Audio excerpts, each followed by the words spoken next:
Yi Kong traversed to another realm, where each day spent fishing allowed him to transcend a layer of cultivation. Over the course of a decade, he had advanced to over 3,000 layers of qi refining. In Lianyun continent, at the Xinghe sect, Yi Kong, donned in white attire, sat quietly by the bitter sea, engaged in his fishing. The bitter sea was not an actual sea, but rather a small lake located at the foot of the Carefree Peak, one of the 9 peaks of Xinghe sect. After becoming the peak master of the Carefree Peak, Yi Kong renamed the small lake to Bitter Sea and devoted himself to fishing day in and day out.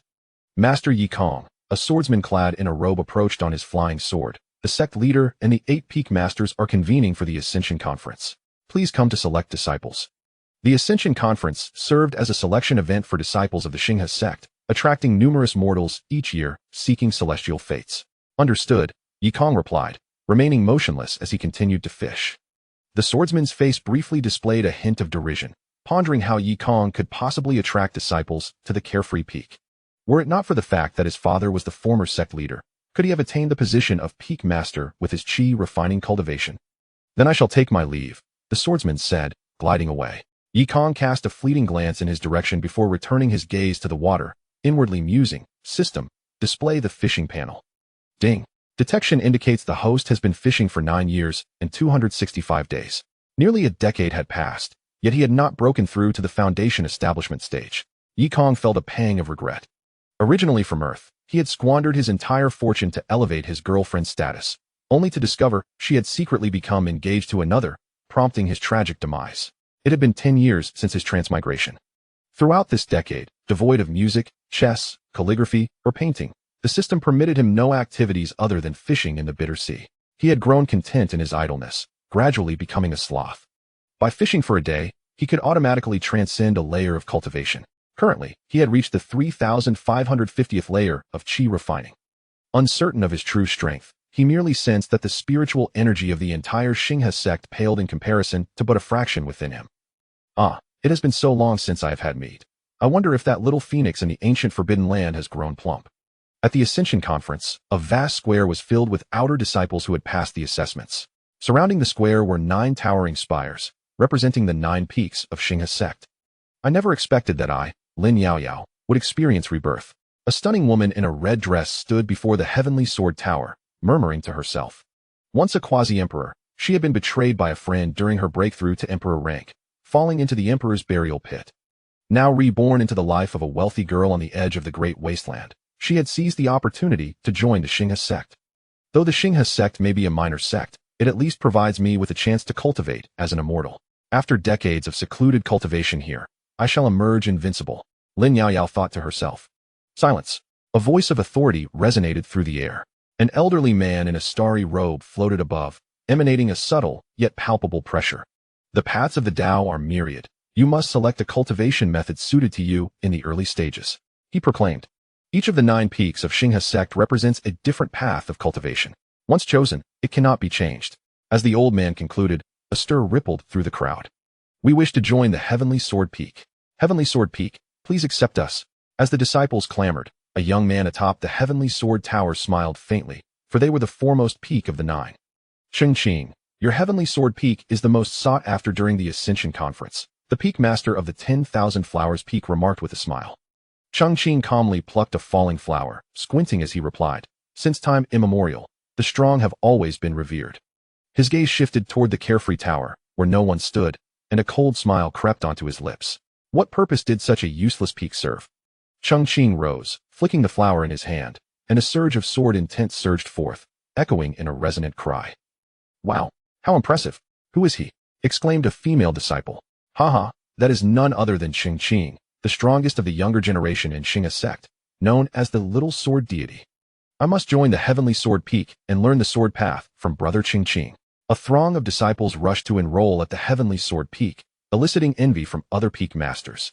The more talented disciples they attracted, the more resources their peak would receive, ensuring their strength. There's no arguing with the facts. The Heavenly Sword Peak has produced a sword deity, and now Chingqing is further suppressing the younger generation, sighed the peak master of the Pill Peak beside the peak master of 10,000 Flowers. Lin Yaoyao furrowed her brow, watching the throng rush toward the Heavenly Sword Peak. With a sigh, she turned away. The crowd was too large, disrupting her cultivation. In less than the time it takes to burn half a stick of incense, the Ascension Conference concluded, and the Grand Elder hovered in the air, announcing the number of disciples for each peak. Heavenly Sword Peak, 1,200 disciples. A sharp intake of breath echoed among the peak masters. This Ascension Conference had yielded only over 2,000 disciples, yet the Heavenly Sword Peak claimed more than half.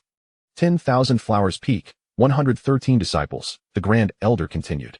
The peak master of 10,000 Flowers felt a tinge of embarrassment upon hearing this. Carefree Peak, 1 disciple. The announcement stunned everyone present. Carefree Peak had long been deemed a waste peak, devoid of any cultivation resources. Why was there still someone willing to join? All eyes turned toward the Carefree Tower, and they brightened at the sight. A beauty stood there, quietly positioned before Carefree Peak, her appearance breathtaking. Chengqing's attention was drawn to her as well. The moment one laid eyes on this red-dressed maiden, she resembled a vibrant rose, bursting with colors.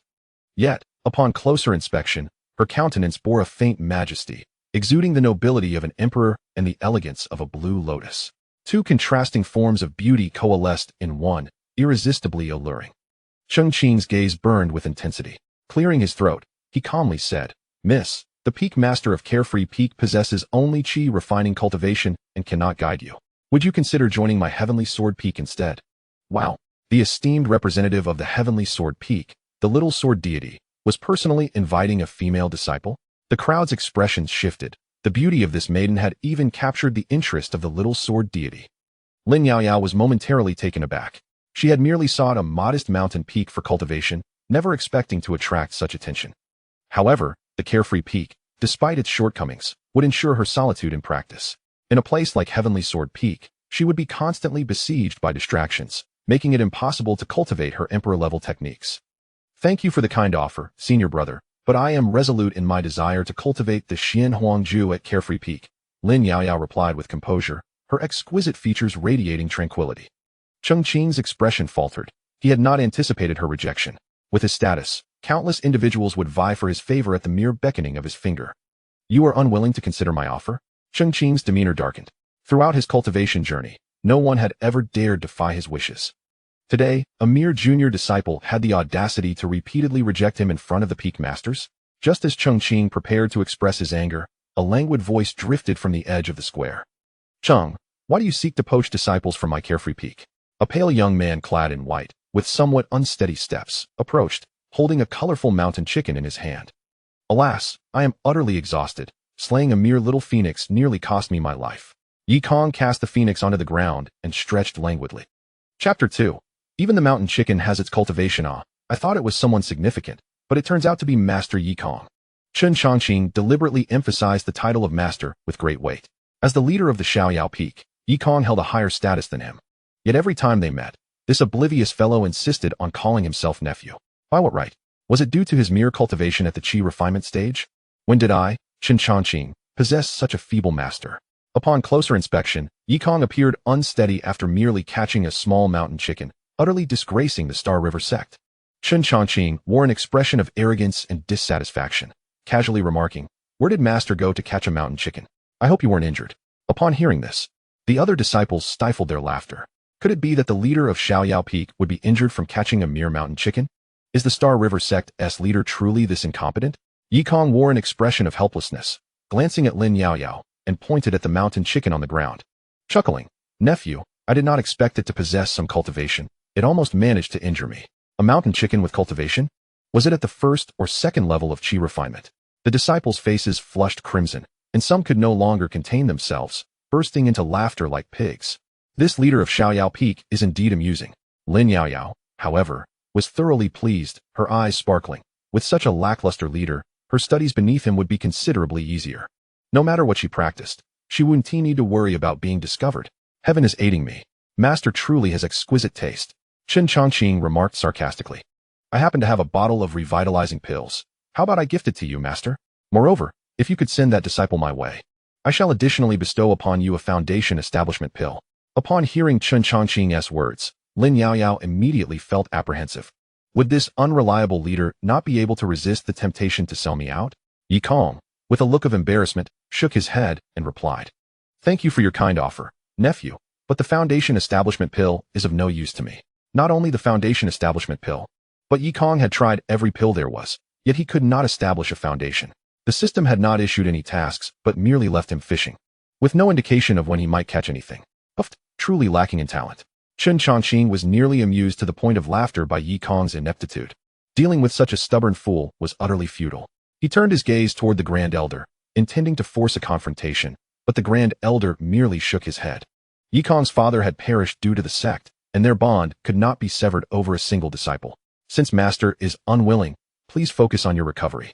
Chen Chongqing thought to himself, mocking inwardly, while outwardly feigning concern. Master, in 100 days, the grand competition among the peaks will commence. I implore you to prepare well. Once the competition arrives, with no one left at Xiaoyao Peak, I shall request the Elder Council to revoke your position as leader. Thank you for your concern, nephew. Yi Kong nodded and said to Lin Yaoyao, come with me, young lady. Young lady? At my age, I could be your ancestor, Lin Yaoyao internally scoffed. Yet she gracefully followed in Yi Kong's footsteps. As she scrutinized the young man in white, she noted that aside from his handsome appearance, he was utterly lacking in merit. Today, he was willing to forego the Foundation establishment pill to protect me. I suppose I owe him a favor. Lin Yaoyao thought to herself. A favor from the Empress is indeed a tremendous opportunity. Take heed. As they walked, Yi Kong suddenly stumbled, nearly falling. When Lin Yaoyao hurriedly rushed over to support him, holding onto his shoulder, she felt the presence of another man up close, her delicate brows furrowing slightly. A fleeting glimmer of murderous intent flashed through her mind. In 2 lifetimes, no man had ever shared such intimacy with her. Thank you, Miss, Yi Kong expressed his gratitude. Ah, I have merely exhausted my spiritual energy. A brief rest will suffice. Humph, truly a waste, Lin Yaoyao scoffed inwardly. May I inquire your name, fair maiden? Lin Yaoyao, she replied apathetically. Lin Yaoyao, what a lovely name, Yi Kong remarked, observing her as she released his shoulder, maintaining a respectful distance. He found himself appreciating her all the more. It seemed that Lin Yaoyao genuinely wished to become his disciple, not merely drawn by his appearance. Though her talents were modest, she was indeed a good girl.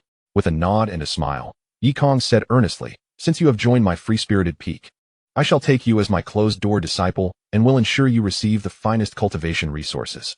Recently, I encountered a young phoenix. Its precious bones harbor true phoenix blood. Perfect for your baptism. Lin Yaoyao nodded on the surface, yet internally, she felt increasingly disdainful. What resources can a mere qi refining practitioner provide? Perhaps a mountain chicken?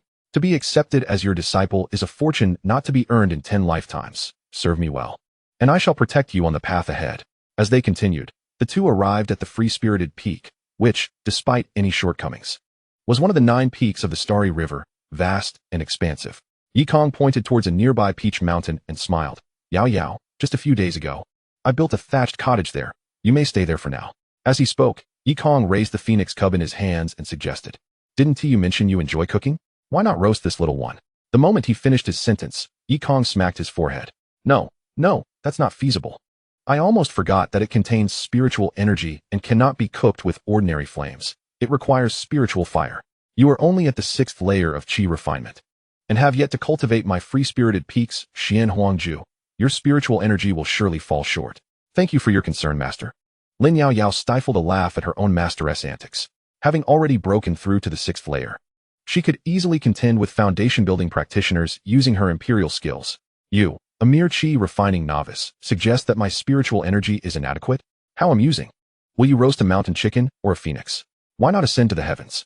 Go cultivate the Xian Huangju first. I will prepare the foundation-building materials for you. Yi Kong instructed. The Xian Huangju is a formidable technique. Each breakthrough doubles one's internal spiritual energy, rendering one invincible in the qi refinement stage. Thank you, Master. Lin Yaoyao inhaled deeply, suppressing her urge to curse. Her master seemed to hold the useless in high esteem, his vision too narrow. What good is doubling spiritual energy if one cannot surpass the 9th layer of qi refinement? Can you truly ascend to the 10th layer? Very well, off you go later. I shall provide you with your identity token. Yi Kong waved his hand, signaling his disciple to begin her training.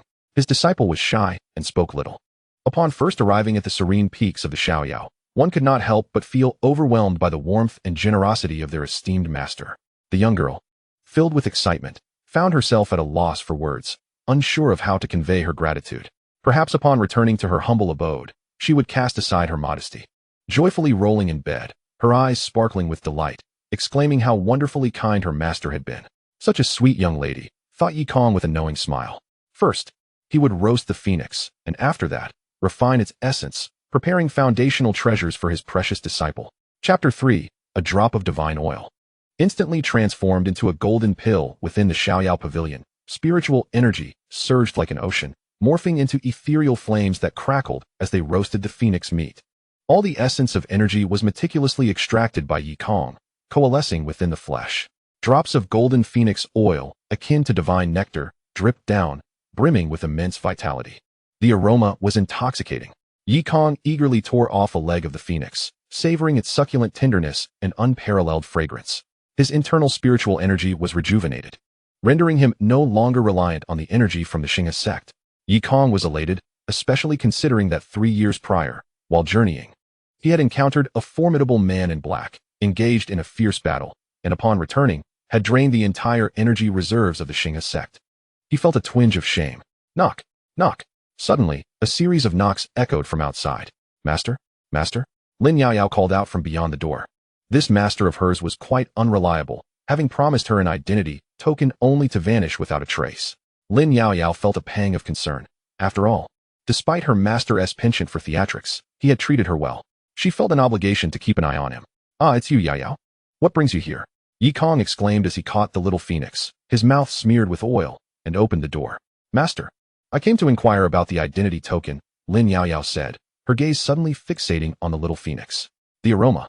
It was undeniably enticing. Lin Yaoyao swallowed hard. Despite being an empress, having indulged in countless delicacies, she had never encountered a roast chicken that smelled so divine. Her master, though rather inept, possessed remarkable culinary skills. Master, may I have a taste of that roast chicken? Lin Yaoyao asked, a hint of shyness coloring her request. It felt somewhat awkward for an empress to ask a mere chi-refining cultivator for a taste of roasted chicken. Yi Kong was momentarily taken aback before shaking his head. Disciple, you cannot partake in this roast chicken. You would be unable to refine the energy it contains. The essence of the phoenix has been refined by me and is entirely concentrated within the meat. If you were to eat a piece, it could disrupt your dantian. A fleeting expression of disdain crossed Lin Yaoyao's eyes. Master, your gluttony is one thing, but can't you come up with a better excuse? It's just a mountain chicken. How much energy could it possibly contain? Besides, we are both in the chi-refining stage. Why is it that I would be unable to refine it while you can? Just because you are the so-called useless master of Xiaoyao Peak, spending your days idly fishing? I understand now, Lin Yaoyao nodded, observing the slight gloom in her disciple's demeanor. Yi Kong's heart softened. He retrieved a jade vial, carefully extracting a drop of divine oil from the phoenix's skin and flesh, depositing it within the vial. Let us begin by sampling a single drop of this oil. Merely a gentle lick upon the tongue each day will suffice. Greed must be avoided.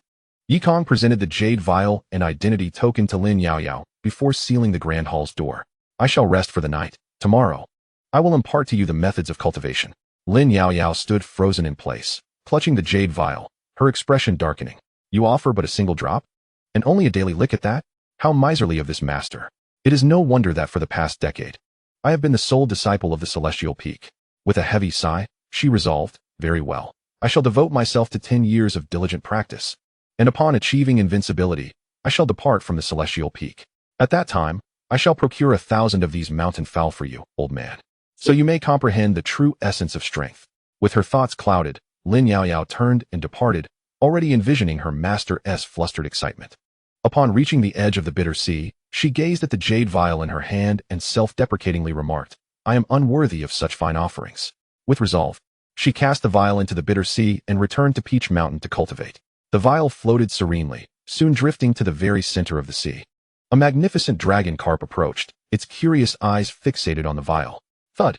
It playfully nudged the small vial with its head. Pop! The cork was dislodged, and a drop of golden divine oil spilled forth.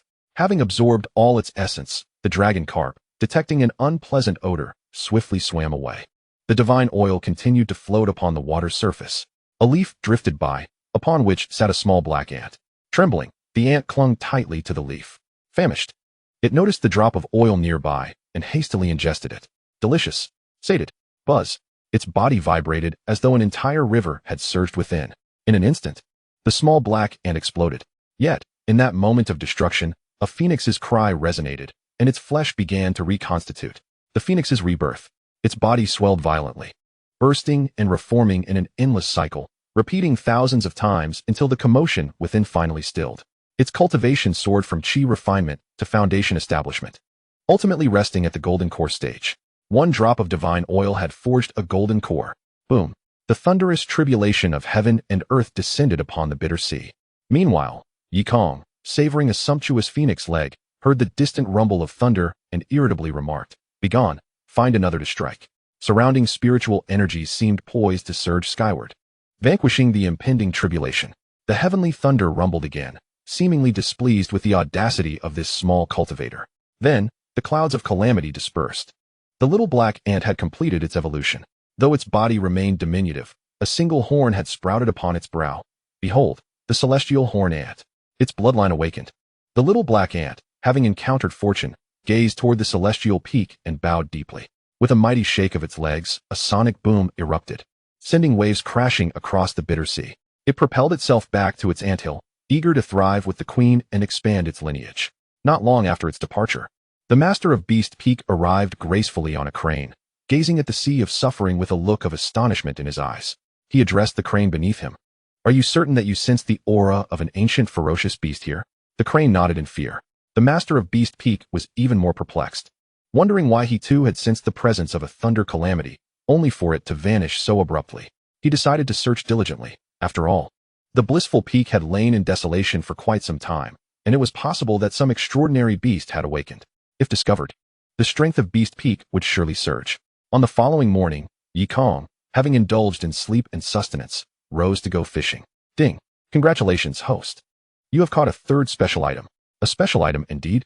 Yikong was quite astonished, having only fished up 2 special items over the years. One was a hammer, which the system claimed to be the heaven-opening hammer. Yikong had initially been confused, pondering whether Pangu had not used an axe to create the world. Why then? Was it a hammer? Upon receiving the second special item, clarity struck him. It was a sword technique, presumably a divine-level sword art, with boundless transformations of sword intent. Lacking a name, he decided to call it the Star River Reincarnation Sword, perfectly suited for his disciple-esque cultivation.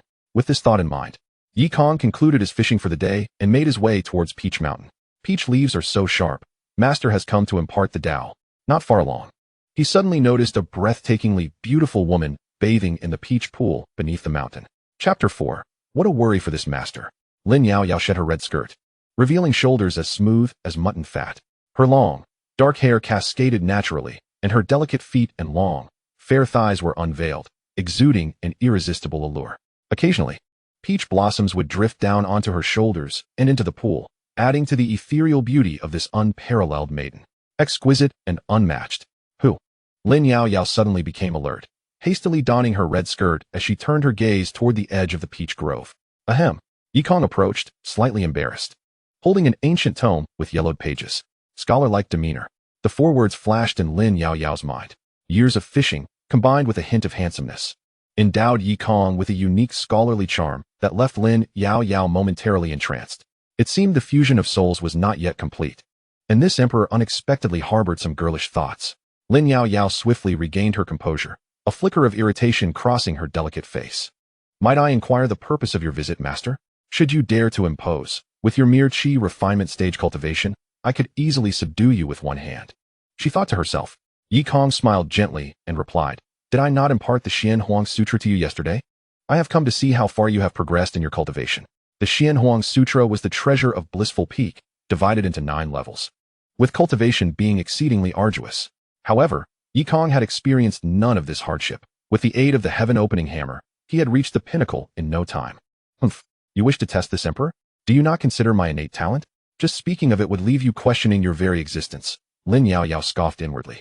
In response to your inquiry, Master, I have devoted an entire night to my studies and have already cultivated to the 5th level, Lin Yao Yao replied calmly. In truth, she had already attained the 7th level of cultivation, though she refrained from disclosing this, concerned that such ostentation might be unseemly. Her desire was merely to subtly showcase her innate talents in order to acquire additional resources for her cultivation. Simultaneously, she feared that her rather lenient master might be provoked, thereby jeopardizing his Tao heart. After all, she had previously overheard her peers discussing the esoteric and convoluted techniques of the 9 peaks of the Starry River in the realm of ascension. Even for exceptionally gifted disciples, grasping a single level within a month was deemed quite commendable. A single night's effort? The 5th level? Yikong was momentarily taken aback. Could it be that this disciple was truly lacking in aptitude? Observing her master's astonishment, Lin Yao felt an increasing sense of disdain. Such mere mortals are indeed predictable. Would he be utterly shocked to learn that I have already reached the 7th level? Perhaps he would even turn and seek to become my disciple. After a sleepless night, the disciple unexpectedly entered a meditative state, fortuitously achieving some level of comprehension. Lin Yao clarified that her understanding of the 5th level was merely a stroke of luck, a coincidence. She had no intention of undermining her master. Upon hearing this, Yikong's expression faltered once more. Was this disciple's talent truly so lacking? Or was it merely by chance that she had grasped the 5th level? Did the technique of the Xian Huang Ju require genuine insight? Was it not something one could master with just a glance? Were it not for my own leisurely pace and slower reading habits, I would have completed it in the span of a single teacup. Yikong sighed in resignation. Alas, this was, after all, his first disciple since his transmigration, and the first cultivator with whom he had engaged deeply. Her talent was passable. He stifled the impulse to criticize his disciple. Master, you mustn't hold back. Your expression betrays your composure, Lin Yao thought, feeling a twinge of sympathy.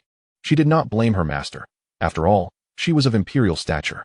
In comparison, her master was mundane, a stark contrast to her own grandeur.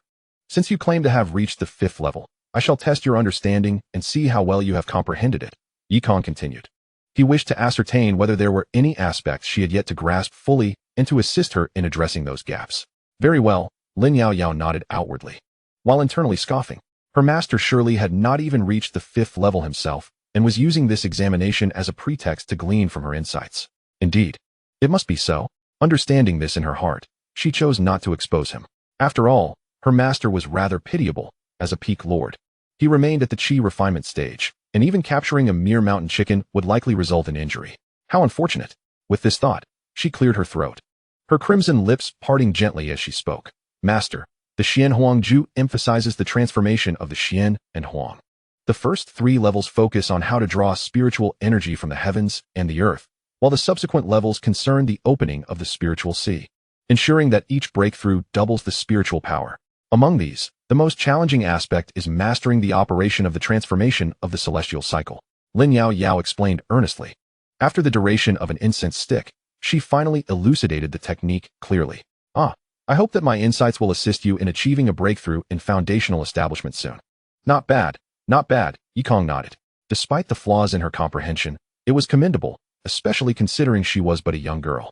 He solemnly presented the scroll of the galaxy reincarnation sword to Lin Yao, cautioning her, this is the exclusive sword technique of my Xiaoyao peak.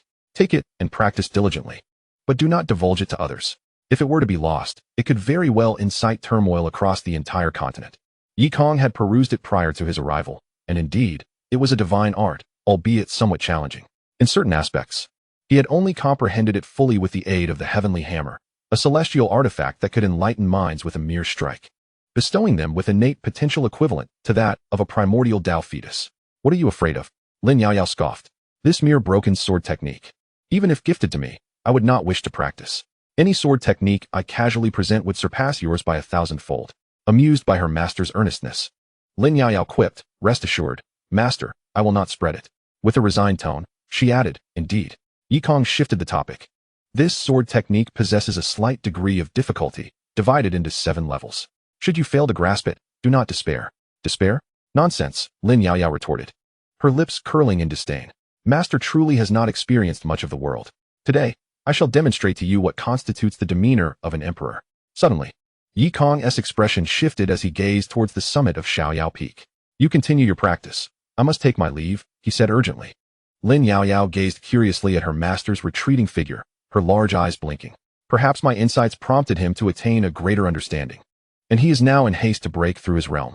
I wonder if his comprehension is adequate, or if he might fall into madness. Sighing, she turned her attention to the sword technique. Since there is nothing else to do, I might as well practice. It will only cost me a little of my time. At the hall of Xiaoyao Peak, the formation Yikong had hastily set up began to crack. He could sense an exceedingly dreadful aura descending upon this place. Had he not established the formation, the entire galaxy sect would have been ground to dust beneath this terrifying force. Was this intense killing intent seeking revenge? Yikong squinted slightly. In his more than a decade of traversing this world, he had no enemies left. He had dealt with them all. Crack. The formation fissured at an accelerating pace, and beyond the spatial passage, A colossal manifestation seemed poised to descend. It emitted a thunderous roar. Lin Yaoyao, you cannot escape. Oh, this disciple truly causes me much concern, Yikong thought as he grasped the heavenly hammer. Chapter 5. We were defeated by ants from Xiaoyao Peak. The Lord Xian Emperor's conjecture was not amiss. That woman's remnant soul had escaped from the burial emperor pit. A thunderous voice reverberated outside the pit. A giant, wielding a bronze mirror, traced the origins of power. If I kill that woman, it will be a great achievement. Within Tuoba's copper gong-like eyes burned an intense killing intent. He raised his giant axe, targeting the space where Lin Yaoyao resided, preparing to shatter the fabric of reality. Suddenly, he noticed a young man on the other side of the space, smiling at him. That smile sent chills down the spine of this formidable being, who was on the verge of emperorhood. Amidst Tuoba's terrified gaze, Yikong seized the heaven-splitting hammer and struck downwards. In Yikong's realm, it appeared to be merely a simple swing of the hammer, mundane in nature. However, in another dimension, it seemed as though the stars from the celestial expanse were plummeting. The earth was cleaving apart, and the very laws of nature were fracturing. An unimaginable force collided with the chest of the giant's avatar. Boom! A thunderous roar echoed, obliterating the giant's form into mere dust. Tuoba barely had time to utter a cry for help. Sleep, sleep, Yikong yawned. Good children should prioritize rest. Goodness! What sword technique is this? Lin Yaoyao's exquisite visage was filled with astonishment. In her 2 lifetimes, she had never encountered such profound swordplay. This was beyond the heavenly stage. Reaching the legendary divine stage, was it not? How could her seemingly humble master possess such advanced sword techniques? Lin Yaoyao set aside all distractions and eagerly began her training, endeavoring to comprehend the first layer of the crescent moon. Time trickled by. As she breathed in and out, it was as if a crescent moon rose, its arc radiating an unparalleled sword intent. Clang! Lin Yaoyao, using her hand as a sword, suddenly pointed at a colossal rock on Peach Mountain. Crack! The sword intent surged forth, cleaving the massive stone into countless tiny fragments. This sword technique was terrifying, capable of severely wounding foundational cultivators. Lin Yaoyao's beautiful eyes sparkled with brilliance. She had broken through to the 7th layer of qi refinement in just over 10 hours, mastering the first level of the sword technique. Ah, if my master knew of my remarkable talent, would he not be driven to the brink of bloodshed in his fury? Lin Yaoyao felt a twinge of melancholy. However, she had not anticipated that the Star River sect possessed the rumored divine stage sword techniques. It seemed their lineage was extraordinary. Could it be that there were hidden masters within the Star River sect? Upon further contemplation, Lin Yaoyao dismissed the notion. Hidden masters were typically those who wandered the mountains, fishing and chasing after wildfowl, and such beings did not exist within the Star River sect. As for her master, he was merely a decade into his qi cultivation. Wallowing in self-despair, how could he be compared to a hidden master? As these thoughts swirled in her mind, she slowly made her way to the peach pool, intending to cleanse herself of the fragrant sweat. At Beastmaster Peak, Qin Shou, the peak's leader, was toying with a colorful parrot. Senior brother, we have scoured the area several times and found no trace of spiritual beasts at Carefree Peak, several disciples reported anxiously, fearful of being sent to the monkey enclosure to be at the mercy of the female apes. Continue sending people to search, Qin Shou replied with a calm demeanor. But that is, after all, Carefree Peak's territory. The disciples hesitated to voice their concerns. Do not worry about the master of Carefree Peak. Qin Shou waved his hand dismissively. Finding spiritual beasts is our utmost priority. Understood. The disciples bowed and withdrew, while the colorful parrot incessantly squawked, priority, priority, until it morphed into, end. At Carefree Peak, Yikong enjoyed a delightful slumber, waking only after the sun had risen high in the sky. He picked up his fishing rod, prepared for a new day of cultivation, only to discover that the Sea of Suffering was bustling with activity. A few disciples from Beastmaster Peak were riding aquatic beasts, swimming to and fro, occasionally diving beneath the waves. What were they searching for? Are we to engage face-to-face with the old turtle? Yi Kongqing cleared his throat and spoke, esteemed disciples. The turtles in the Sea of Suffering have already completed their breeding. There is no need for your assistance. The disciples of the Sea Beast Peak immediately darkened their expressions. However, they quickly regained their composure, seemingly ignoring Yikong, and continued their search. Yikong found this puzzling. Were these disciples so eager to assist in the breeding of the old turtles? Enough of this mischief with my turtles. He seized his fishing rod and swung it towards several disciples. Crack, crack, crack. Caught off guard, a few disciples were struck, leaving their faces marred with blood, while the leading purple-robed steward was sent tumbling into the Sea of Suffering. What are you doing? The enraged disciples of the Beastmaster Peak shouted. How dare a mere qi refining cultivator lay hands on them? The purple-robed steward floated on the water, His face contorted with rage as spiritual energy began to whirl around him. It seemed he intended to retaliate against Yikong. Yikong stood calmly by the shore, perplexed. The carefree peak had always been one to avoid conflict, and disciples from other peaks typically steered clear of this place. Why had they come treasure hunting today? Wasn't the turtle not yet in heat? Did they intend to fight? I stand here unmoving. Feel free to strike. Yikong observed the purple-robed cultivator quietly, knowing that should he dare to act, his fishing rod would swiftly teach him the meaning of chilling realization. The stewardess' fury intensified. Yet reason ultimately prevailed as he sent a message to his master. Peak Master, should we take action against that waste? The reply was cold. Are you seeking death? Return at once. The purple-robed steward responded. Peak Master, he is merely a chi refining cultivator. What can he do to me? The Peak Master retorted. I am trying to save you. What if you strike too hard and kill that waste? Crushing carefree peak would be as easy as squashing an ant. At this, the purple-robed steward regained his senses. After all, he was a foundation establishment cultivator, while that waste was merely a chi refining one, barely capable of injuring a mountain chicken. Surely, he must be attempting to provoke a reaction. With a gaze filled with the satisfaction of having uncovered a scheme, the purple-robed steward waved his sleeve dismissively, scoffing. Let us go? With that, he led the disciples of the Beast Master Peak away. Yikong wore a look of suspicion. It was rare for anyone to visit without purpose, and their presence surely harbored deception.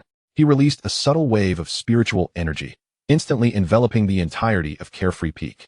Within its confines, not even an ant's movement could escape his perception. Bathing again. This disciple is far too lazy.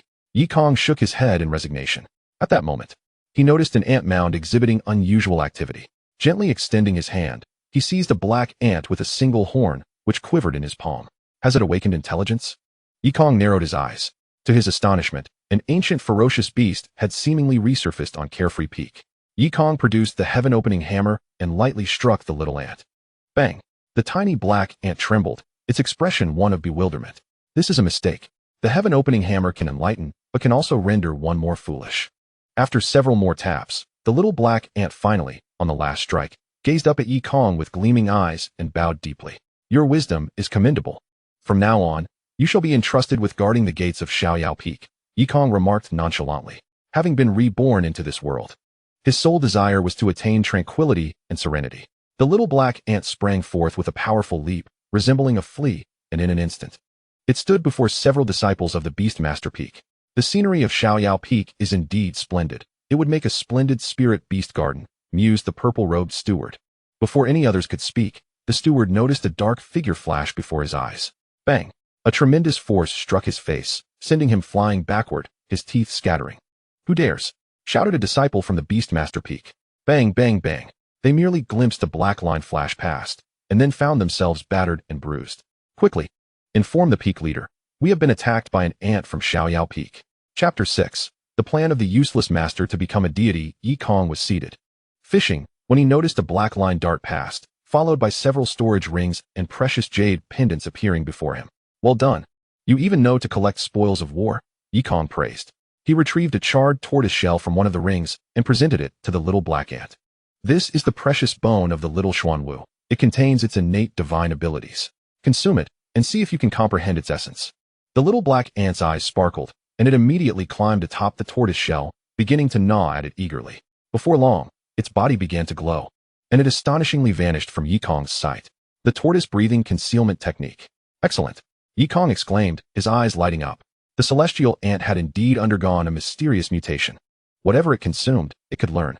My goodness, it has broken through to the nascent soul stage. Enjoy yourself, but do not venture beyond the borders of Xiaoyao Peak. I shall check on how my disciple is faring in her training. From now on, I shall call you Little Black. Yikong stowed his fishing rod and made his way toward Peach Mountain. Now, in addition to fishing daily, he had taken on the task of mentoring his disciple. Peak Master, we are not lying. It was indeed a black ant that assaulted us, lamented the purple-robed steward, on the verge of tears. Useless, useless, squawked the colorful parrot. Qin Shou stroked his chin with his left hand while playfully toying with the parrot with his right, musing to himself, if this is true, then that little black ant may have awakened its bloodline. Xiaoyao Peak is truly fortunate. What shall we do, Peak Master? Inquired the purple-robed steward. According to sect regulations, that spirit beast is considered unclaimed property, and every peak has the right to contend for it.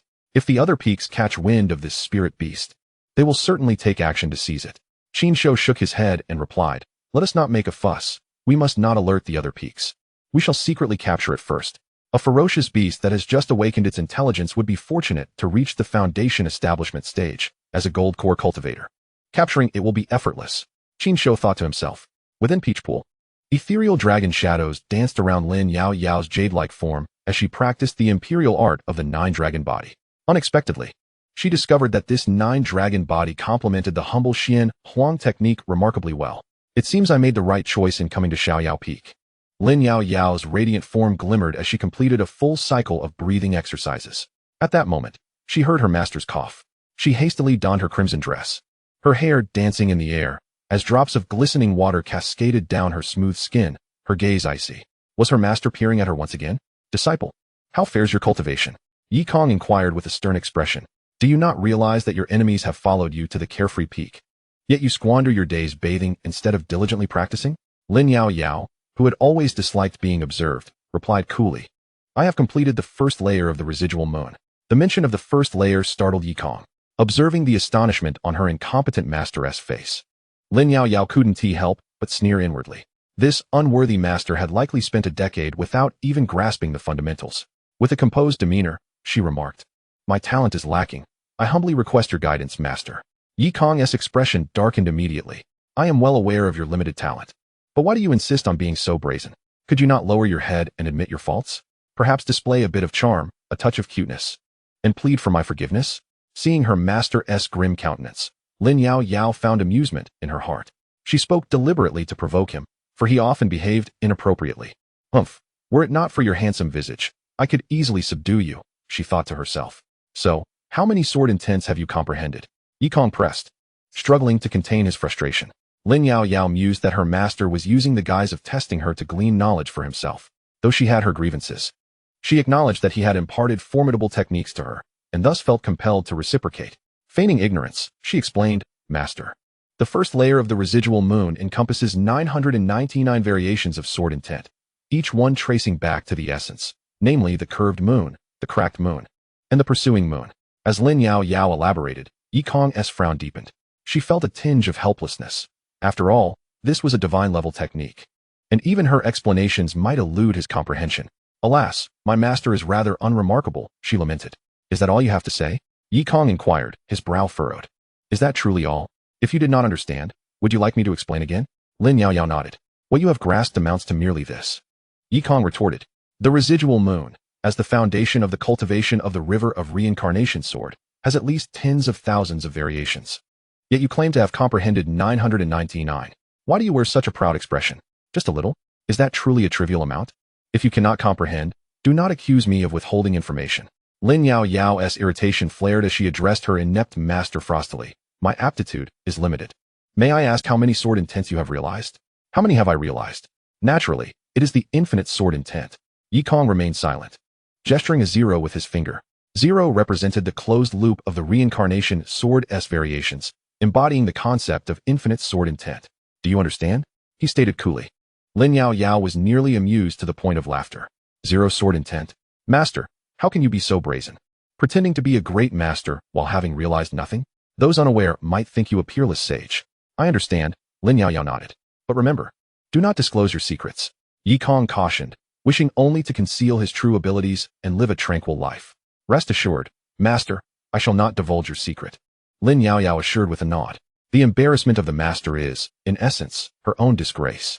Should the other peaks learn that the master has failed to comprehend even a single intent of the sword, it would be a monumental humiliation. Thus, I shall not hold it against you. Focus on your cultivation and strive to grasp the sword's intent thoroughly, she replied. Indeed, master.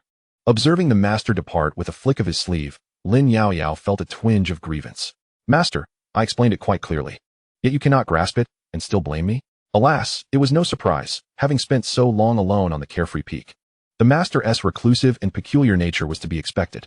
Lin Yao Yao believed herself to be quite considerate, capable of perfectly understanding the master's state of mind. Fear not, master. Once I break through to the foundation establishment stage, I shall surely assist you in achieving that as well. A glimmer of inspiration flickered in her beautiful eyes as she conceived a plan to transform the inept master into a deity. Days passed. 1, 2, 3, 4, 5. Night fell upon Carefree Peak. Shadows clad in black infiltrated the area. Acting according to their scheme, one group utilized a specially concocted sedative to incapacitate the peak's master, preventing him from activating the formation, while another team swiftly sought the traces of spirit beasts. Do you understand? Chinsho whispered. Understood, understood, exclaimed the parrot perched on his shoulder. Chapter 7. Supreme Sword Technique of the 9th Tier. As night deepened, Carefree Peak lay enveloped in silence.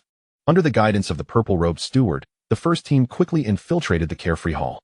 Yikong was engrossed in pondering a second special item when he suddenly looked up. A wry smile gracing his lips.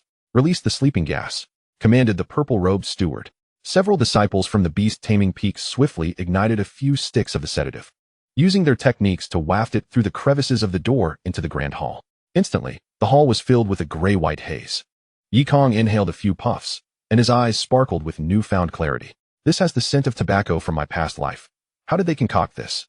Internally elated, he set aside the second special item and began to practice Tai Chi. In his previous life, he had relished the combination of smoking while practicing Tai Chi, feeling as though he were floating among the clouds, a master of unparalleled prowess. Why do I feel even more invigorated? The purple-robed steward remarked with surprise, urging them to increase the dosage.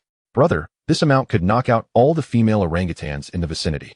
One disciple exclaimed. No worries, increase the dosage, at most. It will only put him to sleep for 10 days or half a month, the purple-robed steward asserted resolutely.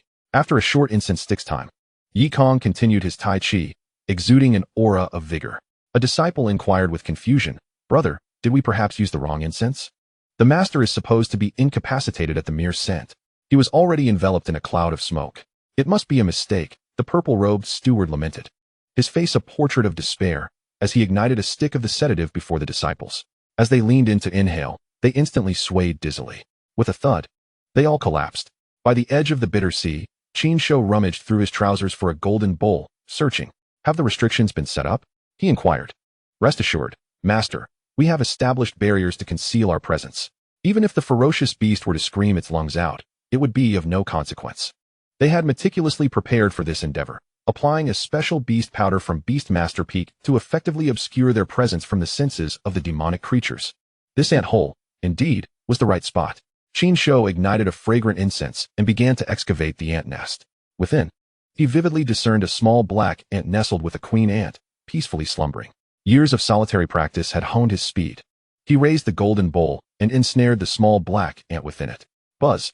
The golden bowl vibrated, emitting a dazzling light that coalesced into a sphere. Haha! This golden bowl is my treasured possession, capable of containing even the most formidable of yuaning beasts. Chinsho rejoiced, grasping the bowl, preparing to flee. The small black ant, awakened by the bowl's tremors, looked upon its queen with alarm. Fury etched across its face. The small black ant struck the bowl with its pincers. Clang! A resounding crash echoed as the bowl slipped from his grasp, ricocheting away. In a futile struggle, Chinsho smirked. Isn't my treasure impressive? The small black ant's expression darkened with rage, its blood energy coalescing as it delivered another blow. Crack! The bowl was now marred with fissures. How could this be? Chinsho was astonished. This golden bowl was a Yuan-ing artifact. Crack, crack! As the small black ant continued to assault the bowl, it splintered further until, in a radiant burst of golden light, it shattered completely. My treasure! Chinsho's heart bled. His precious item was destroyed. Before he could lament further, he felt several dark streaks flash before his eyes. Bang, bang, bang. He felt an overwhelming force striking him, as if his very body might disintegrate. The other disciples of Beastmaster Peak were also emitting cries of despair. Help! Help! They shouted. However, due to the constraints they had set up earlier, no messages could escape. Peakmaster, quickly lift the restrictions. Chinsho remained silent, as he was being mercilessly tossed about by the small black ant. Treated as a mere ball. Chinsho, hurry. The anxious disciples called out the Peakmaster's name in desperation. Don't kick me there. Don't kick me there, brother ant. A chorus of disciples cried out until dawn broke. Meanwhile, Yikong had enjoyed a delightful slumber the previous night. Cultivators typically do not require sleep, dedicating all their time to their training. However, for Yikong, cultivation bore no fruit. He only needed to maintain his charm, fish, and he could achieve breakthroughs. Sigh. I had wished to be an ordinary cultivator, tirelessly training day and night, battling fierce beasts in search of opportunities for advancement. Yet this system refuses to let me experience the joys of being a common practitioner. What a torment this is. Yikong lamented. Due to the influence of the Xian Huang Sutra, he felt that as his cultivation progressed, The spiritual energy of the entire continent paled in comparison to even a fraction of what resided within him. Stop sleeping, get up. Yikong nudged the face of a disciple in a purple robe with his foot. The disciples of Beast Master Peak stirred groggily, and upon seeing Yikong, they were instantly taken aback. What are you doing here? Yikong inquired with an insidious tone. The purple-robed disciples thought, we must not reveal the truth, lest this fellow discovers the existence of spiritual beasts at our restful peak. We were merely admiring the enchanting scenery of Restful Peak under the guidance of our esteemed uncle last night, and inadvertently sleepwalked here. We shall take our leave now. The purple-robed disciples hastily retreated. As they traversed the sea of suffering, they discovered that the restrictions were still in place, which sent a wave of unease through them. Upon lifting the restrictions, they found Fengzi Qin Shou and his disciples sprawled on the ground, wailing in despair. Their voices were hoarse, as if their throats had been shattered from incessant cries, yet no one came to their aid. Fengzi, we must depart. The purple-robed steward swiftly lifted Fengzi and made his way out of the blissful peak. They had no desire to return to this place. Is that not the master of beast-taming peak? Why do you bear such bruises? Have you encountered thieves? Coincidentally, Qin Changqing was en route to Blissful Peak to visit Lin Yaoyao. Just as Qin Shou was about to speak, the colorful parrot squawked. Qin Shou stole an ant. Qin Shou's treasure has been shattered. The parrot, having also been struck, mispronounced its words, and to Qin Changqing's ears, it transformed into Qin Shou steals people. Qin Shou's treasure has been shattered. The little sword god, Qin Changqing, was momentarily taken aback. So, the master of beast-taming peak had ventured into thievery last night, and his treasure had met a disastrous fate. Qin Shou steals people. Qin Shou's treasure has been shattered. The parrot continued to bellow. Several passing disciples, upon hearing this, displayed expressions of bewilderment. Curse you! Qin Shou cursed vehemently. This time, he had lost all face. Ignoring the thieving Qin Shou, Qin Changqing, with his left hand behind his back, unfurled a long scroll with his right hand while gracefully strolling toward Blissful Peak. He pondered about Lin Yaoyao's progress in her training. What resources could Blissful Peak possibly offer her? Qin Changqing held a dismissive attitude. The scroll in his left hand was an exquisite sword technique. Just as with magical arts, they were ranked from the lowest yellow to the highest saint levels, with whispers of a divine tier. The long river sword art he brought today was a pinnacle technique of the Xian level at the 9th stage. Merely a woman unacquainted with the world. Once she realizes that Blissful Peak cannot provide her with any substantial resources, and I can effortlessly offer her the pinnacle Xian level sword technique. Wouldn't she willingly shed her garments and present herself before me? Chapter 8. Master, I have come to spur you onward. Ding. Congratulations, host, on acquiring the 4th special item, the Whip of Ecstasy. Whip of Ecstasy. Capable of reshaping sinews and bones, breaking shackles, and possessing the power to transform decay into the miraculous. Yikong felt the small whip that had materialized in his hand, and his handsome brow furrowed once more. In recent days, the special items he had obtained equaled the total he had acquired over the previous decade of fishing. System. Why have I been frequently catching special items lately? Ding. Special reminder. The probability of obtaining special items is contingent upon breaking the tranquility. Breaking the tranquility? Yikong furrowed his brow, pondering who this disruptor of calm could be. Were they fair-skinned? How high was their cultivation? It had been several days since he last checked on his disciple. It would be just the opportunity to test this whip of ecstasy on her. Qin Changqing strolled along the edge of the sea of suffering, fanning himself with a folding fan, a serene smile adorning his face. Upon reaching the peach cottage, he spotted Lin Yaoyao diligently practicing her sword technique, and his eyes gleamed with delight. Ah, a splendid chance for me to showcase my prowess. Is it not merely a sword technique? Who among the Star River sect could rival me, the little sword god? Peach blossoms bloom on Peach Mountain. How many flowers grace the spring? Qin Changqing spontaneously composed a verse, with a beauty by my side, how carefree life becomes. From afar, Lin Yaoyao could hear the lamentations. And such poetry was an affront to her ears. Junior sister, how has your training progressed of late? Qin Changqing inquired gently. Lin Yaoyao's delicate face was as cold as ice, and she remained silent. Qin Changqing's smile faltered, and he quickly said, I see my junior sister is practicing her swordsmanship. Would you like me to offer some guidance? Lin Yaoyao continued to wield her sword, indifferent to his words. Qin Changqing's expression soured. Was this woman truly so arrogant? It seemed she needed a wake-up call. Junior sister, I possess a scroll of swordsmanship, a treasured legacy of the Xinghe sect, profound and elusive. Qin Changqing declared with an air of superiority. Another ancestral sword technique? Lin Yaoyao suddenly recalled the Xinghe reincarnation sword bestowed upon her by her master. As a minor sword deity of the sect, Qin Changqing surely had access to far superior resources than her humble teacher. This swordsmanship must be more formidable than the Xinghe reincarnation sword. Intrigued, Lin Yaoyao smiled brightly and asked, "May I inquire, brother, what rank does this sword technique hold?" Hooked. Women are indeed predictable. Listen well, junior sister, Chun Chongqing said, revealing a mysterious smile. This sword technique is rumored to be a pinnacle technique of the Xian rank. At the 9th stage, Xian rank swordsmanship? Lin Yaoyao was momentarily taken aback. Surely, her brother was jesting? Yes, he must be joking. Thinking she had slighted him previously and was now flaunting a divine-level sword technique before her. Lin Yaoyao shook her head with a smile. Brother, do not jest. How could this possibly be Xian rank swordsmanship? A smirk graced Qin Chongqing's lips. It was evident that this woman had not encountered much in the world and was now astonished by his Xian rank sword technique. Junior sister, this sword technique is exceedingly precious. I possess only one copy. The fact that he was willing to offer her a Xian rank sword technique demonstrated the sincerity of his intentions. She would undoubtedly be moved. Lin Yaoyao smiled in silence as she accepted the scroll from Chun Chongqing's hands. To her astonishment, it truly was a Xian rank sword technique. Trash, trash. Chun Chongqing observed her shocked expression and felt a surge of delight. Junior sister, this is indeed Xian rank swordsmanship. Do not be overly astonished. Astounded, yes. I am indeed astonished, she thought. This young man had actually dared to use a Xian rank sword technique to toy with her. Brother, this sword technique is far too valuable. I cannot accept it, Lin Yaoyao replied, turning to walk deeper into the Peach Mountain. How dare you refuse? Chun Chongqing stood there in bewilderment. Was this truly his first time offering something of such value, only to frighten his junior sister? It must be. If I had known, I should have presented her with a mid-tier yellow rank sword technique instead, he pondered. At that moment, he noticed his inept master uncle approaching and quickly concealed himself to observe what the useless man intended to do. My junior sister hardly acknowledges me. What use is this unremarkable master uncle? From a distance, Yikong heard the minor sword deity reciting poetry. He did not hurry over, instead wishing to ascertain what scheme his little disciple was concocting.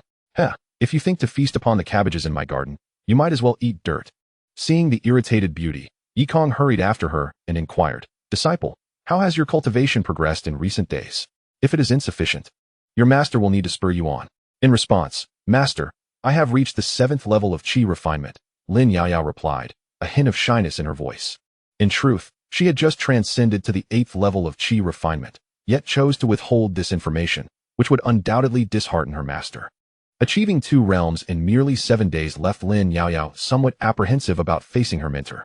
Alas, where could the esteemed master place his venerable countenance? Such prodigious talent, if presented to the Star River sect, would surely astonish the entire sect. However, Yikong, having never observed the cultivation of others, believed that cultivation simply required one to possess hands. In an instant, Yikong's brow furrowed. You are clearly at the 8th level of qi refinement. Why do you deceive your master? He inquired. This disciple, lacking in talent and already rather indolent, seeks to mislead me, aiming for a carefree existence. Has the master discerned my ruse? I concealed my cultivation with imperial techniques. How could the master possibly see through it? Perhaps during my training on Peach Mountain, the master exploited formations to spy on me. It must be so. This master frequently intrudes upon my privacy, harboring ulterior motives. Lin Yaoyao defended herself, internally exasperated. I merely downplayed my cultivation to avoid discouraging you. Just look at how furrowed your brow became upon hearing of my breakthrough. Yikong's furrowed brow relaxed slightly, indicating his acceptance of his disciple's feeble explanation. He cleared his throat and imparted, Disciple, the path of cultivation is long and arduous. One must steadfastly maintain their resolve and remain diligent. After so long, you have only achieved 2 realms, yet you squander your time lounging in the peach pool. Can you not be more earnest? Yikong felt a sense of helplessness. His disciple often frolicked in the peach pool.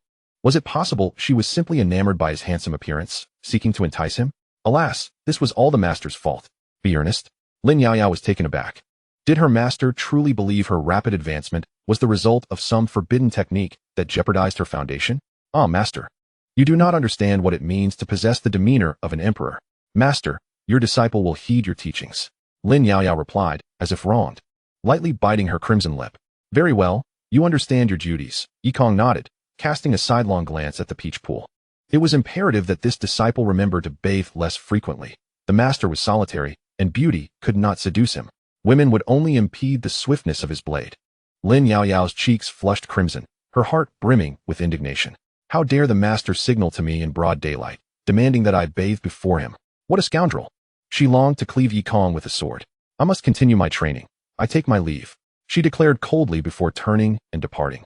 Slamming the door of the humble abode behind her, Yikong stood there, bewildered. Was she truly angered over a mere admonition regarding her frequent baths? Yet, upon reflection, he recalled his own rebellious phase at her age, reveling in mischief. Was he perhaps too stringent with his disciple? He frowned in introspection. Teaching should employ a method suited to the disciple. Excessive severity may yield the opposite effect. What should he do now? His disciple was ignoring him. Children need to be coaxed. Perhaps he should prepare a small gift for her. Yikong sighed helplessly. He must have been fated to endure misfortune. His first disciple possessed abysmal talent and a peculiar temperament. In a world where protagonists are often favored by fortune, one cannot help but wonder if my own striking appearance plays a role in my misfortunes. With a light-hearted demeanor, Yikong knocked on the door. Master, is there anything else? Came Lin Yao Yao's icy voice from within. Disciple, open the door. I have come to present you with a gift. Yikong replied with a smile, brandishing a small whip. I am here to motivate you. Chapter 9. Master, please encourage me. Chun Changqing, witnessing Lin Yao Yao retreating in anger, found himself rather amused. Who would have imagined that this feckless uncle would not only relentlessly pursue her, but also brandish a teaching whip? What do you intend to do? Chun Changqing furrowed his brow as he observed his junior wielding the whip. Do you dare to lay a hand on Lin Yao Yao? His expression darkened. He silently resolved that the moment his junior sister cried out for help, he would rush in to save her, thus seizing the opportunity to win her heart. A flawless plan. Lin Yao Yao, you shall never escape my grasp. What are you doing, master? Lin Yao Yao's tone remained frigid as she regarded the whip in Yikong's hand. As a great emperor, her spiritual awareness was unparalleled, and she sensed that the whip was no ordinary implement. Disciple, I merely wish to encourage you. Yikong felt a twinge of awkwardness. He wanted to apologize to Yao Yao, but found it difficult to express due to his status. Encourage me? Lin Yao Yao's expression grew ever colder. You dare? While you possess the right to motivate me as my master, it would be utterly humiliating for me to be struck. Suddenly, a gust of wind blew, softly shutting the door behind Yikong. Inside the sanctity of her chamber, he inhaled the delicate fragrance that wafted through the air. Master, I implore you to leave. Lin Yao Yao offered him one last chance. Otherwise, she would demonstrate her ability to subdue him with a single hand. What qualifications do you, a mere chi-refining cultivator, have to act unruly before me? You think to strike me with that whip? Even as my master, you cannot lay a hand on me. Disciple, I apologize. Yikong sighed. Trust me, this is for your own good. It will only take 3 breaths. Master, today I would rather jump from the immortal peak and shatter into 1,000 pieces than allow you to strike me with that whip. With a swift motion, Yikong raised the whip and brought it down upon Lin Yao Yao's palm. Caught off guard, she was stunned as a faint whip mark appeared on her hand. Lin Yao Yao was taken aback. As an empress, her status was unparalleled. Who would dare to strike her, let alone on the palm? Enraged, she felt an overwhelming urge to tear her master apart. Yet at that moment, Yikong swung the whip again. Stop! Lin Yao Yao radiated a blue light, ready to retaliate against her master. But with another crack of the whip, the luminous aura surrounding her was instantly dispersed. Disciple, focus your spirit energy and immerse yourself in the way of the sword. At that moment, Yikong's voice resonated in Lin Yao Yao's mind like the deep tolling of a great bell. Channeling spirit energy, Lin Yao Yao suddenly felt a mighty surge of spirit energy flowing into her palm, a tingling sensation that brought unparalleled comfort. Crack, crack, crack. Yikong, with an impassive expression, wielded his teaching rod, striking the palm of his beautiful disciple. Waves of spiritual power streamed into Lin Yao Yao's spiritual sea. At that instant, she realized her mind was exceptionally clear, as if she had transcended into the realm of enlightenment. The realm of enlightenment is a coveted state for countless cultivators throughout their lives. According to the record of cultivation, once a practitioner enters this realm, they can achieve breakthroughs in an instant and attain enlightenment in a single day. Previously, Lin Yao Yao had been unable to grasp the second volume of the Celestial River Reincarnation Sword, but now, the concept illuminated her mind in an instant. The myriad sword intents became crystal clear to her. Master, please continue to spur your disciple on. Lin Yao Yao was overwhelmed with excitement. The realm of enlightenment is a serendipitous encounter, not something one can strive for. The clarity within this realm aids in cultivation. And such is the influence of the divine instrument, the bliss whip. Her palm flushed red, her beautiful eyes shimmering like water. Lin Yao Yao was enveloped in the realm of enlightenment, as if basking in warm sunlight. Crack, crack, crack. Eventually, the bliss whip dimmed, requiring several days to restore its energy. Thank you, Master. This day not only allowed your disciple to break through to the 9th level of chi refining, but also to understand the first 3 levels of swordsmanship. I am deeply grateful for your guidance. Lin Yao Yao's gaze was filled with remorse, having previously misunderstood her master. Such a treasure is incredibly precious, having used it once. She knew not what arduous means would restore its spirit. It matters not. Focus on your cultivation and do not become complacent, Yi Kong replied calmly, retracting the bliss whip. With a wave of his hand, the door swung open. Outside, Chun Chongqing's expression was one of distress. He had been eavesdropping, intending to rush in at the first cry for help from Yao Yao. To his surprise, she had initially resisted, but then, oh, the complexities of women. Chun Chongqing felt an emptiness within him. Was Yi Kong not merely more handsome than he? Beyond that, what else did he possess? Why did Lin Yao Yao? Chun Chongqing was on the verge of tears. As the door opened, he beheld Lin Yao Yao's flushed face and joyful eyes, fueling his resentment even further. Chun Shizhi, may I inquire what brings you to my disciple's door? Yi Kong asked nonchalantly. Hearing this, Chun Chongqing's face turned pale, and after a long pause, he managed to utter, I shall not act as a son. With that, he strode away, vowing to crush the Xian Yao peak in the upcoming competition in 3 months. To uphold the righteous path. Yi Kong was perplexed. What was this all about? Had he not merely come to assist his disciple in her cultivation? Ah, he understood. His aid to Lin Yao Yao had inadvertently stirred Chun Shizhi's jealousy. It is indeed a challenge for elders to maintain impartiality. Master, the bloodline of that spirit beast is exceedingly fearsome, having reached the nascent soul level. We are unable to capture it, Qin Shou reported dejectedly. The master of the beast Master Peak's eyes sparkled with excitement. Such a rare entity had appeared at Xian Yao Peak. Please remain calm. I shall bring the treasured relic of our ancestor and set out tonight to capture that little black ant. Master, we have failed twice. There must be defenses at the Carefree Peak. Do you have a detailed plan? Qin Shou inquired further. Qin Wui, the master of Beast Control Peak, pondered for a moment. Understanding that the protective formations of each peak are not to be trifled with, I shall find a pretext, under the guise of reminiscing, to incapacitate the master of Carefree Peak, rendering him unable to activate the formation. At that moment, we shall strike and seal off Carefree Peak. That little black ant will be of no use even if it cries out. With a confident smile, Qin Wui produced a concoction of rosemary he had personally prepared. Chapter 10. Brother, have you become mute? The light of righteousness shines upon the vast earth. The following afternoon, Yi Kong joyfully completed his fishing task. With the enhancement of the Xian Huang Ju, the spiritual energy within him had multiplied several times. However, he had an inkling that his rising power was nearing the boundary of this world. His qi training was approaching its zenith, without a breakthrough in foundational cultivation. His progress would soon stagnate. Indeed, it seems my disciple will establish his foundation before I do, Yi Kong mused, playing with a refined piece of phoenix bone, pondering deeply. This bone was a foundational gift he had prepared for his disciple. While in contemplation, a 7-colored divine bird soared from the distance. Upon the bird stood an elderly man clad in a lion robe, his white eyebrows fluttering, with a kind gaze. Qin Wui spoke with a warm smile. Yi Shidi, it is good to see you well. Yi Kong thought to himself how persistent these individuals were, fixating on his little black ant. He replied nonchalantly, Qin Shixiao. What guidance do you have for me? Qin Wui's smile broadened, resembling an old friend reunited after many years. Today, I ventured to the edge of the great wilderness and harvested a snow tea plant. I specifically invited you to savor it. Feigning excitement, Yi Kong's eyes sparkled as he said, how fortuitous. Let us converse in the Carefree Hall. The two made their way to a courtyard within the Carefree Hall. With a wave of his hand, Qin Wui caused a cluster of snow-white, fragrant tea leaves to gracefully descend into a teapot. Instantly, the teapot emitted a delicate aroma, refreshing to the spirit. Indeed, this is exquisite tea, Yi Kong remarked sincerely.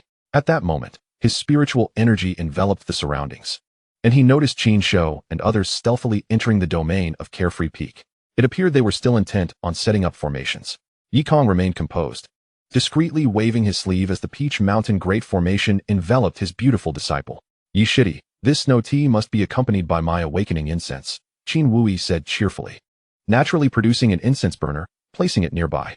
A wisp of azure smoke rose gently, its fragrance gradually blossoming in the courtyard. Yi Kong inhaled deeply, feeling invigorated. The aroma was delightful. You are truly remarkable, Beast Control Peak. The variety of scents you create is impressive. It would be a pity not to sell these as incense. Transforming Beast Control Peak into Incense Peak would surely be profitable, Yi Kong thought, indulging in the fragrance a little longer. Observing Yi Kong's slightly dazed expression, Qin Wui secretly smirked. This incense could incapacitate even a dozen female gorillas. Within 3 breaths, you shall surely succumb. 3, 2, 1. Fall, Qin Wui declared. Fall. What do you mean? Yikong suddenly inquired, his gaze clear and transparent. Pour the tea. Qin Wui chuckled, serving Yikong a cup. This shouldn't be the case. The effects of the intoxicating fragrance are potent enough to incapacitate a group of female gorillas within mere moments. Even for those at the foundation establishment stage. It would last no more than 5 breaths, let alone someone merely at the qi refinement stage. How could he possibly endure for so long? Qin Wui pondered, unable to comprehend how a mere qi refinement novice could withstand such an effect. Could it be that the fragrance was flawed? He unsealed his 5 senses and inhaled deeply. Instantly, his vision blurred, and illusions danced before his eyes. Qin Wui hastily circulated his qi through his meridians, expelling the intoxicating aroma from his system just in time to avoid succumbing to its effects. There was nothing wrong with the potion. Senior brother, how did you concoct this awakening fragrance? Yikong asked curiously. Qin Wui, though untroubled, refrained from speaking, having just released his senses. He feared that uttering a word would draw in the intoxicating scent once more. Come now, it's just a bit of awakening fragrance. I've prepared it for my own use and promised not to divulge the recipe to anyone, Yikong continued. Qin Wui nodded, yet shook his head, remaining silent. Oh, forget it, forget it. If senior brother is unwilling to part with it, so be it. Not even a hint of the awakening fragrance recipe for his junior brother. Yikong sighed, visibly disappointed. I only wish to use it for myself, not to encroach upon your means of income. Senior brother is truly stingy. Even withholding the secret of the awakening fragrance. Qin Wui, suppressing his breath, remained utterly still. I shall see how long you can endure, junior brother. I refuse to believe this intoxicating fragrance won't daze you. Outside the Xiaoyao Peak, Qin Shou and his 4 companions squatted on the ground, their legs numb from the strain. They dared not rise, fearing discovery. Why is our master taking so long? It's been nearly a quarter of an hour, and he still hasn't finished? Qin Shou muttered. His fellow disciples, hearing his grievances, remained silent. Surely, if the peak master was involved, there couldn't be any complications? In the courtyard, after sipping his tea, Yikong noticed his senior brother's silence and stillness, prompting him to ask, Senior brother, it has been quite a while since you visited. Today you come, yet you utter not a word. Is it possible that you are unwell? Qin Wui shook his head, turning away to avoid looking at Yikong, unwilling to engage in conversation. Noticing his indifference, Yikong remarked, Senior brother, have you turned mute? You are the mute, Qin Wui retorted. But as he spoke those 3 words, he abruptly fell silent. The intoxicating fragrance, having entered through his mouth, swiftly permeated his body and limbs. He felt a tingling numbness in his extremities and a slight dizziness clouding his mind. He bit his tongue, channeling his qi to counteract the numbing sensation. See, senior brother, you can indeed speak, Yikong said with annoyance. Qin Wui's face flushed crimson as he struggled against the overwhelming potency of the intoxicating fragrance. Senior brother, I have a question to ask you. Do not ask, be silent, Qin Wui implored, unwilling to hear Yikong's voice, yet he found himself unable to leave. Departing would render all his efforts futile. Senior brother, is Qin Shou your illegitimate child? Just tell me in secret, and I promise not to reveal it to the sect leader, Yikong whispered. Upon hearing this, Qin Wui felt his face flush with embarrassment. He was eager to deny it, yet found himself unable to voice his thoughts. Alas, it truly is the case. Yikong gasped in surprise. Rest assured, senior brother, I shall never speak of this. I promise. However, your choice of name is rather unappealing. Qin Shou, Qin Shou. One might mistakenly believe it refers to a beast. Yikong jested with a chuckle. Unable to contain himself, Qin Wui opened his mouth to clarify. He is not my illegitimate son. He is, but before he could finish, the enchanting fragrance infiltrated his system, surging into his mind. In an instant, he felt the world spin, his eyelids grew heavy, and darkness enveloped him. Yikong observed as Qin Wui slumped over the stone table, unconscious, and shook his head, sipping his tea. Ah, senior brother, how is it that you concocted this mesmerizing fragrance without preparing an antidote for yourself? Yikong sighed, gently lifting Qin Wui and placing him outside on the peak of leisure. Forgive me, senior brother, but my humble abode does not accommodate overnight guests. With that, Yikong turned to leave. Qin Wui's position was a mere 5 meters from where Qin Shou and the others were lurking. They would easily spot him upon turning. Upon returning to his courtyard, Yikong had scarcely drawn a deep breath when his disciple arrived. Master, you. Wait, the air is toxic. Lin Yao Yao's words were cut short as she detected a peculiar scent, and darkness quickly claimed her senses. Yikong, witnessing this, felt a sense of helplessness. Is it merely the fragrance of flowers? To faint from just a whiff, her constitution is remarkably feeble. Alas, his disciple's aptitude was rather ordinary. Chapter 11. The disciple is still quite bashful when Lin Yao Yao opened her eyes again. Gazing at the beams on the ceiling, she rubbed her head. Why does my head feel so heavy? She pondered, tapping her temples in contemplation. Suddenly, she recalled her intent to seek out her master regarding the Peach Mountain formation. But then she had encountered an odd scent and succumbed to unconsciousness. Surely, master must have administered a sleeping potion. The thought filled her with discomfort. I, the empress, who has traversed life unchallenged, never anticipated falling prey to the incompetence of my master today. The notion that her master had drugged her must be due to some ulterior motive. Yet as she assessed her state, she found herself perplexed. I am unharmed. Master did not do anything to me? That cannot be. I am breathtakingly beautiful, captivating enough to make fish sink and birds fall from the sky. If master drugged me, it must have been to, wait, what am I thinking? Lin Yao Yao chastised herself. Master merely used the fragrance in his courtyard. He had no intention of incapacitating me. I sought him out myself. Realizing she had overthought the matter, her cheeks flushed with embarrassment, and she lowered her head. Something is amiss. What am I imagining? Lin Yao Yao regained her composure, her mind wandering. Master's use of the fragrance cannot possibly be to incapacitate Uncle Master for some scandalous endeavor, could it? Rising from her bed, she noticed a vial of concentration pill on the table. This pill, a first-tier elixir, was quite common within the sect and possessed the ability to clear the mind and sharpen focus. How considerate of Master. He treats me rather well. Lin Yao Yao picked up the concentration pill from the table and consumed one, feeling it dissolve instantly. Immediately, she felt invigorated. The previous headache and dizziness vanished, and her spirit was rejuvenated. The first-tier elixir, seemingly ordinary, possesses extraordinary effects. Lin Yao Yao exclaimed in astonishment, declaring that this mere first-tier pill rivals the efficacy of a third-tier one. As she gazed at the 4 or 5 remaining pills in the bottle, warmth enveloped her heart. Her benevolent master must have spent a considerable sum to procure these elixirs for her. Alas, this only adds to the burdens of her already financially strained master. Nevertheless, the benevolent empress is not one to forget kindness. She resolved to guide her master in cultivation today. With that thought, Lin Yao Yao stepped out of her chamber and made her way to the edge of the bitter sea, where she spotted her master, Yi Kong, still engrossed in fishing.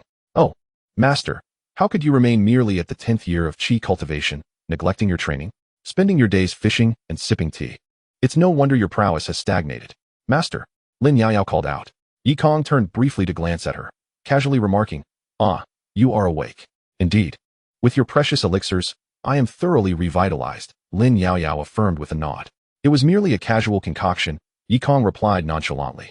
The spirit-condensing pill was a creation from a few herbs Yi Kong had casually gathered. Although he lacked the skill to refine pills, he adeptly extracted the essence from the herbs and condensed it into a pill using his formidable spiritual energy. Lin Yao Yao sighed inwardly. Her master, in his quest for pride, could be rather outlandish. Although the spirit-condensing pill was categorized as a first-tier elixir, its effects rivaled those of a third-tier one, a feat that even seasoned third-tier alchemists might not achieve. Yet her master possessed only the cultivation of qi, not even qualifying as a first-tier alchemist, let alone concocting a first-tier pill with third-tier effects. Master, would you care to assess your disciple? Lin Yao Yao looked up at her master and inquired. To spare her master's pride, she always framed her teachings as a request for him to evaluate her. She would then share her insights and comprehension, hoping to enlighten him in return. Sighing, she thought, for the sake of my esteemed master, I exert myself tirelessly. Upon hearing Lin Yao Yao's suggestion, Yi Kong furrowed his brow. Assess? Just ask me directly when you encounter difficulties. I am your master. There is no need for embarrassment. You still possess a thin skin. Nevertheless, since she had voiced her request, he decided to teach her properly. So, how much have you comprehended thus far? Yi Kong inquired. The disciple responded. I have grasped the 2nd volume of the Star River Reincarnation Sword, the Dying Sun, and the Myriad Sword Intents. Lin Yao Yao elaborated on her understanding of the Dying Sun sword intent in great detail, as Yi Kong listened attentively. At the Beastmaster Peak, the peak leader, Qin Wui, sat furiously upon his throne, smashing the armrest into smithereens. The indignation. Not only had he failed to daze Yi Kong, but he had also succumbed to the intoxicating fragrance himself. To make matters worse, he had spent the entire night sprawled on the ground at the Carefree Peak, suffering from the cold and being bitten by mosquitoes. While the harm was minimal, the humiliation was profound. He had lain there unnoticed by his disciples, left to endure the night alone. Had he not been awakened by the mosquitoes the following day, who knows how much longer he would have remained there. With this thought, Qin Wui scolded, "A bunch of useless fools." Qin Shou and his companions supported one another as they stood on the steps, rendered speechless. Having crouched there for an entire night, their legs numb. Are we truly worthless? It was you who failed to incapacitate Yi Kong. inadvertently rendering yourself helpless instead. This cannot be blamed on us. Qin Shou silently harbored his grievances, not daring to voice them. Silence persisted, for any utterance at this moment would be misguided. Master, it is all that cunning Yikong's fault for having ensnared you and cast you aside. A disciple stepped forward, indignant. Qin Wui shot a cold glance at him. And the disciple, sensing an icy demeanor, immediately fell silent. His previous words had been a slap in Qin Wui's face. The enchanting fragrance had been concocted by Qin Wui himself, yet while others remained unaffected, he had succumbed. What did this signify? It signified a lack of skill. Furthermore, he had been cast out of the Xianyao Peak, lying on the ground all night. Should this become known to others, how could Qin Wui possibly retain his dignity? Would he not become the subject of ridicule? This matter must not be spoken of. Additionally, you shall go to the Spirit Beast Garden and guard the 100 beasts. Qin Wui stated darkly. The disciple who had spoken earlier turned pale at the mention of the Spirit Beast Garden, a place notorious for its terrifying beasts. Once inside, those lacking sufficient strength would find it impossible to escape. Master, I acknowledge my error. I command you to go, so go. Qin Wui replied coldly. The others dared not plead on his behalf. After all, he had no one to blame but himself. Once the atmosphere had settled somewhat, Qin Shou stepped forward, clasping his hands in respect. Master, this matter cannot simply be overlooked. Qin Wui regarded Qin Shou, recalling Yikong's inquiry directed at him. Qin Shou was not his son, but rather his nephew, a relationship that must remain concealed due to the Star River sect's prohibition against nepotism. Only the heads of the various peaks were privy to this information. They merely turned a blind eye, for who among them lacked a few relatives within the sect? What idea do you propose? Qin Wui inquired solemnly. Qin Shou flashed a charming smile, placing a hand behind his back as he slowly spoke. Master, is it not time for the annual tribute to commence? Upon hearing this, Qin Wui immediately understood and smiled faintly. Indeed, the Great Yin Kingdom pays tribute to our sect annually, selecting disciples from the peaks to receive the envoys. This year, it is indeed Xianyao Peak's turn. Once he leaves Xianyao Peak, I wonder who will be able to protect him. Chapter 12 How the Master is put in a difficult position. At Xianyao Peak, Lin Yaoyao concluded her instructions to the Master and walked away, hands clasped behind her back. She wondered if the Master had truly comprehended her lessons. As he merely nodded along, it was I who deliberately guided him, not an actual assessment of my abilities. However, observing the Master's earnest expression, she mused that perhaps he had indeed understood. Returning to her thatched cottage, Lin Yaoyao reflected on her progress. She had already reached the 9th level of qi refining and only needed to acquire a foundational item to establish her foundation. Yet, she harbored no desire for ordinary foundation establishment pills or earthly treasures. Talent determines the lower limits, while foundation establishment dictates the upper limits. Her innate talent was undeniable. The only challenge lay in the absence of a foundational item. A throbbing headache afflicted her as she pondered the imminent need for foundational materials. Where could one procure such essential items? The words of her frugal master were of little consequence. He himself lacked them, and even if he could acquire something, it would merely be a foundational elixir. With her extraordinary talents and innate gifts, ordinary foundational materials would scarcely suffice to elevate her to the imperial realm. Lin Yaoyao tapped her head in frustration. The greatest dilemma had emerged, the lack of foundational materials. Alas, she realized that ultimately, she must rely on her own efforts. With a gentle sigh, she settled into a meditative posture within her thatched cottage. Her hands formed intricate seals, her lips murmured incantations, and a plethora of shimmering golden runes encircled her, exuding an air of profound mystery. This was a unique secret technique of the Empress, utilized for both summoning and transmitting messages, all without revealing her presence. However, with her current strength, she could only convey messages, not summon. Once the runes had completed their evolution, Lin Yaoyao waved her hand, causing the runes to dissipate into the void. In the heart of the Great Qian continent stood a towering pavilion, the headquarters of the Great Qian Trading Company, esteemed within the realm of cultivation. The Great Qian Trading Company held a prominent position, with branches established in nearly every continent. Numerous elite sects maintained close cooperative ties with the trading company, reinforcing its formidable status. Few dared to provoke it lightly. Atop the pavilion, a middle-aged man had just lifted his teacup when the runes materialized before him. The president of the trading company, upon seeing the runes, trembled slightly and set down his cup. The Empress was still alive. Had she not perished? After deciphering the message contained within the runes, Xiao Yuan dispersed them with a wave of his hand, a heavy expression clouding his face. The Empress was summoning him to procure a piece of foundational bone. For Xiao Yuan, securing a top-tier foundational bone was feasible, yet he felt a deep-seated trepidation. Your Majesty, I regret to inform you that your adversaries are far too powerful for me to provoke. The foundational materials you seek, I fear I cannot provide. Should your enemies discover my contact with you, the great Qian Trading Company would be doomed. Pressing his fingers to his brow, Xiao Yuan hesitated for a long while before reaching a resolution. Someone, take a piece of the crimson chicken bone used to nourish the dragon hounds and deliver it to the desolate lands at the Xianhe sect Xianyao Peak. He sighed inwardly. Your Majesty, forgive me. At the edge of the turbulent sea, Yikong had been fishing when he suddenly recalled that his disciple was on the verge of foundational cultivation.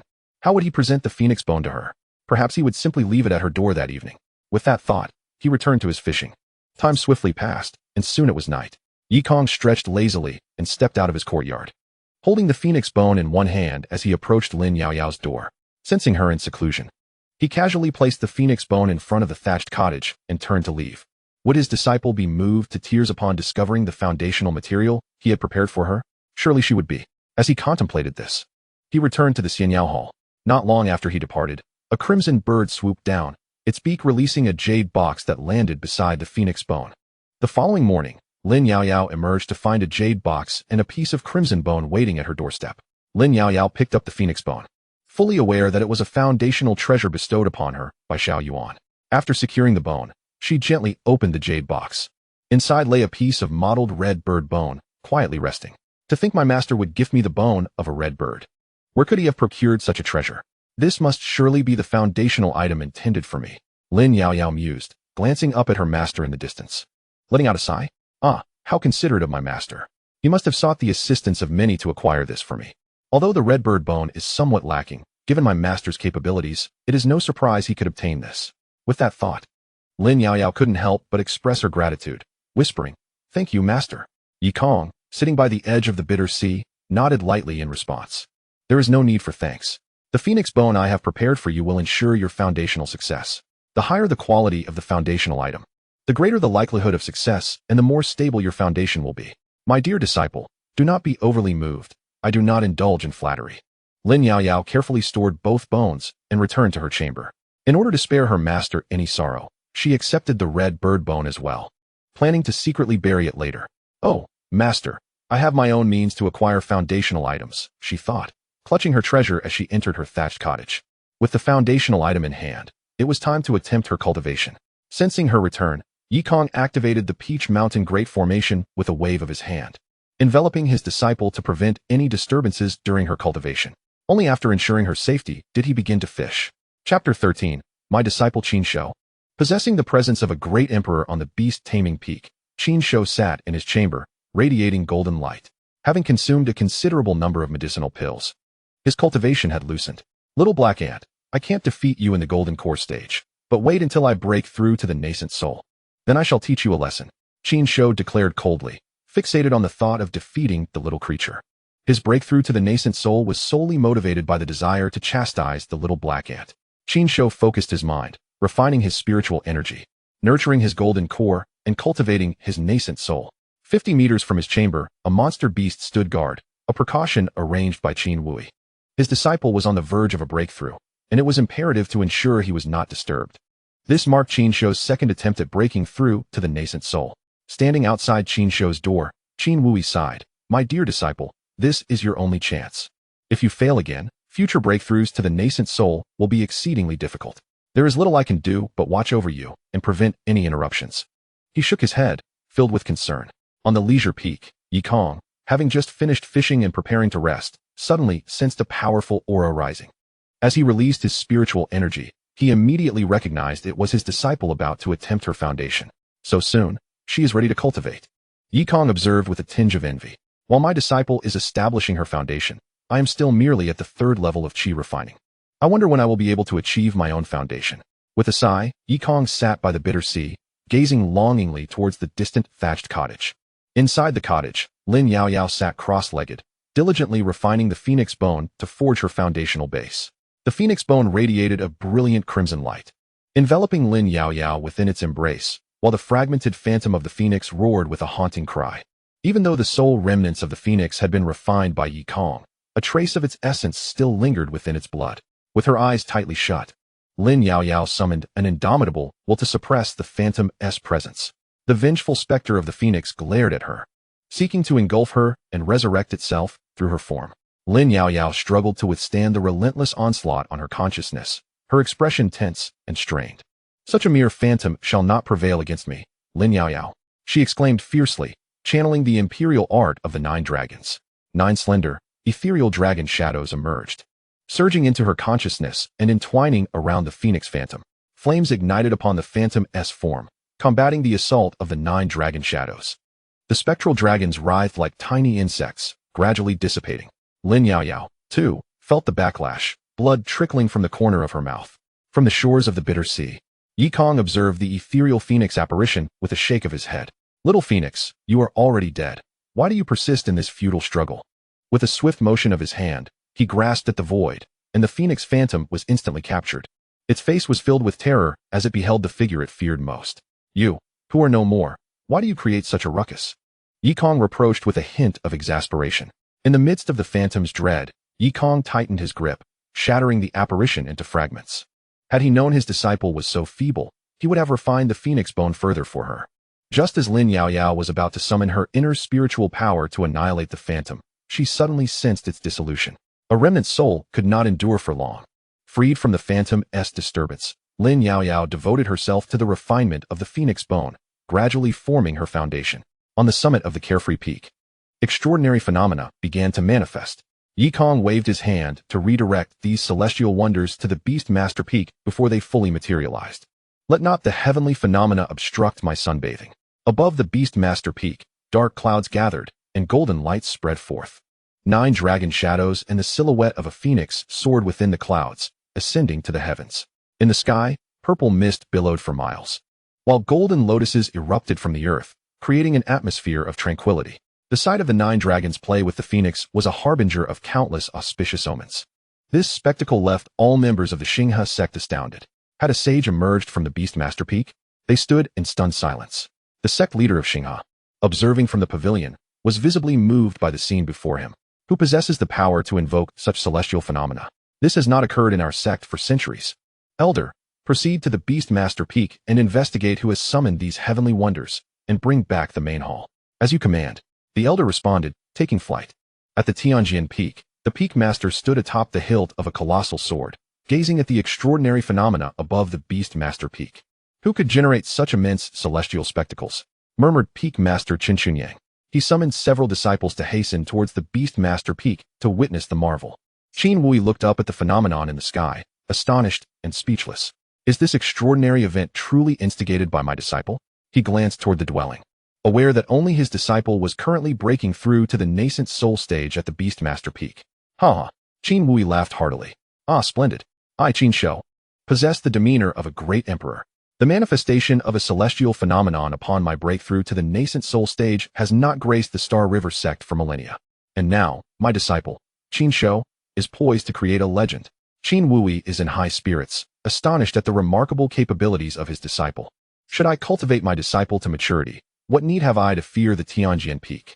As the dragon and phoenix harmonize, a thread of auspicious energy descends and enters Qin Shou's being. While nurturing his golden core, Qin Shou suddenly senses a mysterious force within him. He immediately channels this power into his golden core, which begins to crack open, releasing an overwhelming aura that gradually blooms forth. Qin Wui, sensing such a potent energy from outside, smiles even more broadly. The dragon and phoenix harmonize, spiraling around the beast-taming peak, drawing the attention of the various peak masters, who rush to witness this epic scene up close. Countless disciples follow suit, making their way to the beast-taming peak. Qin Wui, you have indeed stumbled upon a treasure, remarks Qin Chunyang from atop the peak. Indeed, who would have thought Qin Shou possessed the stature of a great emperor, exclaims several others in astonishment. With beast guardians in place, they refrain from approaching. The other peak masters stand back, observing this miraculous event. Yi Kong, seated by the sea of suffering, glances at the throng at the beast-taming peak and feels a sense of relief. Fortunately, the celestial phenomenon was relocated, had it occurred on the carefree peak. The consequences would have been dire. The celestial phenomenon soon dissipates. Qin Shou's nascent soul is successfully formed, and Qin Wui, sensing his disciple's stability, steps out to boast. Congratulations.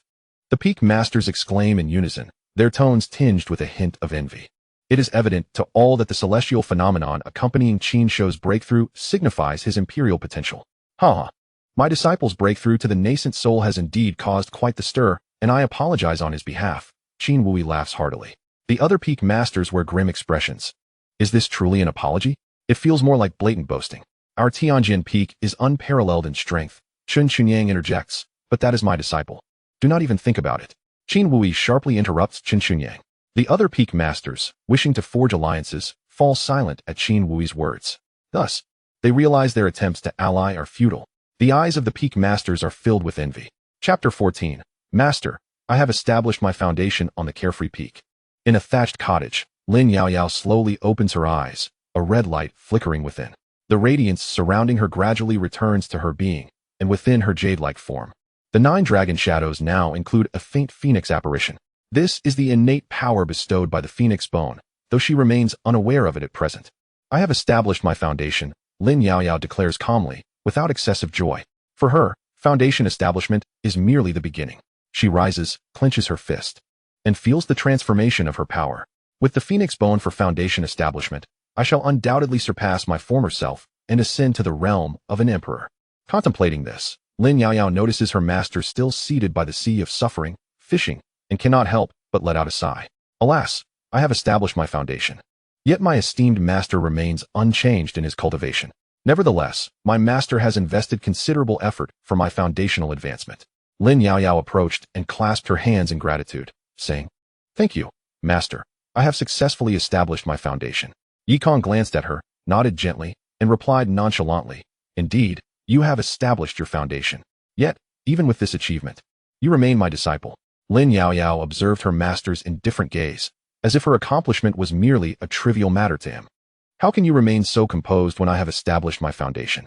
It's no wonder you are a seasoned qi refinement practitioner, showing little ambition. Alas, the plan to reform my apathetic master seems increasingly difficult. Lin Yaoyao had initially intended to provoke her master, thinking to herself, Look at me. I have established my foundation while you are still at qi refinement. Shouldn't you strive harder? However, Yikong's demeanor left her at a loss for words. He tugged at the fishing line and said slowly, Disciple, you have merely just established your foundation. You must solidify your realm diligently and avoid arrogance. Your journey ahead remains long. Upon hearing this, Lin Yaoyao felt disdainful. Oh, master, do you not feel a twinge of embarrassment uttering such words? I have established my foundation, yet you still linger in qi refinement. Shouldn't you feel a sense of shame? I am the disciple, and you are the master. You may say there is no issue with me, but to express it so casually, is that truly acceptable? Alas, my master is exceedingly difficult to guide. Having resigned to complacency, with a sigh in her heart, Lin Yaoyao replied on the surface, Disciple understands. I shall return to my cultivation. With that, she returned to her humble cottage. Yikong adjusted his fishing hook, practicing qi refinement at the Beastmaster Peak. The Grand Elder stood aloft and announced, The sect leader has decreed that the Peak Master of Beastmaster Peak shall lead Qin Shou to the Star River Hall for a council. All Peak Masters, if there are no matters of urgency, please return to your respective peaks to prepare for the decennial 9 Peaks Grand Competition. At these words, the assembly was taken aback. They had not anticipated the sect leader's involvement. We shall abide by the sect leader's decree. The Peak Masters bowed in response, reluctantly retreating. Qin Wui, accompanied by the recently emerged Qin Shou, headed towards the Star River sect. Qin Shou, remember, when the Peak Master offers you a reward, accept it. But if they attempt to win you over, refuse, Qin Wui instructed. Why? Qin Shou inquired in confusion. Your breakthrough to the nascent soul has stirred the heavens and earth. Signifying the presence of a great emperor, Qin Wui spoke solemnly. Qin Shou's eyes widened at these words. Master, are you not jesting? Everyone has witnessed it. Would I have any reason to deceive you? Upon hearing this, Qin Shou was utterly astonished. No wonder I suddenly broke through to Golden Core. It was indeed my awakening that provoked the celestial phenomenon. Does this mean I can stride with confidence within the Star River sect? In the Star River Hall, the Peak Master of Beastmaster Peak, Qin Wui, led Qin Shou into the Grand Hall, where they bowed and greeted sect leader. The sect leader, Luo Yantian, surveyed them with his divine sense and nodded. Ah, quite impressive, a talented youth. Since you have broken through to the nascent soul, I shall bestow upon you a nascent soul treasure. With a wave of his hand, a shimmering small tower appeared in Qin Shou's grasp. Thank you, sect leader. Qin Wui accepted the treasure, expressing his gratitude. Luo Yantian nodded lightly and said, Return and cultivate diligently. Do not squander your innate talent. Yes, Qin Shou responded earnestly. Qi Wui was somewhat surprised to see that the sect leader had not sought to win over Qin Shou, but accepted it nonetheless. Very well, Prepare to depart. Luo Yantian gestured dismissively. As Qi Wui turned to leave with his disciple, he suddenly recalled something. Sect leader, the envoy from the Great Yin Kingdom has arrived. And it seems there has been a disaster in their realm, he reported with a respectful gesture. Such trifles can be handled by anyone. Luo Yantian waved his hand dismissively. Qi Wui continued. While the matter of the Great Yin Kingdom may seem trivial to you, it is of great significance to the Xiaoyao Peak. This year, it is indeed our turn to host. Standing with his back to the assembly, Luo Yantian, with a foot poised in the starlit river, pondered for a moment before saying, "You may go." "Yes," the master of the Beast Peak replied, turning to lead Qin Shou away. The following day at Xiaoyao Peak, Yikong sat by the bitter sea, contemplating how to encourage his disciple to engage in diligent training. Spending entire days soaking in baths was hardly productive. He had come to believe in a saying, women were made of water. As he fretted, a celestial crane dispersed the clouds of Xiaoyao Peak and landed gracefully upon the bitter sea, transforming into a young boy. The boy, with an impassive expression, clasped his fists and spoke. "Uncle Yi, the sect leader has issued a command for you to descend the mountain and attend to the envoy from the Great Yin Kingdom." The Great Yin Kingdom, being a vassal state of the Star River sect, sent envoys annually to discuss tributes. This was a mundane task that the higher-ups of the Star River sect were reluctant to undertake. Under the persuasion of the master of the Beast Peak, this duty had fallen to Yikong. "I still have my cultivation to attend to. The sect leader could assign another elder to handle this." Yikong waved his hand in refusal. "Uncle Yi, this is the sect leader's directive," the boy insisted. Yikong remained unmoved. He had little regard for the authority of a mere sect leader. Just then, a notification chimed. Breaking the tranquility, mission issued. Attend to the affairs of the Great Yin Kingdom. Reward: 1 opportunity to fish for special items. The mention of fishing for special items stirred Yikong's interest, prompting him to concede. "In that case, I shall go." The boy smirked internally, thinking, "Look at you. A mere peak master trying to act tough. The moment the sect leader's command is mentioned, you wilt. I hope Uncle Yi descends promptly. The envoy from the Great Yin Kingdom is residing in Star River Town," he added. "Oh," Yikong replied nonchalantly. Since the moment he accepted Yao Yao as his disciple, special items had continually appeared. Reflecting, he recalled that the first special item he had acquired was during a confrontation with a mysterious figure in black, adorned with horns. Sitting by the bitter sea, he pondered thoughtfully. Perhaps the key to breaking through the foundation establishment stage lies in shattering the bottleneck and continuously accepting disciples. With a subtle flick of his hand, he stowed his fishing rod, clasped his hands behind his back, and began his descent down the mountain. It was the first time in many years that he ventured down, albeit only to Star River Town at the foot of the sect's mountain. As he descended, Yikong activated the protective array of Xiaoyao Peak.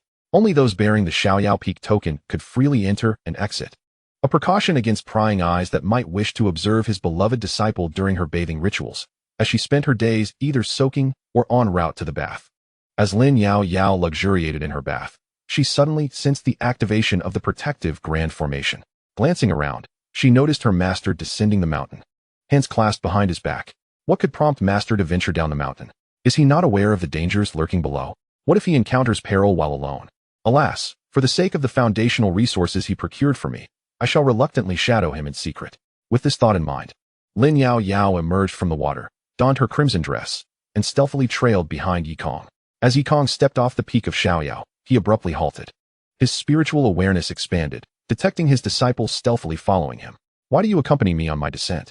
Are you so apprehensive of my reprimand that you must remain hidden?" He mused. My disciple's clinginess is quite bothersome." With a sigh, Yikong shook his head and continued his descent. Lin Yao Yao trailed closely, observing her master pausing almost immediately upon reaching the base of the mountain. Sighing, she thought, "Indeed, master is rather feeble. He requires rest so soon after descending. If I weren't here to protect him, who knows what might happen." She shook her head and sighed, silently following him. Upon reaching the mountain gate, the guarding disciple, with an expression of indifference, inquired, "Which peak do you belong to? Do you have the necessary orders to descend?" "Xiaoyao Peak's master," Yikong replied calmly. Having not ventured down in several years, save for the celestial gathering, many disciples were unfamiliar with their peak's leader. Upon hearing his title, the guarding disciple immediately opened the gate. "Master, please." Although Yikong held little authority, he was nonetheless a peak master and held a nominal position of seniority. Disciples, even if they held disdain, were obliged to respectfully address him as master or uncle. Failing to do so could lead to dire consequences should he report them to the sect leader. Once the gate was opened, Yikong leisurely descended further. Not long after, Lin Yao Yao emerged. "Junior sister, Which peak do you belong to? Why do you descend? The guarding disciple inquired amiably. I am the eldest disciple of Xiaoyao Peak. Accompanying my master down, Lin Yao Yao replied coldly, uninterested in further conversation. What's happening at Xiaoyao Peak today? Why is everyone descending? Do you not know? The envoy from the Dying Kingdom has come to pay tribute, and the sect leader has ordered Xiaoyao Peak to receive them. There are only 2 of us at Xiaoyao Peak. Once the competition concludes, I fear there may be no one left. After some idle chatter, the guarding disciple resumed his post. Chapter 15. Master S' visit to the brothel is quite excessive, master. Both Yi Kong of Xiaoyao Peak and his sole disciple have descended. Qin Shou reported upon returning to the Beastmaster Peak. Qin Wu Yi nodded solemnly. Very well, let us proceed to Xiaoyao Peak. As Qin Wu Yi approached the edge of Xiaoyao Peak, he suddenly collided with the formation barrier. Other disciples met the same fate, crashing into the barrier and tumbling from the sky. Extracting his face from the barrier, Qin Wu Yi cast a cold gaze upon Xiaoyao Peak, a flicker of ruthless intent glimmering in his eyes. In the realm of the 9 peaks, though the protective formations differ, they are all established upon the spiritual veins of the Star River sect. Having severed the spiritual vein of your carefree peak, I am unconvinced that your array can withstand my might. Qin Wu Yi uttered these words coldly, gazing down at the ground. Within the Star River, a singular spiritual vein traverses the 9 peaks, bestowing them with the energy required for cultivation. As Qin Wu Yi contemplated the spiritual vein beneath Carefree Peak, a faint smile graced his lips. Commence excavation. With a wave of his hand, Qin Shou and the others brandished their artifacts, delving into the spiritual vein of Carefree Peak. The sound of digging echoed, and as dust swirled, the essence of the spiritual vein was disrupted. Meanwhile, at the foot of the Star River sect, Yi Kong had just descended the mountain when he beheld an 8-bearer sedan chair awaiting him. Beside it stood a junior official clad in ceremonial attire, who hurried forward upon spotting Yi Kong. Might I inquire if you are the esteemed envoy? The official bowed respectfully. Indeed, Yi Kong replied with a slight nod. The esteemed envoy, Lord Sima, has been awaiting your arrival at the Orchid Pavilion, the official informed him. Upon hearing this, Yi Kong strode towards the sedan chair, hands clasped behind his back. Lin Yao Yao followed closely, her brow furrowed as she observed her master being carried away. What manner of place is the Orchid Pavilion? Lin Yao Yao inquired, perplexed.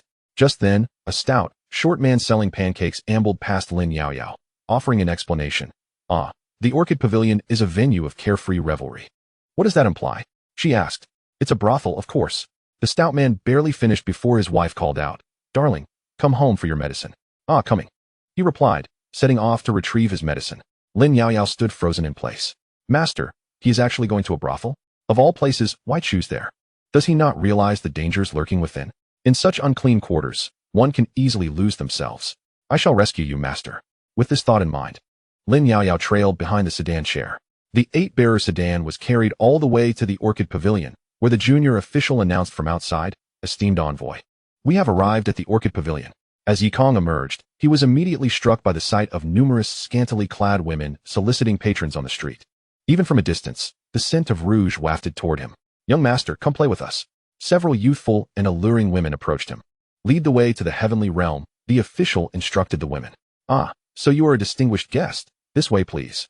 One of the women beckoned, guiding him into the establishment. Upon entering, Yi Kong was momentarily taken aback. The interior was resplendent, enveloped in ethereal mist, with numerous performers dancing gracefully amidst the haze. Upon noticing the arrival of the envoy from the Great Yin Kingdom, the Grand Marshal promptly approached. Esteemed envoy, please. He bowed deeply. Yi Kong nodded slightly and took his seat at the head of the table. The Grand Marshal clapped his hands, and 4 enchanting women, each with a captivating presence, glided over and settled beside Yi Kong, 2 on either side, exuding charm and allure. The 2 on the right poured wine for Yi Kong, while the 2 on the left attempted to lean against him. Yi Kong deftly shifted aside, causing one of the women to tumble to the ground. Oh dear! At the sound of her exclamation, Yi Kong felt a shiver run down his spine. I am not inclined towards such amusements. Please retract your arrangements, he stated coldly. Beside him stood a beautiful disciple, and Yi Kong had become almost immune to the allure of beauty. Moreover, compared to her, the others were vastly inferior. They could hardly be deemed exceptionally attractive. They were merely pleasant to the eye. Noticing Yi Kong's indifference to beauty, the Grand Marshal waved his hand, dismissing them. I apologize for my presumptuousness. It seems cultivators do not indulge in beauty, he said hastily. As he spoke, several guards presented rare treasures and miraculous elixirs. Yi Kong glanced at the items laid before him and felt no interest. Whatever he desired, he could simply procure from the ancient forbidden lands. where the quality and age of materials far surpassed those before him. Let us speak of matters at hand. Take these away, he replied nonchalantly. The lavish offerings of beautiful maidens and extraordinary treasures clearly indicated that there was ulterior motive. Upon hearing Yi Kong's words, the Grand Marshal immediately knelt on one knee, clasping his hands. I beseech you, noble envoy, to lend your assistance and save my Dayan. Yi Kong had anticipated this. The reception of the Dayan envoy, as indicated by the task issued by the system, was far from simple. Furthermore, the grand procession and the offerings of both beauty and wealth made it evident that there was a request to be made. Speak, what is it that you desire? Yi Kong inquired softly. The Grand Marshal quickly replied, in the southern region of Dayan, a fierce flood dragon has emerged. This creature is savage, devouring people and destroying fields. With the harvest approaching, if the flood dragon continues its reign of terror, Dayan shall be in grave peril. Therefore I implore you, noble envoy, to provide your assistance. He knelt, clearly outlining the situation. Very well, I shall aid Dayan in resolving this matter, Yi Kong responded calmly. A mere flood dragon was hardly a challenge. May I inquire your esteemed name, noble envoy? Once the task is accomplished, Dayan shall bestow great rewards. Yi Kong, the lord of the Carefree Peak, he stated matter-of-factly. The Grand Marshal stood there, dumbfounded. At the base of Carefree Peak, the group dug for less than a quarter of an hour before finally unearthing a spiritual vein. This vein sparkled like a sapphire, radiating a brilliant light and brimming with abundant spiritual energy. A single breath of its essence equated to half a year's worth of arduous cultivation. Qin Wui summoned a rhinoceros horn, manipulating it with spiritual energy, which he plunged into the vein. Boom! The galaxy trembled, and the entire spiritual energy of the Star River sect was affected. A fissure opened in the spiritual vein, releasing an endless flow of energy. However, as the rhinoceros horn descended once more, a beam of golden light struck, knocking it from Qin Wui's grasp. Halt! The Grand Elder, riding a celestial crane, arrived just in time. Greetings, Grand Elder. Qin Wui saluted. You have displayed tremendous audacity, daring to damage the Star River sect's spiritual vein. Do you wish to sever the roots of the Star River sect? The Grand Elder chastised. I merely intended to temporarily interrupt the Carefree Peak's spiritual vein. I had no desire to cause destruction, Qin Wui hurriedly explained. The Carefree Peak's vein is the primary source of the Star River sect's energy. Should it be interrupted, the entire sect will face calamity. Are you prepared to bear that burden? The Grand Elder reprimanded. Qin Wui was left in shock upon hearing this. If the Carefree Peak was the primary source, why was the spiritual energy so weak? If you dare to disturb the Carefree Peak's spiritual vein again, prepare to face annihilation along with your entire clan, the Grand Elder warned coldly. A shiver ran down Qin Wui's spine as he silently led his disciples away. The fractured spiritual vein remains unrepaired. Chapter 16. This master is truly overestimating himself. The name of the Xiaoyao Peak of the Xinghe sect is well known throughout the world. It is common knowledge that Xiaoyao Peak is the most inept of all the peaks within the sect. Its peak master is merely a practitioner of 10 years. Were it not for his influential connections, he would have long been relegated to menial tasks. There is a popular saying among the people, better to be a small acolyte at the foot of the mountain than to join the Xiaoyao Peak of Xinghe sect. I still remember when the Grand Marshal came to pay tribute. The Emperor repeatedly instructed him to invite a senior envoy from the Tianjian Peak to descend the mountain and deal with the flood dragon. Above all, he stressed the importance of not seeking assistance from Xiaoyao Peak. Yet now, the very person he kneels before is, astonishingly, the master of Xiaoyao Peak. The Grand Marshal felt utterly helpless. Unsure of how to proceed, he hesitated for a moment before earnestly saying, Senior envoy, perhaps it would be best if you did not trouble yourself to ascend the mountain and instead invite someone from Tianjian Peak. I do not doubt your capabilities. However, that flood dragon is exceedingly formidable. Having a disciple from Tianjian Peak would undoubtedly provide an added layer of security. The Grand Marshal's words were quite tactful. I am sufficient. Yi Kong replied nonchalantly. It is merely a trifling flood dragon that can be dealt with a mere wave of my hand. Why trouble Tianjian Peak? The envoy from the Great Yin Kingdom, hearing this, was nearly in tears. Master, that flood dragon is no trivial matter. Even our military has been unable to subdue it. If it were not for our desperation, we would not seek aid from the Xinghe sect. Yi Kong sighed lightly and replied calmly, You must place your trust in me. I trust you not at all. The envoy retorted. You, a mere practitioner, will die within the borders of the Great Yin Kingdom. And then our nation shall surely suffer at the hands of your Xinghe sect. I have come simply to seek assistance. Must you play mind games? Yi Kong continued. If you were not the Peak Master, I would have already expressed my disdain. Master, let us refrain from jesting, the envoy implored. Yi Kong regarded the envoy with utmost seriousness and declared, Does this Peak Master jest? Is it not just a small flood dragon? I can eradicate it with a mere gesture. Is that truly so difficult? Seeing you so anxious is quite unbecoming for an envoy of the great Yin kingdom. Do you not understand the importance of remaining calm? The envoy, taken aback by Yi Kong's earnest demeanor, found himself momentarily speechless. What could he do now that the peak master had spoken so? Reluctantly, he decided to place his faith in him. At worst, if he were to be devoured by the flood dragon, he could always return. Should you choose to seek your own demise, that is of no concern to me. Let us proceed and not squander any more time, Yi Kong softly urged. The envoy of the great Yin kingdom nodded, took a sip of wine to steady his nerves, and led the way. Outside the brothel, Lin Yaoyao, upon seeing her master emerge, hid aside. Master, are you so swift? Has the matter been resolved in less than the time it takes to brew a cup of tea? Master, you must replenish your vitality. As Yi Kong stepped out, he sensed his disciple hiding nearby. He had initially intended to fly directly over, but, fearing that his disciple would struggle to keep up, he opted to accompany the envoy of the great Yin kingdom and board the carriage instead. He did not dissuade his disciple from following. Upon noticing this, the envoy could not help but sigh. You cannot even fly. How can you possibly assist us in the great Yin? If only I could start anew. I would have inquired about your identity first. At last, it seems you are hastening towards demise, dragging me along with you. The heart of the Grand Marshal was steeped in despair, for the renowned Mount Xiaoyao loomed ominously. Huh! The coachman shouted, and the celestial steed galloped with unmatched speed, racing toward the southern region of the great Yin kingdom. Upon her emergence, Lin Yaoyao soared through the air, trailing closely behind the carriage. Yi Kong, seated within the carriage, sensed his disciple's persistent presence within a kilometer. Alas, my disciple clings too tightly to her master. I merely ventured forth to slay a small dragon, yet she insists on accompanying me. Would it not be more gratifying to return and cultivate? Well, let it be. If you wish to follow, then follow. When the time comes, I shall slay the dragon and roast a leg for you. With this thought, Yi Kong closed his eyes to rest. The envoy of the great Yin kingdom gazed out of the window, his expression a tapestry of complexity, having prepared for the worst. If one could not even perform aerial flight, how could they contend with a dragon? Death loomed. The envoy suppressed his sorrow, allowing the wind to dry his tears. 2 hours later, the carriage arrived in the southern region of the great Yin kingdom. The journey was not long, and coupled with the celestial steed's swift pace, they reached their destination in a short span of time. As the carriage rolled into the southern area, the Grand Marshal alighted and drew back the curtain. My lord, we have arrived in the southern region. Yi Kong stepped out, beholding the magnificent scenery before him, and could not help but exclaim, before Mount Shisai, white egrets soar.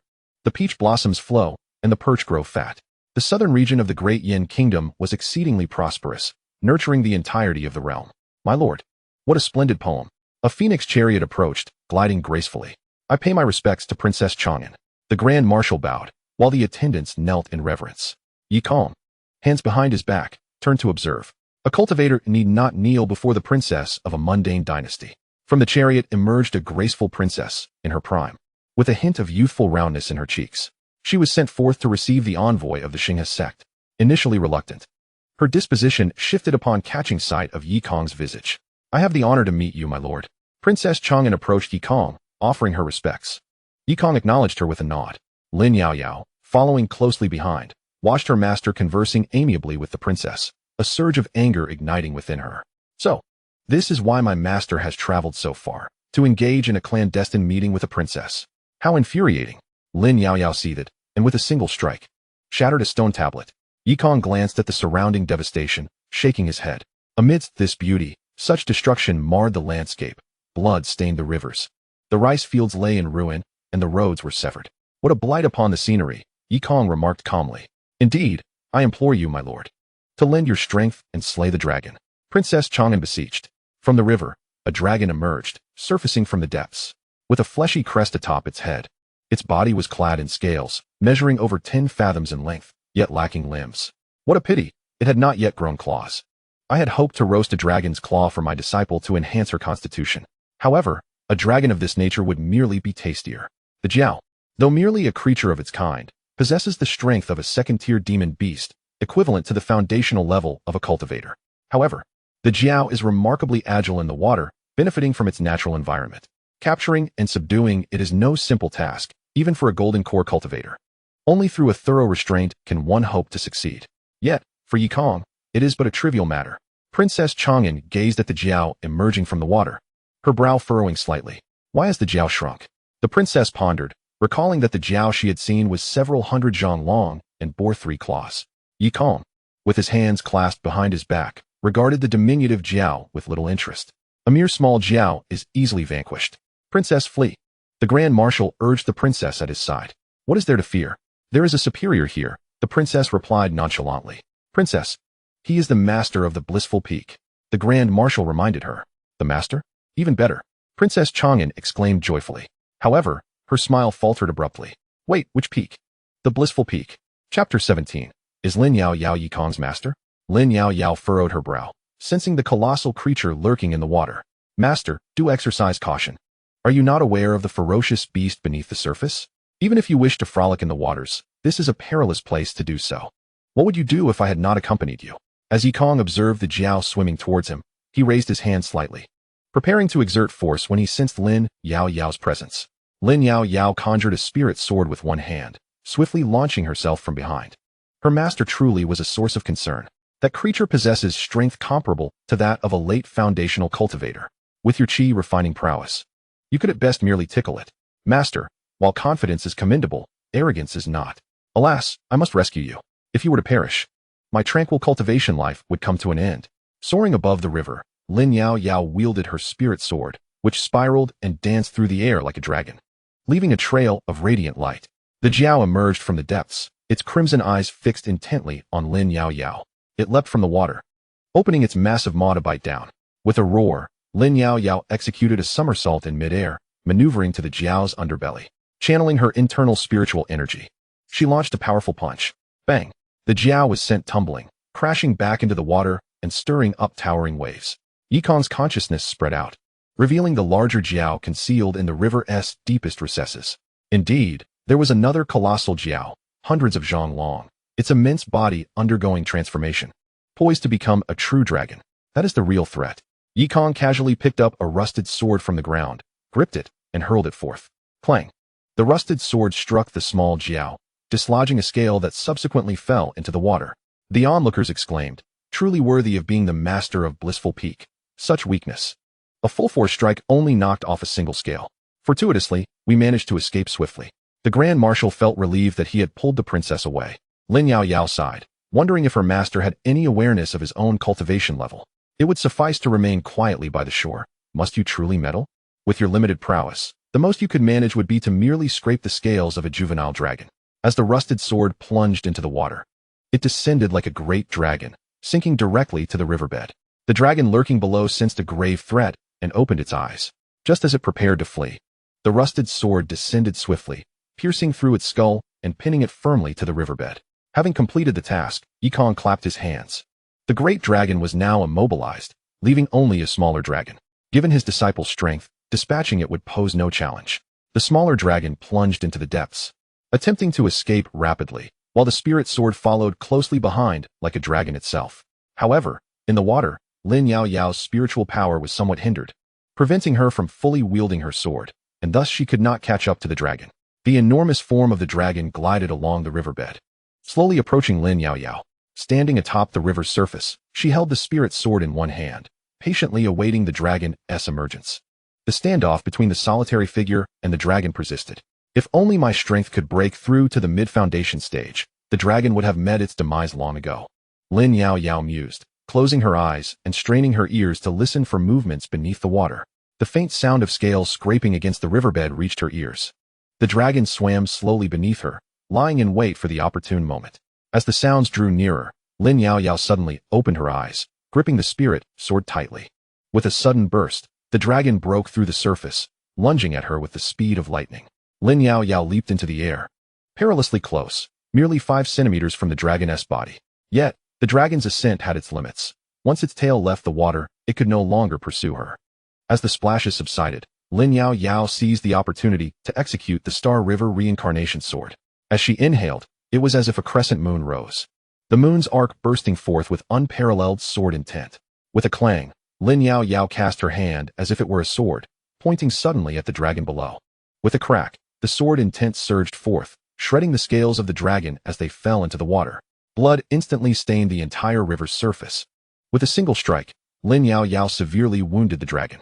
Letting out a pained roar, the dragon dove back into the depths. fully aware it could not win and choosing to flee. Ah, now you wish to escape?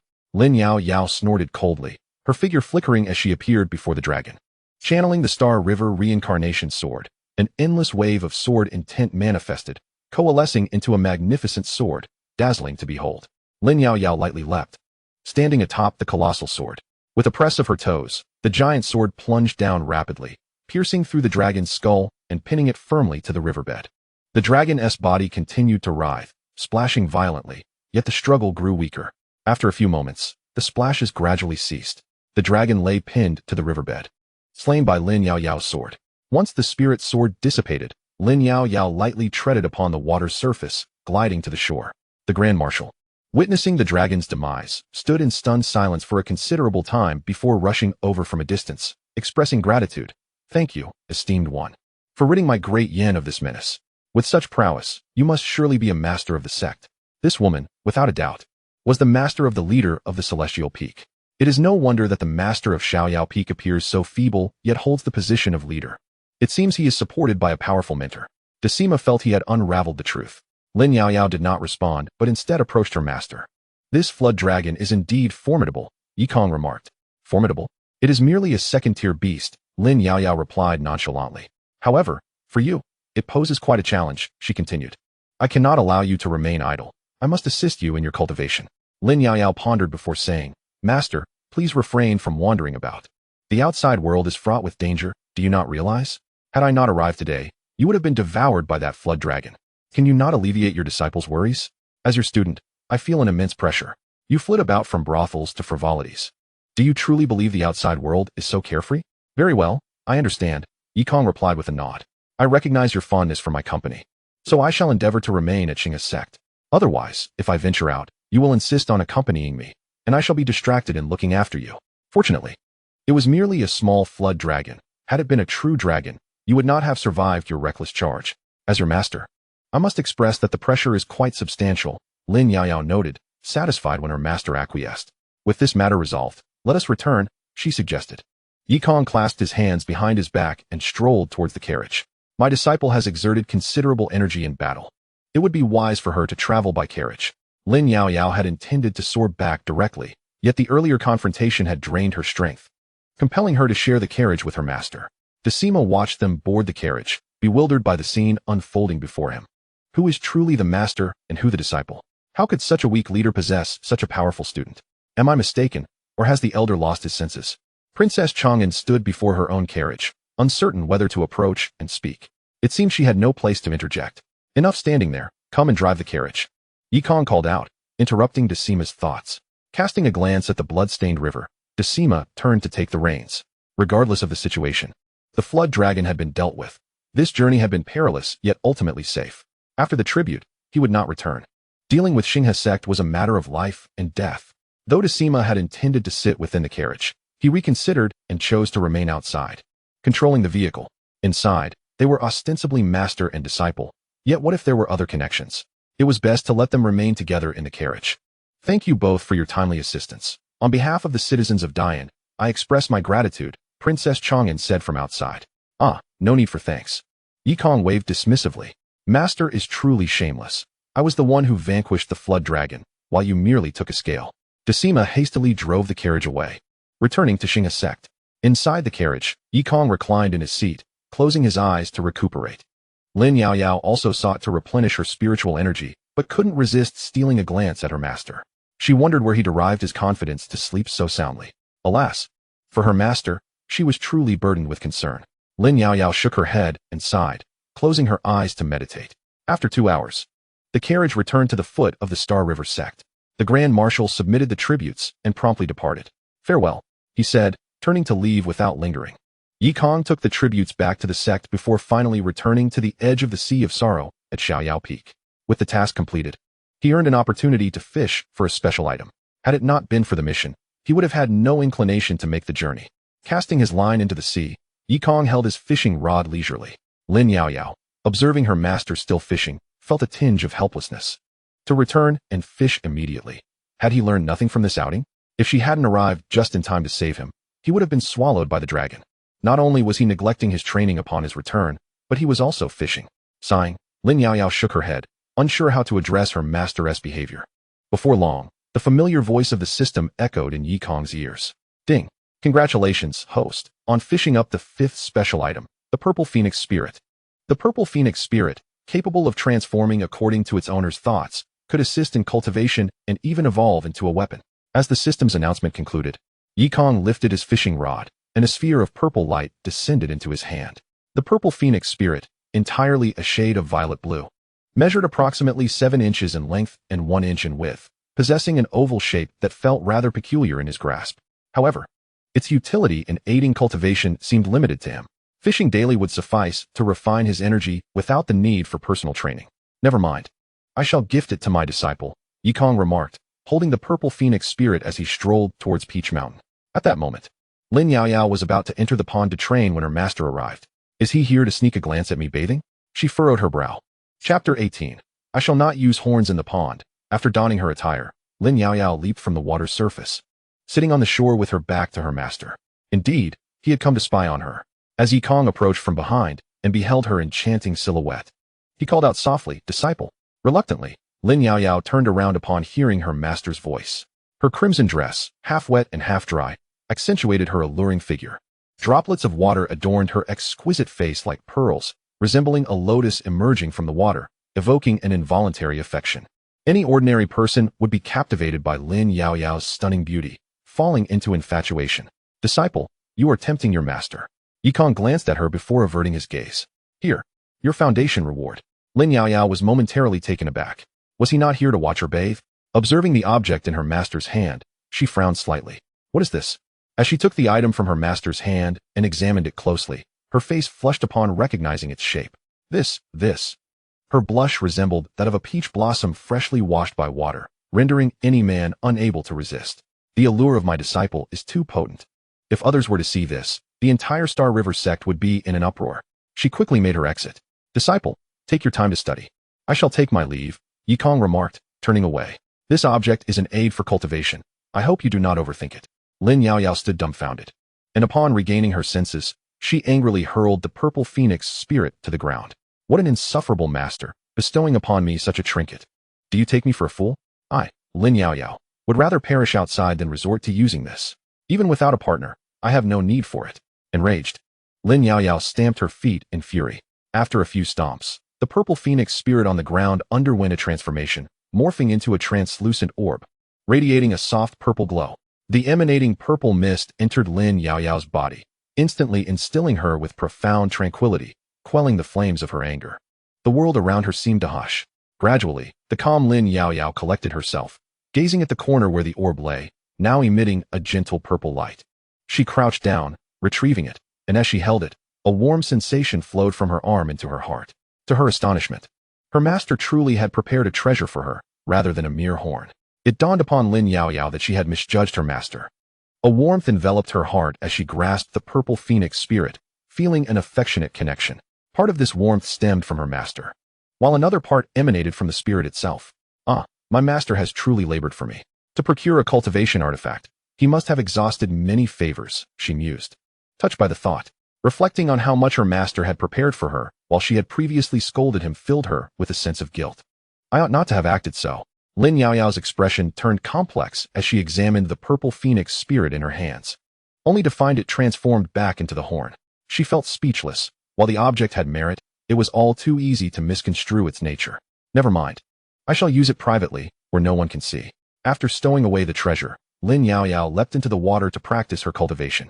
Meanwhile, upon returning, Yikong resumed fishing with his rod.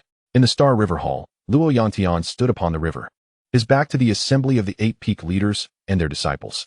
The beast control peak had disrupted the spiritual vein of the carefree peak, adversely affecting the Star River sect. Most critically, this vein was vital for sealing the ancestor of the demon sect, and thus, it could not be compromised. Luo Yantian had no choice but to convene them to deliberate on a countermeasure. He excluded the carefree peak from the meeting, deeming them too weak to warrant inclusion. "Qin Wui, do you acknowledge your wrongdoing?" Luo Yantian inquired coldly. "I acknowledge my transgression," Qin Wui replied, bowing his head. Having realized the gravity of the situation after being chastised by the elder, the spiritual vein of the carefree peak has cracked, affecting the entire Star River sect. "Fellow leaders, how should we address this matter?" Luo Yantian questioned. Since it was the beast control peak's doing, let them repair it, Chun Chongqing suggested. Whoever caused the issue should rectify it. Luo Yantian nodded lightly and inquired softly, Qin Wui, Qin Shou, what do you say? I am willing to restore the spiritual vein. Qin Shou responded with a bow. Very well. The spiritual vein of the carefree peak will be entrusted to your care, Luo Yantian promptly ordered. Yes, Qin Wui affirmed. During this period, heightened vigilance is essential, for the demonic sect may seize the opportunity to attack our Xingha sect, remarked Luo Yantian. If the damage to the spiritual vein becomes known to the demonic sect, they will undoubtedly infiltrate and release the imprisoned Great Demon King. We understand. The crowd responded in unison. Moreover, since the incident originated from your Beastmaster Peak, the responsibility of guarding the Xiaoyao Peak shall also fall upon your Beastmaster Peak. Luo Yantian continued. Xiaoyao Peak is too weak to hold its ground. Sectmaster, before Qin Wui could finish his sentence, Qin Shou interrupted his master. Sectmaster, no problem. Luo Yantian nodded, then said, all right, prepare to go. We must not allow the demonic sect to infiltrate. Otherwise, with the emergence of the Demon King, the Xingha sect will face annihilation. Yes. The crowd echoed, retreating in haste. My disciple, you are indeed foolish. Repairing the spiritual vein requires a prolonged period. And during this time, you must remain at Xiaoyao Peak, Qin Wui said with irritation. Master, guarding Xiaoyao Peak is a ruse. I intend to take this opportunity to construct a cesspool at the foot of Xiaoyao Peak, Qin Shou replied with a sly smile. Upon hearing this, Qin Wui was momentarily taken aback. What a clever lad. His intentions lie beyond mere merriment, Qin Wui chuckled. The two then returned to Beastmaster Peak to make preparations. In Lianyun Prefecture, at the Palace of Demonic Music, the Master Su Bubi, clad in a black hat, sat upon his throne and coldly inquired, is the situation at Xingha sect as reported? The black-clad figures kneeling below answered truthfully. Reporting to the master, the situation is accurate. Our spies have confirmed that the spiritual vein of Xiaoyao Peak is severely damaged, affecting the entire Xingha sect, especially Xiaoyao Peak, with only 2 individuals. The Peak Master being a mere dabbler in chi refining, and the disciple not far behind. Excellent. Su Bubi addressed the crowd, announcing, convey my secret order for the Black Tiger and Black Dragon to proceed to Xiaoyao Peak and subdue the Master and disciple. Bring in the 10 shadows. Once we have thoroughly destroyed the spiritual vein of Xingha sect, our ancestors shall emerge. Su Bubi's excitement grew as he spoke. This is a heavenly opportunity. After all the preparations made by our Palace of Demonic Music, we have finally awaited this moment. We, the demonic sect, have at last arrived at the chance to liberate our ancestor. Indeed, after so many years of waiting, we have finally arrived. Once our ancestor emerges, the Xingha sect will surely be obliterated. The elders of the Palace of Demonic Music expressed their exhilaration. Black Cloud, go and deliver the orders. Yes. Black Cloud responded and departed. Su Bubi lightly tapped the armrest with his fingers, pondering. Our ancestor has been suppressed by Xingha sect for so many years. It is time for him to emerge. Chapter 19. It turns out the master fears ghosts at the foot of Xiaoyao Peak. Qin Shou and his men busily constructed a cesspool. Piles of excrement were transported in. They enclosed a large area at the base of Xiaoyao Peak, diligently excavating and constructing. There was no alternative. Beastmaster Peak's demonic beasts were simply too numerous, and their massive size produced copious waste. There was no space left at Beastmaster Peak. Furthermore, by building the cesspool at the foot of Xiaoyao Peak, when the weather turned warm, the stench would waft upwards, filling Xiaoyao Peak with a foul odor. Master, you must not blame me. It was the sect leader who bestowed this opportunity upon me, Qin Shou remarked with a cold smirk. Even if you do blame me, it matters not, for with your cultivation, you cannot surpass me. The construction of a cesspool could lure out the little black ants. Ants and dung beetles belong to the same biological category, both being highly sensitive to animal excrement. Qin Shou had developed an obsession with the little black ants of the Xiaoyao Peak. In name, they were protectors of Xiaoyao Peak, but in truth, their purpose was to dig a pit for waste. At the edge of the sea of suffering, Yikong was fishing when he suddenly caught a whiff of a foul odor. Who is relieving themselves in such a manner? How disgusting! Yikong frowned, extending his spiritual sense to discover Qin Shou and his companions constructing a cesspool beneath Xiaoyao Peak. How audacious of Qin Shou to build a cesspool at my Xiaoyao Peak. Yikong immediately set down his fishing rod and descended the mountain. Master Yi, the disciples called out. Upon reaching Qin Shou, Yikong inquired sternly, you are constructing a cesspool beneath my Xiaoyao Peak, tainting the entire area with its stench. Master, it is not my intention. Once the cesspool is completed, the odor will dissipate, Qin Shou explained. My aim is to annoy you. What can you do about it? Strike me? Do you think you can defeat me? If not, why did you not construct it at your Beastmaster Peak, but instead come to my Xiaoyao Peak? Yi Kong pressed further. It was the sect leader's command. Qin Shou replied. The sect leader instructed me to oversee Xiaoyao Peak, and I took the liberty of building a cesspool. The sect leader commanded you? Yi Kong's brow furrowed slightly. Indeed, it was the sect leader's directive. Master, you may inquire if you wish. Qin Shou nodded. After a moment's hesitation, Yi Kong waved his hand dismissively. Very well, since it is the sect leader's command, expedite the construction and mask the odor for me. With that, Yi Kong turned to leave. Huh, I thought you were more formidable. Is this all you can muster? Mentioning the sect leader has silenced you, Qin Shou scoffed. It was not that Yi Kong feared him. Rather, the leader of the Xinghe sect had consistently supported him.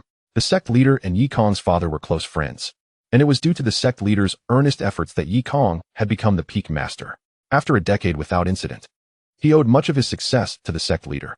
Were it not for the sect leader's backing, Yi Kong might merely be an ordinary disciple today. Thus, Yi Kong felt obliged to honor the sect leader's reputation, especially after having been cared for by him for over a decade. Watching Yi Kong depart, Qin Shou shook his head and chuckled. Here I am, constructing a cesspool beneath your Xiaoyao Peak. What can you truly do to me? Qin Shou sneered. I embody the stature of an emperor. You cannot contend with me. Focus on your work and strive to complete the cesspool by nightfall, Qin Shou commanded. Yes. The others responded in unison. Qin Shou pinched his nose and found a spot to rest, indulging in laziness.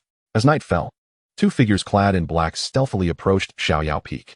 The palace master has decreed that we merely need to temporarily sever the spiritual vein of Xiaoyao Peak to welcome the esteemed experts from the palace.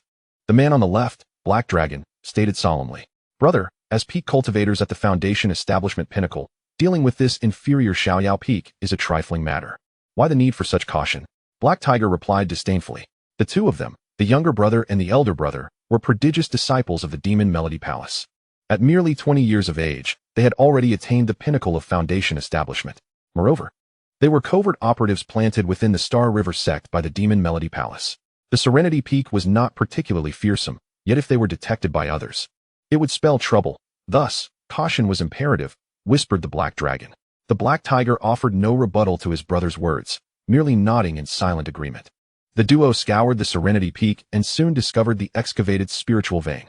Upon the vein, a fissure emanated faint traces of spiritual energy. Indeed, the Master of Shadows was correct. The spiritual vein at Serenity Peak had been unearthed, exclaimed the Black Tiger with delight. The Master of Shadows is a high-ranking figure in the Star River sect. There is nothing he is unaware of, replied the Black Dragon with nonchalance. Who is the Master of Shadows? Inquired the Black Tiger, curiosity piqued. Do not ask, the Black Dragon curtly dismissed. With a flick of his hand, he produced a black spike inscribed with runes and inserted it into the fissure. Buzz. The spiritual energy dissipated, and the formation of Serenity Peak was momentarily interrupted. The ground trembled lightly, the vibrations reaching Peach Mountain. Lin Yaoyao, immersed in her tranquil meditation, sensed the subtle tremor and was abruptly roused from her practice. Being in a serene state, she could detect even the faintest disturbance. Emerging from her thatched cottage, she followed the source of the vibrations and soon encountered two men clad in black. Who goes there? Lin Yaoyao demanded.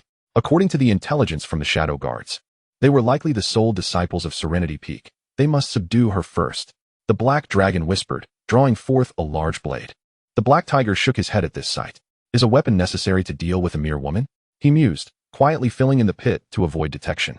Upon realizing the two were ill-intentioned, Lin Yaoyao acted decisively, launching a powerful punch. The Black Dragon, wielding his blade, leaped toward her, slashing in her direction. Lin Yaoyao sidestepped, landing a punch squarely on the Black Dragon's chest. His ribs shattered, blood spewed forth. He was utterly taken aback by Lin Yaoyao's formidable strength. Wasn't she supposed to be a waste? The Black Tiger, witnessing this, became wary and drew his long sword to strike. Lin Yaoyao's expression turned icy as she conjured a spiritual sword with her spiritual energy, pointing it at the Black Tiger. What is your intention in coming to Serenity Peak? She inquired coldly. To kill you, the Black Tiger declared, charging forward with his sword. Lin Yaoyao, upon hearing this, felt a chill. With such a weak master, who would seek to kill him? Surely, a person of such feeble strength could not be her adversary. Could it be that someone bore a grudge against her master and had hired assassins? As she pondered, the Black Tiger closed in. You seek death. Lin Yaoyao leaped gracefully, landing behind the Black Tiger and piercing his body with her sword. Although she did not strike a fatal blow, he was grievously injured. Currently, he was bewildered. Wasn't it said that Serenity Peak was a den of incompetence? What was happening? Why was she so powerful? Clearly, She was merely at the early stage of foundation establishment. Yet her combat prowess was astonishing. The black dragon struggled to rise from the ground. Not daring to conceal his abilities any longer, he unleashed a dark demonic aura. A demon sect. Lin Yaoyao instantly recognized, her brows knitting tightly in concern. Chapter 20. The disciple would not use horns for that. I had no intention of revealing this. But since you have uncovered it, you must perish, the black dragon spoke coldly. The demon sect is merely a band of inconsequential rats, Lin Yaoyao retorted icily. Seeking death. The black dragon swung his large blade, blocking Lin Yaoyao's escape route. Lin Yaoyao formed a fist with her left hand, and, at the moment the blade descended, she deftly deflected its trajectory. Subsequently, she raised her spirit sword and pierced through the black dragon's wrist with precision. The excruciating pain rendered the black dragon utterly incapacitated. Just as he was about to scream, Lin Yaoyao struck him into unconsciousness. I told you, the demon sect is nothing but a band of inconsequential rats, she scoffed. After incapacitating the two, Lin Yaoyao unceremoniously kicked them off the mountain, where they landed directly into a cesspool. Splatter. Excrement flew in all directions. The surrounding disciples were drenched in the foulness. They exchanged glances, each succumbing to nausea. Unable to endure the stench, they all rushed back to the Beastmaster Peak to cleanse themselves. Who dares to target my Carefree Peak? Lin Yaoyao pondered. After some contemplation, she decided to discard the two from Carefree Peak. Regardless of who it was, anyone daring enough to approach would surely face dire consequences. Having concluded her thoughts, she gazed towards the Carefree Pavilion. She needed to ensure her master's safety. Otherwise, with his cultivation level, a single intruder could easily overpower him. Master, wait for me. Your disciple is coming to rescue you. Outside Carefree Peak, the 10 shadows of the demon sect gathered. It should be sufficient. With the strength of the Black Tiger and the Black Dragon, they ought to have subdued the disciples of Carefree Peak. One shadow whispered, "Let us proceed." Tianjia commanded. Yes. The others responded in unison. These 10 individuals represented the most formidable force of the demon sect, skilled in assassination, each possessing the cultivation of the nascent soul. Their names were arranged from Tianjia to Tiangui in order of strength, with higher ranks signifying greater power. Within the Carefree Pavilion, Yikong awoke to a foul odor. Who dares to defile my Carefree Peak? He exclaimed. The stench had permeated throughout the pavilion. Weren't we promised that the odor would not spread? Qinshou, you have betrayed me. No, you have betrayed my master. You have turned my Carefree Peak into a stinking mess. Do not blame me for punishing you. Yikong was quite irked. He had been assured that the smell would not waft, yet it only grew worse by nightfall. Even if it was a command from the sect leader, one should not be so negligent in their duties. Did you not realize that such a foul stench could easily disrupt one's slumber? If this odor reaches Peach Mountain, my disciple would surely faint from the smell. As Yikong contemplated this, preparing to channel his spiritual energy, he suddenly sensed 10 individuals stealthily approaching. Their concealment skills were exceptional, and each wielded a sharp blade, their auras restrained. Where do these pests come from? Yikong furrowed his brow. What brings them to my Carefree Peak at this late hour? Are they here to deal with my disciple? Noting the demonic aura surrounding them, Yikong could tell they were no good. With a swift movement, he silently appeared before the 10 intruders. Remember, do not reveal your presence. First, rendezvous with the Black Dragon and Black Tiger. Tianjia instructed. Understood. Several voices replied in unison. I have heard that the disciples of the Celestial Peak are exceedingly beautiful. Should we capture one to present to the Palace Master? Tian-Yi inquired. Indeed, Tianjia nodded in agreement. They are certainly here to deal with my disciples. They cannot be spared. Yikong summoned the spiritual energy within him and gently raised his palm. Not good. Tianjia sensed a threat approaching from behind. However, before he could utter another word, Yikong swiftly struck down, rendering all 10 of them unconscious. Tianjia, caught off guard, abruptly lost consciousness. Unaware of who had struck him down, Yikong surveyed the 10 individuals before him, contemplating whether to eliminate them or hand them over to the sect master. To interrogate them about their intentions at the Star River sect would necessitate the sect master's involvement. A foul odor permeated the air, abruptly interrupting Yikong's thoughts. All right, I still need to teach Qinshou a lesson, Yikong recalled, his mind suddenly brimming with ideas. With a wave of his hand, the 10 shadowy figures were lifted and unceremoniously dropped into a cesspool. Yikong formed hand seals, creating a small array that sealed them within the pit. Once unleashed, it will be quite the spectacle, he mused. Dear disciple, consider this a gentle admonition. Do not hold it against your master. Yikong stated calmly. You were the ones who brought this foul odor upon my celestial peak, so do not fault me for this small yet significant lesson. With that, Yikong proceeded towards Peach Mountain, resolved to protect his disciple. Who knows if these pests have any further schemes? Although he was uncertain of their intentions, as a master, It was his duty to safeguard his pupil. Meanwhile, after dealing with the assassins, Lin Yaoyao was also making her way towards her master. Master is so weak. I hope nothing untoward happens. The two, unbeknownst to each other, were both determined to protect one another, hastening their steps towards each other's locations. At the edge of Peach Mountain, as Yikong stepped onto its grounds, he spotted Lin Yaoyao. She, too, appeared surprised to see her master. And their meeting under the moonlight was remarkably harmonious. Master, are you aware that there are demonic sects at Celestial Peak? You dare to venture to my Peach Mountain at such an hour. Do you not fear for your safety? Lin Yaoyao chided gently. Oh, master, you truly worry me. I must protect you. Yikong regarded Lin Yaoyao, frowning slightly at her late-night outing. It is perilous to roam about at this hour. Had it not been for my timely intervention against those pests, you would have been in danger. Do you realize that? He admonished. Disciple, venturing out at night. Do you not fear encountering malevolent beings? Yikong inquired. Lin Yaoyao, upon hearing this, felt a wave of disdain. Fear of ghosts. I see now why you came to my Peach Mountain at this hour. It was out of fear of spirits. Master, we are cultivators. Have you ever encountered a cultivator who fears ghosts? Do you not understand that there are assassins outside who are far more terrifying than any specter? You truly do not ease my worries. She retorted. What if another thief were to appear at this hour? Master, I fear not the specters, Lin Yaoyao declared. Oh, that is reassuring. Yikong nodded, adding, my dear disciple, the Mount Xiaoyao has recently been unsettled, and I worry for your safety. Hence, I have come to Taoshan to protect you. Upon hearing this, Lin Yaoyao felt a surge of disdain within her. Master, it is quite evident that it is you who fears the ghosts and seeks refuge with me. You claim to protect me? I have at least established my foundation. While you are merely at the chi refinement stage, who is truly safeguarding whom? Alas, my master, how concerned you are with appearances.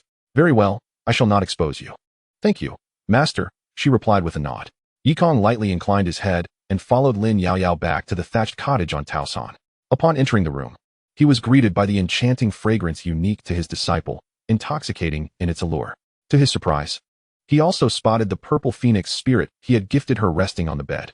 Seeing the purple phoenix spirit, Lin Yaoyao's fair face flushed, and she hastily tucked it away. Disciple, surely you are not using this for that? Ah, but it is of no concern. Master, you must not overthink. I have not utilized it for anything. If you ponder too much, I am willing to clarify. The atmosphere suddenly turned somewhat awkward. I have a friend who has launched a series titled Why Does a Monk Grow Stronger When Breaking Precepts? It is a fantastical tale. Those who are intrigued may wish to peruse it, but please refrain from harsh critiques. Chapter 21. The demonic cult came to steal excrement at the foot of Mount Xiaoyao. Qin Shou awoke from his slumber, stretching lazily as he ambled towards the latrine. Just as he opened his mouth to yawn, he unexpectedly inhaled a peculiar gas. Ugh! Qin Shou promptly expelled the remnants of his previous meal. Has the latrine exploded? He mused, rising to survey his surroundings, finding no one in sight. Where is everyone? Qin Shou pinched his nose and approached the latrine, noticing the lid firmly in place. Who on earth sealed the lid? With it closed, the stench cannot escape. Qin Shou, exasperated, recalled that during the construction of the latrine, he had never intended to cover it. His plan was simply to dig a pit at the base of Mount Xiaoyao and dispose of waste within. One and all, just wait until I return to discipline you.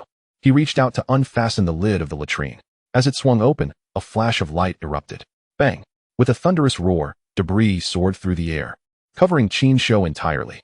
Shortly thereafter, the disciples from the Beast Master Peak, arriving to cleanse themselves, were once again engulfed in the foul odor upon approaching. Qin Shou stood in shock. Who set a trap in the latrine?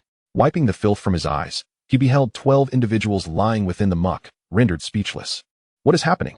How did they end up in the latrine? The disciples from the Beast Master Peak, intending to retreat and wash, rushed over upon seeing Qin Shou still standing there. They laid eyes on the figures in the latrine, clad in black robes, some of whom were injured. Qin Shou observed the tattoos adorning their necks, his eyes widening in disbelief. Demonic cult. Senior brother, are they? One of the disciples inquired. They are from the demonic cult. Qin Shou urgently replied. Has the demonic cult come to steal excrement? The elder brother is truly remarkable, managing to defeat the minions of the demonic sect under the cover of night. How impressive he is, effortlessly vanquishing the disciples of the Dark Order. The onlookers were filled with admiration, and even Qin Shou believed he had accomplished it all himself. The members of the demonic sect deserved to be eradicated. I merely captured a mere disciple, which is hardly noteworthy. Qin Shou stood with his hands clasped behind his back, slightly lifting his chin as he proclaimed, one day, I shall personally uproot the demonic sect. Upon hearing this, several disciples were filled with admiration. Of course, It would have been even better had Qin Shou not been sullied in the process. Truly remarkable, elder brother. Qin Shou ordered, take them to the Star River Hall. Upon hearing this, the other disciples set aside their tools, binding the disciples of the demonic sect and escorting them back to the Star River Hall. Inside the Star River Hall, a foul odor permeated the air. Standing upon the celestial river, with his back to the world, the sect leader, Luo Yantian, was compelled to pinch his nose. It was overwhelmingly unpleasant. Not only did they capture assassins, but they also managed to get covered in filth? What a disgrace. The Grand Elder pinched his nose and summoned water to awaken the members of the demonic sect lying on the ground. They needed to ascertain how they had infiltrated. Upon awakening, Tianjia looked around and, upon catching a whiff of the stench, immediately retched. This act only intensified the already unbearable odor within the Star River Hall. After kicking Tianjia, Qin Shou cupped his hands and addressed the sect leader. These members of the demonic sect came to our Star River sect to steal filth. And I apprehended them. I implore the sect leader to mete out punishment. Stealing filth? Luo Yantian was taken aback. The demonic sect had traveled a great distance to steal filth? Are you serious? Tianjia was equally stunned, looking at his filthy self, and then back at Qin Shou. His fury igniting. You knocked us out and tossed us into a cesspit, and now you slander us as filth thieves. This is too much. Qin Shou, you claim they came to steal filth. What evidence do you have? The Grand Elder inquired. Reporting to the Elder, I captured them right from the cesspit. Qin Shou replied earnestly. The Grand Elder's gaze was peculiar. How ruthless the demonic sect was to hide in a cesspit. Tianjia and the others were infuriated to the point of fainting. It was already disgraceful for the esteemed shadows to be ambushed, knocked unconscious, and tossed into a cesspit. But to be accused of filth theft was intolerable. Did the palace of demonic joy lack filth?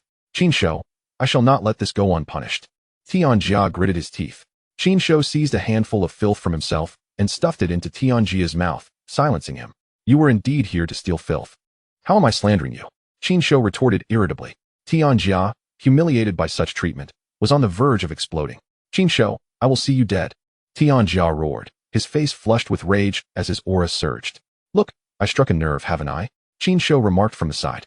With a roar, Tianjia unleashed his fury, his body rapidly cracking. The Grand Elder waved his hand to protect Qin Shou and the others. With a thunderous explosion, Tianjia self-destructed. Taking several other members of the demonic sect with him, their fates sealed. Luo Yantian extended his right hand to absorb the force of the explosion. Though some of the filth clung to his hand. While the power of Tianjia's self-detonation dissipated, the filth spread throughout the Star River Hall, creating an even more chaotic scene. Luo Yantian found himself on the verge of collapse, struggling to maintain his composure, his right hand seemingly forsaken. The foul stench was one thing, but now the entire Star River Hall was engulfed in it. Qin Shou, you may leave now. The contributions you have made to the Star River sect shall be duly rewarded by this sect master in due course. Luo Yantian spoke with a measured tone. I, Qin Shou, shall dutifully pursue the miscreants who have sullied our sect. Qin Shou replied with a respectful gesture. Make haste and depart. Luo Yantian commanded, unable to contain his displeasure any longer. The Grand Elder, sensing the tension, waved his hand and ushered Qin Shou and his companions out. Even after their departure, the odor lingered. Luo Yantian took a moment to compose himself and instructed, Grand Elder, please investigate how the forces of the demonic path infiltrated our domain. Their entrance was undoubtedly not merely for petty theft, but rather to rescue someone. Are you referring to the ancestor of the demonic cult? The Grand Elder inquired. Luo Yantian nodded slightly. It was very likely. If the demonic cult was indeed involved, then everything would make sense. After all, the ancestor of the demonic cult was imprisoned beneath the Star River sect. How could the strongest shadow sent by the demonic cult have come merely to pilfer waste? Qin Shou remained perplexed, though he was well aware of the gravity of the situation. The ancestor of the demonic cult was a formidable force in Lianyan continent. Years ago, the major sects had banded together to inflict severe injuries upon him, but they too suffered significant losses and were ultimately compelled to retreat. The previous sect master of the Star River sect had met his demise in that conflict. Years have passed, yet it seems the demonic cult remains undeterred. The Grand Elder lamented. Once the ancestor emerges, he will undoubtedly return with a vengeance. The ancestor of the demonic cult is a figure that instills terror in the hearts of many. Should he be rescued, he will certainly incite war and wreak havoc upon the world. Grand Elder, immediately convey orders to the leaders of the various peaks to ensure their disciples are well disciplined, and to have the law enforcement hall patrol day and night. We must be prepared for any movements from the demonic cult, such as the intimidation that the ancestor of the demonic cult brings. Understood. The Grand Elder replied with a slight bow before departing. Wait. Ensure that the filth in the Star River Hall is thoroughly cleaned, Luo Yantian instructed before vanishing above the Star River. The stench was unbearable. Chapter 22. I, Luo Yantian, solemnly suppressed the demonic ancestor the following morning, atop the serene Xiaoyao Peak, on Peach Mountain. Yikong leisurely stretched and emerged from Lin Yao Yao's thatched cottage. With the night having passed without any further assassins, it seemed likely that the danger had abated. Casting a glance back at Lin Yao Yao, who remained in meditation, he chose not to disturb her. Instead, he departed from Peach Mountain and settled by the edge of the bitter sea to fish. Suddenly, the voice of the system echoed in his ears. Ding! Congratulations, host, for breaking the tranquility and obtaining a special item. Fishing opportunity. Shortly after the system's announcement, Yikong lifted his fishing rod, and a mirror materialized in his hand. He beheld the Tian Luo mirror. Those illuminated by it will experience a reduction of 90% in their cultivation. Upon hearing the system's explanation, Yikong gazed into the mirror, observing his handsome visage, and activated it with his spiritual energy. Buzz! Instantly, he felt his spiritual power diminish by 90%. Though the impact on him was minimal. Not bad. When not activated, this mirror is merely an ordinary one. Only upon activation does it possess the ability to diminish cultivation. Yikong deftly stowed away the mirror, intending to use it again when the opportunity arose. With the mirror secured, he returned to his fishing. His love for angling was profound, and he couldn't help but sing a tune.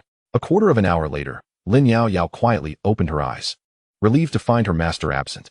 Both had spent the previous night without sleep, one concerned about potential intrusions from the demonic sect, the other apprehensive about the other's intentions. Lin Yao Yao gazed at the purple phoenix spirit in her hands, her brow furrowing. She hoped her master wouldn't overthink. She merely held the item for cultivation purposes. Stepping out of the thatched cottage, she spotted her master fishing leisurely by the edge of the bitter sea. It struck her as odd, despite being terrified the night before. He now appeared so relaxed. She muttered to herself and settled by the pond to practice. Meanwhile, in the Demon Music Palace, all 10 death tokens of the shadows lay shattered, signaling the demise of their bearers. Master, shall we proceed with the plan? He Yun inquired, kneeling below. Indeed. Su Bubi nodded lightly. The spiritual vein of Xiaoyao Peak has been severed. This is a once-in-a-lifetime opportunity. Relay my orders to the hidden guards within the Star River sect, instructing them to breach the formation and release the ancestor. We, the Demon Music Palace, have awaited this chance for far too long. We must not let it slip away. Yes, He Yun responded and turned to depart. Su Bubi sat upon his throne, his fingers lightly drumming against the armrest. It was time to mobilize the long-buried shadows. That night, hidden within the Star River sect, the shadow guards descended from Tianjian Peak, cloaked in darkness as they stealthily approached Xiaoyao Peak. The formation imprisoning the demonic sect's ancestor lay within the spiritual vein of Xiaoyao Peak, known to only a few. The shadow guards advanced quietly, nearing the excavated spiritual vein. Observing the vein, still dormant, one of them produced a long black spike. Come forth, ancestor of the demon sect, the shadow guard whispered, driving the black spike into the spiritual vein. Boom! The Star River sect trembled, rousing its inhabitants from slumber. Within the Star River Hall, the stars beneath Luo Yangtian's feet churned uneasily, a formidable aura radiating from below. Kik, the ancestor is about to emerge. The demonic ancestor chuckled sinisterly from beneath Luo Yangtian. With hands clasped behind his back, Luo Yangtian replied slowly, You have been beneath my heel for so many years. Even if you manage to escape, what then? Despite the calm facade, sweat beaded in his palms. The tremors of the Star River unsettled him. What if the demonic ancestor truly broke free? No, that couldn't happen. Unless the formation confining him was breached. But that formation lay beneath Xiaoyao Peak, known to few. Who could dismantle it? He steadied himself, refusing to panic. Humph. Had it not been for your siege, would I have been captured by you? How laughable. The demonic ancestor scoffed. I care not. You have been under my foot for many years, Luo Yangtian stated with composure. Do not stir too much. Even if you do escape, I shall crush you in an instant. As the Star River quaked, a wisp of black mist emerged, coalescing into a shadowy figure. Luo Yangtian. When do you suppose I shall emerge? The demonic ancestor sneered. Facing away from the ancestor, Luo Yangtian felt his anxiety mount. Could it be true? The demonic energy has been unleashed. Could the demon sect's patriarch truly be emerging? Once he breaks free, I stand no chance. What has materialized is merely a manifestation of the patriarch. Elder, hasten to investigate whether there is a disturbance in the spiritual veins of the carefree peak, commanded Luo Yangtian urgently.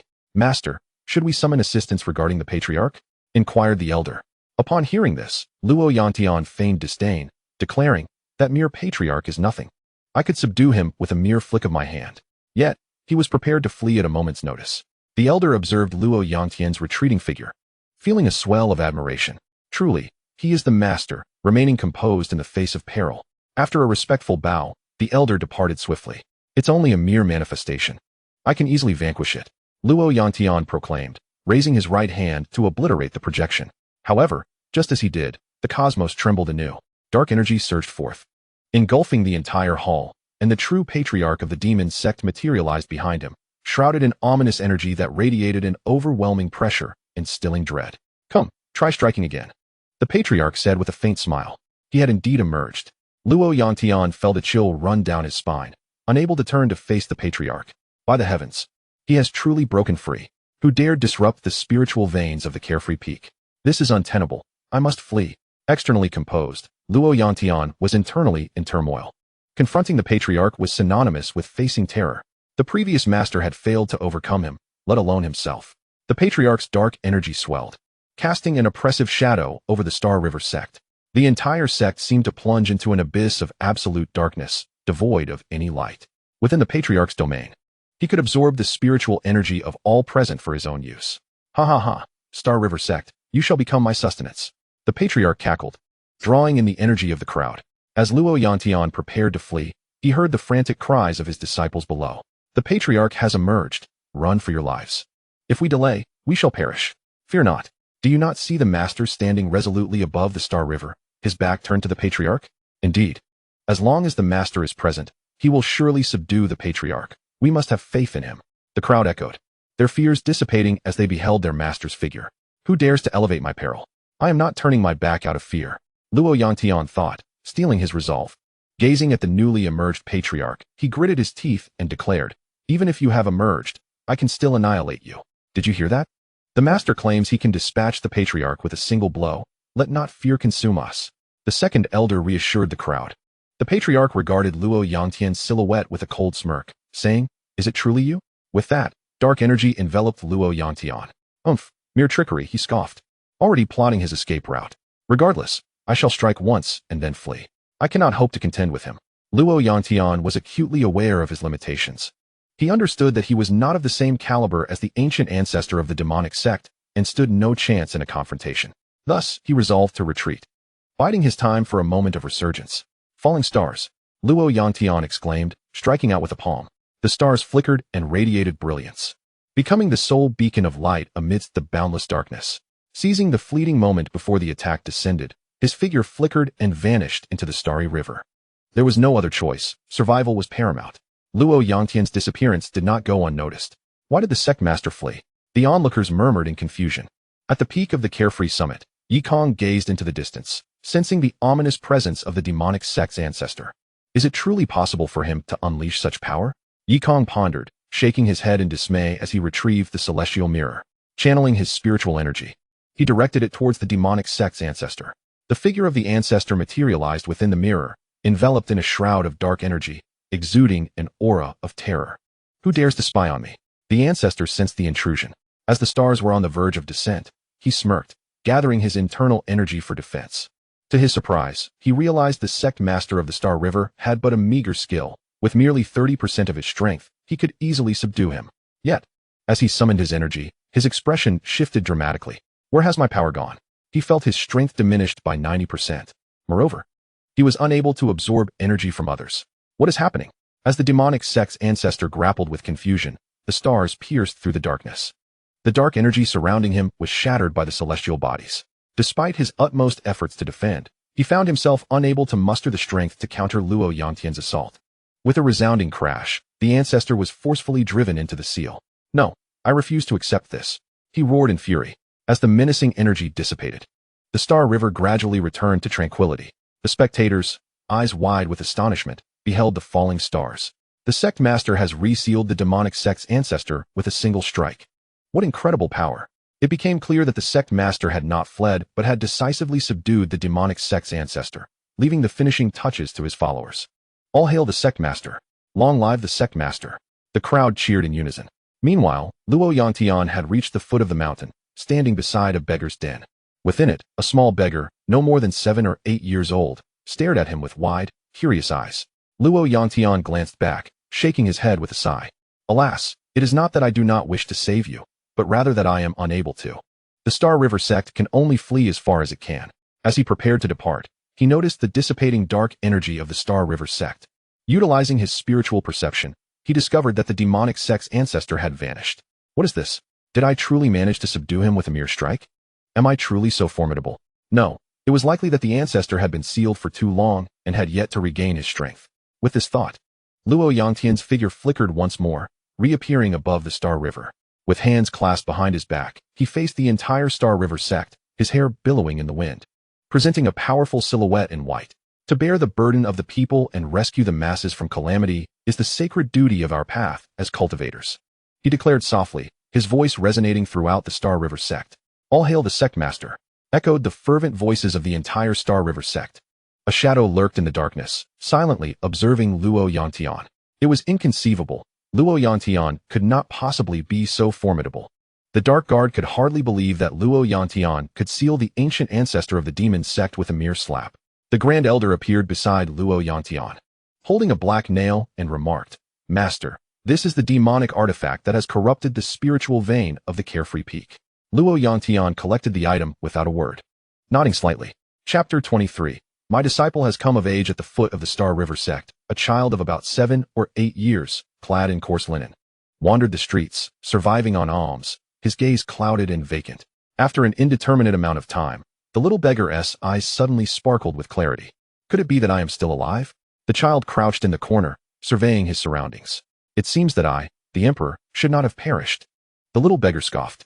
He was once the demon emperor Bai Wuchen, who dominated the realms and ruled the demonic path, the very sovereign of the demonic world.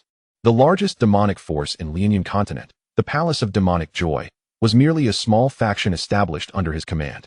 Insignificant. However, while cultivating the final stage of the Supreme Bliss demonic canon, something went awry. His physical body shattered, and his consciousness dissipated. It was thought he would die, yet unexpectedly, he was reborn. Moreover, he retained a fragment of his power, approximately equivalent to foundational cultivation. As long as I, the emperor, still draw breath, I possess the chance to start anew. The demon emperor Bai Wuchen declared solemnly. The immediate priority is to infiltrate the sect and cultivate in seclusion. The spiritual energy outside is sparse, making it arduous to train. Only within the sect, harnessing its abundant spiritual energy, can one cultivate swiftly. This is also the reason many cultivators aspire to join a sect. The demon sect is not an option. Now that I am reborn, if the demon sect discovers me, it will spell my doom, Bai Wuchen murmured. The demon sect has always been ruthless. If you possess strength, we shall support you. If you lack strength, you are worthless. If he is discovered by the demon sect, they will not embrace him, but rather capture him and extract the Supreme Bliss demonic canon and other treasures. Only those with power are deemed the demon emperor. Without power, one is merely a walking treasury. Have you heard? Qin Shou of the Star River sect seems to have captured a number of individuals from the Palace of Demonic Joy. The news has spread that the palace attempted to invade the Star River sect, but was thwarted by Qin Shou, who apprehended them. Indeed, it is said that the ancestral figure of the palace broke free from his seal, only to be sealed again by the sect master with a single slap. Truly remarkable. The Star River sect is impressive. However, the Carefree Peak is utterly inept. The Peak Master is merely at the Qi refinement stage, and the disciples are scarcely better. It is rumored that the people from the Palace of Demonic Joy infiltrated through Carefree Peak. Passers-by chattered animatedly. Carefree Peak? Qi refinement weaklings? I have found my hiding place. Even such a pathetic sect as the Palace of Demonic Joy could invade. How could they possibly contend with me? Bai Wuchen chuckled sinisterly. The Star River sect holds the ancestral figure of the Palace of Demonic Joy captive. Once I enter and devour him, my strength will undoubtedly be restored swiftly. At that time, the world shall kneel at my feet. This child must be dazed from hunger. Let me give you a coin to buy a cake. A passerby, observing Bai Wuchen laughing in the corner, assumed he had lost his wits from hunger. Bai Wuchen clutched the copper coin in his small fist, crushing it to powder. As the esteemed demon emperor, I require no charity. His expression was cold, yet his fair and tender visage, adorned with a hint of baby fat, rendered him rather endearing when he displayed such ferocity. On the summit of Xiaoyao Peak, Yikong held a fishing rod in his right hand. Seated leisurely by the edge of the bitter sea, embarking on a day of angling, were fishing to possess levels, Yikong would undoubtedly be the highest rank. Suddenly, the Grand Elder appeared behind him. After inspecting the 8 major peaks, he had come to evaluate Xiaoyao Peak last. initially intending to inquire about Yi Kong upon arrival. He deemed it unnecessary, finding no pressing questions to pose. Yi Kong spent his days fishing, his cultivation feeble. Even if the spirit vein of Xiaoyao Peak were in turmoil, he would likely remain oblivious. The Grand Elder cast a glance at Yi Kong before turning to pursue his own investigations. Lin Yao Yao watched the Grand Elder depart, a look of suspicion crossing her face. "Master, what did the Grand Elder seek you for?" she inquired. Yi Kong, distracted, turned to her and frowned. "Where is this Grand Elder you speak of?" His focus remained steadfastly on the pond, oblivious to others. On Xiaoyao Peak, Lin Yao Yao thought, "Oh, master, do exercise some caution. While fishing is one thing, your unwavering concentration is troubling. What if someone were to stab you from behind?" She resolved that her master could not continue his fishing. Observing him still engrossed in his angling, her gaze inadvertently drifted toward the fishing rod. "Tonight, I shall conceal your little rod, leaving you unable to fish." Unaware of Lin Yao Yao's thoughts, Yi Kong continued to fish. Time passed, and on that night, while her master slumbered, Lin Yao Yao quietly slipped away. Approaching the bitter sea, she gazed at the small fishing rod her master had used. "Master, allow me to temporarily safeguard your rod. Focus on your cultivation henceforth." With the rod in hand, she stealthily departed, digging a pit to conceal it. "Without your rod, you should devote yourself to your training, Shun Tiyu. No rod means no fishing, and thus no distractions, allowing you to cultivate diligently." Satisfied with her reasoning, Lin Yao Yao meticulously erased her traces before departing. The spot where she buried the rod coincidentally lay beside an ant nest. The following day, Yi Kong emerged from Xiaoyao Pavilion, basking in the sunlight, stretching lazily with his hands clasped behind his back as he strolled to the bitter sea's edge. Just as he sat down to retrieve his fishing rod, his hand met with emptiness. Looking down, he saw the ground bare. The fishing rod had vanished. "Who has taken my little fishing rod?" Yi Kong furrowed his brow, unleashing his spiritual energy to envelop the entirety of Xiaoyao Peak. Every blade of grass and tree fell under the scrutiny of his divine sense. After surveying the area, he located the rod, buried beside the little black ant's burrow. "Little Black, are you feeling mischievous? How dare you steal my fishing rod?" Yi Kong reached out, and the little fishing rod erupted from the earth, soaring into his grasp. Inside the ant hole, Little Black, resting beside the ant queen, was suddenly yanked away by an unseen force. Startled, he opened his eyes, sensing the origin of the pull, and dared not resist, being obediently drawn forth. As Yi Kong grasped him, Little Black found himself in the palm of Yi Kong's hand. In the present moment, Little Black, no larger than a fingernail, sported delicate antennae atop its head. "Little Black, have you pilfered my fishing rod? Are you feeling a bit itchy?" Yi Kong remarked with a hint of irritation while holding Little Black. Little Black, bewildered, was entirely oblivious to Yi Kong's words. "Having spent the past few days evolving within an ant mound, you dare to steal my fishing rod and yet deny it? This will not do. You shall receive a small reprimand." After contemplating, Yi Kong placed Little Black upon the fishing hook and engaged in a brief session of angling. The carps in the pond leaped into the air, causing Little Black to tremble in terror, fearing it might be devoured. After a spell of angling with Little Black, Yi Kong finally lifted it from the water. "Begone! Do not steal my fishing rod again, or you shall not merely serve as bait." Little Black landed on the ground, bowed to Yi Kong, and took flight. Although it remained unaware of the circumstances, it seemed all was well for the time being. Upon returning to the ant mound, Little Black encountered Lin Yao Yao, who emerged from the shadows. Spotting her master fishing once again, she recalled the location where she had hidden the fishing rod, now revealed by an ant mound. "Cursed ants! After all my efforts to conceal Master's fishing rod, you have unearthed it." Lin Yao Yao muttered in frustration, blaming the ants for her futile endeavors. She had intended to assist her master in cultivation, yet here he was, once more with the fishing rod, sitting by the sea of suffering, continuing his angling. All her preparations had come to naught. "Accursed ants! You have thwarted my efforts to properly conceal Master's fishing rod." In a fit of annoyance, Lin Yao Yao kicked the ant mound. "Disciple," Yi Kong called out, noticing his student venting her wrath upon the ant nest. Lin Yao Yao quickly regained her composure and casually responded, "Greetings, master. Farewell." With that, she turned on her heel and departed. "Has my disciple taken some strange medicine today?" Yi Kong pondered, utterly bewildered. Or perhaps the peculiar 7 days of the month had arrived. The question lingered, do women exist in this world?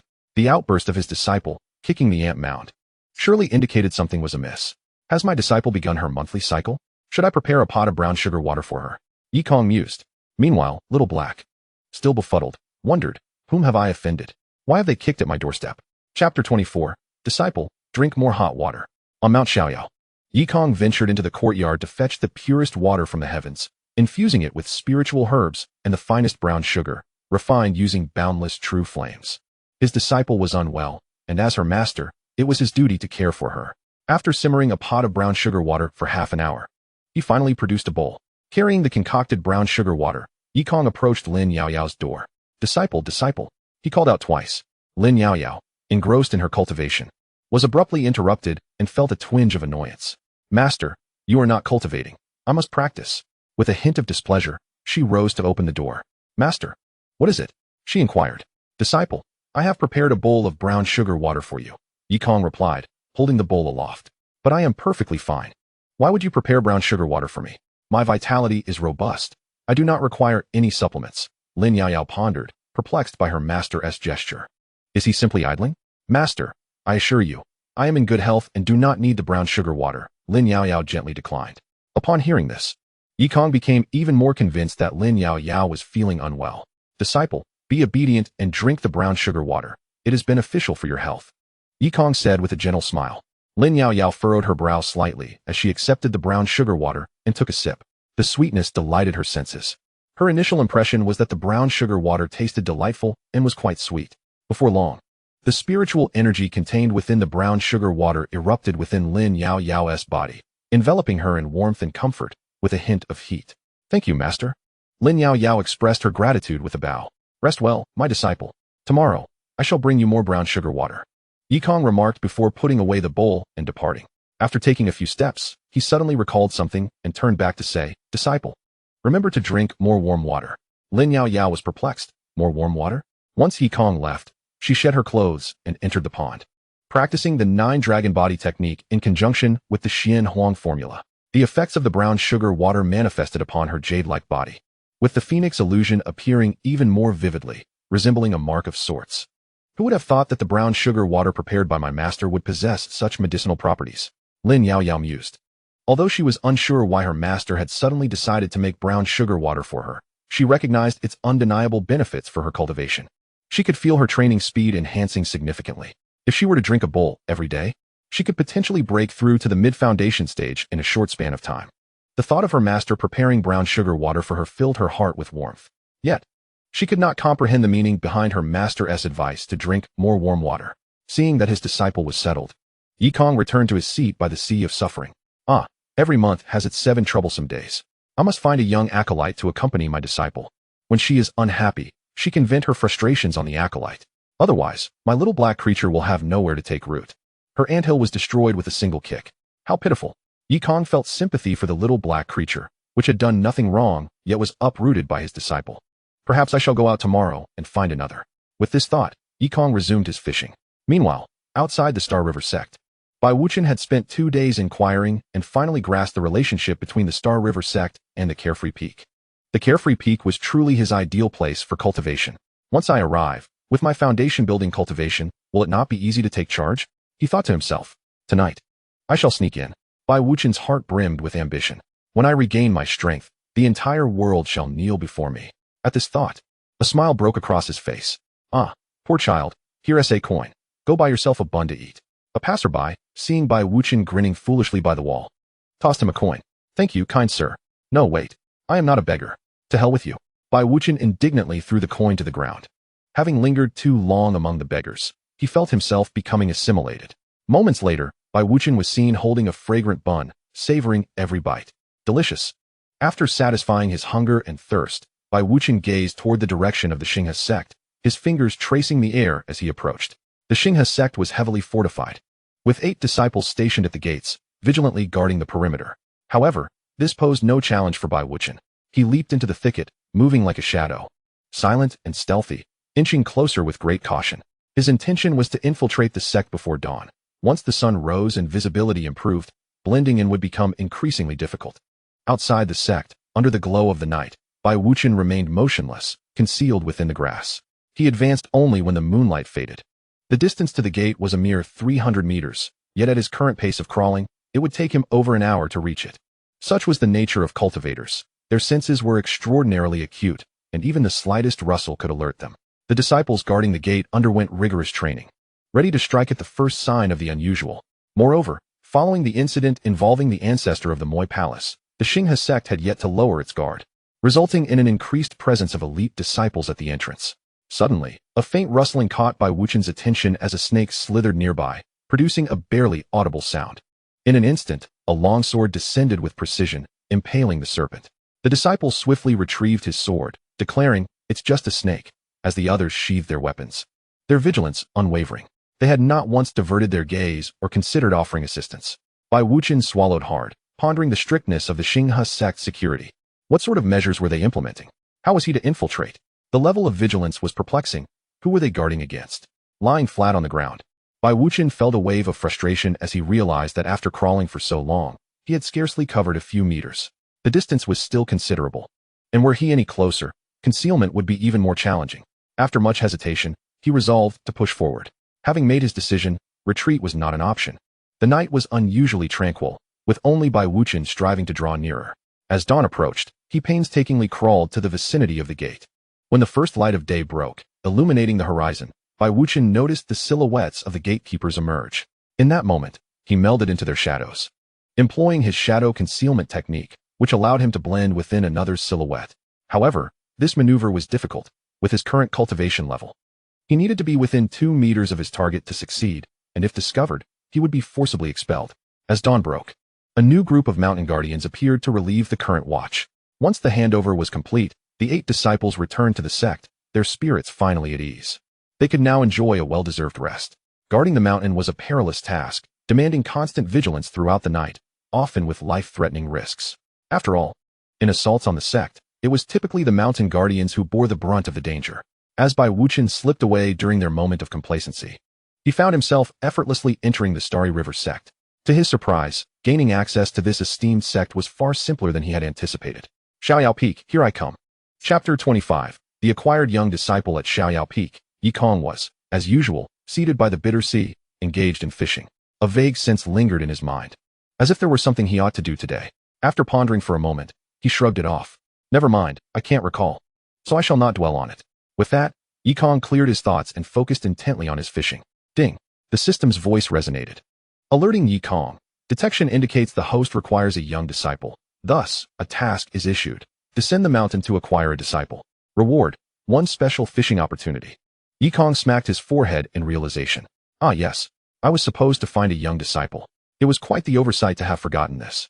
With renewed purpose, he set aside his fishing rod and made his way down the mountain. For Yikong, acquiring a disciple was not a daunting task. He simply needed to find someone pleasing to his eye. At the foot of the mountain lay Starry River Town, where he could easily wander and scout for a suitable candidate. Meanwhile, Bai Wuchen surveyed the somewhat desolate mountain with immense satisfaction. This secluded Xiaoyao Peak is perfect. If I seclude myself here for a decade or so, I shall emerge invincible. With that, he ascended the mountain. Beneath the Starry River, the ancient ancestor of the demon sect found himself ensnared within a formation.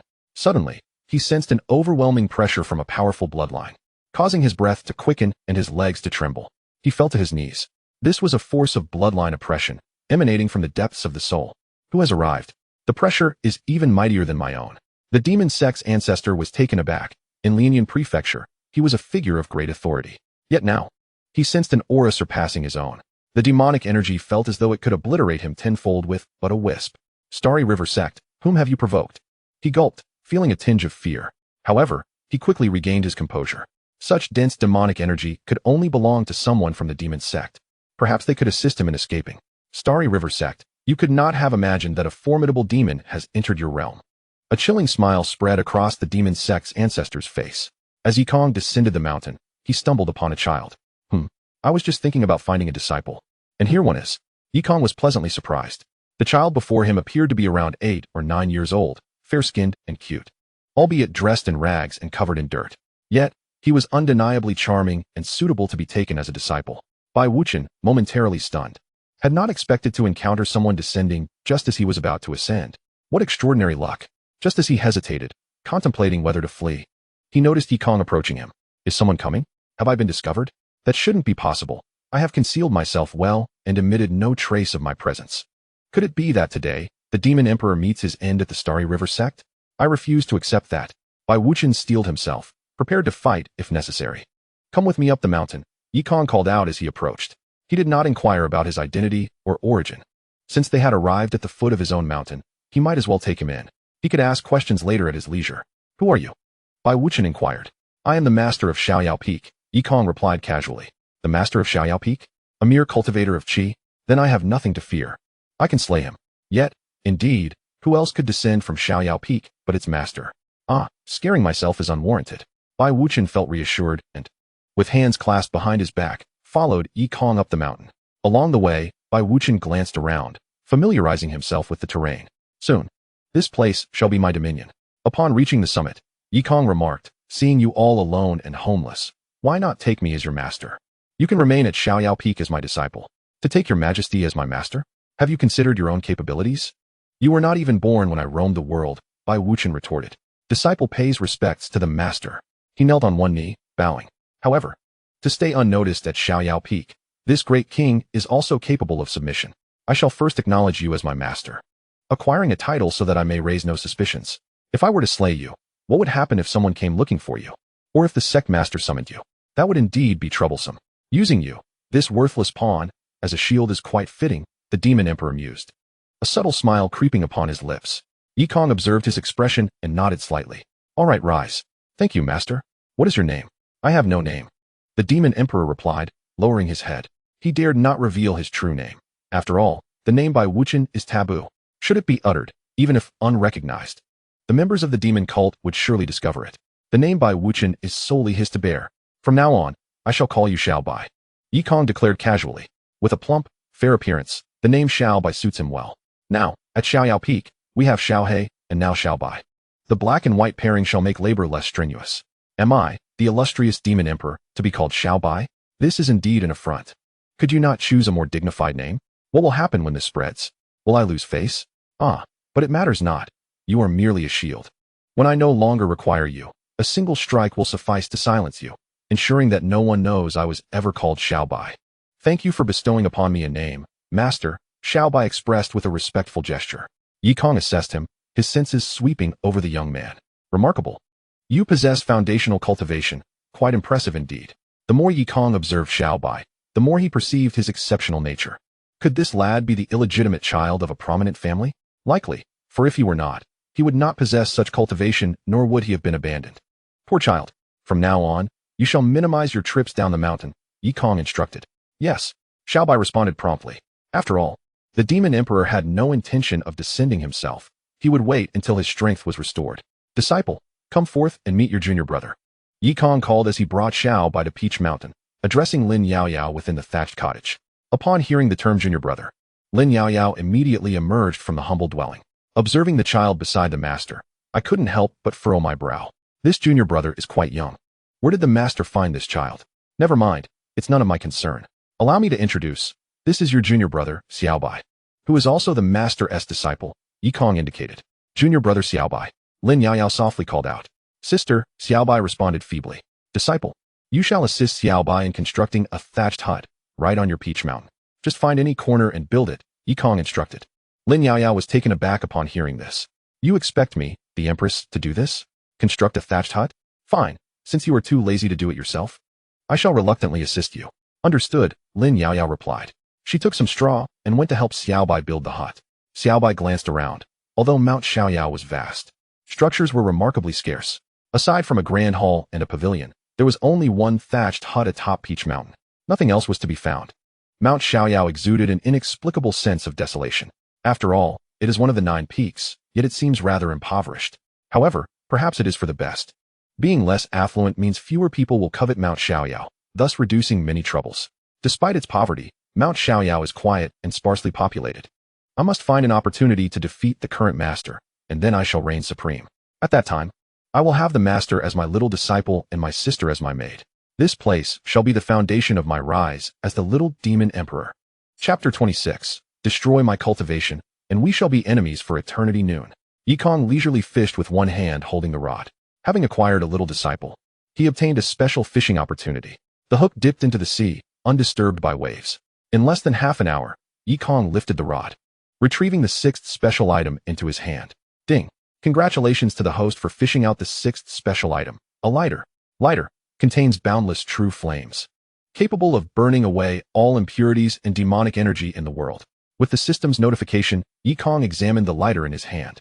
It was crafted from engraved steel, adorned with dragon and phoenix motifs, and glimmered with a golden hue. It appeared quite exquisite, emitting a delightful chime upon opening the lid. Ding, ding, ding. Yikong toyed with the lighter for a while. It seemed rather useless. System, since you've gifted me a lighter, how about sending me a pack of cigarettes as well? Yikong mused internally. The system remained unresponsive. What use is a lighter without cigarettes? Holding the lighter in his left hand and the fishing rod in his right, he sat pensively by the sea of bitterness. On Peach Mountain, Lin Yaoyao had completed Xiaobai's thatched hut and was about to wash up when Xiaobai called out to her. Sister, does the master fish every day? Xiaobai approached her, puzzled. Indeed, Lin Yaoyao nodded, quite helpless. She had hidden the master's fishing rod, only for it to be ruined by ants. It was quite vexing. Xiaobai observed the master fishing and pondered. No wonder the master's cultivation is so weak. He spends every day fishing instead of practicing. However, it is a good thing. As long as he is busy fishing, it does not impede my cultivation.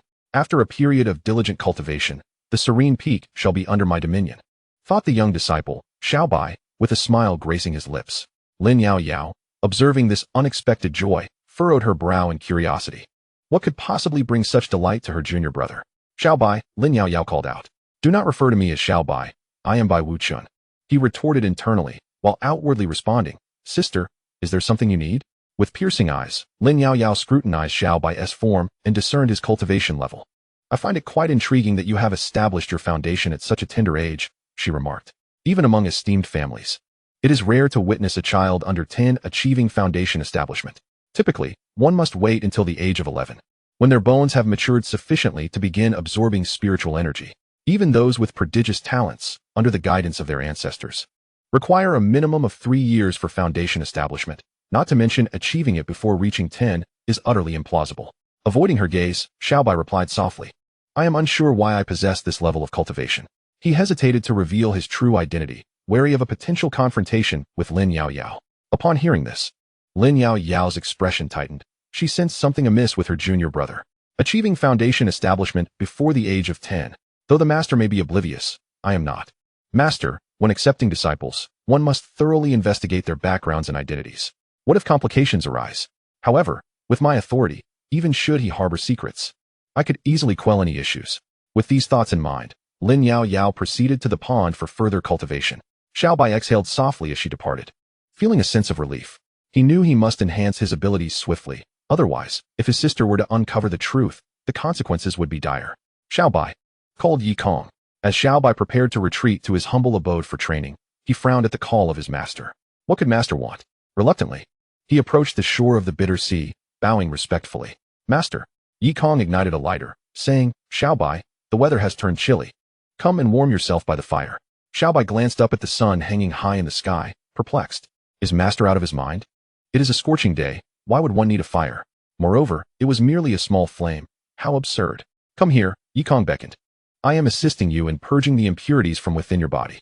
Slowly, Xiaobai approached, extending his pristine hands towards the flame. The fire danced around his hands, enveloping his form in warmth, circulating around him. Ah, delightful, Xiaobai expressed, reveling in the comforting sensation. This flame posed no harm. It would effectively incinerate the impurities within him. He felt a soothing warmth, akin to lying on a grassy meadow under the gentle sun. It was utterly pleasant. As the dark energy within him began to dissipate like wisps of smoke, Xiaobai remained oblivious to the fact that the black spiritual energy from his cultivation was vanishing. Had he known, he would undoubtedly have acted differently. As the endless true flames dissipated, Xiaobai sighed. How delightful. Thank you, master. Despite being a waste in qi refining, he still showed a measure of kindness towards me. Well, once I regain my strength, I shall spare your life. Yikong nodded lightly and said, First, you should practice the Xian Huang Ju while I procure a few garments for you. After handing the Xian Huang Ju to Xiaobai, Yikong departed. I also need to find a foundational item for my disciple. Alas, the poor child harbors impurities within, yet somehow managed to cultivate to the foundational stage. If I had not assisted in clearing them, he would have surely strayed from the path. Yikong shook his head and descended the mountain with his hands behind his back. After his master left, Xiaobai tossed the Xian Huang Ju aside. I refuse to practice your flawed technique. The method I cultivate is 100-fold more powerful. After harboring disdainful thoughts, Xiaobai closed his eyes and summoned the dark demonic energy within. However, as he did so, he suddenly felt utterly empty inside. Where is my demonic power? Xiaobai hastily shut his eyes and focused on his dantian. To his dismay, he discovered that all the black spiritual energy within him had vanished, and his foundational cultivation had been lost. Years of hard work in demonic cultivation had been rendered null. Xiaobai was stunned. Where is my demonic power? Without it, he would have to start anew. Suddenly, he recalled his master instructing him to warm himself by the fire earlier. The memory of that comforting warmth ignited a furious resolve within him, and his face flushed with rage. You treacherous master, you have destroyed my cultivation. I shall not rest until I see you pay for this. Xiaobai roared, ready to explode. Hearing his furious outburst, Lin Yaoyao, who had just stepped into the pond, furrowed her brow. What is Xiaobai shouting about? And why does it sound so tragic? Has master tormented him? Lin Yaoyao set aside her tasks and rushed to the shores of the bitter sea. Upon seeing Xiaobai clenching his fists and howling at the sky, his face flushed. She approached him. Xiaobai, what troubles you? I stepped on a stone, sister, he replied, feeling aggrieved. My cultivation has been ruined. I must not let sister know. Lin Yaoyao glanced at Xiaobai's bare feet and said, when we return, I will find you a pair of shoes. Thank you, sister. Xiaobai's eyes brimmed with tears. No need for thanks, Lin Yaoyao casually remarked before turning to leave. Xiaobai sat down on the ground, cursing, treacherous. What did you say, Xiaobai? Lin Yaoyao turned back to ask. It hurts. It's nothing. Just hold on a little longer, she gently reassured him. You have foundational cultivation. Will it still hurt? Is that true? After a few comforting words, Lin Yaoyao departed. Once she was gone, Xiaobai clenched his small fists. Treacherous master, how dare you destroy my demonic power? Once I attain mastery, you shall pay dearly for this. Sobbing, Xiaobai felt deeply wronged. He had simply warmed himself by the fire, and now his demonic power was gone. I will make you pay. I will make you pay. With his demonic power lost, he was left with no choice but to begin his cultivation anew. The foundational strength he had painstakingly preserved was gone, and now he had to start all over again. Sitting on the ground, weeping for a while, Xiaobai glanced at the Xianhuang Sutra he had carelessly discarded. With no other choice, he picked it up and began to cultivate. With my extraordinary talent, it wouldn't take long for me to achieve mastery. When that time comes, you will pay dearly, treacherous master. Oh, how wretched my fate is. Chapter 27. My senior sister, possessing the aura of an emperor on the summit of the carefree peak, Xiaobai sat by the edge of the sea of suffering, grappling with the Xianhuang Sutra, yet he could not grasp its essence. Could there be a flaw in this sutra? With my celestial aptitude, how could I struggle to comprehend it? It must be the sutra's fault. Otherwise, with my talent, I would have understood it in an instant. But then again, if the Xianhuang Sutra were flawed, how did my senior sister comprehend it? Never mind, I shall seek her counsel. With the Xianhuang Sutra in hand, Xiaobai hurriedly made his way to Peach Mountain. On the carefree peak, he dared not practice the supreme bliss magic. The commotion caused by cultivating this technique was substantial, easily detectable by enemies. Back when he had foundational cultivation, he could hide it somewhat, but now, it was impossible. Without cultivation, if he were to practice the supreme bliss magic, the demonic energy would surely be sensed. Atop Peach Mountain, Lin Yaoyao had just finished bathing when she heard Xiaobai's voice. Senior sister. Senior sister. Lin Yaoyao turned around and saw Xiaobai dashing towards her, looking as if he would soar through the air, until he stumbled and fell flat on the ground. Lin Yaoyao facepalmed, unable to bear the sight. Only Xiaobai could trip while running so energetically. He had forgotten that his cultivation was gone. In his eagerness to leap, he failed to take flight and instead tumbled down. It's all that treacherous master's fault for ruining my cultivation. Otherwise, I would not have fallen. Xiaobai thought bitterly. You will pay for this, treacherous master. Lin Yaoyao approached and helped Xiaobai to his feet. Are you all right? I'm fine, senior sister, Xiaobai replied with a smile, brushing off the dust from his clothes. The fall was trivial to him. Though rejuvenated, he had once been a demon emperor, possessing an extraordinarily robust physique. Even without cultivation, his body remained intact. What brings you to me? Lin Yaoyao inquired. Xiaobai held the Xianhuang Sutra in both hands and said, Senior sister, I cannot comprehend this technique. Lin Yaoyao furrowed her brow at his words. You can't? This technique is quite simple. Anyone should be able to cultivate it, except for our master, who is quite lackluster. However, you have reached foundational cultivation. You should have mastered a technique by now. This is unexpected. Seeing Xiaobai's earnest expression, she confirmed his struggle. The Xianhuang Sutra is indeed simple. Simple? Xiaobai exclaimed. I have spent several hours trying to understand it, and still, I have not succeeded. It's even more challenging than the demonic arts I practice. How long did it take you to comprehend it, senior sister? Curious, Xiaobai asked. Surely it took you at least 3 days? 3 days? Lin Yaoyao was taken aback. Who do you underestimate? I comprehended 7 levels in a single night. Lin Yaoyao spoke calmly, adding, Cultivating the Xianhuang technique isn't simply a matter of having hands. Upon hearing this, Xiaobai tucked his little hands behind his back, wiping away the sweat. 7 levels in one night. You wouldn't deceive me, would you, senior sister? Xiaobai raised his head and questioned. Huh. Lin Yaoyao chuckled softly as she demonstrated the Xianhuang technique. Watching her perform, Xiaobai became convinced. 7 levels in a single night. Senior sister possesses remarkable talent. Once hailed as the foremost figure of the demonic sect, this emperor found his innate abilities lacking compared to his senior sister. Observing Lin Yaoyao closely, Xiaobai noticed ethereal dragon and phoenix shadows flickering as she wielded the technique. Although Lin Yaoyao concealed it well, Xiaobai managed to catch a glimpse. Hiss! A dragon and phoenix heralding prosperity, 7 levels in a night. Could it be that my senior sister possesses the demeanor of an emperor? At this thought, Xiaobai's eyes widened. Upon scrutinizing Lin Yaoyao further, he detected an extraordinary aura surrounding her, imperial might, a quality cultivated only through years of occupying high positions. Indeed, his senior sister exuded the presence of an emperor, having cultivated such authority at a tender age. Following her, perhaps he might experience expeditious growth. But wait, he, as the demonic path's greatest, could not remain beneath others for long. He was merely biding his time, gradually regaining his strength.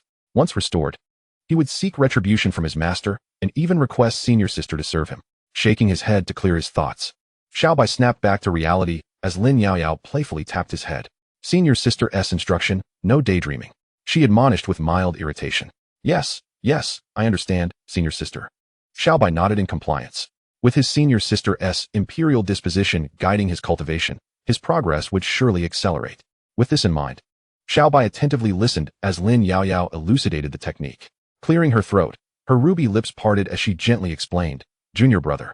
The Xianhuang technique emphasizes the transformation of the primordial forces, drawing the earth's spiritual energy into the body, opening the dantian, and storing spiritual power. Among these, the most challenging aspect lies in mastering the circulation of the heavenly changes. Lin Yaoyao spoke with utmost seriousness. After the duration of an incense stick, she clarified the technique. Xiaobai listened intently, and by the time she finished, he grasped the general concept. The Xianhuang technique differed from the demonic arts he practiced. Employing the same approach to cultivate it had hindered his understanding. However, by shifting his perspective, he could comprehend it in a short time. Lin Yaoyao's explanations had effectively opened his mind, illuminating the path of his cultivation. As the demonic emperor, his talent was undoubtedly exceptional, and he understood after just one hearing. Observing Xiaobai immersed in enlightenment, Lin Yaoyao felt a myriad of emotions. Alas, even Xiaobai's talent surpassed that of their master. Master, if only you possessed half of Xiaobai's diligence, perhaps you would have established your foundation by now. Lin Yaoyao sighed inwardly. Never mind. If the master chooses not to strive, I shall lead you onto the path of immortality once I have grown stronger. With this resolution, Lin Yaoyao returned to her chamber to cultivate. She dared not practice openly anymore. Either in the pond or within the straw hut, she avoided exposure to the outside world, lest it incite unnecessary speculation. During her cultivation practice, she carried the purple phoenix spirit with her, an object that could easily lead to misunderstandings. Beneath the Star River sect, Yikong ventured into a small town, purchasing a dozen sets of children's clothing. Just as he was about to pay, he found himself in an awkward predicament. He had no money. Esteemed immortal, the garments you are selecting are crafted from the finest ice silkworm fabric. I assure you, I am not overcharging. It is merely 50 taels of silver, the shopkeeper stated, blocking Yikong's path. Glancing at his empty pockets, Yikong sheepishly replied, My good sir, I seem to have forgotten my money. Might you permit me a brief moment to fetch it from my senior brother at the Star River sect? I shall return promptly. Immortal, if you lack the funds, it would be best to leave the clothes here. You may collect the money and return at your convenience, the shopkeeper retorted. Yikong pondered this, finding the reasoning sound. Just as he was about to set the clothes down, Chen Chongqing entered the shop. Uncle Yikong. It has been quite a while, Chen Chongqing remarked with a hint of sarcasm. Dear nephew, do you happen to have any money? Yikong inquired. Upon hearing the term nephew, Chen Chongqing's expression darkened, yet he replied, I do have some. However, I shall not lend it to you. What can you do about it? Well then, might I trouble you, dear nephew, to assist me with the payment? I will ensure to reimburse you from the sect later, Yikong suggested. Huh. Uncle Yikong, why should I pay for your clothing? Chen Chongqing replied coldly. Just cover it for me now, and I will settle with the sect leader later. Yikong explained. And what if I refuse? I will pay. A woman, veiled in delicate gauze, entered the shop, producing 50 taels of silver and handing them to the shopkeeper. Uncle, she called out. Who might you be? Yikong asked, puzzled. I am Su Qingwan, a disciple from the Flower Peak. It is an honor to meet you, uncle, she said, bowing respectfully. Oh, my dear niece, I am most grateful, Yi Kong responded, taking the clothing and departing. As Su Qingwan watched Yi Kong's retreating figure, a glimmer of excitement danced in her eyes. Finally, she had exchanged words with Uncle Yi Kong, albeit just a single sentence. Chapter 28. The treacherous master destroys my demonic form. The following morning, Yi Kong emerged from the carefree pavilion, carrying 2 bowls of brown sugar water. His eldest disciple had not yet departed after 7 days, so he needed to prepare the sweet concoction to avoid her irritability. 1 bowl was for Xiaobai, who was small in stature and required additional nourishment. He also intended to give Xiaobai the clothes he had purchased yesterday. Upon returning home, it had already been nightfall, and assuming Xiaobai was fast asleep, he refrained from seeking her out. Arriving at Peach Mountain, Yi Kong intended to find Xiaobai, but was unexpectedly captivated by Lin Yao Yao, whose delicate feet were exposed, creating gentle ripples in the water. From the side, her exquisite face bore a faint smile, her skin fair and flawless, complemented by the surrounding peach blossoms, exuding an indescribable allure. His disciple was growing ever more beautiful. He couldn't help but wonder which fortunate soul would be able to claim such a remarkable gem. Disciple, Yi Kong called out. Lin Yao Yao rose from the shore, her gaze landing on her master as she respectfully greeted him. Master. Yi Kong extended a bowl of brown sugar water to her, saying, Here you go, my dear disciple. Lin Yao Yao glanced at the bowl of sweet liquid, her brow furrowing momentarily before accepting it. Thank you, master, she expressed gratefully. Not at all, Yi Kong replied with a smile. Yi Kong then carried another bowl of brown sugar water to the door of Xiaobai's room and called out, Xiaobai? Upon hearing the voice, Xiaobai opened the door and stepped out, silently uttering, Master. Yi Kong presented the bowl of brown sugar water to him. Come, Xiaobai. Nourish your body. Xiaobai gazed at the brown sugar water offered by his master, refraining from reaching out to accept it. Why are you making me brown sugar water when you are perfectly fine? Do you truly consider me a child? I am the dignified demon emperor. Do I require your brown sugar water? I drink blood and consume flesh. No, I shall not accept your goodwill, master. I am perfectly healthy and do not need this concoction, Xiaobai stated outwardly. I know this brown sugar water is beneficial for your health. Drink it, Yi Kong explained. Upon hearing this, Xiaobai furrowed his brow. Beneficial for my health? Is that true? Last time you had me warm myself by the fire. It resulted in my cultivation being burned away. And now you present me with brown sugar water. How can I be certain it isn't poisoned? As Xiaobai hesitated on how to refuse, he noticed the empty bowl. Sister also drank some? Then it must be fine. Surely, master wouldn't deceive even her. Thank you, master. Xiaobai expressed his gratitude, lifted the bowl, and drank it in one gulp. After finishing, he returned the bowl to his master. Cultivate diligently. When you're ready to establish your foundation, let me know, and I will procure the necessary items for you, Yi Kong remarked before turning to leave. Humph. If you hadn't burned away my cultivation, would I need to re-establish my foundation? However, with my prowess, establishing a foundation should be a trivial matter. Very well. Considering you made me brown sugar water, if the items you find for my foundation are decent, I shall spare you this time. Otherwise, I shall not be lenient. Xiaobai declared, turning back to his bed and sitting cross-legged. He formed hand seals and resumed practicing the Xian Huang Ju. The moment he activated the technique, a warm sensation enveloped him, akin to basking in sunlight, providing immense comfort. To his surprise, the brown sugar water gifted by his master possessed medicinal properties, which was quite remarkable. The effects of the brown sugar water flowed through his meridians and flesh, reconstructing Xiaobai's roots and body. Previously, as the demon emperor, he had cultivated demonic arts, resulting in a demonic physique. If his body were not reshaped over time, it would be unable to withstand the power of the Xian Huang Ju and would self-destruct. Thus, the brown sugar water served to alter Xiaobai's constitution, dissolving his demonic form and transforming him into a physique akin to that of an ordinary human.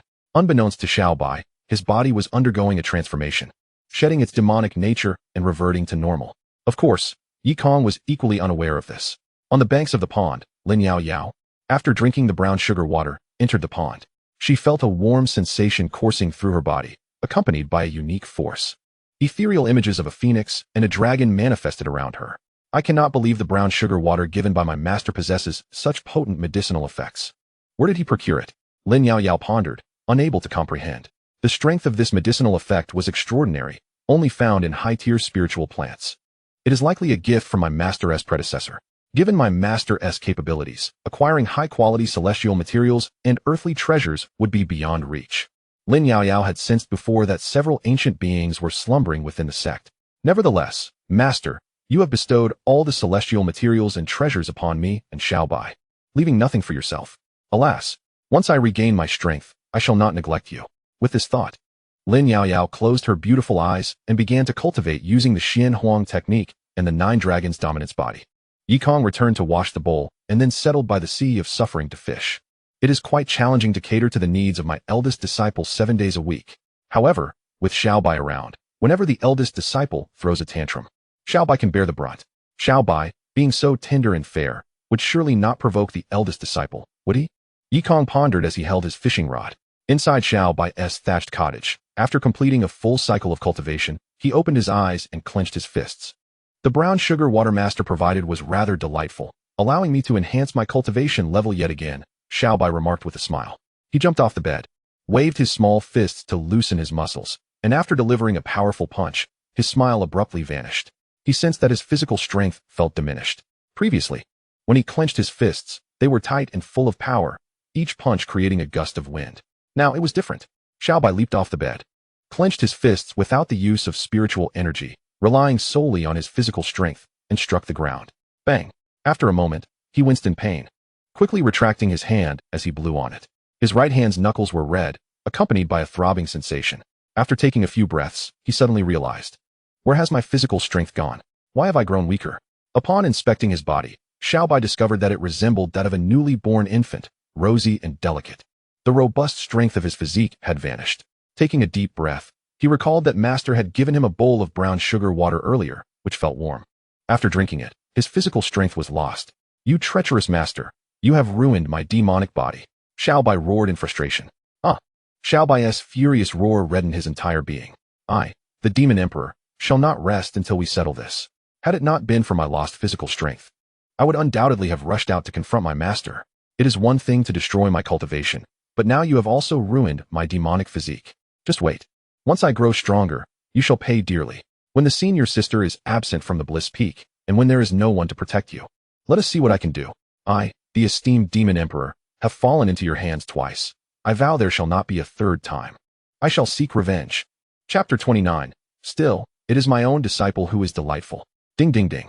Yikong sat by the sea of suffering, idly playing with a lighter out of boredom. Alas, fire without smoke is still hard to endure. Perhaps I should seek Brother Qin. The last time he crafted cigarettes, they were quite splendid.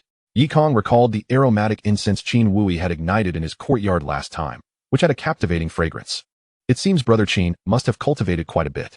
Upon reflecting on this, Yikong set aside his fishing rod, descended from the tranquil peak, and made his way toward the Beastmaster Peak. This was his inaugural venture to another peak. After a leisurely half-hour stroll, he arrived at the foot of the Beastmaster Peak. Lifting his gaze, he beheld the peak's verdant splendor, its clarity and dense foliage teeming with life. As various creatures frolicked amidst the trees in exuberant vitality, the Beastmaster Peak served as the sanctuary for the entire celestial sect's magical beasts, rendering it exceedingly significant. After observing for a moment, Yikong clasped his hands behind his back and ascended the mountain slowly. As he began his ascent, 2 disciples mounted on magical beasts obstructed his path. Which peak do you hail from?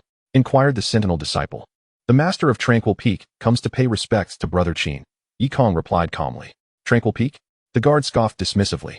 In their perception, Tranquil Peak was but one of the 9 peaks that existed solely due to connections, its standing inferior to that of other disciples. Very well, let us report it. One disciple conceded, acknowledging Yikong as their uncle. One disciple returned to the grand hall of the Beastmaster Peak, where Qin Wui was attending to matters, and conveyed the news. Master, the Lord of Tranquil Peak has come to pay a visit. The sentinel disciple stated earnestly. Yikong. Qin Wui furrowed his brow, pondering. What brings him here?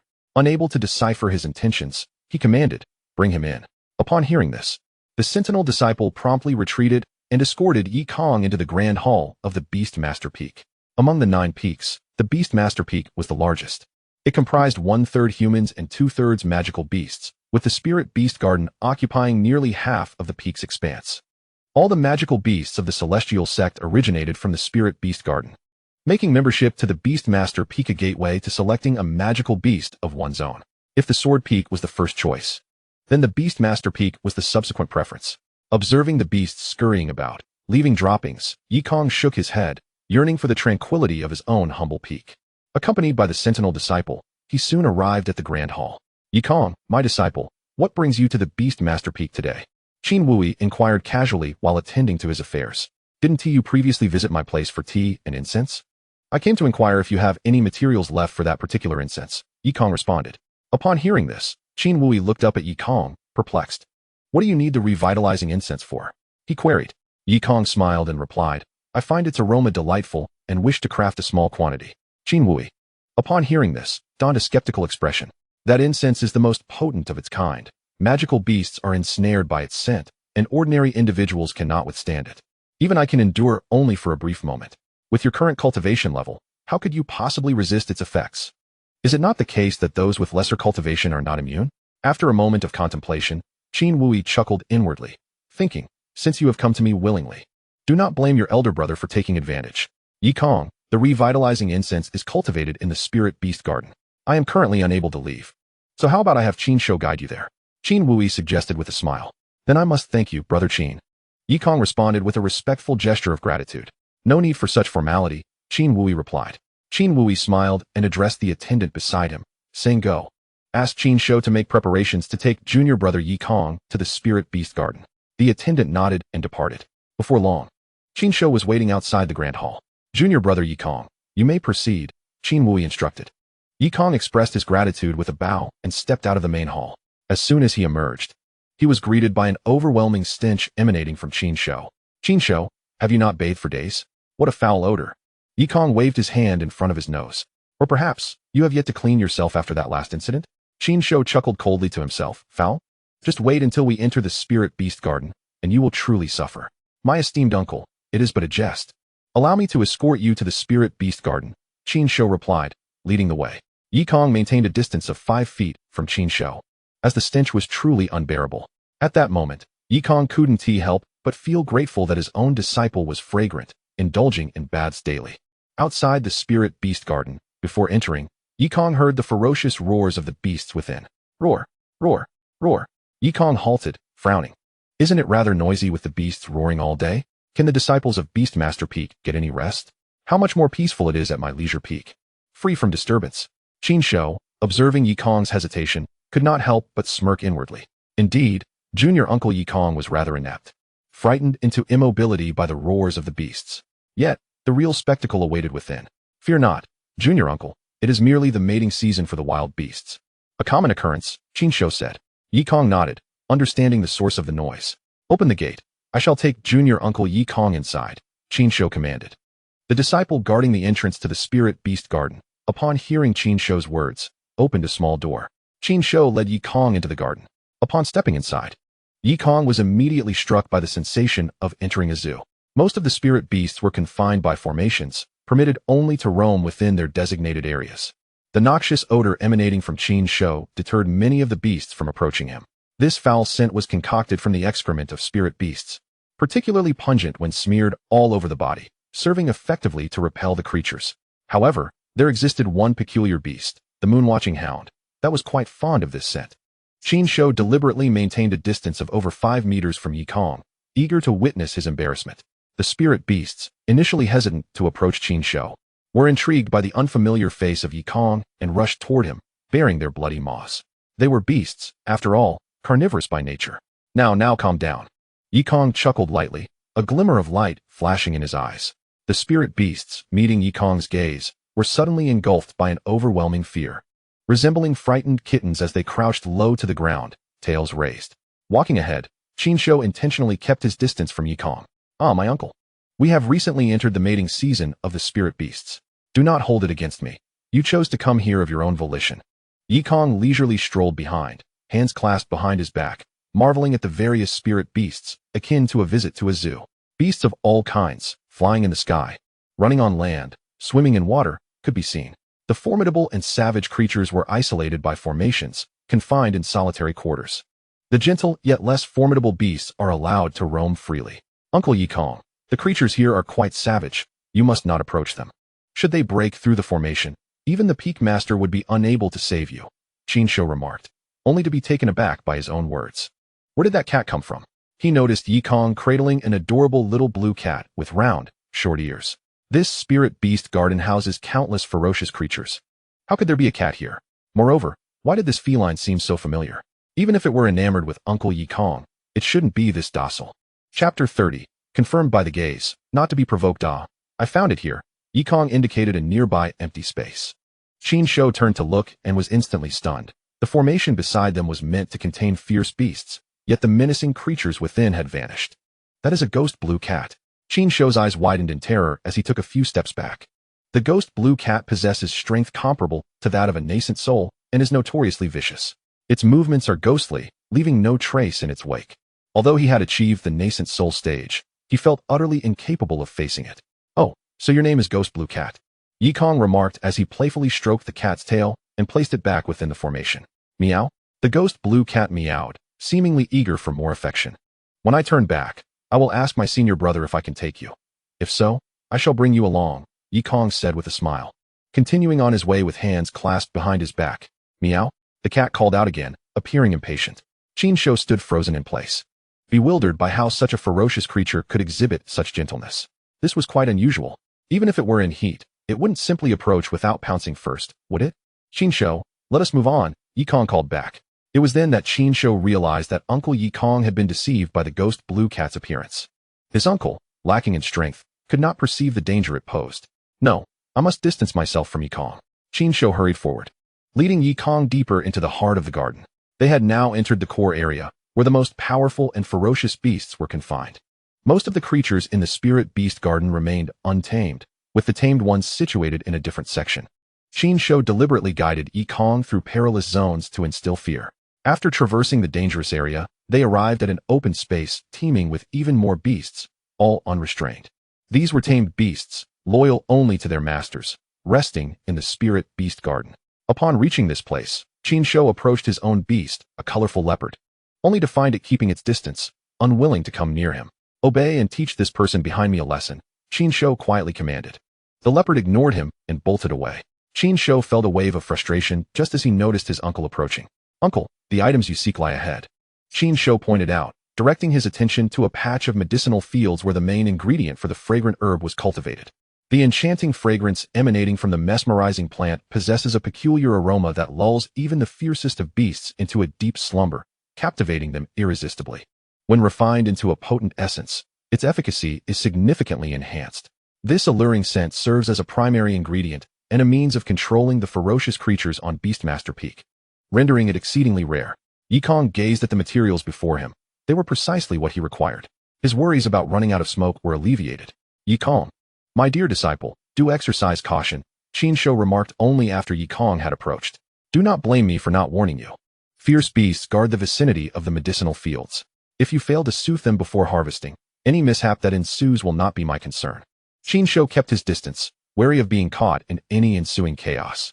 Upon entering the medicinal fields, the slumbering beasts sensed an intrusion and opened their eyes, glinting with menace.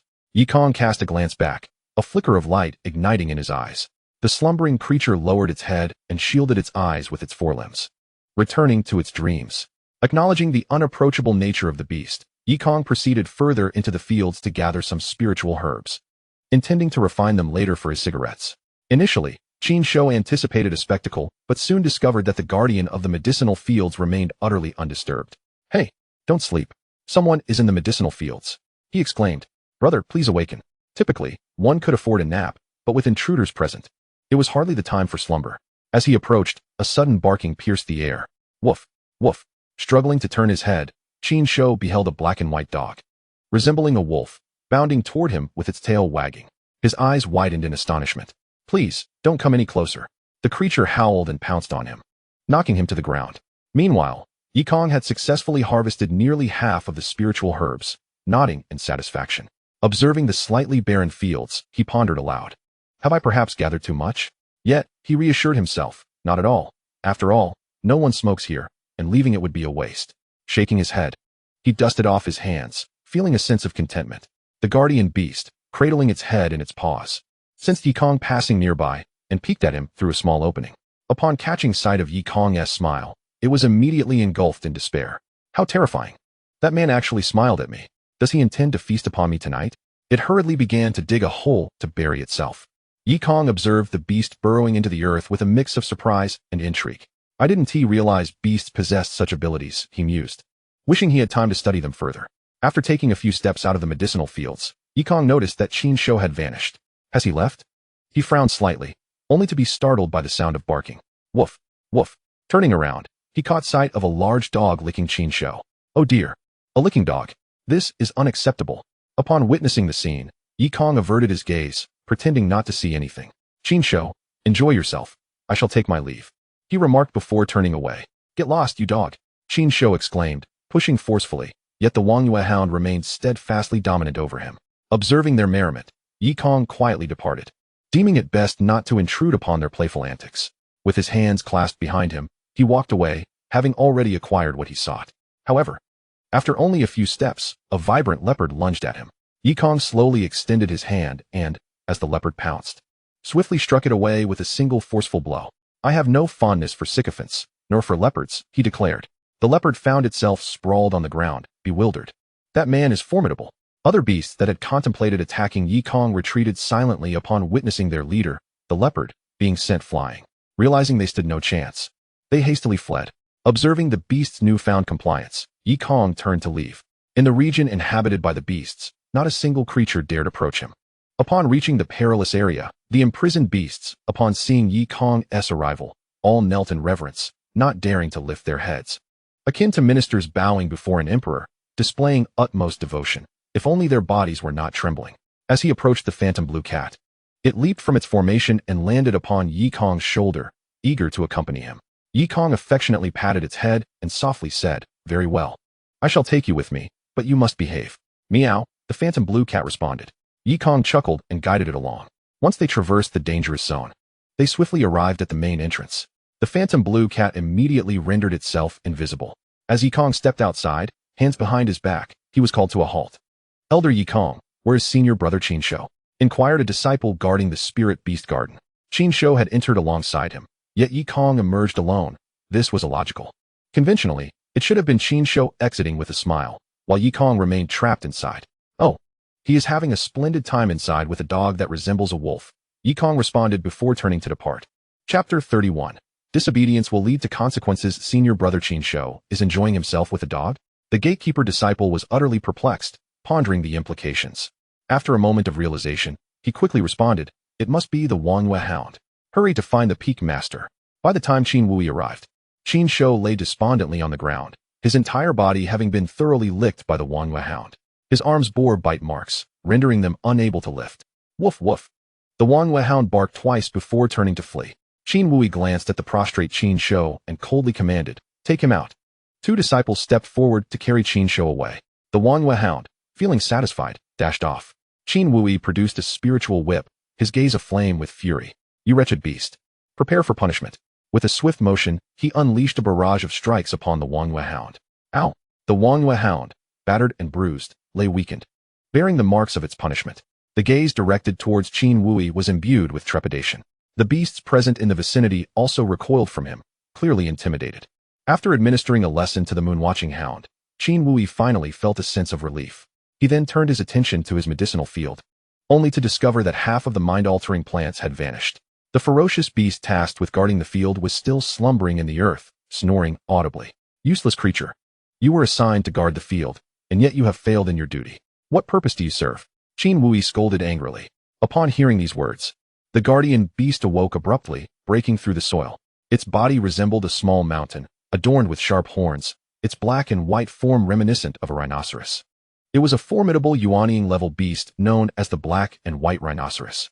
With crimson eyes fixed on Qin Wui, the black and white rhinoceros stomped the ground. "What do you intend to do?" Qin Wui retreated several steps, realizing that the beast's prowess surpassed that of typical Yuanying beasts. Placing it among the ranks of the powerful, he might not even be able to defeat it. Each time he ventured to gather herbs, he had to appease it with treats to ensure his safety. The black and white rhinoceros stared at Qin Wui, contemplating, "I cannot provoke that man. But you, dare I confront you?" Suddenly, the beast surged forward with great force, and as Qin Wui attempted to evade, the ground fissured beneath him, rendering him unable to maintain his footing. Bang! The rhinoceros's sharp horn sent Qin Wui flying. At the Xiaoyao Peak, Yi Kong returned, cradling the phantom blue cat. Placing it beside him, the phantom blue cat stretched lazily, curling up on the ground to sleep. Lin Yaoyao observed her master's return, feeling rather speechless. "Not only do you neglect your training, but now you've taken to raising a pet? I thought you had matters to attend to, but instead, you went out to buy a cat." "Oh, Master, your languid demeanor jeopardizes my aspirations for your transformation from a useless mentor to a deity. Come here, disciple. Yikong beckoned as he spotted Lin Yaoyao. Reluctantly, she approached. Master, disciple, take care of this cat. Yikong indicated towards the phantom blue cat. Lin Yaoyao felt a wave of exasperation. I still need to cultivate. How can you expect me to raise a cat without it interfering with my training? Meow? The phantom blue cat mewed. Lin Yaoyao turned her head to scrutinize the feline.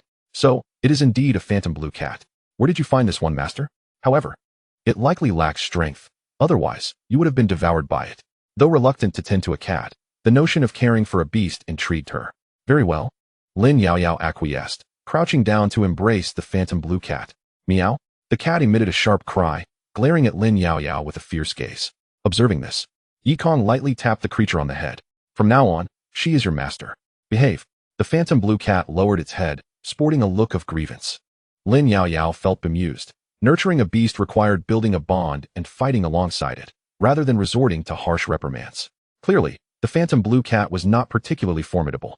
Otherwise, it wouldn't be subjected to her master's teasing. Lin Yaoyao lifted the feline and gently caressed its body. I wonder what the phantom blue cat's disposition is like. Yikong mused softly. This statement can be perceived as a threat. Should you dare to disobey, prepare to meet your demise. The ghostly blue cat let out a delicate cry and submitted. Master, we cannot consume this beast, Lin Yaoyao admonished. Once it grows a bit larger, who knows who will be devoured? Yikong chuckled softly but remained silent. Cradling the ghostly blue cat, Lin Yaoyao pondered. It deserves a name. Which sounds better, Jiro, Yulan, or Lanyao? She contemplated the names. Let us call it Xiaolan, Yikong casually suggested. Xiaolan doesn't sound appealing. Lin Yaoyao shook her head in rejection. Meow meow. The ghostly blue cat approved. In its eyes, Yikong was its true master. What is so great about Xiaolan? Lin Yaoyao scoffed, though she ultimately acquiesced to the name. I'll call it what I wish. You have no say in this. The ghostly blue cat, if it could speak, would have surely contested her. After a time of fishing, Yikong returned to the courtyard of the carefree hall. It was time to prepare some incense. At the beast master peak, Qin Shou lay on a sickbed, his arms suspended. He had been bitten by the Wangyue hound and required recuperation. Qin Wui reclined beside him, his back wrapped in layer upon layer of bandages. The two lay there, pondering the situation in the spirit beast garden. What is happening there? Qin Wui inquired. The ferocious beasts in the danger zone are either sleeping or mating. The beasts in the living area keep their distance from me. I cannot control them. Even the black and white rhinoceros in the medicinal field is in slumber. Qin Shou replied helplessly. How unfortunate that the beasts are either asleep or mating. They show no signs of heat or frenzy. Had I known, I would have waited another day to let that scoundrel Yikong in. He has plucked most of the spirit plants laced with sedatives from the medicinal field. Qin Wui gritted his teeth. Those sedatives were meant to incapacitate the beasts. Now, with so many gone, it would be increasingly difficult in the future. Qin Shou lapsed into silence. He would never return to the spirit beast garden. The Wangyue hound had left a significant shadow over him. Master, let us kill the Wangyue hound and feast on its flesh. Qin Shou suggested. If you possess the capability, then go ahead and slay it. Qin Wui retorted sharply. The Wangyue hound was indeed a fierce beast, especially under the moonlight. After a moment of contemplation, Qin Shou remarked, what purpose does an insubordinate dog serve? The Wangyue hound is obedient, albeit with peculiar tastes, Qin Wui explained. Then shall I divert trouble elsewhere? Qin Shou continued. What are you planning? Qin Wui asked in a low tone. After a brief silence, Qin Shou slowly replied, lure the Wangyue hound to the carefree peak and, in the process, seek out the spirit beasts residing there. Upon hearing this, Qin Wui closed his eyes. Handle it as you see fit. This statement effectively granted Qin Shou the authority to proceed with his plans. Chapter 32. Who Poisoned the Star River Sect? At the carefree peak, Yikong employed the endless true flame to refine materials. He directly placed all the spirit plants over the endless true flame, resulting in a potent aroma. Smoke slowly rose, forming a dark cloud that dispersed with the wind. A rich fragrance gradually wafted through the carefree peak. Indeed, this is the essence, Yikong remarked with a gentle smile. Just as Lin Yaoyao had finished feeding Xiaolan and was about to step outside, she caught a whiff of the aroma. A beguiling fragrance? Lin Yaoyao immediately realized and attempted to close off her sense of smell, but it was too late. Xiao Bai, roused from her meditative state by the scent, furrowed her brow. What is that fragrance? She inhaled deeply. Hiss. In an instant, she succumbed to unconsciousness. The aroma wafted from the peak of the carefree mountain, causing all who inhaled it, whether they were sect leaders or disciples, to fall into a deep slumber. On the Galaxy River, Luo Yongtian detected the scent of the intoxicating smoke and promptly waved his hand to activate the barrier. Who is releasing poison? He too soon fell into unconsciousness. At the carefree peak, Yikong ceased roasting the spiritual plant only after it had turned a golden hue. Subsequently, he plucked some cotton to fashion a filter and wrapped the roasted leaves within it. The cigarette was ready. Now, he had a delightful diversion. Yikong said with a smile. He lit one with a lighter and took a puff. The flavor was splendid. Although it was a cigarette, it posed no danger. One puff, and it dissipated. Of course, it was harmless to Yikong, but for others, a mere whiff would knock them out. This was, after all, a material for the bewitching fragrance, not true smoke. With a cigarette between his lips, Yikong sat by the sea of bitterness, fishing, feeling invigorated. Unbeknownst to him, the entire galaxy sect, aside from himself, had succumbed to slumber. After a while of fishing, he glanced at Lin Yao Yao's thatched cottage. His disciple, not cultivating, but rather napping? Alas, she is quite lazy. With her mediocre talent, she should be diligent in her training. And Xiaobai as well, sleeping so soundly. Yikong shook his head with a sigh and, after a spell of fishing, returned to his own dwelling to rest. The night was remarkably tranquil. The following day, at the break of dawn, Luo Yongtian groggily awoke. The members of the Galaxy sect also gradually regained consciousness, feeling disoriented and heavy-headed. They sensed an odd fragrance. And then everything went dark. They were at a loss as to what had transpired. Not long after Luo Yongtian awakened, the three great elders and several peak leaders hastened to the Galaxy Hall. Sect leader, was there an incident yesterday? The second elder inquired respectfully. Luo Yongtian nodded gravely, replying, I suspect that the demonic sect released poison within our Galaxy sect last night. Before I fell unconscious, I activated the barrier, thus averting disaster. Truly wise, sect leader. The crowd responded with bows. After inhaling the fragrance, they had barely processed what was happening before they were rendered unconscious. Had it not been for the sect leader's timely activation of the barrier, they might never have woken again. The demonic sect is exceedingly despicable. If they cannot defeat us, they resort to poisoning. Chen Chunyang exclaimed in anger. Indeed, I propose we eradicate the demonic sect. The Grand Elder concurred. The ancestral figure of the demonic sect has already been sealed by the sect leader with a mere slap. It is astonishing they still dare to act so recklessly. The third elder asserted vehemently. They all believed the demonic sect was responsible for the poison. No one would have guessed that it was actually Yikong roasting tobacco. After all, such a dense cloud of poison could only be orchestrated by the demonic sect. Luo Yongtian pondered. Why would the demonic sect release this mist within our Galaxy sect? Esteemed elder, how progresses the investigation into the spies of the Mo Lu Palace? Inquired Luo Yongtian through telepathy. Master, we have not uncovered a single clue, the elder replied. We must remain vigilant. The intentions of Mo Lu Palace are far from extinguished. Luo Yongtian stated gravely. Very well, with my presence, there is no immediate cause for alarm. Strengthen the defenses, and report immediately upon any trace of Mo Lu Palace. Luo Yongtian commanded. Understood. The group acknowledged in unison before departing. The following day, those who awoke were rife with speculation. It seems we were all rendered unconscious yesterday. Surely, this must be the work of the demonic sect. Who among us would be so foolish as to release sleeping gas within the sect? Indeed, we are fortunate to have our master. While we slumbered, he must have intervened. Long live the master. On the peak of Xiaoyao, Lin Yaoyao stirred, rubbing her temples as she awoke. Casting aside her companion, Xiaolon, she settled into a meditative posture to regain her clarity. Who released that intoxicating fragrance? Lin Yaoyao pondered, now fully alert. Oh well, as long as we are unharmed. In her chamber, Xiaobai gradually regained consciousness. Upon awakening, he immediately assessed his body. Limbs, eyes, nose, and ears, everything is intact. I am alive, I am unscathed. How careless of me to fall victim. This should not have happened. Yikong sat by the edge of the bitter sea, relieved to see his apprentice awake. He had not anticipated the potency of the smoke, which had caused his disciple to slumber for an entire day. Perhaps I should smoke in seclusion henceforth. With a focus on his cultivation at the first stage of qi refinement, Yikong observed his progress and raised his fishing hook. Life had returned to tranquility. For several days, his fishing efforts yielded only first-stage qi. Beneath the surface of the bitter sea, a dragon carp swirled at Yikong's feet. Another breakthrough, he chuckled softly. The dragon carp had followed him for a decade. Each time Yikong advanced or acquired something of value, the dragon carp would share in the bounty. Thus, whatever morsel Yikong consumed, the dragon carp would savor a drop of broth. Consequently, although the dragon carp appeared as a mere fish, it had long since evolved into a dragon of formidable strength. Strictly speaking, the dragon carp was more of a cherished companion to Yikong. The carp released bubbles and flipped over. Across the endless expanse of the bitter sea, A golden dragon surged through the waves, commanding the clouds and mist, as if it were the sovereign of the ocean. This mesmerizing sight was visible only to Yi Kong. Gently patting the dragon carp on the head and teasing it for a while, he then returned to the courtyard for a midday nap. Awakening from slumber, Xiaolan strode with regal poise, meandering about. She required no cultivation. Her needs were simple, to be well fed and rested. After ensuring the surroundings were clear, she swiftly darted to the edge of the bitter sea, her appetite for fish ignited. The dragon carp, with its robust and elongated appearance, was a sight to behold. As the ghostly blue cat, meow, called out, it seized the opportunity to pounce as the dragon carp surfaced. However, upon soaring above the bitter sea, regret washed over her.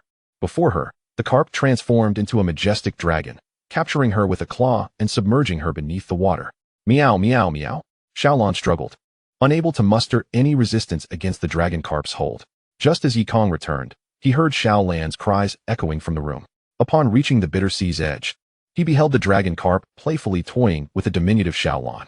As the dragon carp was about to swallow the little blue creature, Yi Kong swiftly reached out and pulled the little blue out of harm's way. This cannot be consumed, he remarked. The dragon carp blew a few bubbles and submerged into the depths. Yi Kong shook his head, leading the thoroughly drenched little blue back. What on earth compelled you to venture into the water? The little blue trembled, unsure whether it was due to fright or the biting wind. Do not run about recklessly again, do you understand? Yi Kong gently set the little blue down and returned to the leisure pavilion with his hands clasped behind his back. Had he not intervened in time, the little blue might have perished in the dragon's belly. Meow, the little blue tentatively called out, causing the dragon carp to resurface. Meow. The ghostly blue cat's fur bristled in alarm as it turned and fled. It was simply too terrifying. Chapter 33. The master seeks to ensure my comfort. Lin Yao Yao, after calming the spiritual energy within her with both hands, exhaled a breath of murky air. Sensing someone watching from behind, she wondered if it was her master once again. No, I must confront him and lecture him properly. At his age, instead of diligently cultivating, he resorts to idleness and even spies on his disciple while bathing. Once or twice may be excusable, but to do so repeatedly crosses the line. Adjusting her red dress in the water, she leapt from the surface, using her spiritual energy to evaporate the water from her attire. Glancing back towards the Peach Mountain, she spotted a shadow lurking discreetly. Come out, Lin Yao Yao called coldly. Upon hearing the irritation in her voice, Xiaobai realized he had been discovered and turned to flee. Like a celestial being, Lin Yao Yao poised gracefully in the air, landing gently before Xiaobai. What brings you to my Peach Mountain? She inquired, her brow furrowing. Expecting her master, she was surprised to find it was Xiaobai. Sister, I merely came for a stroll, he lied, his face flushed. Observing his expression, Lin Yao Yao's demeanor turned icy. Would you prefer to approach and receive your punishment willingly? Or shall I chase you down and mete it out? Xiaobai's heart sank at her words. I'm doomed. I shall be punished. He fretted. Sister, I truly did not mean to. I saw nothing. He hastily defended himself. 3, 2. Sister, please don't. I'm coming now. Fearing her wrath, Xiaobai obediently approached. Lie down, Lin Yao Yao commanded. Xiaobai complied, lying flat. She snapped a branch of peach blossom and placed it atop him. Crack, crack, crack. Xiaobai felt the sting of the punishment. Although it was not overly painful, the humiliation was unbearable. I acknowledge my mistake, he quickly confessed. Lin Yao Yao retorted sharply. You should learn from the good rather than the bad. This is deserved. Why not learn from someone else instead of peeping at your master? The master is above reproach, and disciples must not act against him. However, you are my junior brother, and it is permissible to punish you. Yi Kong, holding a fishing rod, gazed down at the scene unfolding on Peach Mountain, his disciple disciplining her junior. After observing for a moment, he strolled over with his hands behind his back. Seeing her master approach, Lin Yao Yao greeted him with a respectful bow. Master. As Xiaobai prepared to rise upon noticing his sister's pause, he heard the master's voice. Remain in your position, Yi Kong instructed slowly. Upon hearing this, Xiaobai was suddenly gripped by an ominous premonition. Master, I have not offended you. Master, please be gentle. Xiaobai timidly implored, refraining from resistance, conscious of his senior sister watching nearby. Should he dare to suppress his master, he would undoubtedly be subdued by his senior sister in turn. Rather than face suppression, it was preferable to endure a beating. The pain from a beating is fleeting, while the weight of suppression lasts a lifetime. Yi Kong lightly nodded. Slap, slap, slap. After a brief moment, Xiaobai found his mind exceedingly clear, as if he had suddenly stepped into the realm of enlightenment. The realm of enlightenment. How extraordinary. Hiss, the beating from master has actually led me to enlightenment. A blessing in disguise. Xiaobai was instantly immersed in this newfound understanding. The once elusive Xian Huangju now became clear as day. His cultivation also advanced significantly. Yikong remarked, "Focus on your comprehension. I shall take my leave for now." "Master," Lin Yaoyao suddenly called out. "What is it?" Yikong turned to see Lin Yaoyao biting her lip, her face flushed, as if grappling with some unspeakable concern. I want. Yikong instantly understood. Tonight, then. Upon hearing her master's words, Lin Yaoyao stood frozen in place. You coming to my room at night can easily lead to misunderstandings. Especially in front of Xiaobai. Does my dignity mean nothing? If you come tonight, I shall not open the door for you. Lin Yaoyao resolved in her heart.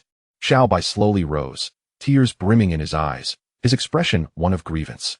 Junior brother, what is wrong? Lin Yaoyao inquired, puzzled. Xiaobai did not respond. He crossed his arms and walked away. Returning to his own room, he lay back on his bed with arms crossed over his chest, eyes closed. I am doomed. I am finished. Xiaobai was engulfed in despair. He truly could not bear the warmth of his master. The first time he had been scorched by the fire. He lost his cultivation. The second time, drinking sweet red sugar water, he lost his physical form. This time, it would be the end. Xiaobai lay quietly on his bed, resigned to the possibility of never waking again. Moments later, the sound of snoring filled the air. Chapter 34. It turns out master and senior sister. That night, Lin Yaoyao sat cross-legged on her bed, the wooden door slightly ajar, awaiting her master's motivation. Meanwhile, Yikong lay on his own bed, fast asleep. There are distinctions between the genders. Even if motivation for disciples is necessary, it is best to wait until the morrow. It would be quite improper to do so at night. Yikong was well aware of this. Lin Yaoyao waited in her room the entire night, but her master did not arrive to motivate her. Had he forgotten? Was he not supposed to come and spur me on tonight? It was already midnight, and still no sign of him? Alas, master has forgotten again. Lin Yaoyao sighed inwardly and resumed her meditation. The following morning, as Lin Yaoyao prepared to seek out her master, she opened her door to find him standing outside. Master, Lin Yaoyao exclaimed in surprise. Yikong nodded lightly. Lin Yaoyao gazed at her master. Her brow slightly furrowed. You did not come last night, yet you arrived so early this morning? Master, did you not say you would come to discipline your disciple last night? Lin Yaoyao could not help but ask. My dear disciple, there are distinctions between men and women. If this were to spread, it would tarnish your reputation, Yikong remarked. What if I were to arrive at night, and you refuse to let me leave? Although I am a man of integrity, entering a woman's chamber in the dead of night is inherently inappropriate. Lin Yaoyao, upon hearing this, felt a profound disdain. What a lecher! As if you are an upstanding man. Which respectable master would secretly observe his disciple bathing? Moreover, there are only 3 of us on the carefree peak. And with Xiaobai still asleep, who would know if you came to motivate me at night? Disdainful as she was, Lin Yaoyao nonetheless returned to her room and settled down. Yikong slowly walked in, only to find Lin Yaoyao curled up on the bed with Xiaolan. My disciple, are you prepared? Lin Yaoyao gently bit her lip and replied with a soft hum. She did not resist, but rather sought to comprehend the underlying essence. In another humble abode, Xiaobai slowly awoke, blinking at the beam above her. Am I still alive? She gazed around in confusion, confirming her continued existence. Remarkably, she felt entirely well and rejuvenated after her slumber. How wonderful it is to be unscathed, Xiaobai exclaimed. She had anticipated a comfortable demise, yet here she was. Perfectly fine. After the initial joy, Xiaobai gradually fell into contemplation. Something feels amiss. Despite the overwhelming comfort, why am I utterly unscathed? She furrowed her brow, unable to grasp the situation.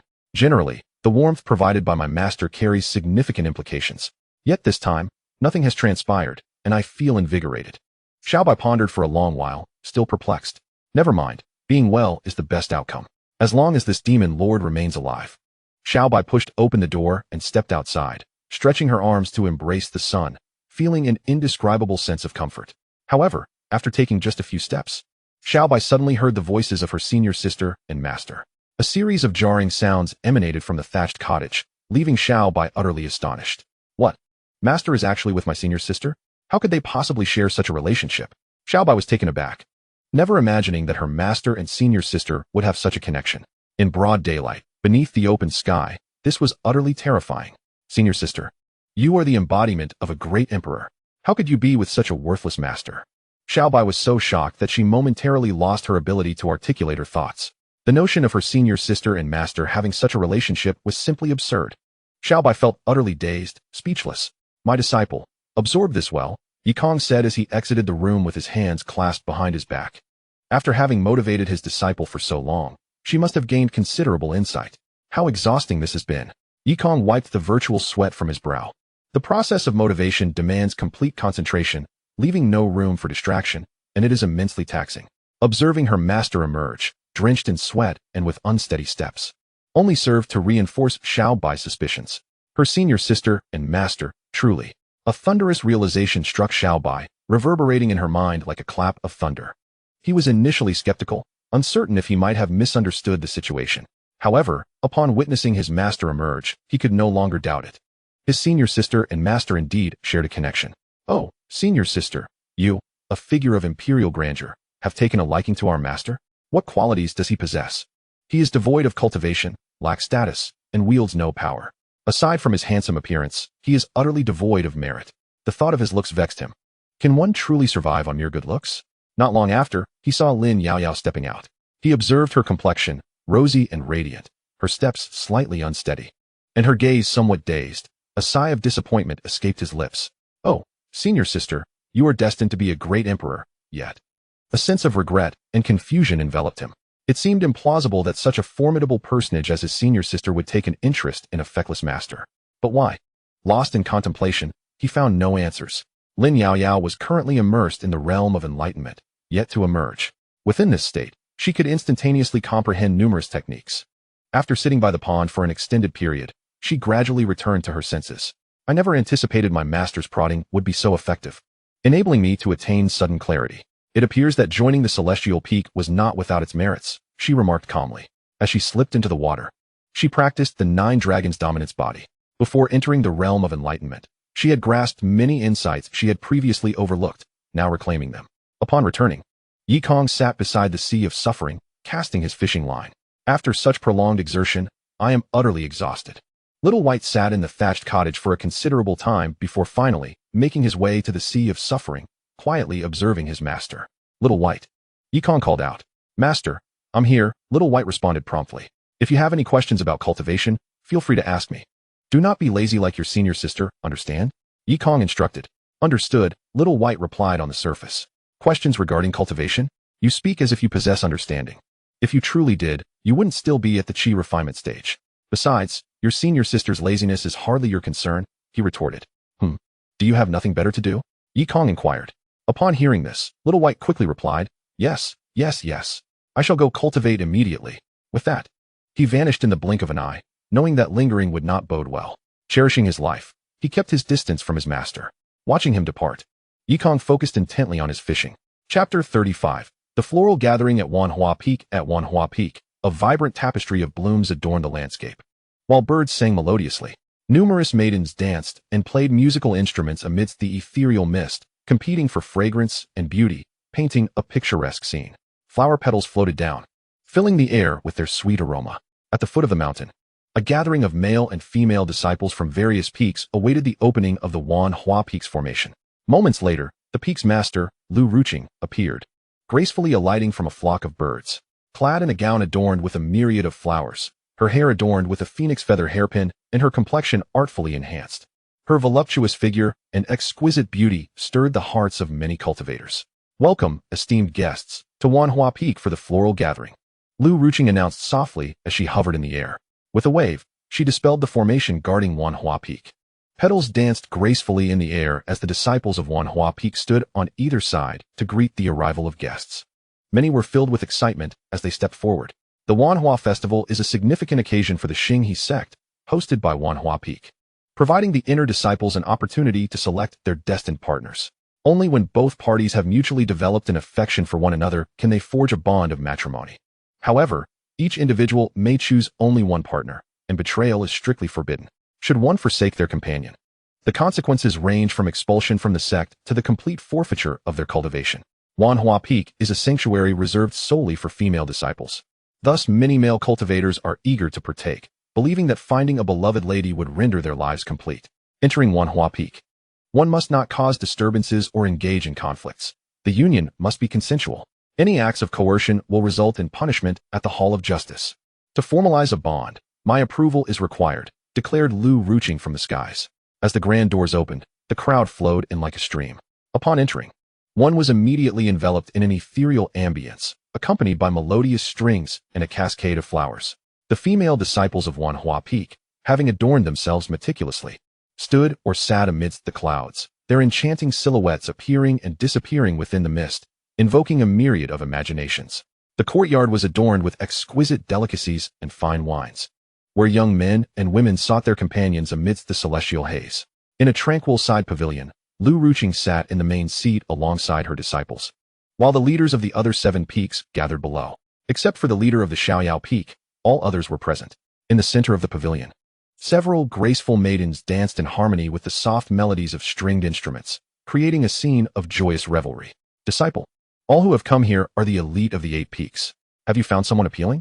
Lu Ruqing inquired of her disciple. Master, I still wish to focus on my cultivation, and I have no thoughts of selecting a partner at this time, replied Su Qingwan truthfully. Su Qingwan, known as the flower of Wanhua Peak, was renowned for her unparalleled beauty, regarded as a goddess by many disciples. Master, why is there no representative from Xiaoyao Peak? Su Qingwan asked, curiosity evident in her voice. Oh, Xiaoyao Peak was not invited, Lu Ruqing casually responded. She was well aware of what Xiaoyao Peak represented and deemed an invitation unnecessary. The young swordsman from Tianjian Peak is quite commendable, should you have any inclinations. I could facilitate an introduction, Lu Ruqing suggested, pointing to the distinguished Chun Chongqing seated at the forefront. Su Qingwan's expression darkened at the mention of Chun Chongqing, and she averted her gaze. Master, are you pushing me into a pit of fire? She asked earnestly, fully aware of Chun Chongqing's reputation for being rather fickle despite his formidable strength. Lu Ruqing felt a wave of embarrassment and turned her attention to Qin Shou, the leader of the Beast Tamer Peak. Qin Shou is also a worthy candidate, she remarked. Su Qingwan, however, grimaced at the thought of Qin Shou, nearly retching at the image of him covered in filth. Master, he has peculiar preferences, and I am not fond of him, she decisively rejected. What do you know? The finest flowers require nourishing soil, Lu Ruqing retorted, exasperated. Moreover, he possesses the potential of a great emperor. His future is boundless. Su Qingwan remained silent, clearly uninterested. Whom do you truly fancy? Lu Ruqing pressed, seeking clarity from her disciple. The disciple has yet to find a beloved. Su Qingwan lowered her head and spoke softly. Master of the Peak, with the 10,000 Flowers Assembly approaching, why has no one from the Xiaoyao Peak appeared? Chun Chongqing inquired. Yearning to see Lin Yaoyao from Xiaoyao Peak. Xiaoyao Peak has traditionally refrained from participating in the 10,000 Flowers Assembly, so I did not send anyone to summon them. Lu Ruyan casually remarked. Qin Shou set down his cup and concurred. Master of the Peak, the 10,000 Flowers Assembly is a grand event within the Xingha sect. Logically, all 9 peaks should be present. The absence of Xiaoyao Peak seems rather inappropriate. He cast a glance at Lu Ruyan, seated at the head of the table. Having prepared numerous items to humiliate Xiaoyao Peak in front of the audience, he felt disappointed by their absence. Indeed, the 10,000 Flowers Assembly cannot proceed without Xiaoyao Peak. Chun Chongqing nodded in agreement. Hearing their discourse, Lu Ruyan's brows furrowed slightly. The Tianjian Peak and the Yushu Peak had always maintained a distant relationship with Xiaoyao Peak, occasionally even harboring animosity.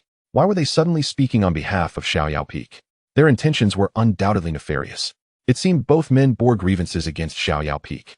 Nevertheless, the assembly was indeed becoming somewhat tedious. Perhaps the arrival of Xiaoyao Peak would bring some excitement.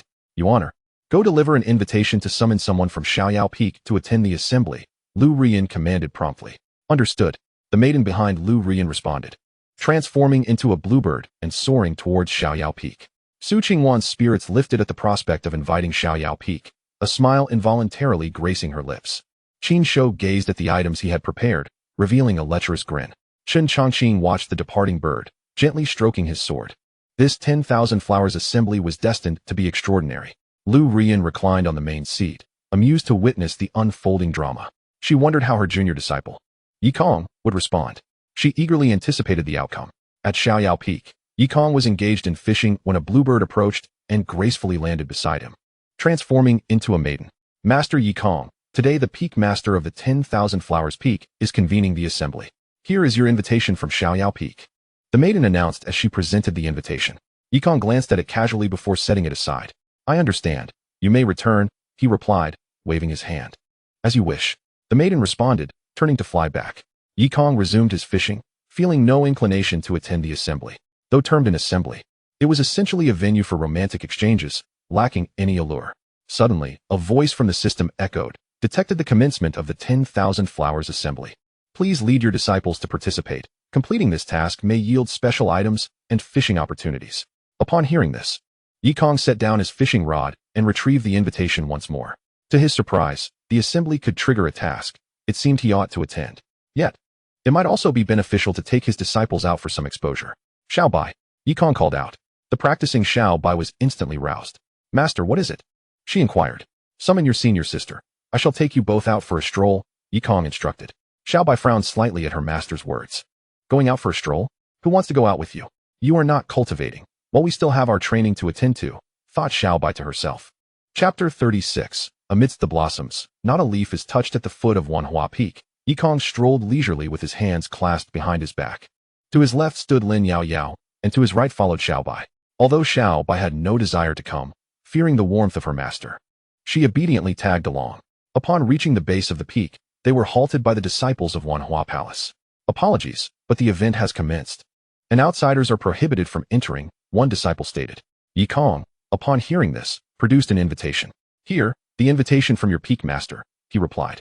I'm sorry, but even with an invitation, entry is not permitted, the mountain guard disciple solemnly replied, as they were unfamiliar with Yikong. In that case, please inform senior sister Lu Ruqing, Yikong said calmly. Lin Yao Yao glanced up at Wanhua Peak and instantly lost interest. If we cannot enter, then we shall not. What a hassle to have come all this way. Master truly has too much idle time, wandering aimlessly and dragging me and Xiao Bai along. She sighed inwardly. Are you the master of Xiaoyao Peak? The female disciple on the left inquired. Indeed, Yikong nodded slightly. Apologies, we did not recognize you earlier. Please, enter. The mountain guard disciple stepped aside. With his hands behind his back, Yikong led his two disciples inside. Please wait a moment, Peak Master. The female disciple called out, stopping Yikong once more. What is it? Yikong turned to inquire. Peak Master, the child cannot enter. The disciple pointed at Xiao Bai. Xiao Bai thought, am I a child? I have roamed the realms of cultivation for thousands of years, and you dare call me small? When I was out exploring, you were probably nowhere near. Yet, he refrained from speaking his thoughts, for he currently bore the appearance of a child. I will take Xiao Bai along for some experience. Please make an exception, Yikong requested. The mountain guard disciple hesitated upon seeing the adorable Xiao Bai, but ultimately agreed. You may enter. Normally, children are not allowed, but since the Peak Master has brought him, it is different. Although Xiaoyao Peak may be somewhat lax, we have no authority to interfere. Yikong proceeded with his two disciples and, after a few steps, arrived at Wanhua Peak. As they stepped inside, a delicate fragrance of flowers enveloped them, petals cascading down like rain. Esteemed Peak Master, this way please. A female disciple approached to invite them further in. Yikong nodded and followed her deeper into the venue. Along the way, numerous young men and women engaged in discussions of love and beauty. However, as Yikong and his companions traversed the terrace, they captured the attention of many. The males were handsome, the females enchanting, and among them, Lin Yao Yao stood out as the most beautiful. Yikong's charm was undeniable, and the presence of the adorable child drew the admiration of several slightly older female disciples. Excuse me, young lady, do you have a partner? Someone approached Lin Yao Yao for conversation. I am solely focused on my cultivation and do not seek a partner. Lin Yao Yao replied coldly. Peak Master, may I inquire if you have a partner? The female disciples of Wanhua Peak gathered around to ask. They were utterly indifferent to whether Xiaoyao Peak was a wasted peak. As long as Yikong was handsome, they were willing to support him. Yikong was taken aback by the directness of these female disciples. Were they always this straightforward? No subtlety whatsoever. They immediately inquired about his romantic partner. If he were to say he had none, it would seem inappropriate. Perhaps a more tactful refusal would be prudent, or he might not manage to leave at all. As the Peak Master, I am devoted to my cultivation and indifferent to worldly affairs. My apologies, Yikong declared, standing with his hands behind his back. Upon uttering these words, an unexpected silence enveloped the air. A sudden crash echoed as something fell to the ground, producing a crisp sound. Only then did the crowd react, gazing at Yikong in disbelief. You? Devoted to cultivation? Are you pulling our leg? Who doesn't know that the Peak Master of Xiaoyao Peak is unambitious? Spending his days fishing? Beyond cultivation, he lacks any other skills. For a decade, his cultivation has remained stagnant at the qi refinement stage, making no progress whatsoever. Is this what you call being devoted to cultivation? Where is your dignity? Xiao Bai and Lin Yao Yao exchanged glances and instinctively took a few steps back. Lowering their heads, wishing they could find a crack to hide in, they felt a sense of shame for their master. Master, you truly dare to say such things. You spend your days fishing without a care, and yet you have the audacity to claim you're cultivating? Even if you needed an excuse to refuse. You needn't fabricate such nonsense. Your thick skin may endure it, but we cannot. In that moment, Xiaobai realized that while their master might lack strength in other areas, his audacity was formidable. Yi Kong frowned as he observed their reactions and insisted, I truly am serious. Master, the peak master of Wanhua Peak is still waiting for me. We should leave swiftly. Lin Yao Yao pulled Yi Kong away, as she simply could not bear to remain any longer. If their master continued speaking, she contemplated knocking him unconscious and bringing him back to Xiaoyao Peak. Yi Kong felt perplexed. He was indeed dedicated to his cultivation, practicing qi refinement diligently each day. Their group moved quickly, traversing the flower-laden paths until they arrived at an elegant courtyard. Even after they departed, many men lingered, still watching. I'm sorry, senior brother, but we are not suited for each other. Wait, I merely approached to ask a question. Senior brother, did you not just declare you wouldn't be moved by any girl other than me? You were practically drooling just now. Junior sister, please let me explain. I can clarify. I have found my true love. We are not suited. Indeed, we are not suited. I intend to become your master's wife. Yi Kong and Lin Yao Yao had merely taken a stroll outside, yet they inadvertently disrupted several budding romances. Inside the elegant courtyard, after the female disciple led Yi Kong and the others in, she withdrew. Chen Chongqing frowned as he observed Lin Yao Yao holding Yi Kong's hand, his expression darkening. Beside the main seat, Su Qingwan shifted her position as she watched Yi Kong leave. Yi Kong, my junior brother, it has been a while. Lu Ruqing greeted warmly from her elevated seat. Yes, senior sister, Yi Kong responded, stepping forward to take the main seat. After all, he was a peak master and could not simply sit beside the disciples. He and Lu Ruqing were not under the same master but shared the same generation. Hence they addressed each other as brothers and sisters. Due to Yi Kong being the youngest, he was referred to as the junior brother. Lu Ruqing observed Yi Kong seated beside her, choosing to remain silent. He possessed the qualification, yet lacked the capability. However, today was the 10,000 Flowers Festival, a day when prowess was not the topic of discussion. Su Qingwan, positioned between the two, lowered her head in silence. Lin Yao Yao, accompanied by Xiaobai, casually found a spot to sit. The two had merely accompanied their master for a stroll. Initially, they had no intention of attending, but for reasons unknown. Their master insisted on participating in the festival, which held no significance for them. To spare their master any discomfort, Lin Yao Yao resolved to attend and safeguard her. Once Yi Kong settled in, a brief silence enveloped the gathering, leaving everyone at a loss for words. Fortunately, Qin Shou, displaying commendable initiative, broke the stillness. Master Yi Kong, the 10,000 Flowers Festival is a place of romance and beauty. As an elder, shouldn't you share some words? He inquired, rising with a readiness for 100 potential challenges. Everyone, indulge freely, enjoy the food and drink, and treat this place as your own home. Let go of your reservations and relax, Yi Kong remarked with a smile, raising his cup.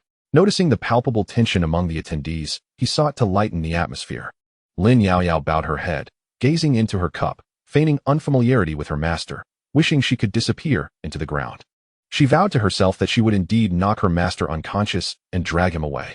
You may not feel awkward, but your disciple certainly does. We are here to partake in the 10,000 Flowers Festival, not merely to feast. Must you be so unreserved? Master, would you kindly behave more appropriately? Xiaobai, now at a loss for words, squatted on the ground, drawing circles, wishing to vanish as well. Even if he was the formidable Demon King, having witnessed numerous grand events, he felt thoroughly embarrassed by his master's antics. Had he known, he would not have come. Lu Ruqing's smile momentarily froze before returning. My junior brother certainly dares to speak. Do you truly consider this your home? This is my 10,000 flower peak. Nevertheless, he brushed it off. Such matters were trivial. The significant issue was that Qin Shou had begun to stir trouble, and the spectacle was about to unfold. Lu Ruqing took a delicate sip from his cup, quietly anticipating the unfolding drama. Qin Shou found himself momentarily dumbfounded, uncertain how to respond to Yi Kong's remarks. He stood there, bewildered. This is not your leisurely peak. Do you genuinely regard yourself as the host? After a brief pause, Qin Shou replied, Master Yi Kong, you jest. Since this is the 10,000 Flowers Festival, discussing romance and beauty, why not delve into some intriguing matters? Yi Kong, reflecting on this, nodded in agreement. However, I have never been to such romantic locales. Qin Shou, as you frequent these places, perhaps you could guide us on how to engage in such revelries. Indeed, I too have never ventured to such places. It is Chen Chongqing who often does, Qin Shou stated, only to realize halfway through his sentence, redirecting his focus toward Chen Chongqing. The latter, who was secretly observing Lin Yao Yao, suddenly found himself called out by Qin Shou, leading to an immediate fluster. Junior brother Qin, do not misrepresent me. I, Chen Chongqing, have always upheld my integrity. How could I ever visit such places? Chen Chongqing asserted solemnly. Qin Shou promptly sprayed his drink. Brother Changqing, how humble you are. Upholding your integrity indeed brings me amusement. Chen Changqing cast a cold glance at Qin Shou, questioning his intentions. You promised to target the Xiaoyao Peak, yet here you are, attacking me instead. Are you deliberately tarnishing my reputation? Indeed, I maintain my integrity, unlike some who revel in filth and even indulge in it. Chen Changqing remarked with a hint of disdain. This statement struck a nerve with Qin Shou, who promptly summoned his magical artifact, glaring at Chen Changqing. If you have the courage, come and fight, Qin Shou declared icily. Are you afraid? Chen Changqing retorted, drawing his sword with a frigid demeanor. Having just broken through to the nascent soul stage, defeating you requires merely a single strike. The atmosphere between them was charged with tension and bravado. Let the battle commence. Xiao Bai exclaimed eagerly, reveling in the unfolding drama. Lu Ruqing, taken aback, interjected, aren't you two supposed to join forces against Xiaoyao Peak? Why create discord now? Clearing her throat, she continued, at the Wanhua gathering, fighting is forbidden. Violators will be expelled from Wanhua Peak and barred from stepping foot here ever again. Only then did Chen Changqing sheath his sword and take his seat, while Qin Shou retracted his artifact and returned to his place. Such hostility is unwarranted. Let us enjoy some wine and appreciate the blossoms instead, Yi Kong suggested with a smile. Qin Shou directed his gaze towards Yi Kong, inhaling deeply to regain his composure. Chen Changqing was also preparing himself. Master Yi Kong, during today's Wanhua gathering, with flowers in full bloom, why not compose a poem? Qin Shou proposed. Compose a poem? Yi Kong furrowed his brow. Indeed, since ancient times, beautiful women have adored talented scholars. Poetry reflects one's literary achievements. It would be a pity not to compose some in this splendid setting, Qin Shou replied slowly. Yi Kong regarded Qin Shou, contemplating whether he was serious about engaging in a poetic duel. While I may not remember all 300 Tang poems, I can certainly recall 30. He agreed with a nod. However, since this is a poetic contest, there must be stakes, Qin Shou continued. What stakes? Yi Kong inquired. If Master Yi Kong loses, you must shout thrice, I am not as good as Qin Shou, loud enough for the entire Star River sect to hear, Qin Shou proposed. Yi Kong nodded in acceptance, stating, I want to make it difficult for you. Should you lose, you shall call out your own name 30 times. Agreed, Qin Shou affirmed eagerly. Thus, the contest began. Lu Ruqing's interest peaked. She declared, I shall go first. Today, with the flowers in full bloom, let us center our theme around them.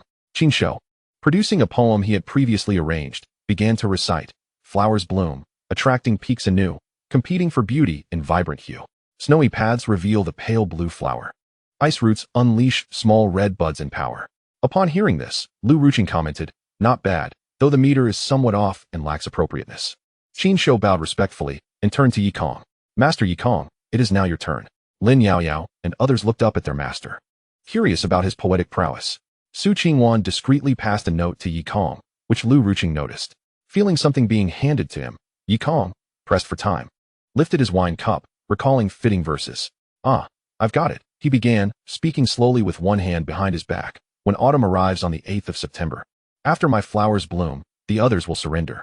The fragrance ascends, piercing the starry river, every peak adorned in golden armor, they quiver. As this poem resonated through the gathering, a profound silence enveloped the crowd. Anyone who appreciates poetry can discern the profound essence embodied in this verse. The composition by Qin Shou pales in comparison to that of Yi Kong, as they exist on entirely different planes of artistry. The poem resonates with the occasion. For today is the 8th of September, harmonizing perfectly with the sentiments shared by all present. Lu Ruqing remarked, the poetry crafted by my disciple is undoubtedly commendable.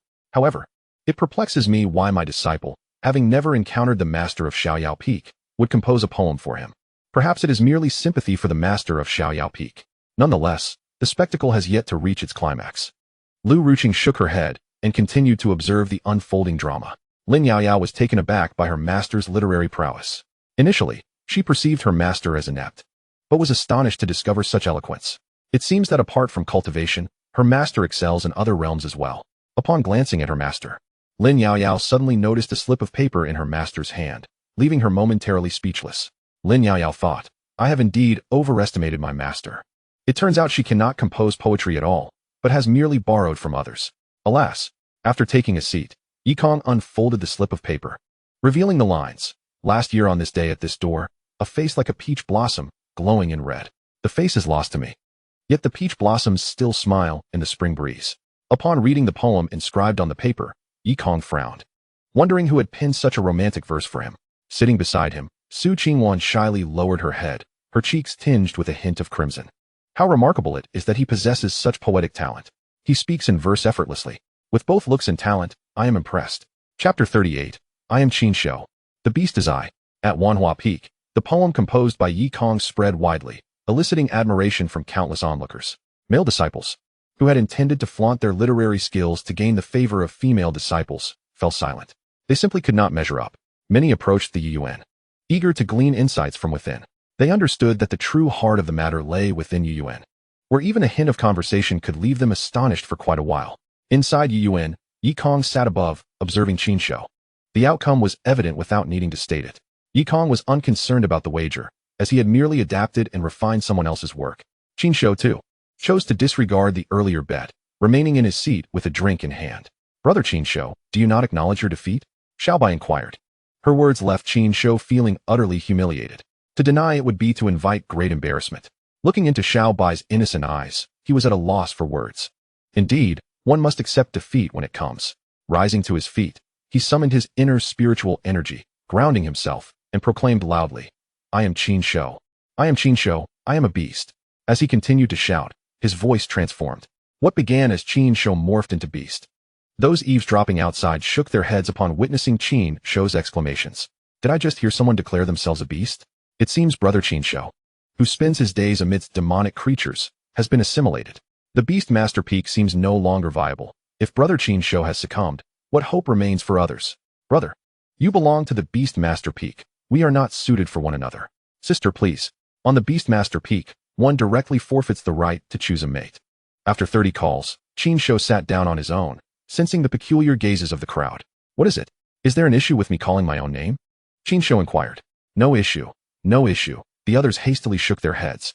Master Uncle, the so-called romance and poetry encompass more than mere verses.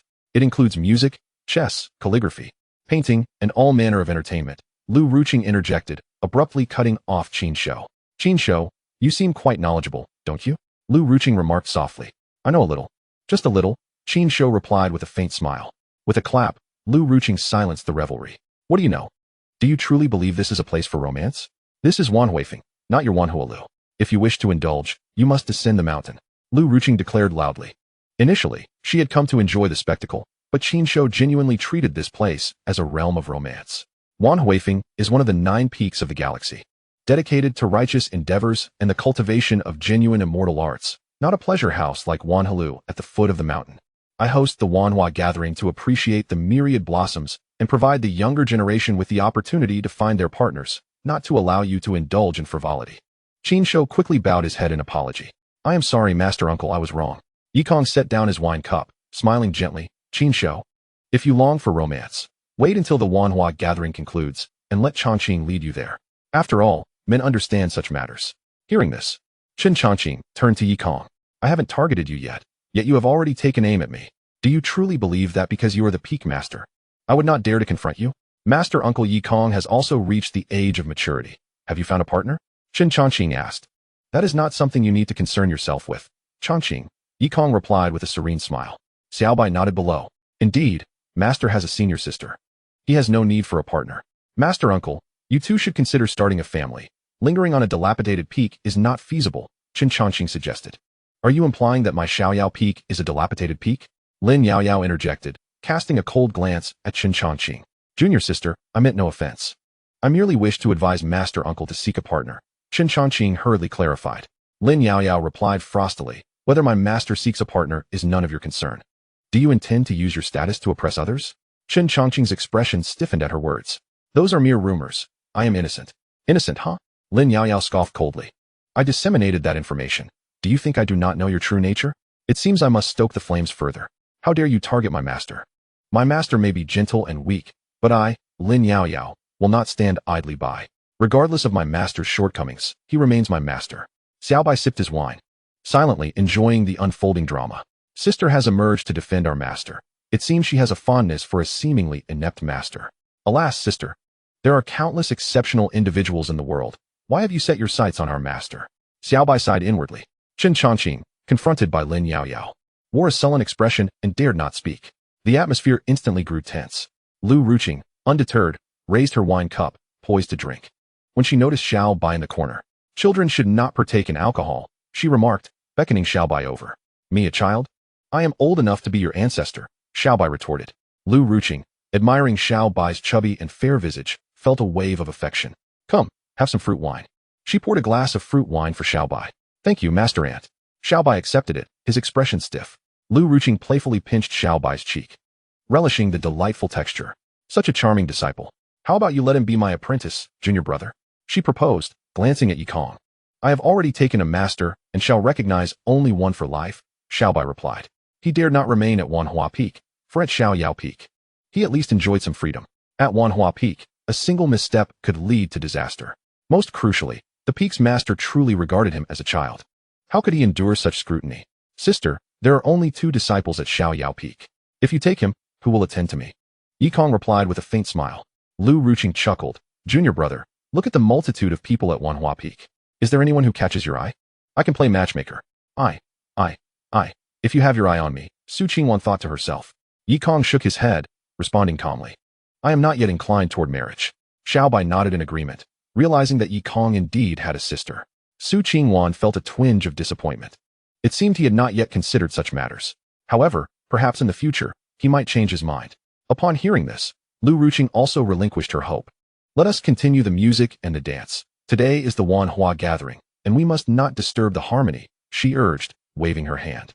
After sitting quietly for a while, Chen Chongqing gritted his teeth and decided to take a chance. You claimed I dominate through force? Allow me to demonstrate. With a mere flick of his hand, he could extinguish Xiao Yao Peak. Master Ant, I have a request. Chen Chongqing stood up, addressing Lu Ruqing. What request? She inquired softly, still toying with Xiao Bai's face. Please don't pinch the face of this demon king, Xiao Bai interjected. Moreover, your pressure is quite overwhelming. Chapter 39 You, of all people, think you can compare to my master? At Wanhua Peak, before Chen Chongqing could voice his thoughts, a figure descended from above. Stepping upon a divine sword, clad in a starry robe, with piercing eagle-like eyes, and hair elegantly tied back, he commanded attention. Upon his arrival at Wanhua Peak, numerous young ladies let out gasps of excitement. Master, Chen Chongqing exclaimed. Who could it be? Ah, it is Brother Chen, Lu Ruqing said with a smile. He was the sword god, Chen Xunyang, the master of Tianjian Peak, a formidable figure second only to the sect leader within the Xinghe sect. He seldom left Tianjian Peak, only doing so for significant matters. His presence at the Wanhua gathering was unnecessary given his stature. Nevertheless, he had come at Chen Chongqing's behest to lend him support. Junior sister, junior brother, Chen Xunyang greeted quietly as he descended gracefully, taking a seat to Lu Ruqing's right. Brother, Yikong and Lu Ruqing called out in unison. Yikong sat to the left and Chen Xunyang to the right, with Lu Ruqing and Su Qingwan between them. Brother Chen, Lu Ruqing inquired with a playful smile, you are usually engrossed in the sword path, residing in seclusion, entrusting all matters of Tianjian Peak to Chen Chongqing. What brings you to participate in the Wanhua conference at Wanhua Peak today? Could it be that you, Brother Chen, are feeling lonely and seeking a companion for your journey? Chen Xunyang cast a silent glance at Lu Ruqing, noticing the child in her arms. I am here merely to assist my disciple with a matter. But tell me, Lu Shimi, when did you give birth to a child? Ah, he is not my child, but rather the attendant of Brother Yi, Lu Ruqing replied. Chen Xunyang glanced at Yikong, his eyes devoid of emotion. However, when his gaze fell upon Xiao Bai, he was unexpectedly struck by the child's remarkable talent, having reached the 7th level of qi refinement before the age of 10. What a promising prospect, he mused. Brother Yi, I find this attendant's aptitude quite commendable. Why not entrust him to me for personal guidance? Yikong chuckled and shook his head. Brother Chun, you already have numerous disciples. Must you covet yet another attendant from me? Indeed, I would never set foot in your Tianjian Peak. Xiao Bai chimed in, nodding in agreement, though he refrained from speaking further. He understood that, at present, he lacked the strength to contend with anyone. Thus, he let the matter rest. Chen Xunyang conceded, for he had not come to apprentice anyone, and it was unnecessary to expend energy on a mere child. Lu Ruqing, cradling Xiao Bai, fed him an orange before turning her attention to Chen Chongqing. Speak up, Chongqing Shizizi. Whom do you wish to marry? She casually inquired. Chen Chongqing's gaze shifted to Lin Yaoyao as he replied slowly, her, Lin Yaoyao. At this declaration, the entire assembly was taken aback. The flower wine in Lin Yaoyao's hand fell to the ground.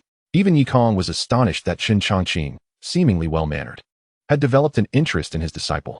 Yet, given Lin Yaoyao's undeniable beauty, it was not entirely unexpected.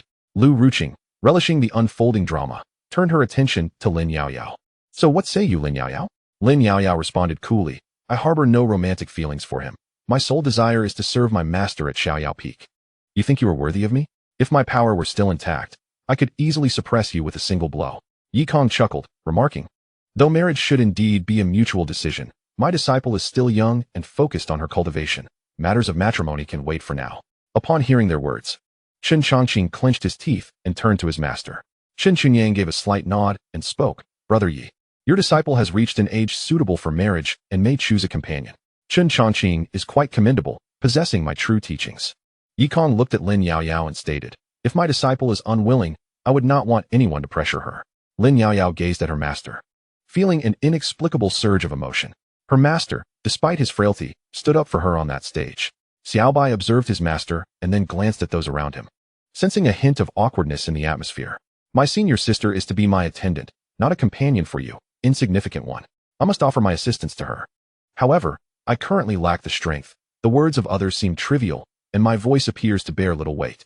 Upon reaching this realization, Xiaobai lifted her gaze to Lu Ruqing and playfully pinched her. Lu Ruqing felt the gentle squeeze and blushed, lowering her head to look at the petite Xiaobai in her arms. Xiaobai blinked her eyes and pointed towards Lin Yaoyao. Instantly, Lu Ruqing understood. Raising her head with a smile, fate is, after all, a mutual sentiment between a man and a woman. Since the disciples of Xiaoyao Peak are unwilling, let us put this matter to rest. I am Chen Chongqing, the little sword god, with the cultivation of the nascent soul and unparalleled swordsmanship. My status only second to the peak master. Lin Yaoyao, what aspect of me is unworthy of you? He is merely the master of a nameless peak. How could he possibly compare to me? As Chen Chongqing spoke, he gestured dismissively towards Yi Kong. Your words are misguided. He is merely my disciple, not my partner. Besides, I am still a peak master, Chen Chunyang interjected.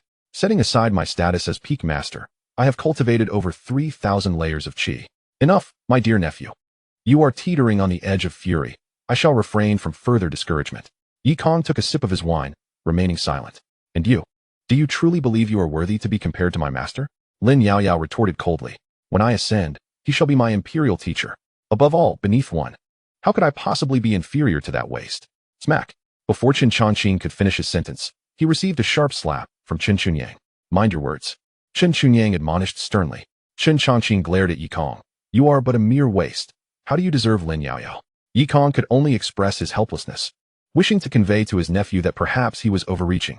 The principle of our orchid society, Chen Chongqing, is mutual affection between men and women. A lifelong bond between two, not coercion. Regardless of your status as the little sword god, you must adhere to the rules here, Lu Ruqing defended. Initially, she intended to sit back and enjoy the spectacle, yet the pinch from Xiaobai compelled her to speak. Chen Chongqing, with a darkened expression, dared not provoke Lu Ruqing and instead turned to his master. Yet, Chen Chunyang could not intervene too forcefully. He wouldn't go so far as to seize someone publicly. After all, his reputation as the sword god was still at stake. Chongqing, matters must be weighed with discernment. While I understand your desire for a partner, it cannot be enforced, Chen Chunyang stated. Lin Yaoyao coldly disregarded Chen Chongqing, inwardly thinking, thank goodness I steadfastly chose not to go to Tianjian Peak. With such a distasteful peak master, I would only find annoyance. Xiaoyao Peak is much better, serene and comfortable. Even if my master's strength is not exceedingly high, I can still take charge of Xiaoyao Peak. Lin Yaoyao felt increasingly convinced that Xiaoyao Peak was indeed the superior choice. Lin Yaoyao, I ask you one final time. Do you believe that I, Chen Chongqing, am unworthy of you? Chen Chongqing inquired, his final bastion of confidence. Just you? How could you be worthy? Lin Yaoyao and Yi Kong replied almost in unison. Initially, Yi Kong wished to remain uninvolved. But seeing his disciple's disdain and recognizing Chen Chongqing's blatant disrespect towards his little master, he felt compelled to intervene and defend his disciple. Chapter 40. The music continues. The dance persists. Chen Chongqing's face flushed with anger, alternating between red and pale. While Lin Yaoyao may insult me, what right do you have? He glared at Yi Kong. A desire to teach him a lesson surged within me. Despite his status as a senior disciple, he was merely a practitioner of meager abilities. What audacity gave him the courage to speak to me in such a manner? Qin Shou sat opposite Chen Chongqing, relishing the unfolding drama, secretly hoping for a brawl.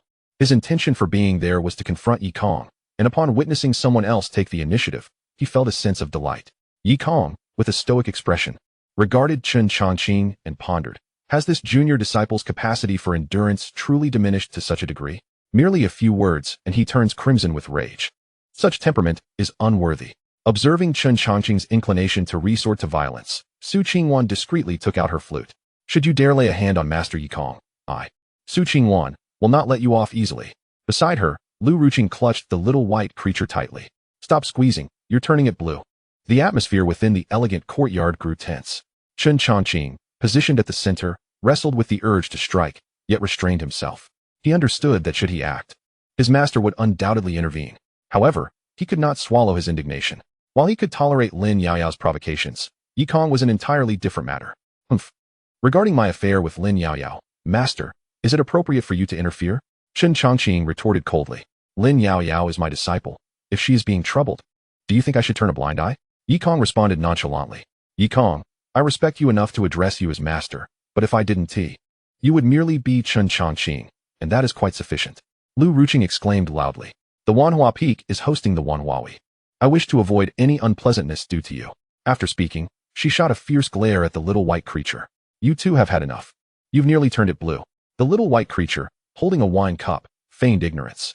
Chen Changqing seethed with frustration, his feelings unresolved. Chen Chunyang cast a glance at him and pointed outside. Get out. Chen Changqing slammed his hand on the table and stormed out. He dared not defy his master's words. Yikong shook his head and waved his hand. Continue the music, resume the dance. The songstresses and dancers exchanged glances, ultimately picking up their instruments to continue their performance. Lin Yaoyao glanced at her master, feeling quite helpless. Master, your taste for elegance is indeed commendable.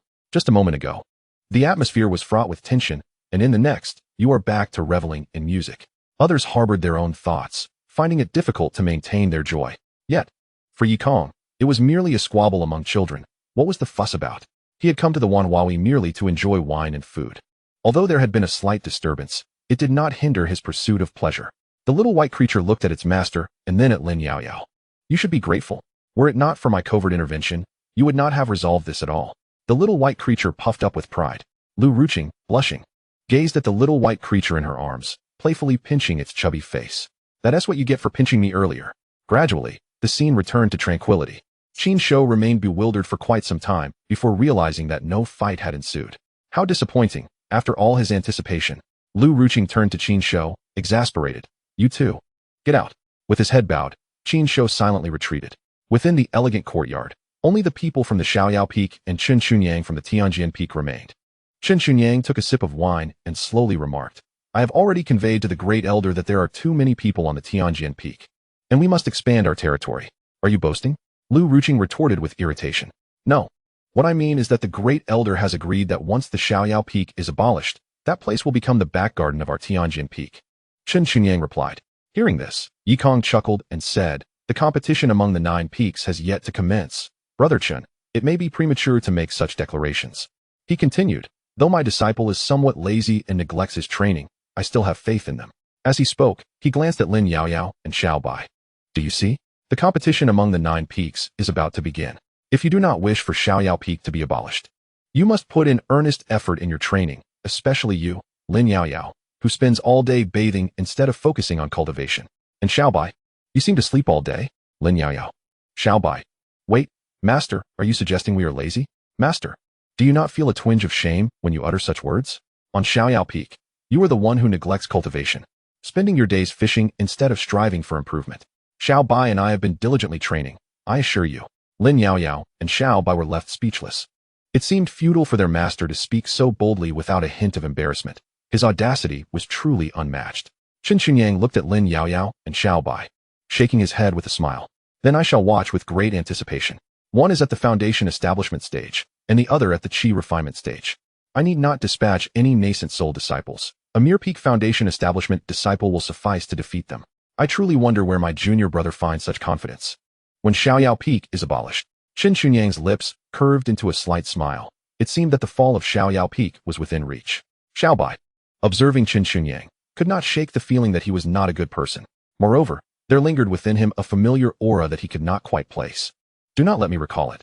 The people I remember are rarely virtuous. Xiao Bai decided to set aside his thoughts of the aura for the time being, promising to ponder it later. Yaoyao, Xiao Bai, you must strive diligently in your cultivation from now on, Yikong said. Lin Yaoyao. Xiao Bai. Everyone, junior brother, Perhaps you should let Xiao Bai be with me. He is still so young and should not bear such heavy burdens, Lu Ruqing suggested. Yikong glanced at Xiao Bai and Lu Ruqing, acknowledging, indeed, Xiao Bai carries quite a significant weight. Outside Wanhua Peak, Chun Chongqing emerged and vented his anger by striking a stone lion with his sword. Hello, this stone lion costs 100 taels of gold. The disciple at the gate said with a smile. Go fetch it from Tianjin Peak. Do not bother me. Chun Chongqing bellowed in fury. The gatekeeper disciple dared not utter a word and simply nodded in silence. As Chun Chongqing released his pent-up anger outside, he was consumed by a sense of helpless rage.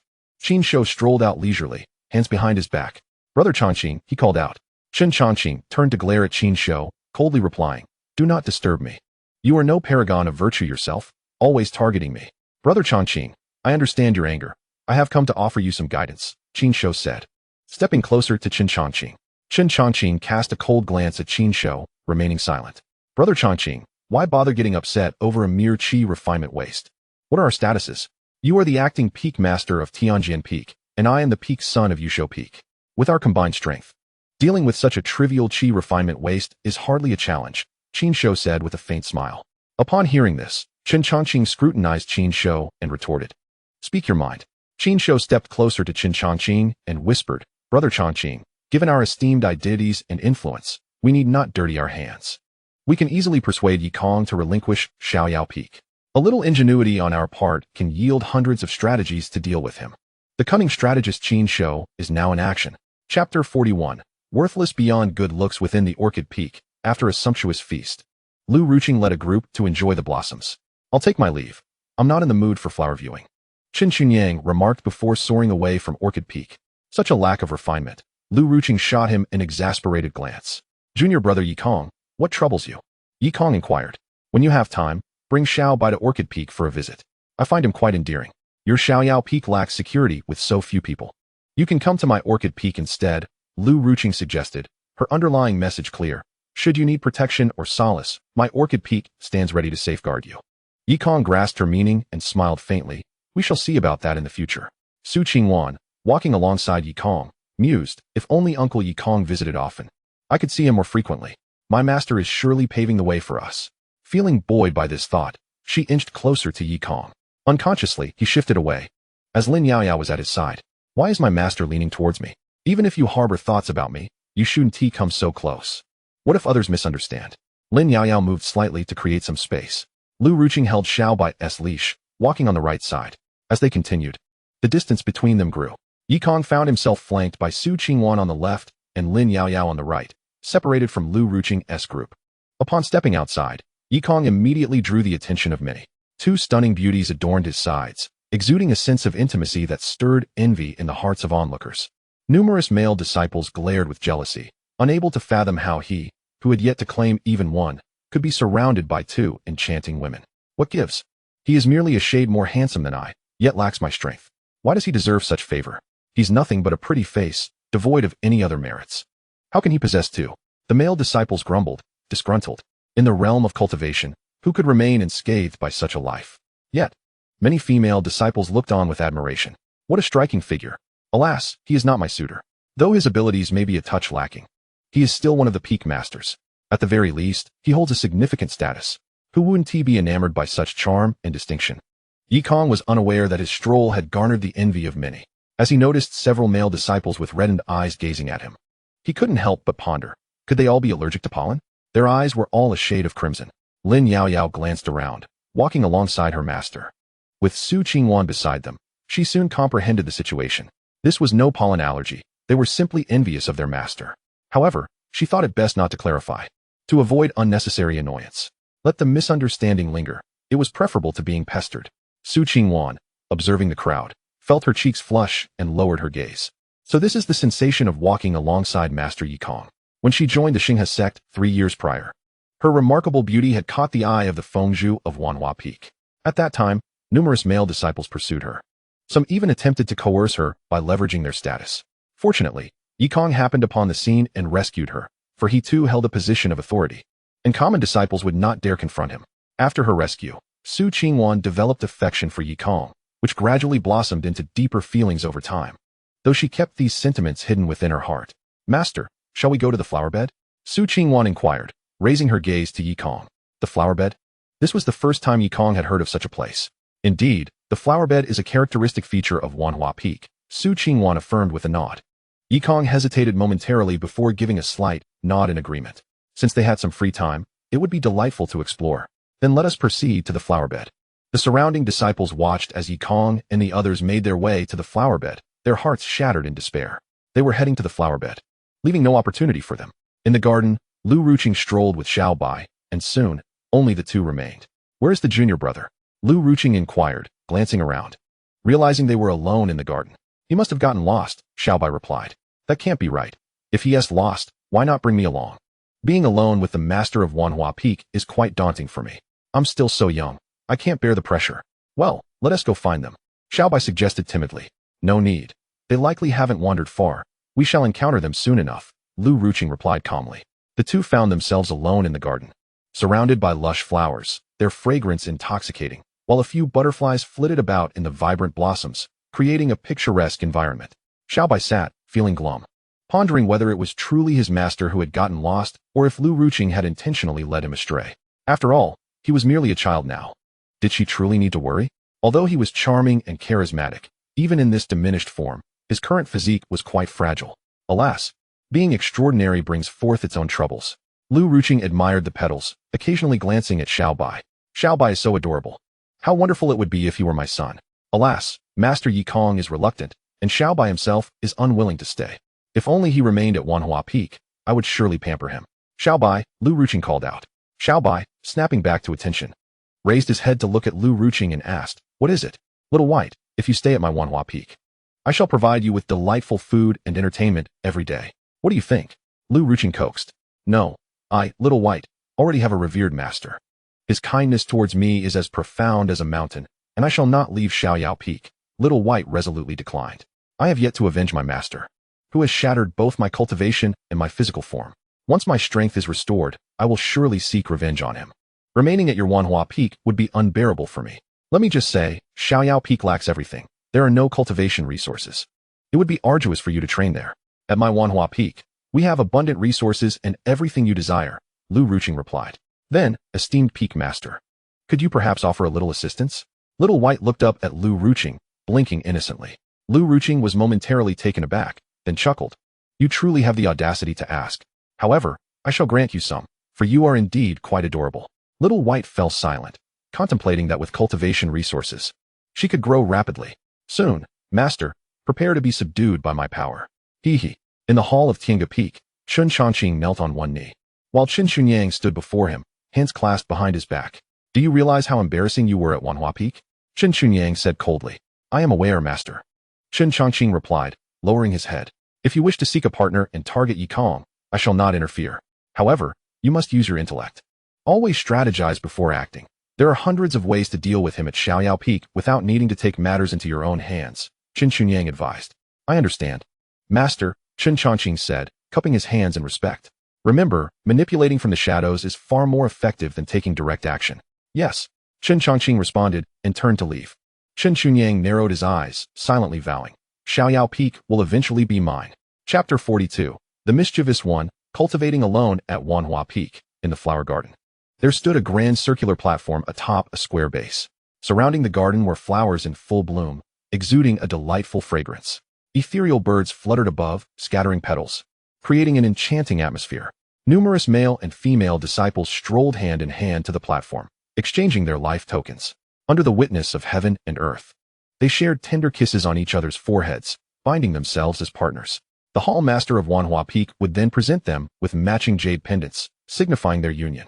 Once they ascended the platform and pledged their partnership, they could remain together for a lifetime.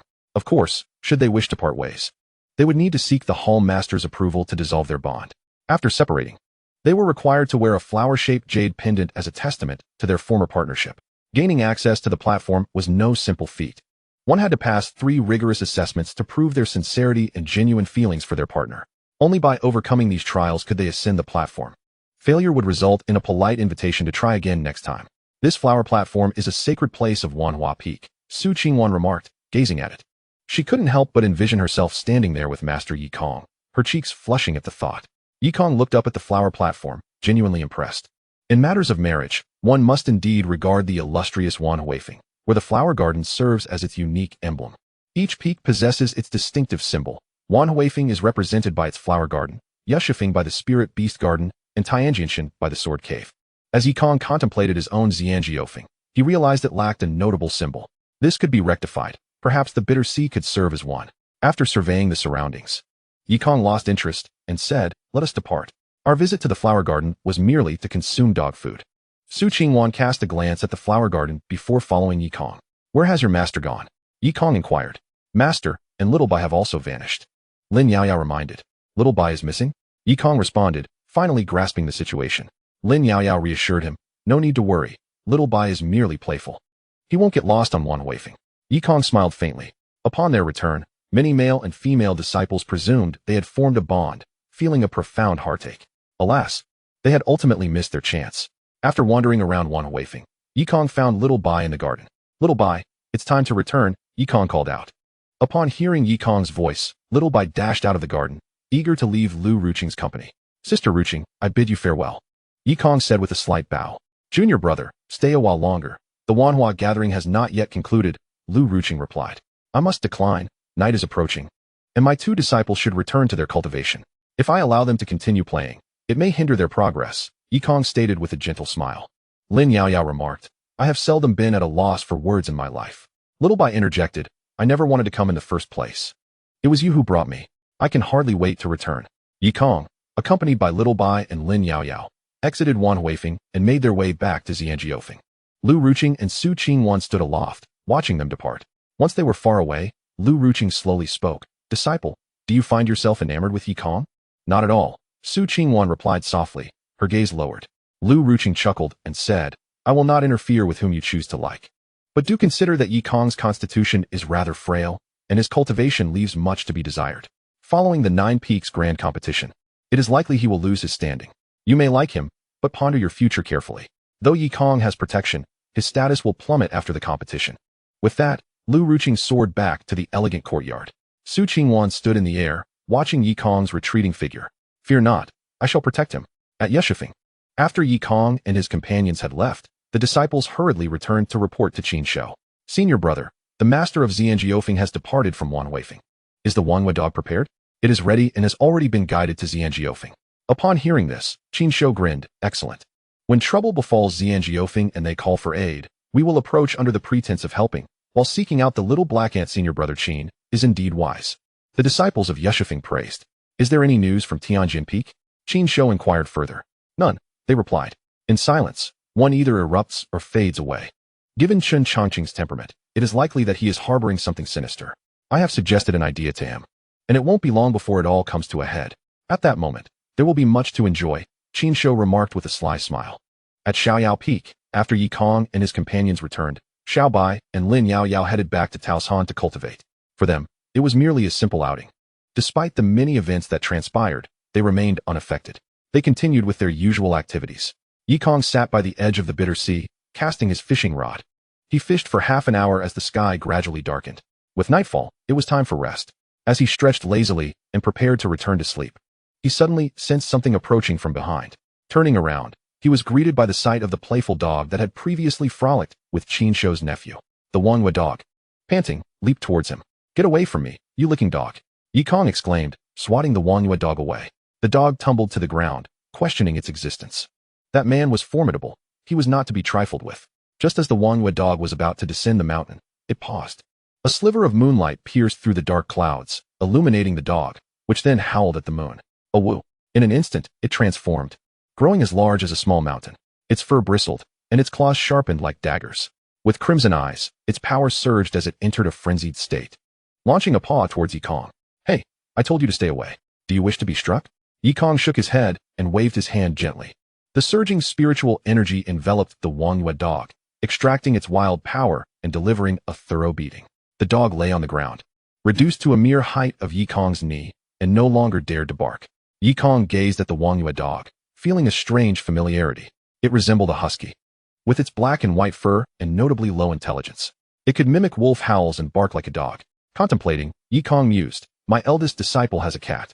I shall get Xiao by a pet as well, to prevent him from sleeping in every day. Henceforth, you shall be called Husky." Woof, Husky replied, filled with trepidation towards Yikong. Remember to bark a few times each morning to wake my disciple, Yikong instructed. Husky, I am a dog, not a rooster. Go build yourself a doghouse to sleep in. At night, do not howl or run about indiscriminately, and most importantly, do not bite, otherwise I shall stew you. After issuing his warning, Yikong turned and returned to Xiaoyao Pavilion to sleep, though he was uncertain where Husky had come from. Accepting him for Xiaobai was a pleasant surprise. Husky lay in place, contemplating his existence. Build a doghouse myself? Though I am a dog, I feel you might be even more peculiar than I. Chapter 43. Husky, who am I? Where am I? At the foot of Xiaoyao Peak, Qin Shou, accompanied by the disciples of the Beast Master Peak, lay in wait. Bathed in a sliver of moonlight, their figures appeared rather stealthy. Especially with the lingering scent still hanging in the air, a single inhalation invigorated them. Why has there been no movement for such a long time? Qin Shou furrowed his brows. Senior brother, it is likely that the Moonlight Hound has yet to stir. The moon is only partially visible at present, explained a disciple from Beastmaster Peak. Indeed, the Moonlight Hound only becomes frenzied under the illumination of the moonlight. Qin Shou nodded in agreement. The group gazed up at the moon, straining to hear any sounds from the distant Xiaoyao Peak. The moon hung high in the sky, partially veiled by dark clouds, resembling a pipa obscured by a silk cloth, revealing only a half. Curse this accursed cloud, why won't it disperse? Qin Shou muttered under his breath. Suddenly, a thunderous roar echoed through the air as dark clouds thickened, completely obscuring the moon. Just as Qin Shou was about to unleash a string of curses, a torrential downpour began to fall from the heavens. The relentless rain washed away the filth from the cesspool beneath Xiaoyao Peak, leaving the lingering stench in its wake. Qin Shou and his companions, stationed at the foot of the peak, were momentarily stunned. The moon's absence was one thing, but now rain had come, washing away the refuse. What was happening? Senior brother Qin, we can no longer endure. We must retreat, cried a disciple from Beastmaster Peak, pinching his nose as he fled, leaving Qin Shou standing dumbfounded. After a brief moment of bewilderment, realization dawned upon him. Wait for me, Qin Shou shouted, hurriedly giving chase. At Xiaoyao Peak, Yikong stood atop the Xiaoyao Pavilion, directing the downpour to cleanse the stench at the mountain's base. Meanwhile, he also washed the second hound, which had accumulated its own odor while gnawing on wood to construct a shelter. The hound, grasping a piece of timber, glanced up at the pouring rain but continued its task undeterred. A faint aura surrounded it, shielding it from the rain. Observing this, Yikong waved his hand gently, dispelling the protective aura around the hound, intensifying the rain's assault on its body. Woof woof woof. The hound yelped in discomfort as the rain struck its fur. Yet upon sensing Yikong's presence, it fell silent, lying on the ground as the rain poured over it. Feeling aggrieved, it whimpered. How can a dog be treated this way? Not only am I tasked with building my own shelter, but now I am drenched by rain. Is this the treatment befitting a master? The hound could not voice its complaints fully, only lowering its head in sorrow. After nearly a quarter of an hour of controlling the rain, Yikong finally waved his hand, ceasing the downpour. All right, you may continue your training, he remarked before turning back towards the Xiaoyao Pavilion to rest. The hound turned to glance at the remnants of its unfinished shelter, now washed away by the rain. What a futile endeavor. The following morning, Lin Yaoyao emerged from her room after a session of meditation. Woof woof. Where did that dog come from? Lin Yaoyao followed the sound and spotted a black and white dog nearby, clutching a piece of wood to construct a doghouse. Her brow furrowed slightly as she looked up to see her master, Yikong, sitting by the sea of suffering, fishing. Lin Yaoyao walked towards him. Master. Yikong tugged at his fishing line, acknowledging Lin Yaoyao with a nod. Good morning, my disciple. Master, where did that dog come from? Lin Yaoyao inquired, puzzled. The spirited husky came running on its own, and I decided to take it in and care for it for Xiaobai. Sparing him the trouble of waking up late every day, Yikong remarked. Take care of Xiaobai? Lin Yaoyao paused, glancing at her master. Are you serious, master? First, it's a cat, and now a dog. It's one thing for you to enjoy keeping pets, but now you expect me to help Xiaobai with them. Husky, go wake Xiaobai, Yikong shouted. The husky, currently engaged in constructing its doghouse, heard Yikong's voice, dropped the wood it was carrying, and dashed into Xiaobai's room. See, it's quite obedient, Yikong said to Lin Yaoyao. Before long, Xiaobai was dragged out by the husky. You wretched dog, let me go. Xiaobai clenched his fists, flailing in protest. He had been diligently cultivating when this dog burst in, seized him, and whisked him away before he could even react. The husky carried Xiaobai and ran back to Yikong, finally setting him down. Woof woof. Yikong patted the husky's head and addressed Xiaobai. This husky is now yours to care for. It will wake you up from now on. Xiaobai glared at the husky, wishing he could cook it for soup. I refuse to keep it. As the mighty demon emperor, why would I keep a dog? Master, I spend my days cultivating and have no time to tend to a pet, Xiaobai stated candidly. Yikong glanced at the husky beside him and replied, it will find its own food daily. You can simply take it for a stroll when you have the time. If you decide not to keep it, you can always make it into soup. The husky tilted its head. Woof. This was acceptable to Xiaobai. The husky pondered, who am I? Where am I? Can I leave? Xiaobai then climbed onto the husky's back and rode off. Be obedient, or I'll turn you into soup. Xiaobai laughed as he said this. Woof woof, the husky responded, obediently following Xiaobai's commands. Lin Yaoyao, speechless, departed. She had thought her master whimsically desired a pet, but it seemed he was merely tempted by the prospect of a meal. Truly, her master never failed to surprise her. Yikong watched them return to Peach Mountain for their training, raising his fishing hook and continuing to fish. Ding. Congratulations, host.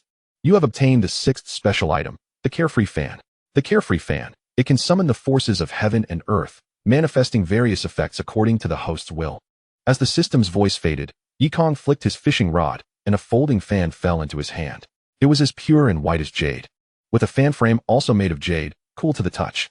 Upon opening the fan, he found a topographical map of the Carefree Peak, depicting its picturesque landscape, with himself and his 2 disciples illustrated upon it. The reverse side displayed celestial bodies and mythical creatures such as dragons, phoenixes, kirins, cranes, and divine deer. Each rib of the fan was engraved with unique runes. Yikong waved the fan to create a breeze and found it rather refreshing. Not too shabby, he remarked with a faint smile before stowing away the fan and resuming his fishing. At Sword Peak, Chen Chongqing stood beside the sword cave, wielding his long sword. The sword energy surged violently, shattering the surrounding bamboo grove and flora. Senior Brother Chen, a disciple from Sword Peak, called out from outside. Hearing his name, Chen Chongqing halted his practice, his expression displeased as he inquired, what is it? Brother Chen, the arrangements you made have been completed. By noon at the latest, we will have results, spoke a disciple from the heavenly Sword Peak. Upon hearing this, Chen Chongqing sheathed his sword, revealing a sinister smile. Is that so? Prepare to welcome a new storm at the Carefree Peak. Chen Chongqing's expression turned cold as he gazed toward the direction of Carefree Peak. Chapter 44. Is Carefree Peak colluding with the demon sect? At noon, explosive news spread like wildfire throughout the Xingha sect. Hiss, have you heard? Carefree Peak is colluding with the demon sect. The last time those from the demon sect infiltrated, they entered through Carefree Peak. Indeed, our Xingha sect is protected by a grand formation. The demon sect cannot breach it unless someone allows them entry. Thinking back, Senior Brother Qin Shou seemed to have defeated the demon sect's members right at the foot of Carefree Peak. If that's the case, Carefree Peak is indeed colluding with the demon sect. This is treason. It was shocking to learn that the leader of Carefree Peak was such a person. Being weak was one thing, but allying with the demon sect was simply abominable. Disciples from various peaks engaged in fervent discussions, presenting their arguments with conviction. In no time, all accusations were directed toward the leader of Carefree Peak. Moreover, with some individuals stirring the pot, the situation escalated, leading to a plethora of speculations. Carefree Peak had already been looked down upon due to its leader's lack of strength, and now, with others inciting conflict, it drew considerable attention. At Wanhua Peak, when Su Qingwan received the news, her fingers trembled in anger. Slander. This is unequivocally slander. How could such a good person as Uncle Yi betray the sect? Su Qingwan rushed to find Lu Ruqing and shared the matter with her. Lu Ruqing, however, chose to remain indifferent. Disciple, we do not know the truth of this matter. Even if it is false, we have no authority to intervene. Do you understand? Someone is targeting Carefree Peak. Let us observe the situation calmly, Lu Ruqing said slowly. At Su Qingwan's words, she left the main hall to offer assistance. At Beastmaster Peak, Qin Shou, soaking in a bath, had also caught wind of the brewing storm. I didn't expect Chen Chongqing to act so swiftly. Qin Shou chuckled, shaking his head. But it's still not enough. I need to stoke the flames further. Emerging from the bath, Qin Shou instructed the disciples of Beastmaster Peak. Go, spread the tale of my battle against the disciples of the demon sect at Carefree Peak. Say that they entered through Carefree Peak and that I encountered them and dealt with them. Understood, replied the disciples of Beastmaster Peak as they set off to disseminate the news. Once they departed, Qin Shou donned his clothing. Once Carefree Peak is dismantled, and its leader is ousted, I shall ascend to seek out the little black ant. You will never escape my grasp. I, Qin Shou, shall have you, and none shall impede me. Clenching his fist, Qin Shou harbored an unyielding determination to acquire the little black ant. With the flames fanned by Beastmaster Peak, the rumors spread even more widely, and Yikong's infamy grew louder, with all manner of tales circulating. Carefree Peak has allied with the demon sect. For the safety of the sect, we must dismiss the leader of Carefree Peak. The disciples of Heavenly Sword Peak raised their banners, and in an instant, many echoed their sentiments. It is not that they harbor a deep-seated hatred for the Celestial Peak or possess an overwhelming love for the sect. Rather, they find themselves idly congregating for amusement. Furthermore, a number of male and female disciples have suffered setbacks at the Orchid Festival, indirectly blaming Yikong's presence for their inability to find a partner. Their envy and jealousy have driven them to madness, compelling them to seek an opportunity for revenge against the Celestial Peak. Now that the chance has presented itself, their covetousness is undeniable. To ensure the expulsion of the Celestial Peak, the Heavenly Sword Peak has invested considerable resources in acquiring a cadre of sycophants. As the news spread, it gradually reached the ears of Luo Yantian, the leader of the Star River sect. Within the Star River Hall, Luo Yantian stood amidst the celestial expanse, hands clasped behind his back, his long hair cascading like a waterfall, undisturbed by the wind. His demeanor was striking, akin to a transcendent being. "What tidings are being whispered outside?" Luo Yantian inquired slowly. "Master, the word is that the Celestial Peak has betrayed the sect, aligning itself with the demonic cult, which has led to the invasion of our Star River sect," replied the Grand Elder earnestly. Upon hearing this, Luo Yantian's brow furrowed slightly. Yikong is not that kind of person. He could never betray the sect. Second Elder, you must investigate promptly and uncover who is orchestrating this malicious slander against the Celestial Peak. Once identified, they shall face severe repercussions, commanded Luo Yantian. The Second Elder, clad in a blue robe, stepped forward and offered a respectful bow. "As you command, Second Elder, oversee the internal affairs of the sect diligently. Someone is targeting the Celestial Peak, and I refuse to believe you are unaware. Had this matter not reached me, how long would you have continued feigning ignorance?" At this remark, the Second Elder immediately bent in deference. "Master, your insight is commendable. I have been diligently investigating the sect for spies, and have unfortunately overlooked this issue. Is it conceivable that Yikong would conspire with the demonic cult to harm our Star River sect?" Luo Yantian said solemnly. "I shall commence the investigation at once." The Second Elder responded with his head bowed. By voicing this sentiment in front of the gathered elders, Luo Yantian clarified his position to protect Yikong. In truth, Yikong's steadiness as the peak master of the Celestial Peak has been bolstered by Luo Yantian's unwavering support. Luo Yantian and Yikong's father were once brothers in arms, and owing to the kindness bestowed upon him by Yikong's father, Luo Yantian vowed to safeguard Yikong for as long as he drew breath. "You may leave." Luo Yantian gestured dismissively. He was resolute in his belief that Yikong would never betray the sect. As for the issues surrounding the spiritual veins, it was evident that there were spies within the sect, yet Luo Yantian was utterly convinced that Yikong could not be one of them. The Second Elder bowed and exited the Star River Hall, wiping the virtual sweat from his brow. Once he departed, the Grand Elder, who had been positioned at the front, stepped forward to address Luo Yantian. "Master, the competition among the 9 peaks is imminent. Should the Celestial Peak fail to secure a commendable outcome, the other peak masters may strongly insist that you revoke its status." "I am aware," Luo Yantian replied nonchalantly. "I have already arranged a fallback for Yikong. If the Celestial Peak does not perform well, let him take on the role of Elder in the Scripture Pavilion." "Master, the position of Elder in the Scripture Pavilion demands not only qualifications and strength, but also an unwavering loyalty and contributions to the sect. Elevating Yikong to this role may not be prudent," the Grand Elder urged hastily. "As for qualifications, Yikong has been nurtured within the Star River sect since childhood, making him more qualified than anyone else. In terms of strength, is it not sufficient for me to possess it? As for contributions, does receiving the envoy from the Great Yin Kingdom upon descending the mountain count? However, let us not dwell on the buts. I will decide based on the circumstances." Luo Yantian waved his hand and vanished amidst the stars. The Grand Elder sighed and turned to leave. On the peak of Xiaoyao, Yikong, who was leisurely fishing by the Sea of Bitterness, suddenly spotted a figure in white against the backdrop of the sea. "Master Luo," Yikong called out, tugging on his fishing line. "You seem to be quite idle," remarked Luo Yantian, his hands clasped behind his back, with an air of indifference. "I have no choice," Yikong replied with a shake of his head and a sigh. "Fishing every day, cultivating my qi, what else can I do?" Hearing Yikong's lament, Luo Yantian lowered his gaze. "Indeed, you are at a loss. With such weak cultivation, no matter how you practice, your strength remains stagnant. What else can you do besides fish? Alas, it is a pity for you, having your foundation damaged before birth. However, dear disciple Yikong, rest assured that as long as I, Luo Yantian, am present, I will protect you. I can suppress even the ancient ancestors of the demonic sect. With me around, no one dares to confront you." Chapter 45. Do not panic. Kneel with me at Xiaoyao Peak. Betrayal of the sect and collusion with the demonic sect are unforgivable crimes. Shouts echoed within Xiaoyao Peak. Yikong furrowed his brow upon hearing discussions about his sect. What has Xiaoyao Peak done to deserve such accusations of collusion with the demonic sect? I was the one who defeated them when they first entered. Meanwhile, Lin Yaoyao and Xiao Bai, who were in the midst of cultivation, were roused by the commotion. Who is slandering my Xiaoyao Peak? Lin Yaoyao queried, stepping out from the pond with a frown. Could it be that I have been discovered? Xiao Bai's first instinct was to assume they were referring to her, as they indeed spoke of her actions. As the demon empress, Xiao Bai was the highest authority within the demonic sect. No, they cannot be speaking of me. I am merely a child now, and I have not revealed my identity. With that, Xiao Bai mounted her dog and hastened toward Xiaoyao Hall. Upon hearing the uproar at the foot of Xiaoyao Peak, Luo Yangtian's expression darkened. Second elder. He had intended to instruct the second elder to investigate.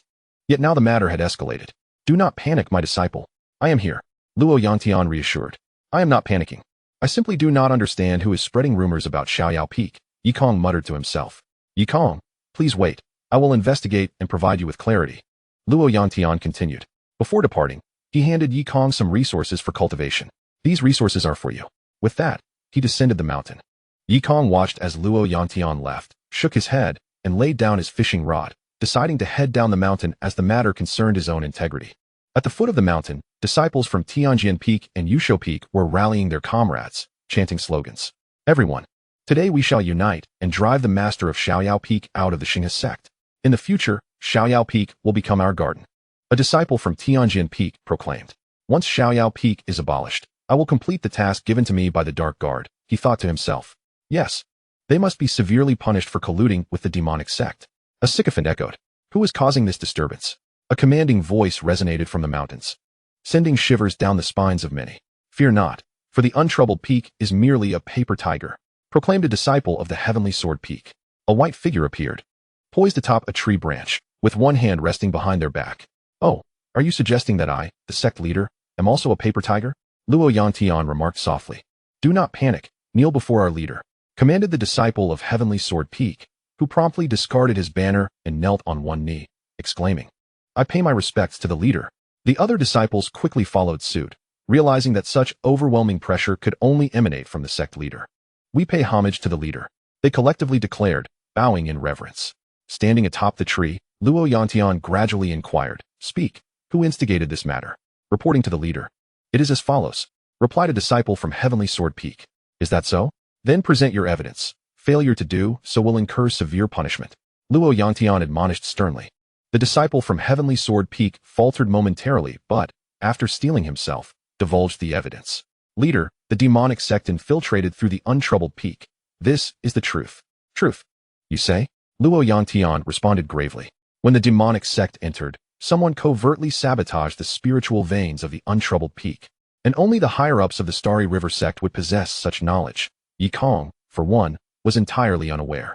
Luo Yangtian elucidated. Yikong interjected, No, I am aware. Having spent a decade at the untroubled peak, Yikong was indeed familiar with every inch of its land. It was inconceivable that he could be oblivious to such a crucial aspect as the spiritual veins.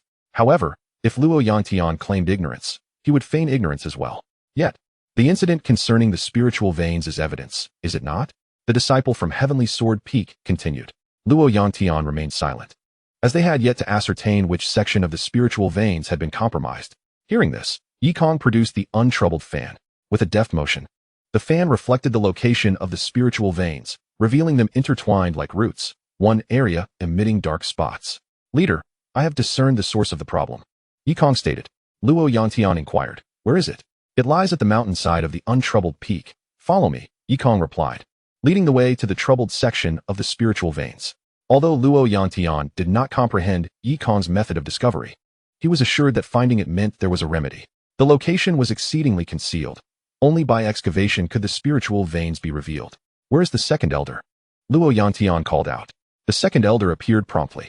At your service, he declared. Upon arrival, the second elder began to excavate the ground. A spiritual vein emerged, emanating a faint spiritual energy, with a black spike embedded within it. See, the peak master of the untroubled peak must be in league with the demonic sect. The disciple from Heavenly Sword Peak continued to slander. The second elder's expression shifted as he surveyed the scene. Luo Yangtian turned to Yikong, seeking an explanation. If Yikong were indeed culpable, there would be no protection for him. At that crucial moment, the Grand Elder arrived. Leader, I have something to say. Speak. Luo Yangtian urged. Master, the Elder explained, this location was previously excavated by the Master of Beast-Taming Peak when he brought his disciples here. At that time, I had rushed to intervene. Upon hearing this, the crowd erupted in commotion. So, this place had indeed been mined by Beast-Taming Peak. Was it true that they had allowed the demonic sect to infiltrate? Could it be that Beast-Taming Peak was a traitor? The disciples of Beast-Taming Peak were also flustered. They had indeed excavated here, and their master had even launched an attack. Now, the truth had surfaced. Very well. Summon Qin Wui to the Star River Hall to meet me, Luo Yangtian said slowly. The situation had been clarified, and it was time to address the others. Gathering to cause a disturbance, slandering a teacher, ruining someone's reputation, what punishment do they deserve? Luo Yangtian asked coldly. For gathering to cause a disturbance, they should contemplate their actions at the cliff of reflection for 3 months. For slandering a teacher and ruining someone else's reputation, the lightest punishment would be a demotion in status, only to be reinstated upon achieving merit. The heaviest would be expulsion from the sect, coupled with the disturbance. It is just enough. Luo Yangtian continued calmly. Speak up. Who is the instigator? Step forward. The onlookers silently took a few steps back, leaving only 7 or 8 disciples from Tianjian Peak and 2 or 3 from Beast-Taming Peak, along with a few sycophants. Master, we know nothing of this. Furthermore, it is undeniable that the disciples of the demonic sect originally entered through the free and easy peak. A Tianjian Peak disciple retorted indignantly. That was merely a result of someone damaging the spiritual vein of free and easy peak, allowing the demonic sect to take advantage. The fault does not lie with free and easy peak, Luo Yangtian replied coldly. The master of free and easy peak had identified the damaged location of the spiritual vein and would be rewarded. The spiritual vein was akin to the roots of a tree, making it difficult to ascertain which section had been affected.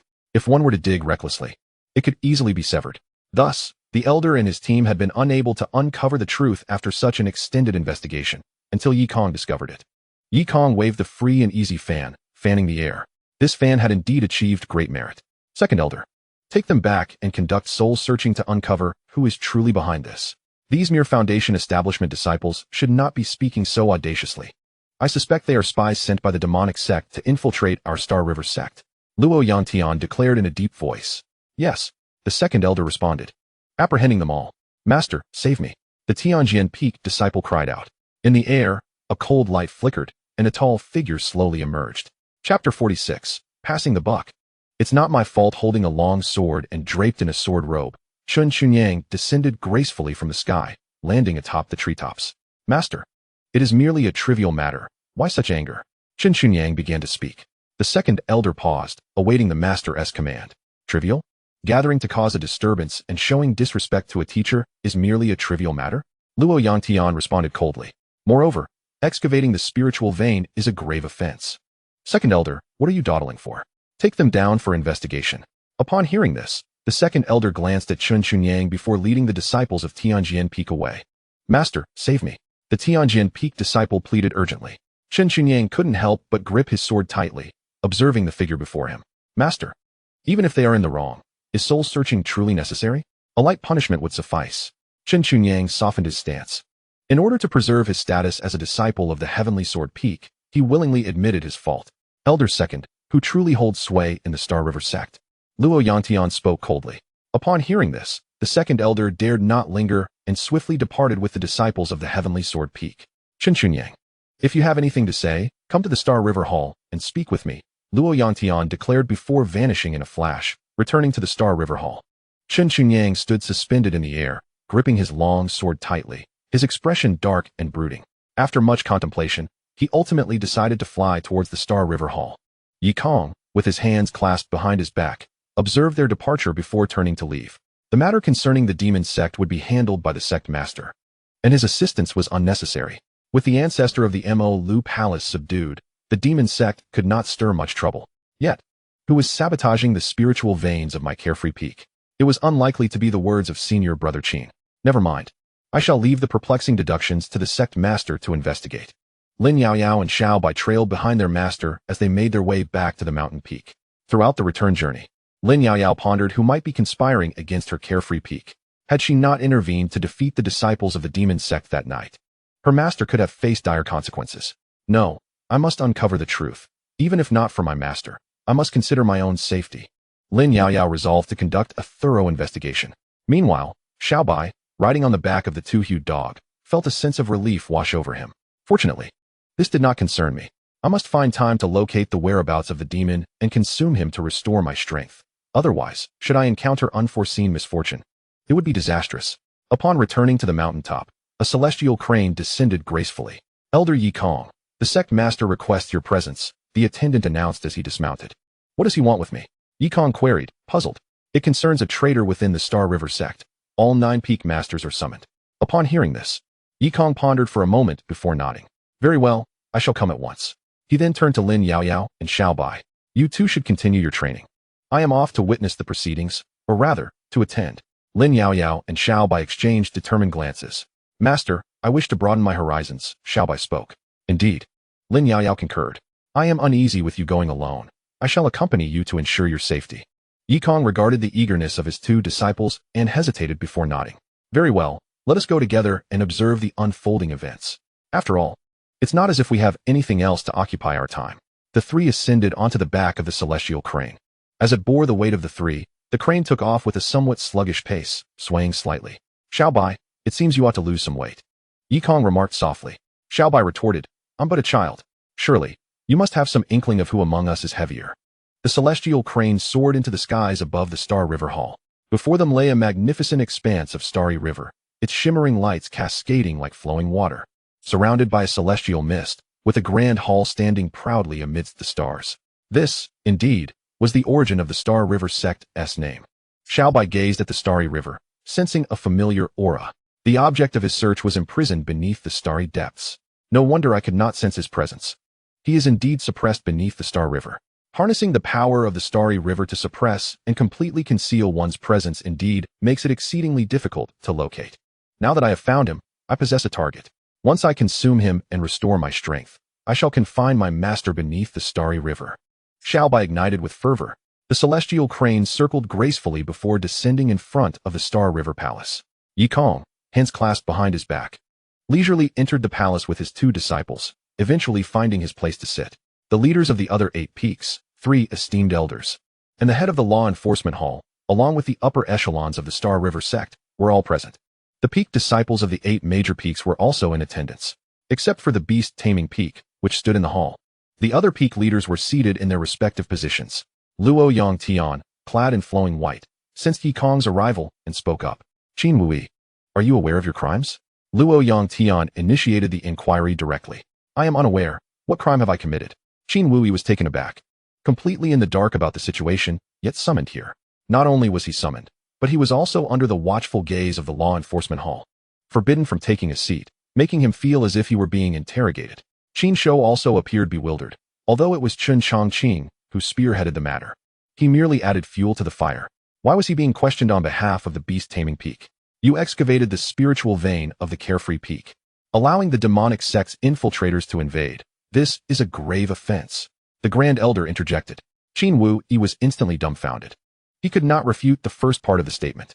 Initially, he had intended to casually breach the spiritual vein of the carefree peak for a temporary disruption. However, he was halted from doing so, was he not? Master of the sect, please discern the truth. After being stopped by the Grand Elder, I did not approach again. It was not my doing. Qin Wu hastily defended himself. The spiritual vein was excavated by you, yet you claim it was not your doing? Luo Yang Tian replied coldly. Qin Wu felt unjustly accused. It truly was not his fault. Qin Shou now comprehended the situation. The latent danger resulting from the excavation of the spiritual vein had now erupted. Second Elder, what were the results of the soul search? Luo Yang Tian continued his inquiries. Reporting to the sect master, there are 2 disciples from the Heavenly Sword Peak who are spies of the demonic music palace. They follow the orders of an individual codenamed Dark Guard, intentionally framing the carefree peak in hopes of driving its master away so they can seize it and destroy the carefree peak, the second elder stated gravely. Upon hearing this, Yi Kong instantly understood. Now it was clear why chaos had erupted. It was the disciples of the demonic sect who had conspired against the carefree peak. However, the presence of a Dark Guard still lurking within the Star River sect posed a significant threat. Second Elder, were you able to discern the appearance of the Dark Guard? Luo Yang Tian inquired.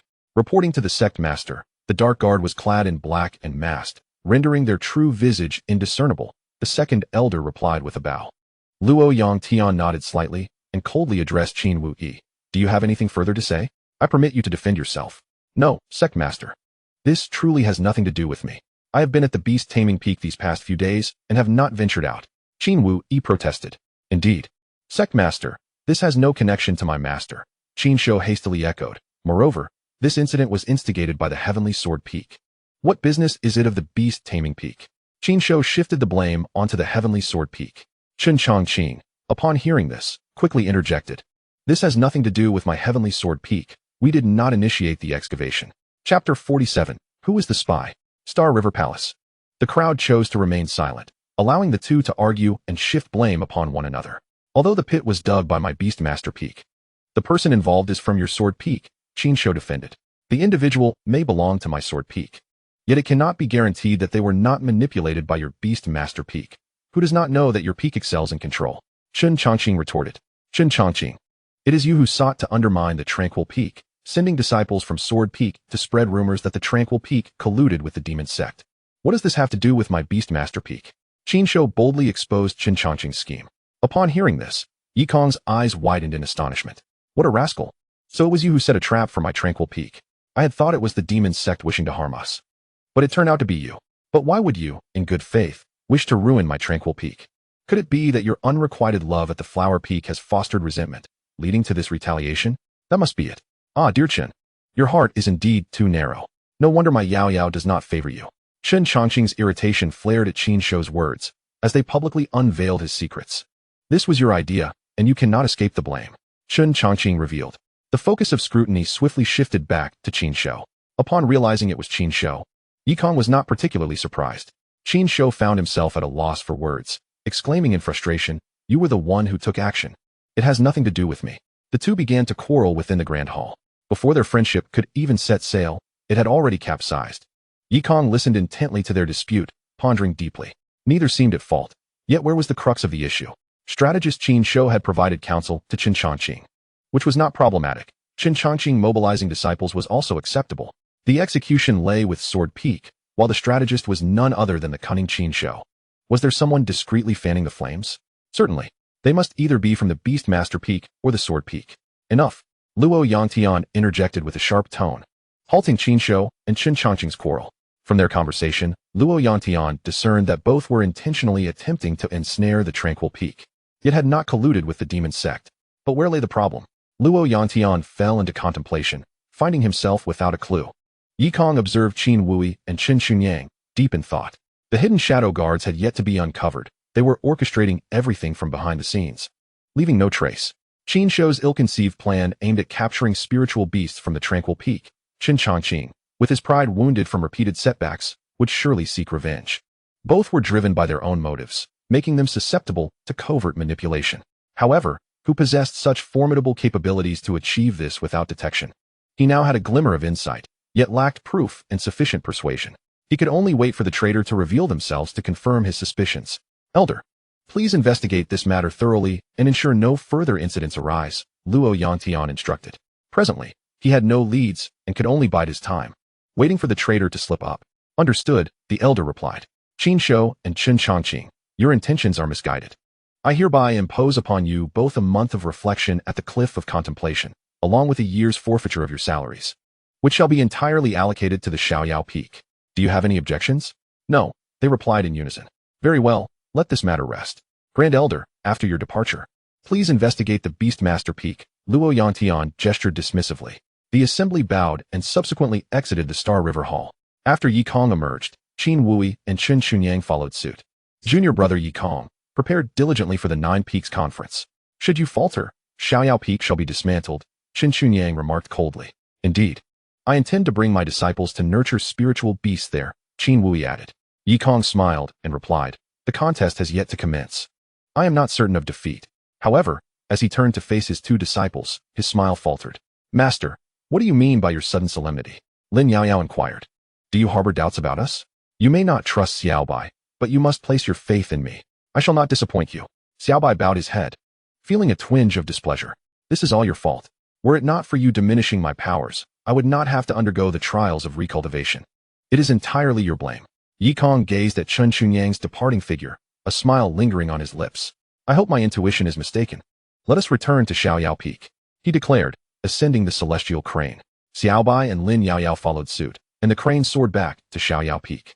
Standing upon his sword, Chen Chunyang observed Yi Kong and his companions depart, muttering to himself, "Humph, once the 9 Peaks competition concludes, Xiaoyao Peak shall surely face obliteration." Within the Star River Hall, Luo Yangtian stood with his hands clasped behind his back, poised to leave when he heard the voice of the ancient ancestor from the magic music palace beneath the Star River. "Luo Yangtian, surrender. My magic music palace is omnipresent. Release me, and I shall spare your Star River sect." Luo Yangtian responded coldly, "Do not even entertain such thoughts. You are merely a trifling spy. Ah, by the way, allow me to impart some information that may frighten you. A formidable demon has infiltrated your Star River sect, and it will not be long before this demon consumes every soul within." The ancient ancestor of the magic music palace sneered. Upon hearing this, Luo Yangtian's expression turned grave. The ancestor would not speak without reason. There must be some truth to his claims. "With me present, even the greatest demon can be subdued." "Ha ha ha, is that so? Let us see if you possess such capability." The ancient ancestor of the magic music palace laughed heartily. Luo Yangtian severed the connection with a wave of his hand, fortifying the seals of the Star River. Upon returning to Xiaoyao Peak, Lin Yaoyao retreated to Taoshan to cultivate, while Xiaobai roamed about on his husky, familiarizing himself with the terrain. "How can I approach the Star River? With my current strength, even subduing my master would be a challenge. If I recklessly draw near, I may be discovered," Xiaobai murmured. Who could the spy planted by the magic music palace be? After much contemplation, Xiaobai realized that unless the spy revealed themselves, it would be exceedingly difficult to identify them. "Never mind. I shall wait for a future opportunity to draw closer." Yi Kong observed Xiaobai's wandering, sensing that his cultivation had reached the 8th level of qi refinement. It would not be long before he laid a solid foundation. "It is time to procure a foundational substance for my disciple. The little white tiger in the ancient forbidden land must have grown by now. It would not be unreasonable to take a piece of its flesh. I wonder what the taste of white tiger meat is like. I shall endeavor to find out tomorrow." As Yi Kong contemplated this, he tugged on his fishing line, planning to venture into the ancient forbidden land that night to locate the little white tiger. This ancient forbidden land is the largest of its kind in the world, a place where even the mightiest emperors dare not tread lightly. It is fraught with formidable beasts and countless traps, posing a peril even to those of imperial stature. Yet for Yi Kong, the ancient forbidden land is akin to his own backyard. As evening descended, a notification echoed in Yi Kong's mind. Qi cultivation, level 1. Upon hearing the system's voice, Yi Kong set down his fishing rod and stretched, realizing it was time to enter the ancient forbidden land. With that, he vanished from his spot. The following morning, Yi Kong returned, a piece of meat in his left hand and a precious bone in his right, with a few drops of blood staining the hem of his garment. The little white tiger proved to be quite formidable, nearly self-destructing in the process. Yi Kong breathed a sigh of relief. Had the tiger exploded, both the precious bone and flesh would have been lost, rendering his efforts in vain. Fortunately, he had managed to slay the white tiger with a single punch before it could self-destruct.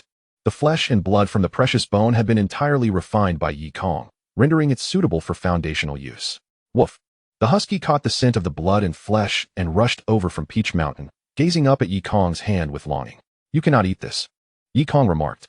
The flesh harbored the murderous aura of the white tiger. A single drop of its blood could end its life. The precious bone was also intended for the little white tiger's foundation. "If you dare consume this bone, I shall turn you into soup." "Woof!" the husky responded. Yi Kong tossed the precious bone to him, and then returned to the celestial palace, where he roasted the flesh with spiritual fire. Before long, a delectable aroma wafted throughout the entire celestial peak. Delicious meat, tantalizing meat. The little white tiger, still dreaming, was enticed by the savory scent, drooling in its sleep. "Woof!" the husky barked, rousing the slumbering white tiger. Upon waking, the little white tiger was immediately met with the enticing aroma of roasted meat. "Who is grilling meat?" the little white tiger wondered, eyeing the husky, who was clutching a bone in its mouth. Where did the meat come from if not from cooking the husky? The little white tiger exited its room, following the scent to the outside of the celestial palace, accompanied by Lin Yaoyao, who had also caught wind of the delicious aroma. As they entered the courtyard behind the celestial palace, they discovered their master had already prepared the meat. The meat was golden brown and fragrant, igniting their appetites. "Master, we wish to partake as well," the little white tiger said weakly. "You wish to eat?" Yi Kong questioned. Yes. Both the little white tiger and Lin Yaoyao fervently nodded. The murderous aura contained within this white tiger meat is far too potent. If you were to come into contact with it, it could cost you your lives. How about I prepare you a bowl of soup instead? After all, While I enjoy the meat, I must provide my disciples with a taste of the broth. Wait here, I shall fetch some bowls and chopsticks, Yikong stated, retrieving 2 sets from the back courtyard. Master, there is no need for such trouble. We can simply eat with our hands, the little white tiger chuckled, unconsciously drooling at the mouth. It is simply too fragrant. Yikong poured some water into a bowl and then sliced a piece of meat, briefly immersing it in the water. Here, enjoy the meat broth, he said, handing 2 bowls of broth to Xiao Bai and Lin Yaoyao. Xiao Bai remarked, Master, we wish to eat the meat. Dear disciples, this meat harbors a potent aura of slaughter. Consuming it would surely lead to your demise, Yikong replied. The diluted broth effectively cleansed the bloodthirsty essence from the white tiger meat. Had he directly served Xiao Bai and Lin Yaoyao the raw meat, their lives would likely have been extinguished in an instant. Xiao Bai, hearing this, was left speechless. The meat contains a slaughterous aura? Master, are you jesting? Why not claim it is poisoned and unfit for consumption? It is merely ordinary meat. Do you truly regard it as the sacred flesh of the white tiger? If you are unwilling to let us partake, at least find a more plausible excuse. Gazing into the broth in his hands, he saw no meat. It was merely a bowl of water, tainted by a brief contact with the meat. Is this truly what you call meat broth? Which household serves such a concoction? Lin Yaoyao, having anticipated that their master would not allow them to eat, was not surprised by the outcome. Alas, master is rather stingy. Not only does he deny us meat, but he also deceives us into believing this is broth. Oh, by the way, Xiao Bai, did you receive the foundational materials I had Erha deliver to you? Yikong inquired. Not yet, Xiao Bai initially replied, but then recalled the bone Erha had carried earlier. I saw it, he said. That is the foundational material I procured for you. Use it to establish your foundation. Yikong instructed before resuming his meal of white tiger flesh. Xiao Bai and Lin Yaoyao exchanged glances, both reading the same exasperation in each other's eyes. Their master was admirable in many ways, yet he was overly protective of his food, unwilling to share. The two left the room with their bowls of broth. Lin Yaoyao directly fed the broth to Xiaolon. Seriously, master? Not only do you withhold meat from us, but you also offer us this water steeped in meat? Who do you think you are looking down upon? I refuse to drink this. After giving the water to Xiaolon, Lin Yaoyao returned to her room to cultivate, vowing never to join her master during his meals again. Xiaolon licked the water in the bowl, a glimmer of white light flashing in her eyes. Subtle changes occurred in her limbs, and several white hairs sprouted on her forehead. Meow, she cried, the sound tinged with a hint of a tiger's roar. Cats and tigers, after all, share a close kinship. As Xiao Bai walked along the path, he casually poured the broth into the bitter sea. This is what you call meat broth? He scoffed, disdain evident on his face as he tossed the bowl aside. The dragon carp in the pond drank the broth, rolling around in the water for a moment before diving beneath the surface. Upon returning, Xiao Bai was met by Erha, who presented him with a precious bone. Woof woof, Erha barked. Xiao Bai, his expression filled with disdain, accepted the bone, sensing nothing remarkable about it. It appeared to be an ordinary bone. Master, you have gone too far. Not only do you indulge in meat yourself, but you also offer me this worthless bone as a foundational material? If this could truly serve as a foundation, then I, Xiao Bai, would stand on my head and graze. He tossed the bone aside, having expected his master to provide him with a worthy foundational treasure, only to be disappointed by a mere scrap. This has no spiritual essence whatsoever. Is this truly sufficient to establish a foundation? Are you mocking the naive? I, the illustrious demon emperor Bai Wuchen, would never resort to using a mere broken bone for foundation building. The more Xiao Bai contemplated, the more incensed he became. Once I have established my foundation, I shall first suppress my master. Let him witness the might of this emperor. In the backyard of the celestial palace, Yikong savored the exquisite flavor of the roasted white tiger meat while using his formidable spiritual energy to refine the lingering aura of slaughter. The white tiger was synonymous with bloodshed, and its murderous essence had seeped deeply into the marrow and flesh. Even though the fire had transformed it into delectable meat, the aura of slaughter still lingered. This roasted white tiger meat was indeed delightful, albeit the necessity of refining it with each morsel was rather cumbersome. I wonder if my disciples can refine that faint trace of murderous energy after drinking the meat broth. Shaking his head, Yikong took another bite. Truly delectable. Woof, woof. The husky scampered over, begging for a taste. Noticing this, Yikong sliced off a piece of meat the size of a fingernail and tossed it to the husky. After consuming it, the husky appeared as though it might burst apart, enveloped in a radiant white light, threatening to tear its body asunder. With a wave of his hand, Yikong quelled the white glow. Do you dare to eat again? Yikong inquired with a gentle smile. The husky glanced at the roasted meat on the table before lowering its head once more. It desired the food, but lacked the courage. Its stomach felt as if it had been sliced open, experiencing considerable pain, likely requiring a long time to heal. However, the benefits from the white tiger meat were substantial. Go supervise Xiao Bai's training. Yikong gestured, and the husky finally departed. With difficulty, yet satisfaction, Yikong finished the white tiger meat. Chapter 49. It truly is not my concern as the sun reached its zenith. A wave of pure cultivation energy surged from Peach Mountain to the shores of the bitter sea, causing a ripple. Xiao Bai had broken through again. Yikong looked towards the direction of Peach Mountain. Xiao Bai had reached the 9th layer of qi refinement and was on the verge of foundation establishment. I wonder if Xiao Bai appreciates the foundational treasure bone I provided him, Yikong mused. He ought to like it. On Peach Mountain, within the thatched cottage, Xiao Bai mobilized the spiritual energy within his body, circulating it to complete a cycle. His cultivation had also ascended to the 9th layer of qi refinement. He lacked neither talent nor experience. All he needed were time and cultivation resources. For Xiao Bai, beginning his cultivation anew was merely retracing the steps he had previously taken. The only distinction lay in the different cultivation methods. Though his master had diminished somewhat, the cultivation technique was quite commendable. Allowing him to swiftly absorb spiritual energy into his body, Xiao Bai muttered. Yet upon reaching the 9th layer of qi refinement, a troubling issue arose, the absence of a foundation object. Xiao Bai anxiously scratched his head.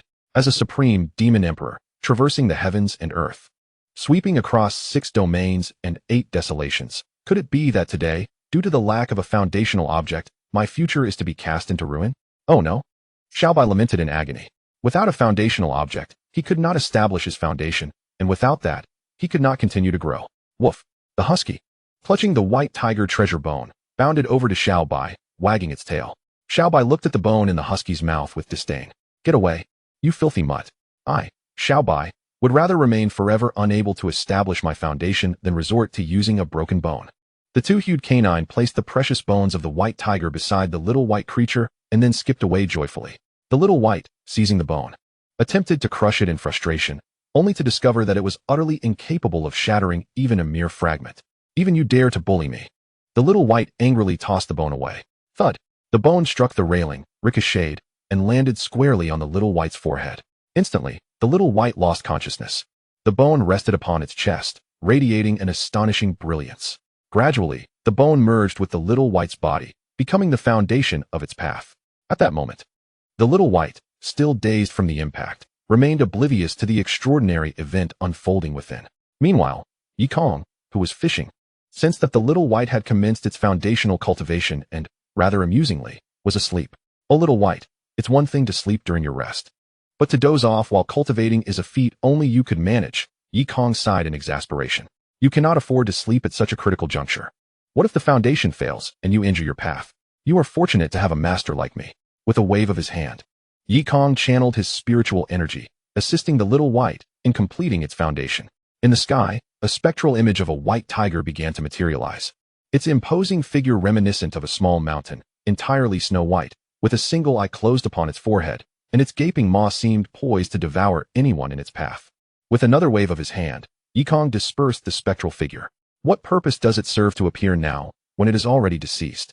Once the spectral image vanished, the white tiger bone was fully integrated into the little white's being. Yikong remotely guided the little white's spiritual energy, solidifying its foundational path.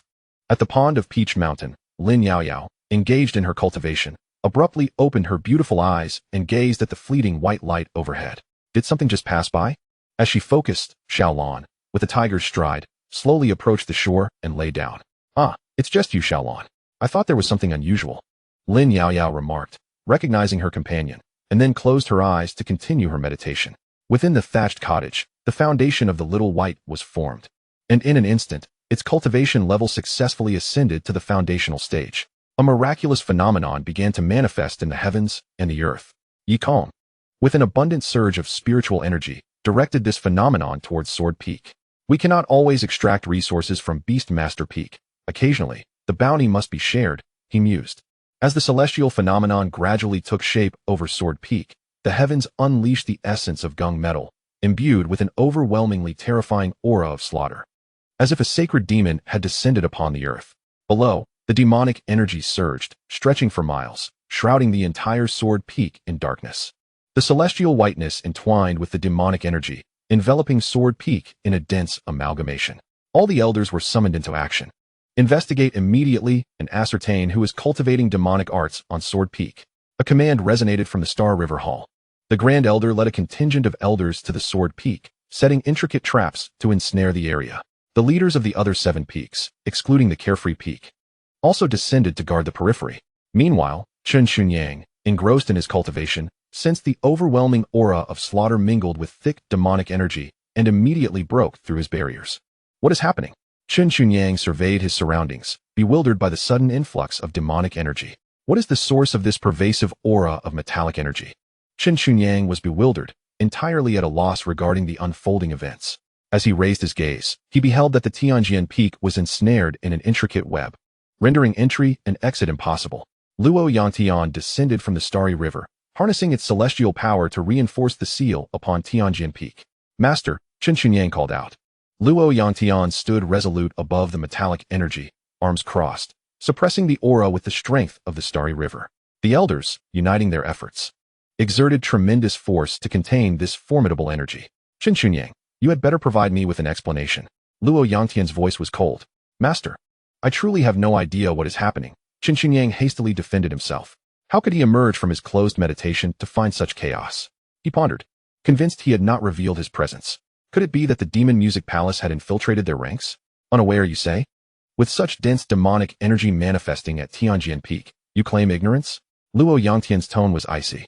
In that moment, he recalled the words of the ancient ancestor from the Demon Music Palace, who had warned him of a great demon lurking within their midst, potentially even at Tianjian Peak. The implication that a spy from the Demon Music Palace might also be among them loomed large. As the Peak Master, Chen Xunyang could not possibly be oblivious to such occurrences. Master, I truly know nothing of this, Chen Xunyang weakly protested. No sooner had he spoken than the demonic energy surged, growing ever more tumultuous. The potency of this energy far surpassed that which he had encountered before. What on earth was happening? No one had informed him, and he felt utterly helpless. Beneath the Starry River, the ancient ancestor of the Demon Music Palace sensed the eruption of demonic energy, both alarmed and exhilarated. The great demon had finally awakened. Perhaps he could now emerge. Yet, the intensity of this energy was likely far beyond his own. Would he be enslaved upon his emergence? To venture forth or not? The ancient ancestor hesitated. Observing the encroaching demonic energy, Luo Yangtian forcefully stamped his left foot, unleashing the Starry River to absorb and refine the energy, preventing it from spilling forth and endangering the other disciples. No one had anticipated that such terrifying metallic energy and overwhelming demonic force could arise from the mere foundation establishment of a single individual. Chapter 50. I must suppress my master at Xiaoyao Peak. Yikong surveyed the situation at Tianjian Peak, then withdrew his gaze, feigning ignorance. This is not my affair, he thought. Indeed, it was not his concern. The celestial phenomenon was triggered by Xiaobai's foundation establishment. He merely adjusted the position. Not my fault. Blame Xiaobai instead. Even a foundation establishment could incite such cosmic disturbances, just like Lin Yao Yao, whose foundation establishment was equally impressive. At that moment, Lin Yao Yao emerged from the pond. Sensing the surroundings, Xiaobai was asleep, and her master was fishing. Alas, there isn't a single person at Xiaoyao Peak diligently cultivating, except for me. Returning to her chamber, Lin Yao Yao sat cross-legged. Meanwhile, Xiaobai remained in a deep slumber, entirely oblivious to the tumult outside. He has already established his foundation. After a complete circulation of spiritual energy for a full cycle, his Tao foundation will be firmly solidified, and the celestial phenomena will dissipate. Yikong has assisted him in organizing his spiritual energy, and he merely needs to allow it to flow naturally. At Tianjian Peak, Chen Xunyang found himself at a loss for words, utterly bewildered as to how to explain the situation. Luo Yangtian struggled fiercely against the demonic aura, striving to contain its overflow. The disciples of Tianjian Peak, filled with trepidation, hid in their chambers, trembling with fear. In their lifetime, they had only witnessed such occurrences twice. The first was with the ancestor of the Demon Music Palace, and the second was this very incident. The fact that it unfolded at their Tianjian Peak was nothing short of terrifying. Could it be that the demon sect was attacking Tianjian Peak? That seemed unlikely. Rather, it appeared that there was a spy from the demon sect among them, who had cultivated demonic techniques, triggering the surge of demonic energy. The revelation that there was indeed a spy within Tianjian Peak was utterly chilling. Many disciples were filled with anxiety, contemplating whether it was too late for them to switch peaks. Anyone who finds themselves in the presence of a traitor would naturally feel fear, worried that their life might be in jeopardy. Sect Master, I truly have no idea who instigated this demonic aura, Chen Xunyang asserted helplessly. He was well aware of the circumstances at Tianjian Peak. Even if there were a few spies from the demon sect, It was improbable that they could provoke such a terrifying demonic energy. Even the leader of the Demon Music Palace would struggle to summon such a cataclysmic aura. Luo Yangtian, holding his breath, summoned all his strength to resist, transmitting his thoughts. This demonic aura has appeared at your Tianjin peak. You better provide me with an explanation. Otherwise, do not blame me for investigating you with the welfare of the sect in mind. Sect Master, you must believe me. I am truly innocent. Qin Xunyang pleaded from below. Where on earth did this damned demonic aura come from? Why won't it dissipate? Qin Xunyang cursed under his breath. It was this demonic energy that left him at a loss for words. Once Qin Xunyang finished speaking, the demonic aura vanished without a trace. As if it had never been there. Luo Yangtian was left stunned in midair. It simply disappeared? The elders gazed at the suddenly vanished demonic energy, and then turned their bewildered expressions toward Qin Xunyang. The other 7 peak masters remained vigilant of Qin Xunyang. By all that is holy, I merely spoke in jest, and it truly dissipated. Qin Xunyang exclaimed in disbelief. It could have waited to disperse, couldn't it? Now that it has vanished, how am I to explain this? Who has brought this upon me? Luo Yangtian descended from the air, hands clasped behind his back, turning his back to Qin Xunyang. Sect Master, I was merely speaking casually. I never anticipated it would actually disperse, Qin Xunyang explained. Do you believe me when I say it has nothing to do with me? And what do you think? Luo Yangtian replied sternly. They had struggled for so long to resist the aura, only for Qin Xunyang's single utterance to cause it to dissipate. It was difficult for them not to speculate. The various elders descended, surrounding Qin Xunyang. It truly is not my doing. Qin Xunyang felt profoundly wronged. I am innocent. Whatever you have to say, take it to the punishment hall, the head of the punishment hall announced as he stepped forward. Luo Yangtian took decisive action, sealing Qin Xunyang's cultivation. Qin Xunyang took a few steps back, but upon sensing the aura of Luo Yangtian, he halted, allowing Luo Yangtian to seal his cultivation. Do not act rashly until the matter is thoroughly investigated, Luo Yangtian stated coldly.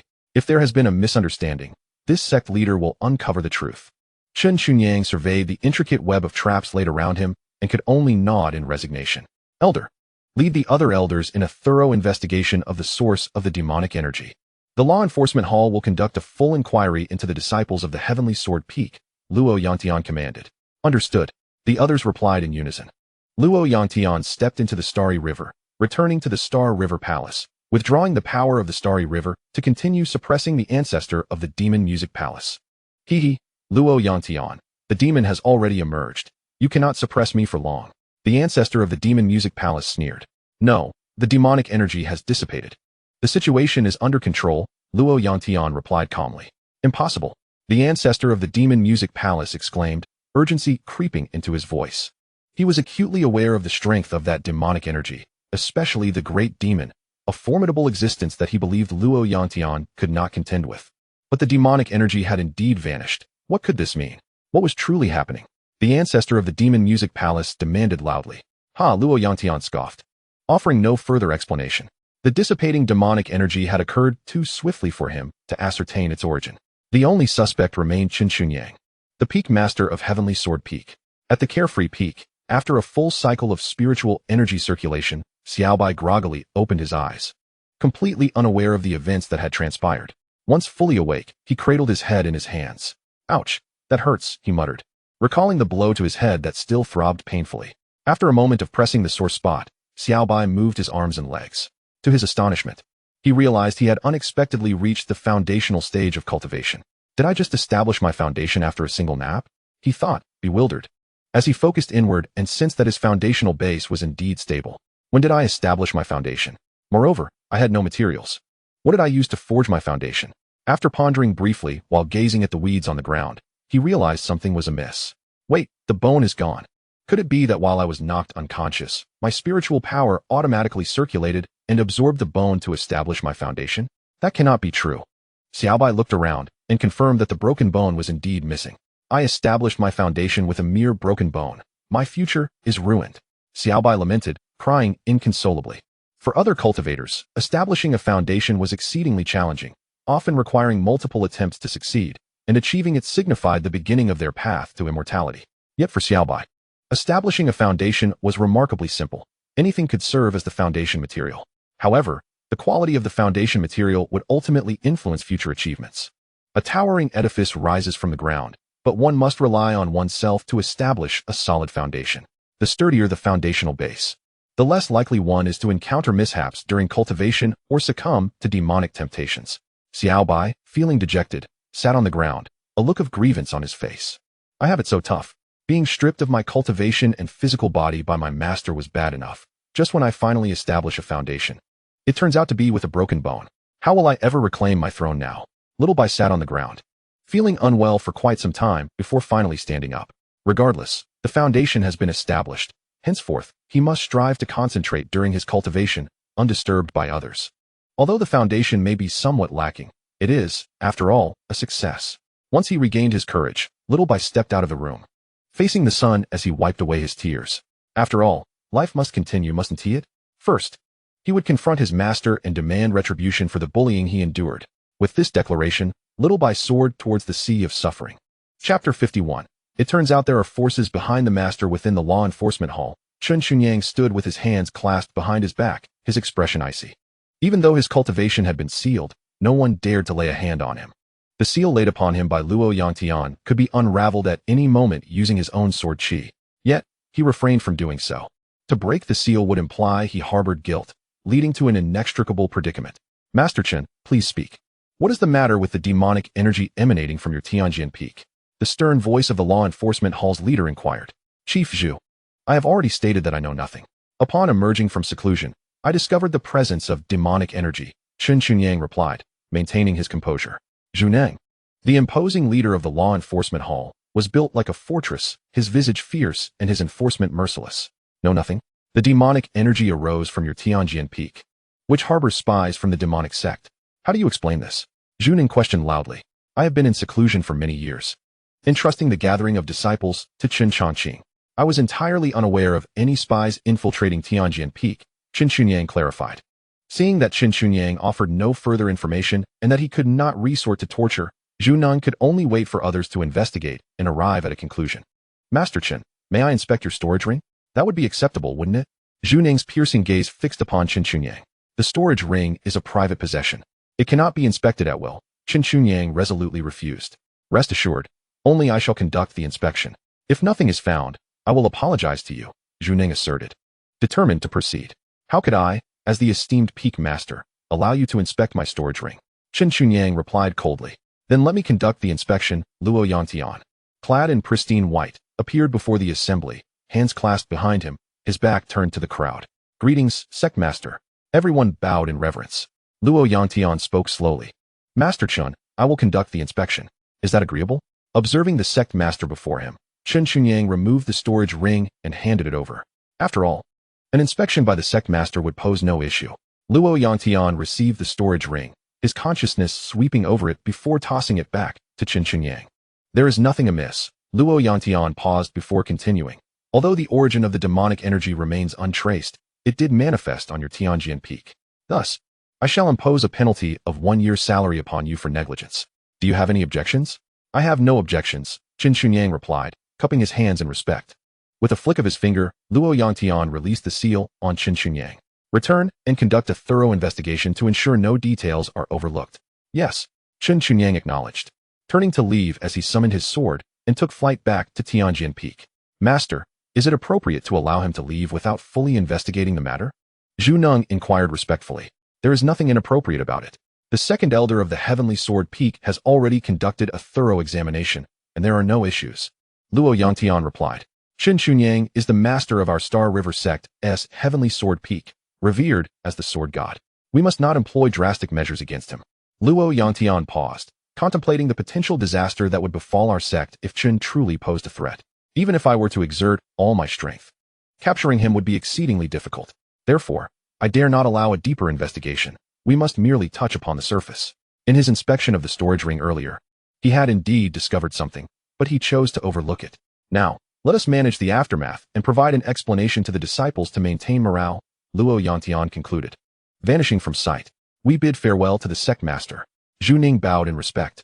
Suspended in the air, Luo Yangtian cast a glance at the Heavenly Sword Peak before turning his gaze towards the Carefree Peak. As long as I am present in the Star River sect, no one shall threaten the Carefree Peak. He silently vowed, his eyes narrowing. He had caught sight of something within Chen Xunyang's storage ring, but remained uncertain whether there was truly a problem. He hoped there was none, otherwise, it would lead to significant complications. At Carefree Peak, Yikong was fishing when he suddenly sensed someone watching him from behind, expanding his divine consciousness. He spotted Luo Yangtian hovering in the air, approaching Carefree Peak. What does the sect master want with us? Has he discovered something? Yikong murmured. Xiaobai had intended to subdue his master, but, sensing a formidable aura directed towards Carefree Peak, he hesitated. He discerned that the gaze was aimed at his master. Devoid of malice, only a protective intent. Should he forcibly subdue his master, he would likely find himself subdued in turn. Xiaobai. Yikong called out from the edge of the bitter sea. Xiaobai looked up at his master, suppressing the urge to act, and clasped his hands in respect, saying, Master.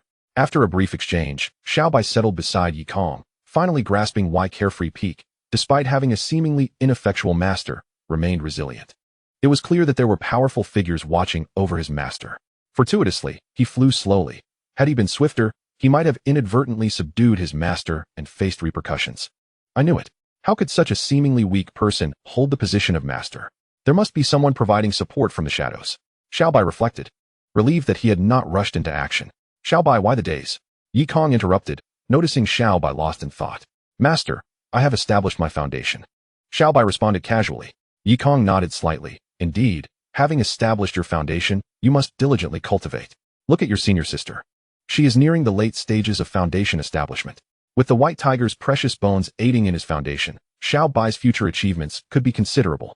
I will strive to cultivate diligently, Xiaobai assured him.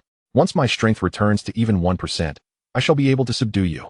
Even if you have someone backing you, I shall not fear. However, to restore even a mere 1% of my spiritual power, I cannot fathom how long it will take. Alas, let my master revel in leisure for a while. Once my strength is revived, I shall subdue him. I, Bai Wuchen, have set my life's goal, to obliterate my demonic form, to forsake my dark powers, and to establish my foundation using shattered bones. If I do not subdue you, I am no true demon emperor. Master. Lin Yaoyao approached leisurely, cradling Xiao Lan in her arms. Having just emerged from the pond, she bore the exquisite appearance of a water lily. Her bare feet, unshod, hovered 3 inches above the ground to avoid the dust. Droplets of water cascaded down her form, rendering her a feast for the eyes. Disciple, you come to tempt your master again? Yikong fortified his mind, unmoved by her beauty. Lin Yaoyao furrowed her delicate brows, wondering why her master had turned his back to her. I merely came to greet you. She approached, with no ulterior motives, just a customary salutation. Xiaobai glanced at his senior sister, then at his master, feeling a profound sense of helplessness. The bond between his senior sister and master was apparent. If I were to subdue my master, my senior sister would undoubtedly intervene. With her imperial demeanor and faster cultivation speed, I would stand no chance against her. Alas, my path is fraught with difficulty. Chapter 52. Xiaobai is bullied by a cat. Senior sister, help. Master, save me. Xiaobai cried out from his thatched cottage. Lin Yaoyao, who had just entered the water, paused her cultivation upon hearing his cries for help. What misfortune has befallen Xiaobai? She furrowed her brow in concern. This should not be. What trouble could arise on Peach Mountain? Apart from me, he possesses the highest cultivation level here. Who could possibly challenge him? And yet, there is a cat. Lin Yaoyao glanced towards the shore, and, indeed, Xiao Lan was nowhere to be seen. Having often held Xiao Lan, she was acutely aware of the cat's strength, approximately equivalent to a second-tier demon beast, akin to the foundational cultivation among human practitioners. While slightly weaker than her, it likely surpassed Xiaobai. Surely, Xiaobai would not be bested by a mere cat? With this thought, Lin Yaoyao hastily emerged from the water, donned her clothes, and made her way to Xiaobai's thatched cottage. In the small garden, Yikong, who was about to take a midday rest, heard Xiaobai's cries for help. With a sweep of his consciousness, he beheld Xiaobai being pinned to the ground and mercilessly beaten by Xiao Lan, while a mischievous dog lurked in the shadows, ready to strike. What is happening? How could Xiaobai be subdued by a cat and a dog? Yikong was utterly bewildered. Without further contemplation, he rushed over. Xiaobai's face bore scratches from Xiao Lan's claws, leaving several marks, while his body was similarly marred. Stop! Lin Yaoyao arrived, her voice ringing out. Hearing her command, Xiao Lan halted her assault. Meow? Lin Yaoyao approached and lifted Xiao Lan with a firm grip. You have grown audacious, daring to strike my junior brother? She admonished in a serious tone. Meow meow meow, I can explain. As Yikong hurried over, he took in Xiaobai's pitiful state and helped him to his feet. Are you all right? He asked with concern. It hurts, Xiaobai replied, his expression one of grievance. Though not severely injured, the pain was certainly significant. Xiao Lan was aware of his actions, deliberately avoiding all vital points, inflicting merely superficial wounds that did not touch the bones. Had he caused deeper harm, it was likely that he would have faced dire consequences. Yi Kong, observing that Xiao Lan was unharmed, let out a sigh of relief and turned his attention to Xiao Lan and Ha. You too.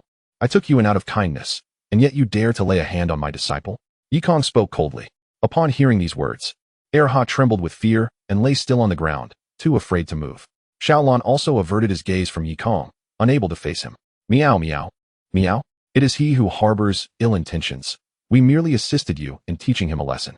Yi Kong regarded Xiao Lan and Ha, then slowly declared, build a fire, prepare a meal. Tonight, we feast on dog meat hot pot. And as for Xiao Lan, he shall join the feast as well. Master. Xiao Lan cannot be eaten, Lin Yao Yao interjected, cradling Xiao Lan protectively. He is a second-tier demon beast. Once nurtured, he will become a significant asset. Why must you think of consuming him? Meow. Ha exclaimed, darting to Xiao Bai's side, licking the wounds on Xiao Bai's body. The wounds, once licked, began to heal gradually, causing no pain or discomfort. Master, Ha did not harm me. If you eat him, I will have no mount left, Xiao Bai defended.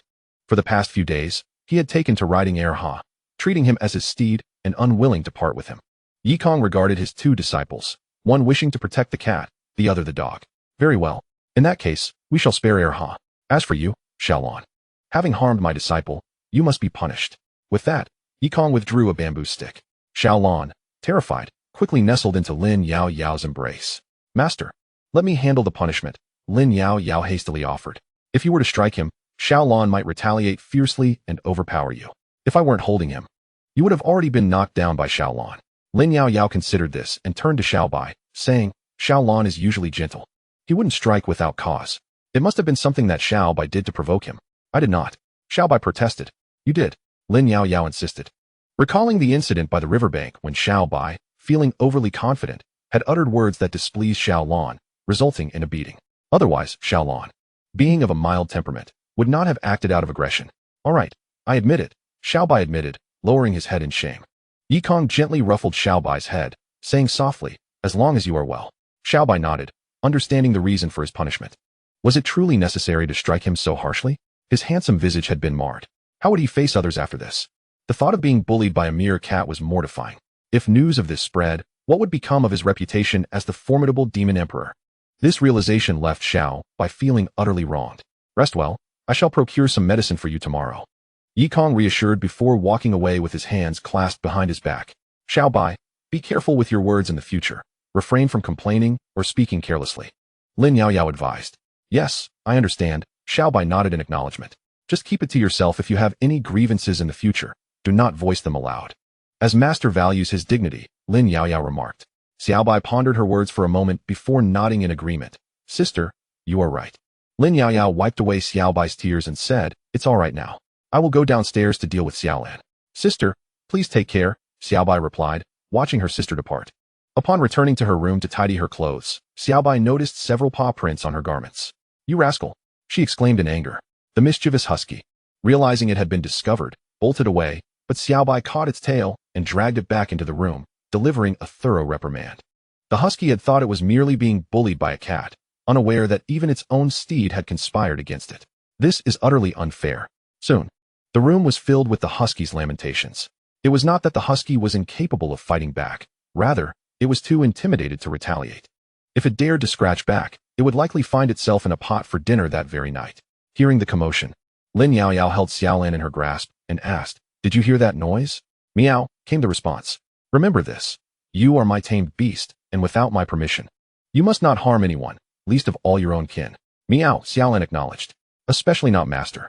He is so feeble that a single swipe from you could endanger his life. Do not take his words to heart, and do not hold a grudge. Meow? Seeing Xiao Lan respond, Lin Yao Yao gently placed it on the shore. Do not wander off. Xiao Lan lay obediently by the water's edge, too afraid to stray. As night fell, Xiao Bai received an order from Yi Kong, emerging from the ant nest to drag the husky and Xiao Lan to the edge of the sea of suffering. The two lay on the ground, paralyzed with fear. The reason I brought you here is to impart a warning. While you reside on my Xianyao Peak, you must abide by its rules, refraining from arbitrarily injuring others, especially my disciples.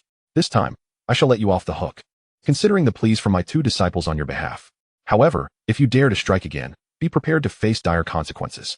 A cat and dog exchanged a knowing call, both understanding the gravity of the situation. All right, you may leave now. Yikong gestured for them to depart.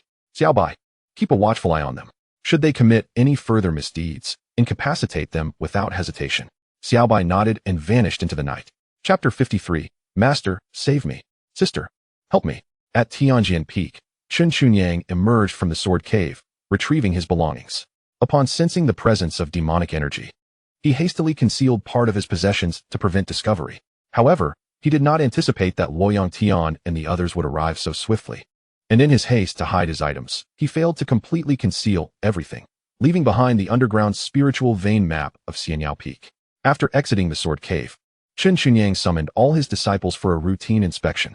He understood that the disciples of Tianjian Peak posed no threat. Those who did were already apprehended and likely confined in a small dark room. The second elder of the sect also stepped forward to address the situation.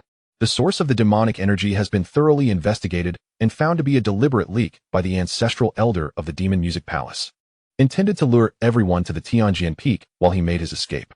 Fortunately, our esteemed sect leader detected the situation in a timely manner and returned to suppress the chaos, ensuring the safety of our Xinghe sect. Upon hearing this, the disciples within the sect finally relaxed their vigilance. I had always believed that with the sect leader present, calamity could not possibly strike. Senior brother, please set me down. There is no need to flee any longer. What is a mere trace of demonic energy? Even the ancestral elder of the Demon Music Palace was subdued by a mere slap from our leader. Such trivial demonic energy is hardly sufficient to pose a threat. With such a formidable leader at the helm of Xinghe sect, why should we fear the demon cult? Long live the sect leader. Many disciples voiced their fervent cheers, exclaiming praises for the sect leader. However, the higher-ups of Xinghe sect were well aware that the true origins of the demonic energy had yet to be fully uncovered. The information released was merely a stratagem to calm the restless hearts of the disciples. Within the Xinghe Hall, Luoyang Tian stood upon the River of Stars, facing away from the elders, and spoke slowly. The 9 Peaks competition is about to commence. During this period, I do not wish for any disturbances within the sect. Understood. The elders replied with a bow. Elder, is the venue for the 9 Peaks competition fully prepared? The Grand Elder stepped forward, bowing slightly. There remains one final aspect that has yet to be completed. All else has been arranged. Expedite the process, Luoyang Tian instructed softly. Certainly, the Grand Elder responded. Elder 2, manage the internal affairs of the sect well. I do not wish to see a recurrence of past incidents. Luoyang Tian's tone turned grave. He referred not to the demonic energy, but to the matter of a disciple defaming the Xiaoyao Peak. Understood. Elder 2 bowed in acknowledgement. Elder 3, you are in charge of external affairs. Report any movements from the demon cult immediately. Additionally, ensure the competition venue is monitored closely. Do not let any information leak. Luoyang Tian commanded. Yes. Elder 3 acknowledged with a bow. Luoyang Tian closed his eyes and waved his hand. The elders bowed in respect before departing. On Xiaoyao Peak, Yikong pulled on his fishing rod, practicing qi cultivation. A day spent fishing often felt so plain and monotonous. The pursuit of cultivation is an endless journey. Yikong stood, stretched lazily, and returned to his courtyard, where he lit a cigarette with a lighter. Inhale, exhale, such is life. At Taosan, Lin Yao Yao was about to resume her cultivation when she noticed Xiao by riding a husky, following closely behind her. Upon reaching the pond's edge, Lin Yao Yao halted and clenched her fists. Why are you following me? She inquired with a cheerful smile. Oh, it's nothing. Just loosen your fists, will you? Xiaobai hurriedly explained. Lin Yao Yao relaxed her grip and regarded Xiaobai quietly. Sister, don't you think our master's cultivation is rather weak? Xiaobai asked. Indeed, Lin Yao Yao responded calmly. She had attempted to encourage their master to cultivate, but alas, her efforts had been in vain. Sister, it's one thing for our master to be weak, but he doesn't even share his food with us, Xiaobai complained. Hearing this, Lin Yao Yao regarded Xiaobai with a steady gaze. What exactly are you trying to say? Sister, our master is both weak and stingy. Why do you continue to stay on Xiaoyao Peak? You could go to a better place, Xiaobai suggested. Upon hearing this, Lin Yao Yao's brows furrowed in contemplation. I, Lin Yao Yao, shall not depart from this place, she declared solemnly. Furthermore, she cautioned Xiaobai, should you believe your wings have grown strong enough, you are free to take flight. However, you were brought back by our master, ponder this carefully. Xiaobai murmured to herself, what does she mean by being brought back by the master? I sought this place out on my own. I certainly will not leave. It took great effort to find a tranquil place for cultivation. Moreover, I have yet to avenge the destruction of my demonic body and the ruin of my cultivation. With this thought, Xiaobai raised her head and said, Sister, I, Xiaobai, am a person who understands gratitude. I will not depart. Then will you permit me to go? Lin Yaoyao's expression grew increasingly frosty. I did not imply that. I merely inquired casually, Xiaobai hastily clarified. Lin Yaoyao regarded Xiaobai before stating indifferently, if there is nothing of consequence, you may return to your cultivation. I must resume mine. Very well, Xiaobai replied, mounting her dog and departing. Little did she expect her sister's unwavering loyalty to their master. Attempting to sway her would prove exceedingly difficult. Lin Yaoyao's eyes, akin to the coldest of moons, followed Xiaobai as she rode away. Merely at the foundation establishment stage, and she believes herself to have grown wings. Once she ventures out, she shall realize that in the eyes of some powerful beings, her foundation establishment is nothing more than a mere ant easily crushed. Xiaobai, oh Xiaobai, you harbor rebellious thoughts. I must keep a watchful eye on you. Your origins are shrouded in mystery. Our master may not care, but I certainly do. Having concluded her musings, Lin Yaoyao immersed herself in the pond, channeling the 9 dragon body and practicing the profound yellow art concurrently. Unbeknownst to her, she began to primarily cultivate the profound yellow art while supplementary training in the 9 dragon body technique. This subtle influence went unnoticed by her. On the shore, Xiaolan observed the direction Xiaobai had taken and dashed off. Upon returning to her thatched cottage, Xiaobai kicked her dog out the door. Stay outside and do not disturb my cultivation. The dog whimpered in response. Frowning, Xiaobai sat on her bed, deep in thought. How can I persuade my sister? My sister possesses remarkable talent and cultivates at a pace faster than mine. Wherever she goes, she overshadows me. With her around, I shall never be able to subdue our master. Alas, my challenges are great, Xiaobai sighed inwardly. Outside the thatched cottage, Xiaolan approached with a purposeful stride, eyeing the dog before calling out. Meow. Good dog, do not obstruct my path. Woof. What do you intend to do? Meow. He harbors rebellious thoughts and has insulted my master. I must teach him a lesson. Upon hearing this, the dog stepped aside and even pushed the door open. Woof. Be gentle. He is my little master. You wretched dog. Were you not instructed to guard the door for me? Xiaobai scolded. Xiaolan leaped onto the bed, and Xiaobai regarded the cat with suspicion, her brow slightly furrowed. What is my sister's cat doing in my room? Bang. Bang. Xiaolan pounced, knocking Xiaobai to the ground. Xiaobai was momentarily stunned. Is my sister's cat truly this powerful? Xiaolan then jumped off the bed and delivered a fierce blow to Xiaobai. The dog, peeking in, stealthily entered and kicked Xiaobai as well. That is what you get for kicking me earlier. Senior sister, help me. Master, save me. Xiaobai cried out in despair on the ground. Xiaolan was pinning him down, rendering him immobile. Chapter 54. Master, do you intend to poison me? The following day, Yikong rose early and ventured into the ancient forbidden land to gather some spiritual herbs. He brewed a bowl of medicinal soup and brought it to Xiaobai. Although Xiaobai had been scratched by a cat, the injury was not severe, yet it still left a mark that was undesirable. As his master, it was only fitting for Yikong to prepare a remedy to help him recover. As for the efficacy of the medicine, Yikong was uncertain. After all, he was not a professional in alchemy and only possessed a rudimentary understanding of pharmacology. However, his knowledge of medicinal properties was largely irrelevant here. The ancient forbidden land was abundant with spiritual herbs of various peculiar shapes, many of which he had never encountered before. Even when he did come across a few familiar plants, such as plantain, they were easily crushed beneath his foot. Holding the medicine, Yikong walked to Xiaobai's thatched cottage and knocked on the door. Knock, knock. Xiaobai, who was in the midst of his training, opened his eyes and stepped out, stepping on the dog that lay beneath him as he opened the door. The dog, having just received a beating from Xiaobai, lay on the ground, too intimidated to retaliate. Peering through the crack of the door, Xiaobai confirmed that it was his master outside, and then opened the door. Master. Xiaobai greeted with a respectful bow. Xiaobai, I have brewed some medicine for you. Drink it, and your injuries will be no more. Yikong said as he extended the bowl of medicine towards him. Xiaobai gazed at the green concoction, still bubbling with heat, feeling hesitant to accept it. Is this really medicine? Are you certain it is not poison? Master, if you wish to poison me, just say so. As the demon emperor, what poison have I not encountered? Xiaobai looked at the offering in Yikong's hands, utterly convinced it was a lethal brew. First, he had been tricked into drinking sugar water that hindered his cultivation, then deceived into warming himself by the fire, which weakened his demonic body. Now it seemed, his master sought to finish him off with a bowl of poison. Master, I ponder, I bear you no grudge. Are you not afraid that once I regain my strength, I might suppress you with a mere hand? Xiaobai, why are you dawdling? Yikong called out. Although the color of the medicine may appear off and it is still bubbling, I assure you, it is entirely non-toxic. Even if there were any toxins, they have been thoroughly cleansed. While concocting the medicine, Yikong had used his formidable spiritual energy to extract all the essence from the herbs, feeding it to the fish. The medicinal properties contained within the liquid were minimal, but sufficient for Xiaobai's needs. Upon hearing his master's words, Xiaobai felt a wave of incredulity wash over him. Is this truly free of poison? Does the emperor look blind? After a moment of internal complaint, Xiaobai nonetheless accepted the medicinal liquid. After all, he was the demon emperor. A mere hint of poison could not possibly harm him. Master, I think I shall wait for it to cool before drinking, Xiaobai said. Looking up at Yikong, Yikong nodded slightly, reminding him to drink it. With that, he turned and walked towards the sea of bitterness. Once Yikong had walked away, Xiaobai closed the door and gave the dog a kick to rouse it. As the dog yawned and prepared to bark, Xiaobai poured a small amount of the medicinal liquid for it to try. He decided to test the toxicity first. If it proved too potent, he would give the entire concoction to the dog. If it was harmless, then Xiaobai would drink it himself. The dog. Xiaobai, you truly are extraordinary. The husky had yet to utter a sound, when suddenly its body stiffened, collapsing straight down with its 4 paws facing the sky, completely immobilized. The potent effects of the poison coursed through its veins, nourishing every sinew and fiber of its being.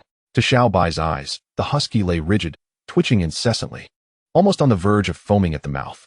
The potency of this toxin is indeed formidable. Xiaobai gazed at the vial of medicinal liquid, unable to suppress a swallow. Just a mere drop had incapacitated the husky. Should he consume the entirety, it would surely spell his demise. Grasping the husky's paw, Xiaobai attempted to drag it outside for burial, only to find its body scalding to the touch. Not dead. He squatted beside the husky, observing its transformation. There remained a breath. The body was hot, yet beyond that, all else seemed absent. It appeared not to be overwhelming. Dipping a finger into the liquid, he found it not too hot. He tasted it, and to his surprise, it bore a sweet flavor reminiscent of mung bean soup.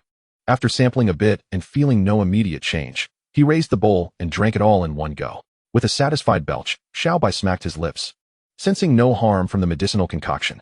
I, the illustrious demon emperor, impervious to all poisons, shall not be harmed by such a trivial liquid. With a sense of pride, he reclined upon his bed, closing his eyes in tranquil repose. Once the liquid entered his system, it radiated from his dantian, spreading throughout his body. The intense medicinal effects penetrated his flesh, nourishing it thoroughly. Xiaobai's eyes widened in shock as he felt as though he had been thrust into a furnace. The heat was unbearable. Indeed, it is toxic. Sensing the tumult within, he sprang from the bed and, with all his might, pushed open the door, racing outside. Every fiber of his being felt as if it were being grilled upon a spit. The husky, regaining its mobility, hurried to follow Xiaobai. Together, they dashed towards the pond, leaping into its depths. A plume of white vapor rose from the water, forming a ghostly visage before gradually dissipating. At that moment, Lin Yao Yao arrived at the pond's edge and beheld Xiaobai and the husky sprawled upon the surface, her eyes narrowing in surprise. This pond, I shall no longer claim. Humph. With a disdainful huff, Lin Yao Yao turned and walked away. She had intended to practice in the pond, but upon arrival, she was met with the sight of Xiaobai and his husky lounging in the water. Having a penchant for cleanliness, she detested the thought of others tainting her bathing pond. At present, Xiaobai remained oblivious to his senior sister's visit. He felt dazed, barely aware of his own corporeal existence. Pain had numbed his senses. I, the esteemed demon emperor, never anticipated I would repeatedly falter at the hands of a mere chi-refining novice. This is unacceptable, Xiaobai lamented. Were it not for my formidable constitution, I would have long been vanquished by this toxin. Unbeknownst to him, every wound upon his body was rapidly healing, and the medicinal effects were significantly enhancing his physical form. Yet, in his state of paralysis, he remained unaware of his true condition. On the shores of the bitter sea, Yikong, who was fishing peacefully, noticed Lin Yao Yao approaching in a huff. Disciple, what troubles you? He inquired, looking up. It's nothing, Lin Yao Yao replied coldly. Nothing, you say? Has the 7th day of the month arrived once more? That cannot be right. The 7th day just departed not long ago. Could it be that the little white one has offended you? Yikong inquired tentatively. Indeed, Lin Yao Yao responded, wrapping her arms around herself as she sat by the sea of bitterness. The little white one angered the eldest disciple? Unthinkable. With such a gentle disposition. How could that be? Could it be that the disciple is vexed with me? I prepared a medicinal concoction for the little white one to aid in his recovery. And the eldest disciple must think I am favoring him, thus feeling discontent. That seems likely. Alas, dear disciple, to be upset over such trivial matters. Wait here. Allow me to prepare some soup for you. After finishing her statement, Yikong set down her fishing rod and walked towards the celestial pavilion. Lin Yao Yao watched her master leave, a slight furrow forming on her brow. What has come over my master? Why the sudden inclination to prepare soup for me? Surely, it is not merely water with a hint of meat? Chapter 55. Disciple, It is time for your medicine in the pond. The little white one lay still for a considerable time, gradually regaining consciousness and reconnecting with his physical form. Phew, thankfully, I am still alive. The little white one exhaled with relief. Woof. The husky barked, paddling in the water. The little white one patted the dog's head before swimming towards the shore. Sitting at the water's edge, he gazed at the sun above while stroking the dog's head. Little pup. Woof. The husky responded. The little white one intended to converse with it, but, fearing a potential bite, chose to remain silent. My master has repeatedly wronged me. I, by Wuchen, must seek vengeance. I must devise a plan to demonstrate my prowess to my master. Perhaps I could masquerade as a ghost to frighten her? No, who fears a ghost? Especially not a cultivator. What if I impersonate a demon to intimidate my master? However, I am already a demon and need not pretend. Alas, my demonic energy is depleted, hindering my transformation. The little white one sat by the shore, pondering, contemplating countless schemes against his master, all of which were dismissed one by one. This is indeed a predicament. The little white one spread his arms and lay on the ground. Lin Yao Yao approached. Observing the little white one sprawled out on the grass, and spoke in a serious tone, "Little white disciple." The little white one sprang to his feet upon seeing Lin Yao Yao and inquired, "Is there something you need, senior sister?" She pointed towards the pond and said, "You brought the husky to my pond for a bath, and you have sullied my water." The little white one turned to glance, seeing only the clear, pristine water. "Where's the dirt? I am granting you 1 day to replace the water. Otherwise, dear sister shall take the opportunity to refine your physique," Lin Yao Yao declared, displaying her clenched fist. The little white one trembled and vigorously nodded. "Yes, senior sister. She is truly the one he fears the most. When she strikes, it genuinely hurts." Gazing at the pond, he realized the task of replacing all of the water would be daunting. "Alas, I shall target my master tomorrow instead." The little white one concentrated his spiritual energy, gradually siphoning the water from the pond and splashing it onto the peach tree. "Little pup, do not just lie about. Come help," the little white one called. "Woof. I'm merely a dog." The husky barked, remaining sprawled in place. Xiaobai gazed at the husky sprawled on the ground and remarked, "All right then, you may continue to lounge there. If I do not manage to bring you down by tonight, I shall no longer be Xiaobai." The husky responded with a puzzled expression. Rising, it licked the water and took a hearty bite. Xiaobai mused, "How ridiculous of me to rely on a mere dog." In the leisurely pavilion, Yi Kong had prepared a bowl of medicinal concoction and carried it to Lin Yao Yao. "Disciple, it is time to take your medicine," he called from outside her door. Within the thatched cottage, Lin Yao Yao furrowed her brow upon hearing her master's voice. "Why should I drink medicine if I am not ill? Has my master lost his mind?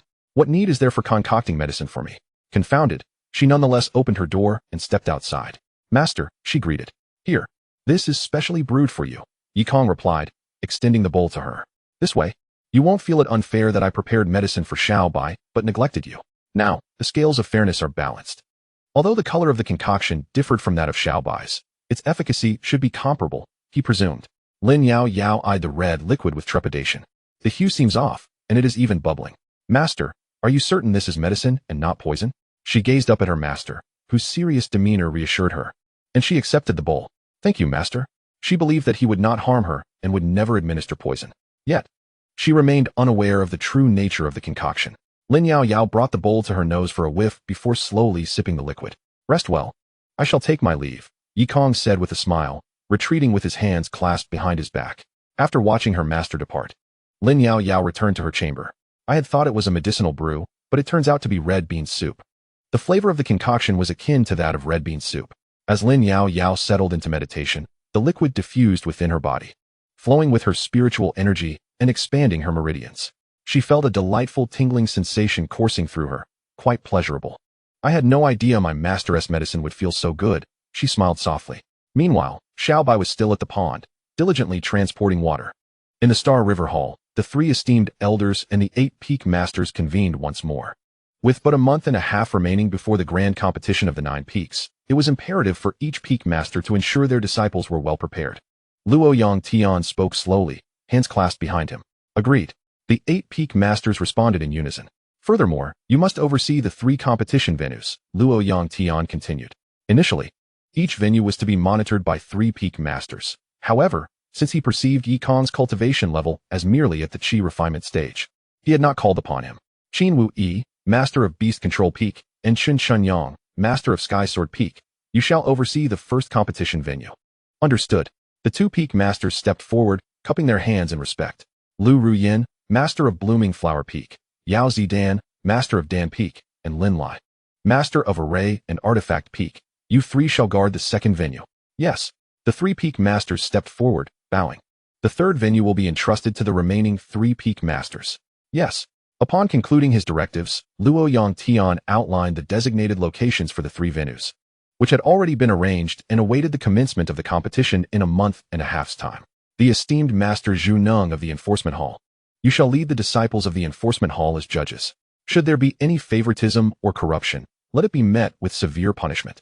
Understood. Zhu Neng clasped his hands in acknowledgement. After Lord Luo Yantian issued his commands, he waved his hand dismissively. Enough, prepare to depart. Yes. The crowd responded with a bow before turning to leave. Once they had exited, the Grand Elder stepped forward and said, Master, is it wise to divulge the matters concerning the three venues so soon? It matters not. I intend to wager that there may be a spy among them who will inform the demonic sect of the competition venues. Luo Yantian spoke solemnly. The Grand Elder fell silent, knowing that if the demonic sect were to discover this, some of the 8 peak masters could indeed be their spies. At that time, the demonic sect would face dire consequences, for Luo Yantian had prepared a contingency plan.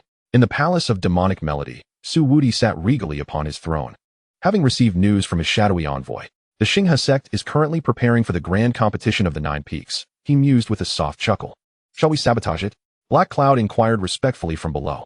No, there is no need for sabotage, Su Wudi replied, waving his hand. Let them prepare for the grand competition. We shall also participate. Su Wudi spoke nonchalantly, aware of the competition venues through his spies.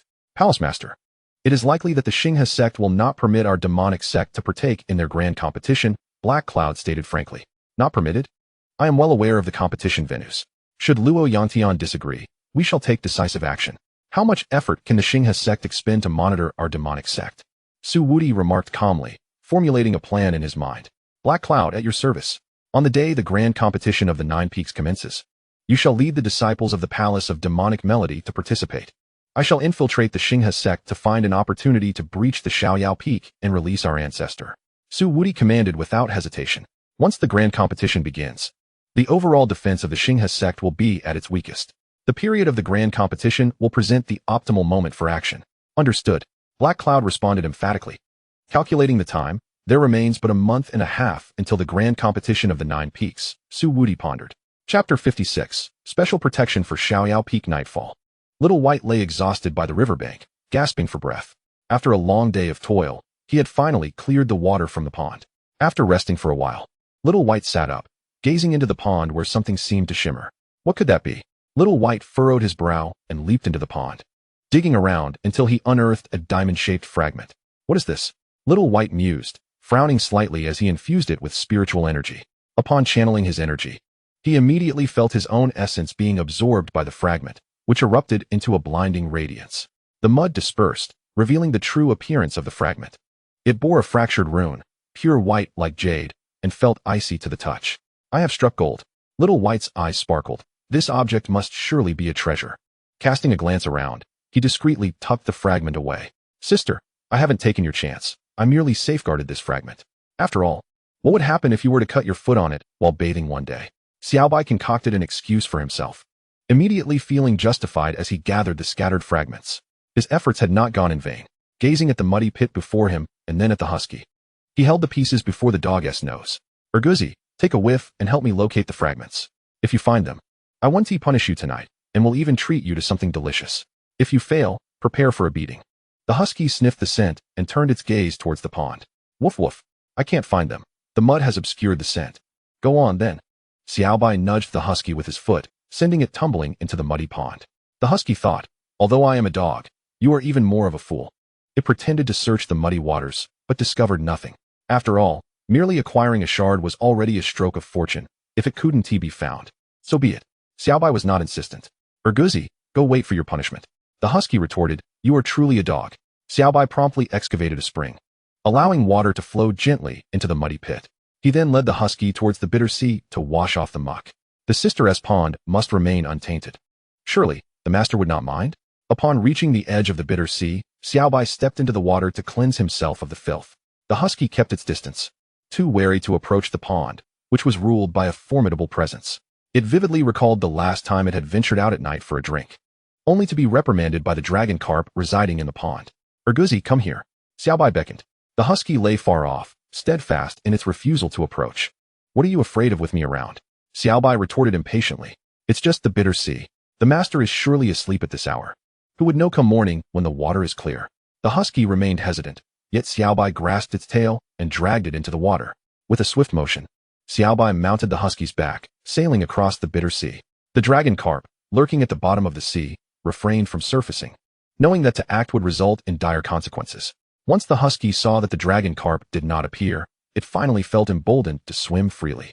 Xiaobai busied himself until midnight before riding the husky back to his thatched cottage to rest.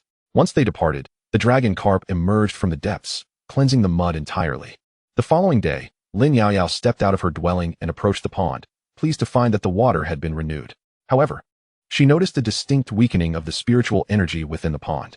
Frowning, she mused, is the pond's spiritual energy diminished? She often practiced her cultivation there, drawn by the abundant spiritual essence that surpassed that of the outside world. Yet, after the water change, it seemed the pond's energy was now comparable to that of the outside. Had something been amiss with the previous water? Lin Yaoyao pondered. Never mind. A slight decrease in spiritual energy is inconsequential. It merely means slower cultivation, which is not a significant issue.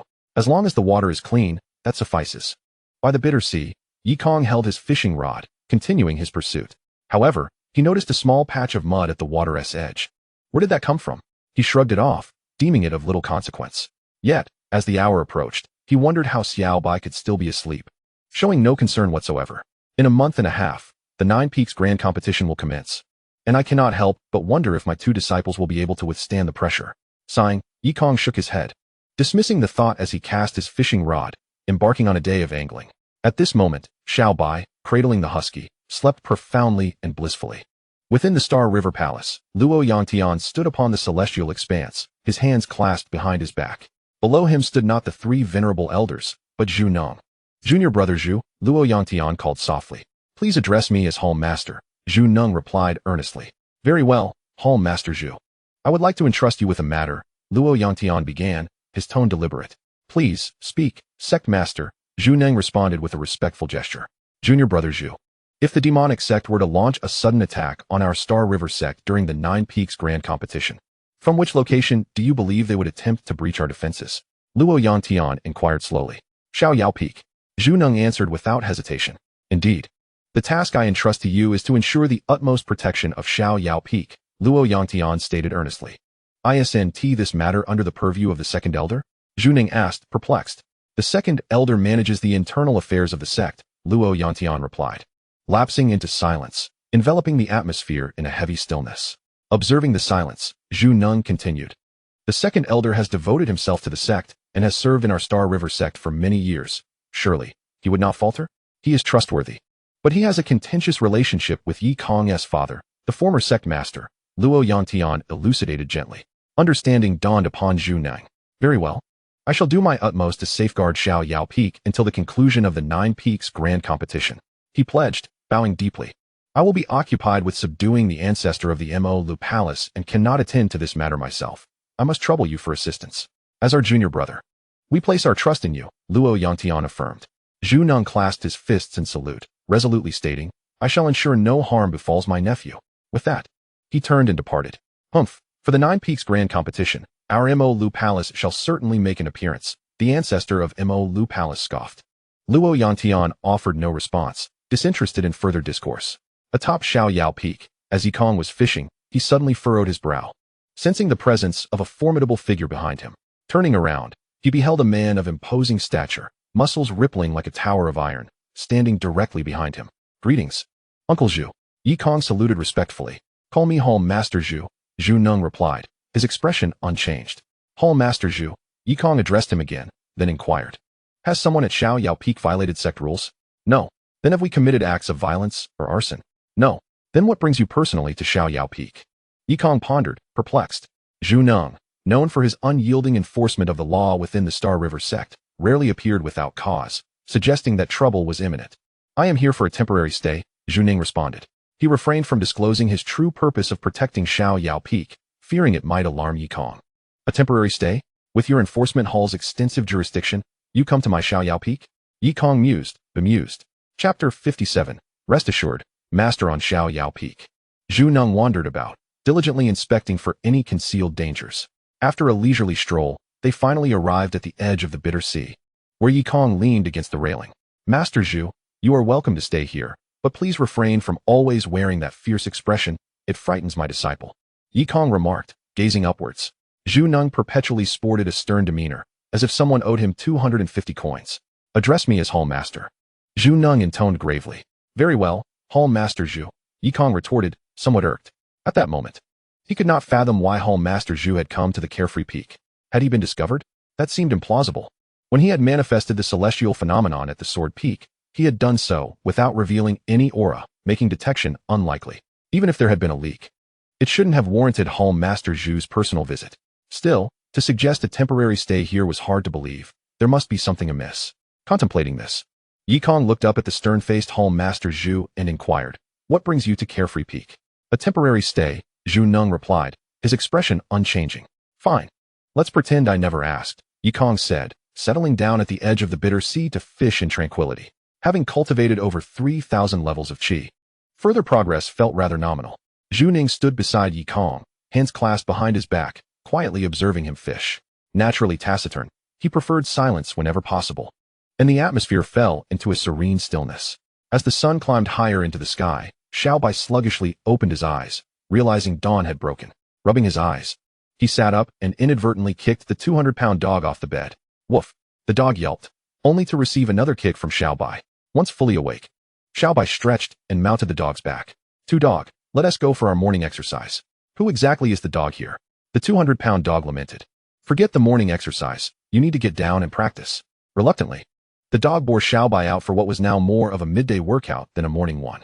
Upon reaching the edge of the bitter sea, Xiaobai spotted a man resembling an iron tower standing beside his master, his expression grave, while his master continued to fish. This scene evoked an indescribable feeling. Dog, let us go see, Xiaobai urged, patting the dog's head. Woof! The dog barked and quickly sprinted towards the bitter sea's edge. Master, Xiaobai bowed respectfully. The dog lay flat on the ground, prompting Xiaobai to dismount. Xiaobai, why are you still sleeping at this hour instead of diligently cultivating? Yikong chided. Master, I was busy all night and needed a bit more rest. Please forgive me, Xiaobai replied, bowing again. Standing next to Yikong, Zhu Neng squinted slightly. Assessing Xiaobai, at merely 10 years old, he had already established a foundation, demonstrating commendable talent with high potential. Zhu Neng, maintaining his stoic expression, delivered a commendably high appraisal. Indeed, I am the illustrious Demon Emperor, endowed with extraordinary gifts and unparalleled prowess throughout the ages. Who, besides my senior sister, could rival me? Xiaobai thought with pride. This is Hall Master Zhu of the Law Enforcement Hall, Yikong introduced. Upon hearing this, Xiaobai slightly bowed, stating, Greetings, Hall Master Zhu. No wonder he appears so fierce. It turns out he is the Hall Master of the Law Enforcement Hall. However, what could possibly bring the Hall Master to Carefree Peak? Moreover, she had remained steadfastly by her master's side. Suddenly, a thought struck Xiaobai, and her eyes sparkled with realization. Master, O Master, the wheel of karma, she exclaimed. Fear not, Master, for I shall safeguard the tranquility of Xiao Yao Peak. With a countenance filled with sorrow, Xiaobai continued, Where are you going? Yikong appeared bewildered. Master, I know you hesitate to leave me and senior sister, so I shall remain here, awaiting your departure. Please wait a moment. I shall summon senior sister to bid you farewell. After speaking, Xiaobai gently patted the head of the two-hued hound, which then rose to carry her toward Peach Mountain. Yikong. Senior sister, trouble has arisen, Xiaobai shouted as she raced up the mountain. Lin Yao Yao, upon hearing Xiaobai's voice, opened her beautiful eyes and emerged from the pond. What is the matter? She inquired softly. Senior sister, something terrible has happened. Master is to be taken by the head of the Law Enforcement Hall, Xiaobai lamented. Master is in jeopardy of punishment, perhaps even imprisonment. How delightful. Lin Yao Yao replied, though her expression darkened. Where is Master? Fishing in the sea of suffering, awaiting your final visit, Xiaobai replied earnestly. Upon hearing this, Lin Yao Yao dashed toward the sea of suffering. Xiaobai watched her depart, secretly rejoicing. O Master, though I cannot suppress you, the members of our sect can. Although I am unaware of your transgressions, being captured by the Law Enforcement Hall cannot bode well. The searing iron, the salt-sprinkled steel needles, the peppered whips, let every form of torment befall you. No, let it be tenfold. Master, rest assured, I shall certainly come to visit you during your punishment. With this thought, Xiaobai smiled and mounted the two-hued hound, racing toward the Sea of Suffering. At the edge of the Sea of Suffering, Lin Yao Yao arrived. Observing the stern-faced Zhu Hall master and then glancing at her fishing master. After bowing respectfully, she stated, "Master, go in peace. I shall find a way to rescue you." Yi Kong. What do you mean? Yi Kong was perplexed. Where am I going? Xiaobai interjected. Master is to be taken by the hall master of the law enforcement hall, and I was summoned to bid him farewell. Lin Yao Yao elucidated. Then looked up at Zhu Hall master, inquiring, "Might I ask what transgression my master has committed to warrant this apprehension?"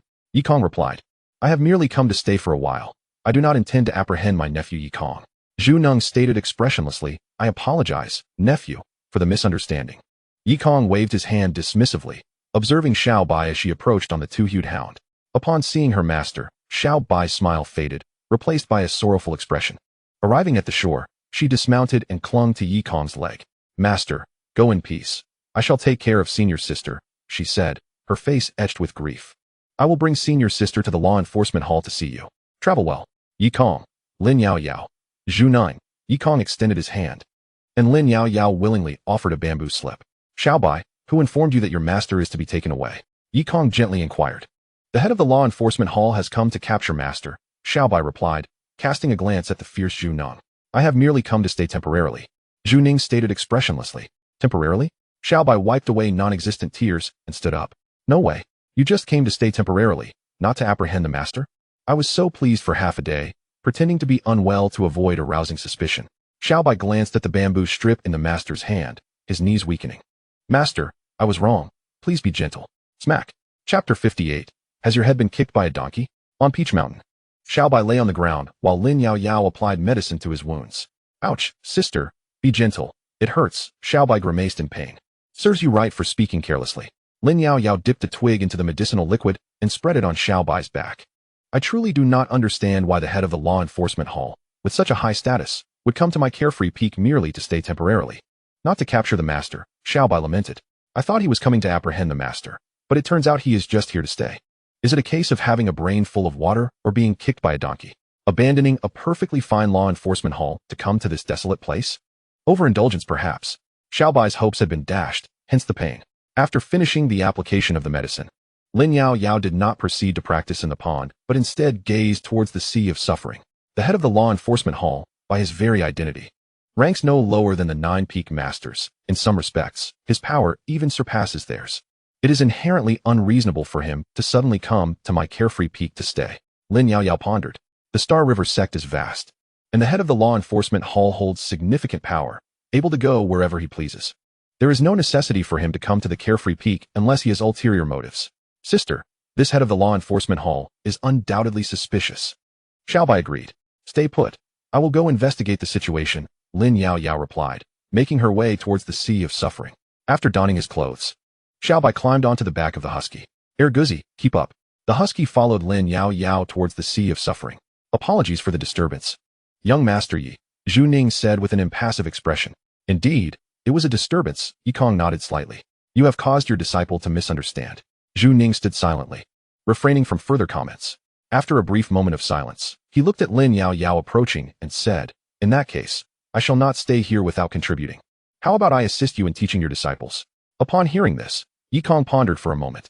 Lin Yao Yao requires no instruction as her cultivation speed is commendable. However, Xiaobai is rather lazy. Perhaps Zhu Ning could oversee him. "Very well, please help me guide Xiaobai. He often neglects his cultivation for slumber. I entrust you with supervising his training," Yi Kong instructed. "Certainly," Zhu Ning nodded in agreement. "Master," Lin Yao Yao called out respectfully, then turned her gaze to Zhu Hall Master. "Why have you come to my carefree peak?" "To stay temporarily," Zhu Hall Master replied. "The Star River sect is vast. The law enforcement hall has ample space for you to rest. There is no need to come to my carefree peak, is there?" "Apologies, Hall Master. My carefree peak is less populated, and I fear I may not be able to provide adequate hospitality," Lin Yao Yao said indifferently. "The sect master has instructed me to stay here for a while as he intends to reorganize the law enforcement hall. The carefree peak is quiet and sparsely populated," Zhu Ning offered as an excuse. "Moreover, I have not come in vain. I am capable of imparting some guidance on cultivation," Lin Yao Yao retorted. "Does this emperor require your instruction? Perhaps you should teach the novice instead. The imperial arts I practice are far too formidable and might intimidate you." "Indeed. The esteemed Master Zhu has already consented to oversee the novice's training while I am at my leisurely peak, Yikong interjected. At that moment, the novice, riding in on his Siberian husky, turned away upon hearing his master's words. Had I known, I would have stayed away. Oh master, you have betrayed me. And now you summon a hall master from the enforcement pavilion to supervise my cultivation? Is there such a treacherous master as you? The novice seethed with indignation. Initially, he had believed the hall master was coming to apprehend his master. He never anticipated he would be there to monitor his training. Just the thought of that cold and unfeeling demeanor filled him with dread. If he were to supervise, it would be impossible for him to rest easy. Not to mention the incessant running. Hall master, there is the novice. Please, instruct him in his cultivation. Yikong gestured towards the novice, who was making his way back to Peach Mountain. Very well, Zhu nodded, propelling himself forward like a cannonball, leaving a deep crater in his wake. Are you here to demolish the place? Yikong remarked, casting an exasperated glance at the newly formed pit. You couldn't possibly learn to control your strength? In the next moment, Zhu appeared before the novice. Sensing imminent danger, the novice urged his husky to flee. Duozi run. With a thunderous crash, Zhu descended from above, creating another massive crater, sending the novice and his dogs soaring through the air. Woof! The husky barked, just as they were about to crash down. Zhu looked up and extended his hand to catch them. Your physique seems commendable. From this moment forth, you shall train in physical techniques with me, Zhu declared, his expression unyielding. Is there any way I can avoid this? The novice meekly replied. Go inform your master. If he consents, you may be spared from training. Zhu pointed towards Yikong. Perhaps I shall forego that, the novice muttered, lowering his gaze. If I approach my master, it seems I would still be compelled to train, and perhaps even double the effort. Yikong, now comprehending Zhu's intentions, recognized that he had come solely to wreak havoc. Yao Yao, please fill in that crater and ensure that Hall Master Zhu controls his strength, Yikong instructed with a wave of his hand. Understood. Lin Yao Yao nodded and proceeded to comply. A landscape marred by pits would greatly detract from its aesthetic appeal. Once Lin Yao Yao had departed, Yikong raised his fishing rod, settling down to continue his day of fishing in tranquility. Atop Peach Mountain, Zhu examined the novice's physique, appearing quite satisfied. Novice, would you be interested in joining my enforcement pavilion? Zhu inquired, forcing a smile.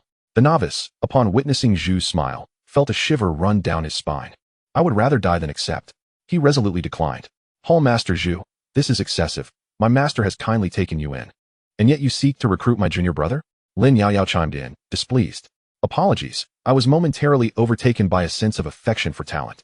Zhu promptly dismissed the notion.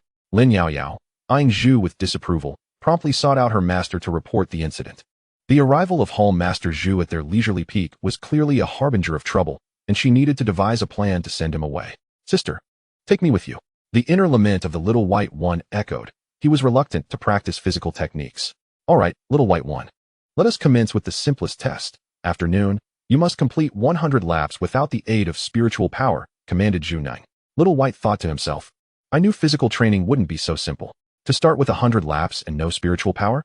If you want me to die, just say so. Gazing at the vast expanse of Peach Mountain, he realized that completing 100 laps within an hour and a half was an insurmountable challenge. Seeing that Little White had not yet begun, Zhu Nang stated, the time has already begun. If you refuse to run, you may stand still. But be prepared for a punishment later. Upon hearing this, Little White smacked the head of the 200-pound dog. Go, Erguzi. Erguzi replied. What does that have to do with me? You're the one training, not me. With that, the dog sprinted off, but after just one step, Zhu Nang seized Little White. In that moment, Erguzi took the opportunity to accelerate, finding a shaded spot to rest. You run yourself, Zhu Nang said flatly. Chapter 59. In the future, I will make you chase the sun. The night sky's starlight illuminated Little White's somewhat pallid face. After a day of relentless running, he was utterly exhausted. Zhu Ning's instruction to complete 100 laps in an hour and a half was simply impossible. What to do if he couldn't finish? Keep running. Only upon completing the laps within the allotted time could he advance to the next round. For the young Little White, this was sheer torment. How could the illustrious Emperor of Demons find himself thwarted repeatedly on this carefree peak? It was utterly tragic. I refuse to run anymore. Little White exclaimed in frustration. Let those who wish to run do so, who in their right mind practices physical techniques. If you have the skill, then kill me. As long as I survive. When I grow stronger, I shall have my revenge. Today, I run 100 laps. Tomorrow, I will make you chase the sun. You cannot stop until you catch it. Junior brother Little White. Lin Yao Yao suddenly appeared before him. Sister. Little White propped himself up with his hands. Are you tired? Exhausted, he replied, feeling quite aggrieved. Zhu Hall Master's arrival at our carefree peak is surely no good omen. Our master may not intervene due to lack of strength, but we cannot idly stand by and allow him to wreak havoc here. You are right, sister, Little White nodded vigorously. Therefore, we must devise a plan to drive Zhu Hall Master away, Lin Yaoyao suggested. Upon hearing this, Little White nodded incessantly. Yes, we must make him leave. Who can endure this physical training? Sister, Zhu Hall Master is formidable. We cannot confront him head-on, Little White stated candidly. Thus, we must not confront him directly but find a way to make him depart, Lin Yaoyao replied. Sister, what if I set fire to the law enforcement hall? Forcing him to return? Little White proposed. Lin Yaoyao shot him a disapproving glance and retorted, the law enforcement hall is heavily guarded. You would be captured before you even ignite the flames. Then what if I descend the mountain and eliminate a few people, compelling Zhu Hall Master to leave? Little White continued. Lin Yaoyao fixed him with a serious gaze and warned, do not act recklessly. Setting upon others will bring dire consequences, regardless of whether you can defeat them or not. If you are caught committing such acts within the sect, it could cost you your life. It may also implicate me and my master. This is within the sect, not in the martial world. Lin Yaoyao is instructing Xiaobai. Upon hearing this, Xiaobai nodded and shrugged, saying, Sister, I am at a loss then. Lin Yaoyao pondered for a moment before slowly replying, there are indeed methods. What plans do you have, sister? Xiaobai inquired eagerly. Did not the Heavenly Sword Peak target my carefree peak last time and slander my master? Therefore, we shall return their tactics in kind, Lin Yaoyao declared solemnly. She had long wished to take action against the Heavenly Sword Peak, but had yet to find the opportunity. Now, even in the absence of a chance, she would create one, casting a shadow of suspicion upon the Heavenly Sword Peak and drawing away the head of the law enforcement hall. Sister, how shall we proceed? Xiaobai rose to ask. Lin Yaoyao glanced around to ensure no one was nearby, before quietly revealing her plan to Xiaobai. As Xiaobai listened, her eyes sparkled with excitement. Sister, you are truly remarkable. You should act on this tomorrow, Lin Yaoyao urged. I shall do so at once, Xiaobai replied, summoning her canine companion, eager to set forth. Exercise caution and remain undetected. Rest assured, sister, no one will notice me. I once infiltrated the Star River sect without being discovered. Now, I am merely descending the mountain to carry out a task. Who would know? Xiaobai rode her dog down the mountain in silence. Lin Yaoyao watched as Xiaobai departed, then turned her gaze towards the carefree pavilion. Master Zhu, regardless of your intentions at my carefree peak, should they pose any threat to my master, I shall not allow you to remain. With that, Lin Yaoyao returned to her chamber, awaiting the impending upheaval. The following day, early in the morning, Xiaobai was awakened by Zhu Ning's call. The early bird catches the worm, he proclaimed as Xiaobai rose to practice. Having just finished her errands, Xiaobai emerged from her room, dragging her weary body. I lack the strength to continue. I can't practice any longer, she lamented. With your robust constitution, how can you not withstand a day of practice? Zhu Ning questioned in disbelief. You instructed me not to use spiritual power, so I refrained from it, Xiaobai explained, raising her hands in surrender. Although gathering spiritual energy could alleviate fatigue and restore vigor, Xiaobai had not had the chance to rest after her late-night endeavors. Observing her exhaustion, Zhu Neng waved his hand dismissively. 2 hours should suffice for recovery. Very well, Xiaobai nodded and returned to her thatched hut, collapsing into sleep. Zhu Neng sat cross-legged outside, gazing at the sun, silently calculating the passage of time. At the Star River sect, only a few days after the turmoil had settled, the Heavenly Sword Peak found itself embroiled in yet another incident. Rumors circulated that there were spies from a demonic sect within the Heavenly Sword Peak, and 2 tokens from the demonic sect had surfaced there, along with evidence of their targeting Carefree Peak. Those tokens were obtained by Lin Yaoyao after she defeated 2 disciples of the demonic sect, along with their secret orders against Carefree Peak. Lin Yaoyao had kept these items and used until last night, when she entrusted them to Xiaobai to take to the Heavenly Sword Peak and spread the rumors. Xiaobai accomplished her task. Now, the Heavenly Sword Peak was thrown into disarray.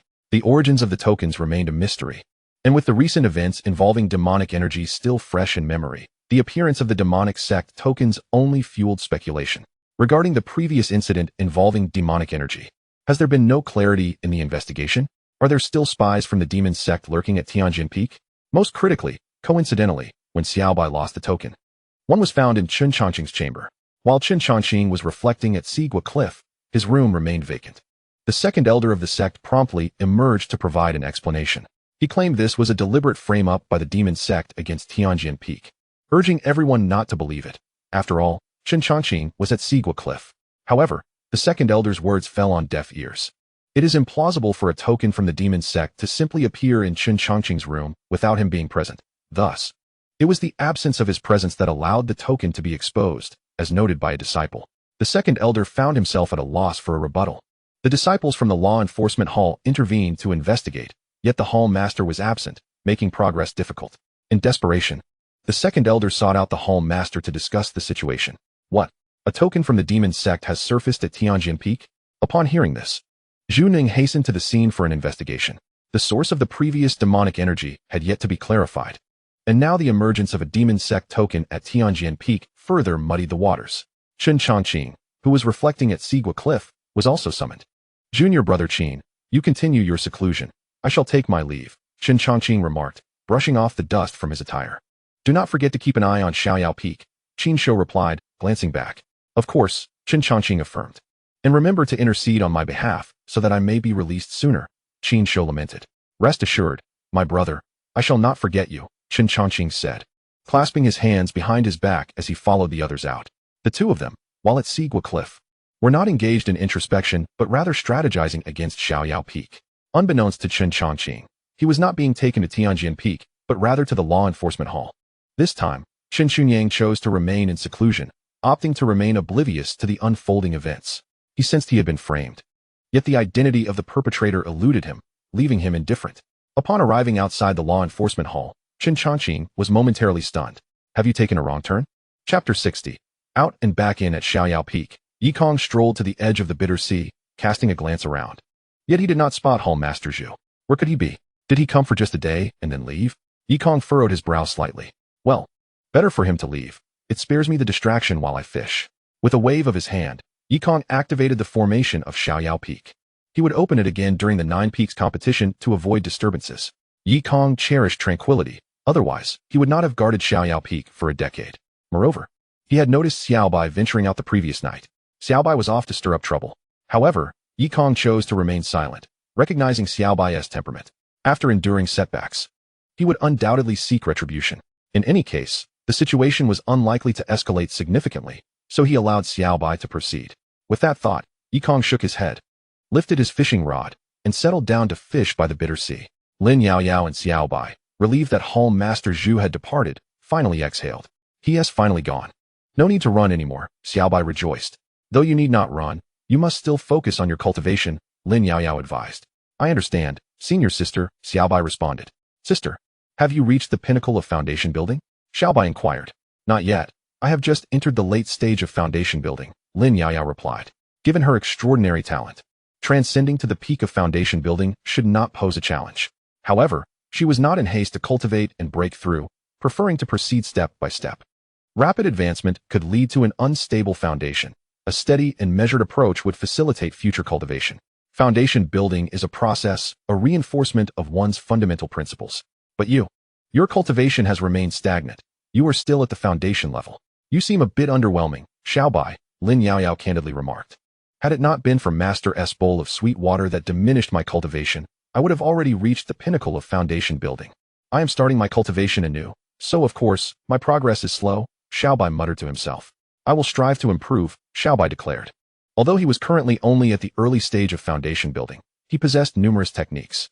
In a confrontation, even a peak foundation cultivator would find themselves at a disadvantage against him. His abilities could not merely be gauged by his realm.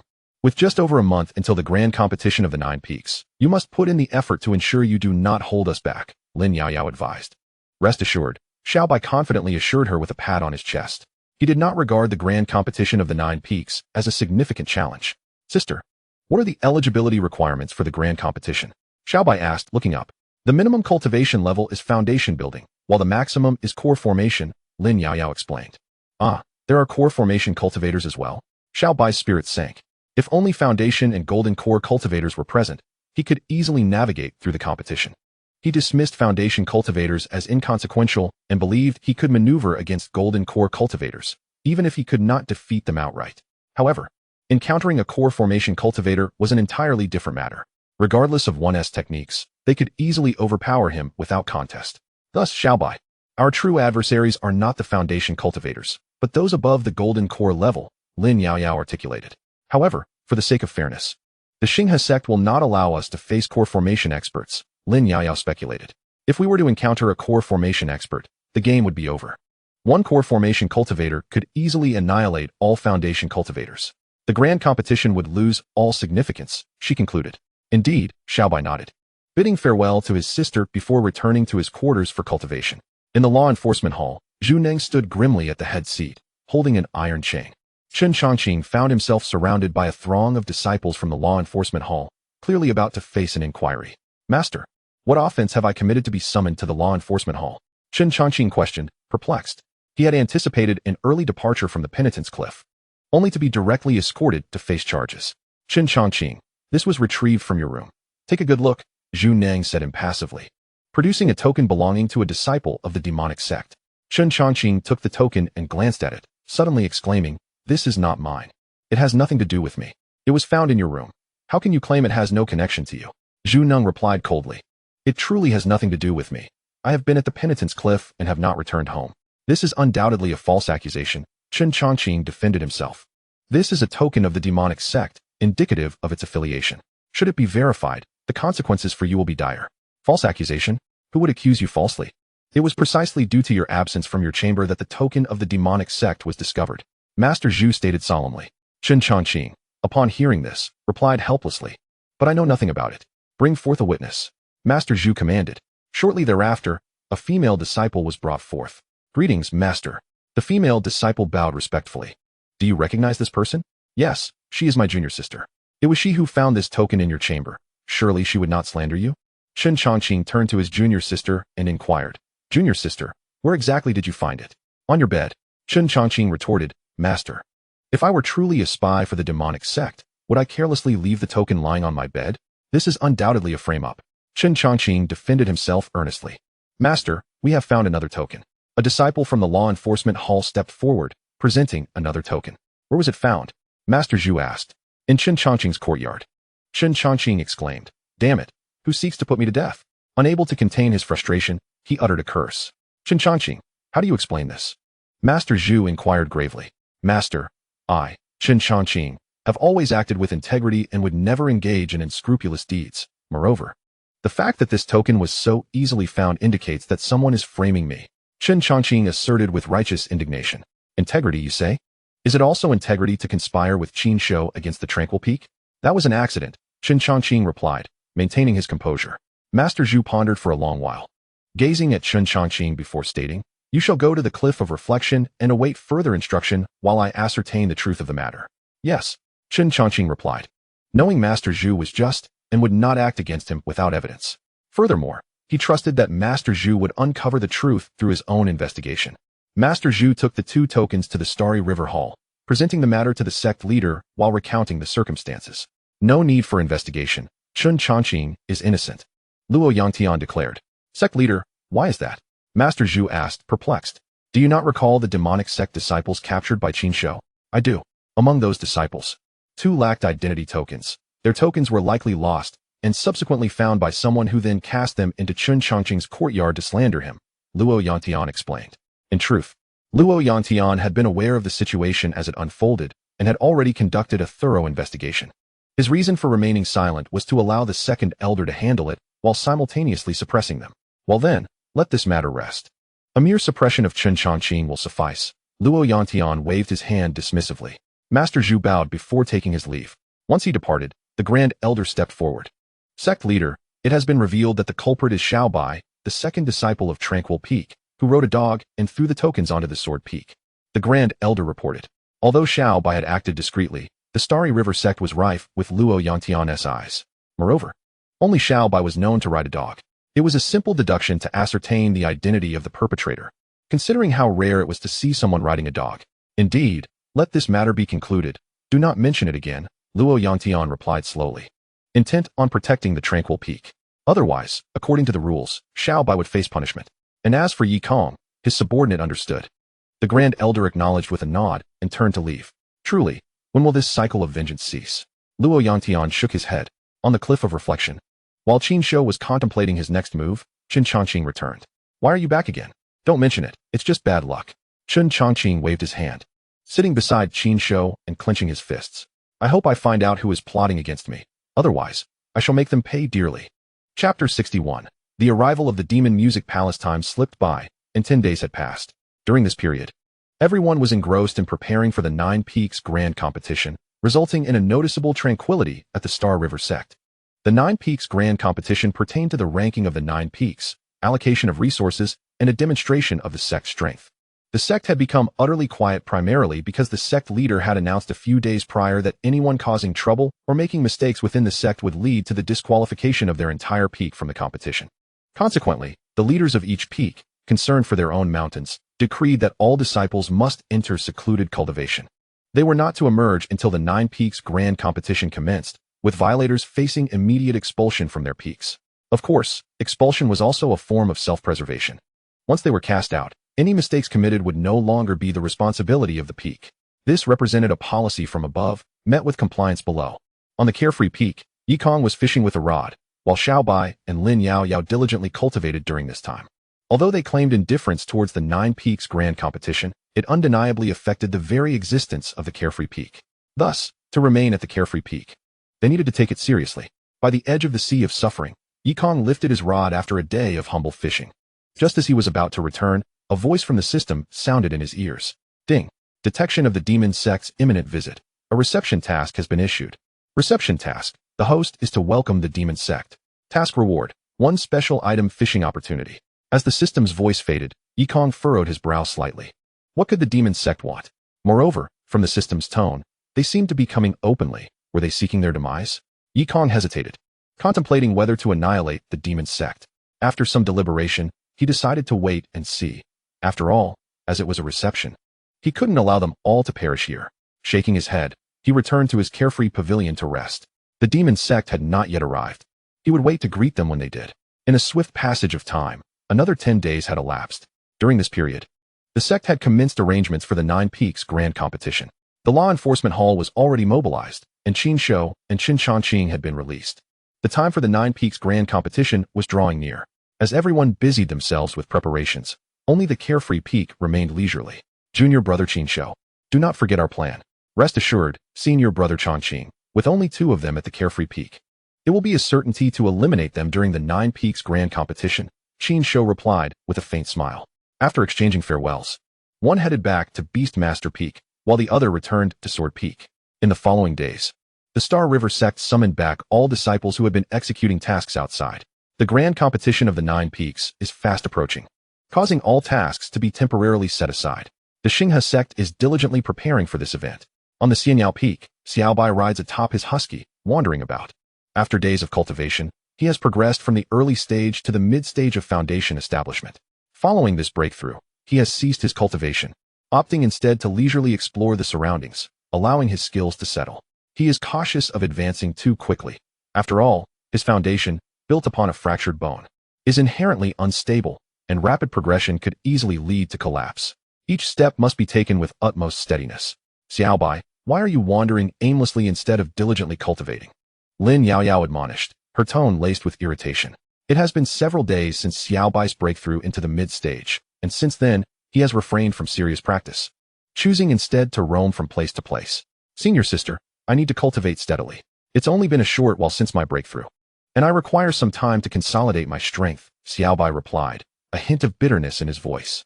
Had it not been for the fractured bone given to me by Master, I would have already reached the late stage of foundation establishment.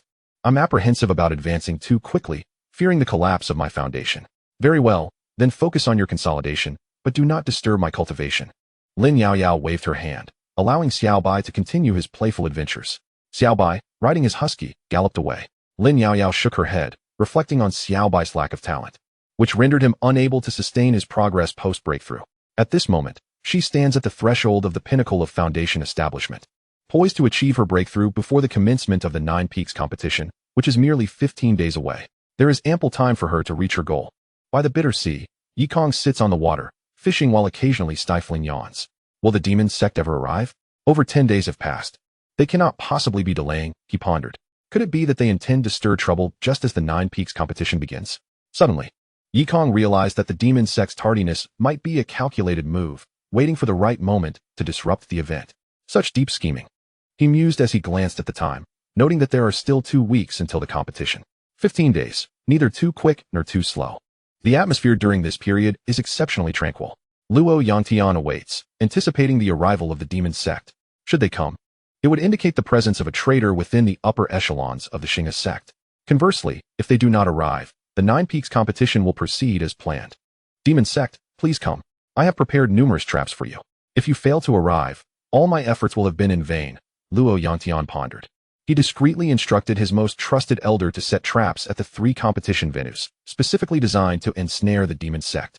Should they dare to disrupt the event, it would play directly into Luo Yantian's hands, allowing him not only to expose the traitor, but also to deliver a significant blow to the demon sect, an advantageous endeavor on 2 fronts. He fears not their arrival, but rather their absence. In the demon palace, Su Bubi reclines on his throne, his fingers lightly caressing the armrest, producing a crisp metallic sound. Before him stands 1,000 elite disciples of the demon sect, weapons in hand, poised for action, all aware of their purpose. I shall refrain from unnecessary verbosity and escort you to participate in the Nine Peaks tournament held by the Star River sect. I, the esteemed leader, have but one stipulation. Each individual must slay a disciple of the Star River sect. The head of a foundation establishment cultivator is worth 10 spirit stones per elixir. Thus, 2 heads yield 5 elixirs and 20 spirit stones, and so forth. The more you kill, the greater your rewards. Should you achieve the remarkable feat of slaying 100, I shall elevate you to one of the 9 sons of the Demon Music Palace. Su Bubi spoke softly, presenting an alluring proposition. The 9 sons are destined to become the absolute elite of the Demon Music Palace, comprising 1 leader and 8 elders. Kill, kill, kill. 1,000 disciples roared in unison. Heiyun, are you prepared? Su Bubi inquired. The spirit vessel is ready. We shall depart now and arrive before the opening ceremony of the Nine Peaks tournament tomorrow. Heiyun replied with a bow. Upon hearing this, Su Bubi rose from his throne, slowly stepped outside the hall, and gazed up at the dimly crimson sky. Then let us set forth, Su Bubi declared with measured resolve. At the Star River sect, Luo Yantian received intelligence from his agents embedded within the Demon Music Palace. Indeed, the Demon Music Palace has arrived, he mused quietly. Su Bubi, do not presume you are the only one who has placed spies within my Star River sect. I too have planted agents within your ranks. Chapter 62. The opening ceremony of the Nine Peaks tournament. Ding, ding, ding. The morning bell resonated across the 9 peaks, dispersing the mist and shaking off the dew. As the bell tolled, all disciples intending to compete in the tournament were required to gather at the Star River Plaza for registration. Xiaobai, rise and shine. Lin Yaoyao called from outside Xiaobai's door. Coming. Xiaobai kicked his dog aside, freshened up, and rode out on his canine companion. Senior sister, the sun has yet to rise, Xiaobai remarked, glancing at the sky where dawn had not yet arrived. Indeed, the opening ceremony of the Nine Peaks tournament is usually held when the sun is high in the sky. I wonder why it has been unexpectedly moved forward today, Lin Yaoyao expressed her confusion. Starting the opening ceremony so early is quite unusual. Shouldn't we wake Master? Xiaobai questioned, puzzled. After all, Master is one of the Nine Peaks leaders and can afford to arrive later, Lin Yaoyao explained. True, Xiaobai conceded. Following Lin Yaoyao down the mountain toward the Star River Plaza. At the Star River Plaza, the area was divided into 9 sections to prevent congestion and conflicts. The area designated for the Carefree Peak was situated farthest to the right, occupied solely by Lin Yaoyao and Xiaobai. Embracing Little Blue, Lin Yaoyao stood alongside Xiaobai, who was mounted on his dog, in a vast space that felt somewhat desolate. In contrast, the area for the Heavenly Sword Peak was nearly filled to capacity, with a staggering 1,300 participants crowding within their designated section, creating a stark contrast to the emptiness of Carefree Peak. However, the most congested area belonged to the Beast Taming Peak, as over 700 disciples were competing, each accompanied by a beast, leading to an even greater number of participants. Not to mention, the size of the beasts meant that a single creature occupied the space of 5 individuals. Please, the Peak Masters, register the participating disciples from your peaks and imprint their marks onto the soul crystals, the head of the Law Enforcement Hall proclaimed. As a massive purple crystal floated before the disciples of the 9 peaks, the soul crystal can sense an individual's strength and record their ranking in competitions. Should one perish, the name inscribed upon the soul crystal will fade into obscurity. Lin Yaoyao turned her gaze to Xiaobai, channeling her sword energy to slice through Xiaobai's fingertip, extracting a drop of her essence. Sister, I recall that we can also use hair for the imprint, Xiaobai remarked, biting her finger. Is that so? Why didn't you mention it sooner? Upon hearing that hair could suffice, Lin Yaoyao promptly severed a strand of her own hair. Approaching the soul crystal, she inscribed her name beneath the domain of the Leisure Peak, imprinting her hair and Xiaobai's blood upon it. There are only 2 of us at Leisure Peak. Thus we are the swiftest, Xiaobai noted. At the other peaks, the process of collecting and inscribing names is rather sluggish. At Leisure Peak, Yikong awoke naturally, his consciousness detecting that the opening ceremony of the Nine Peaks Grand Competition had commenced. After stretching languidly, he descended the mountain with hands clasped behind him. Before he could reach the base, Luo Yantian appeared beside him. Yi Shiji, allow me to accompany you, Luo Yantian offered. Oh, that's unnecessary, Yikong replied, waving his hand in refusal. Nonsense, let us go together, Luo Yantian insisted, taking flight alongside Yikong towards the Star River Square. The entrance of the Nine Peak Masters was bound to be a grand affair. Considering Yikong's limited prowess, Luo Yantian resolved to assist him, ensuring he was not overshadowed. Yikong, unable to decline Luo Yantian's kindness, acquiesced to being escorted to the Star River Square. At the Star River Square, all names had been duly recorded.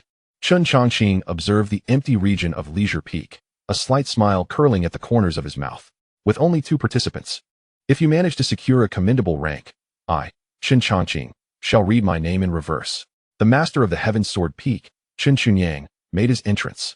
As the disciple of the law enforcement hall announced, Chun Chunyang soared in on his sword, exuding an aura of unparalleled vigor. We respectfully welcome the master of Heaven Sword Peak. The crowd bowed in unison.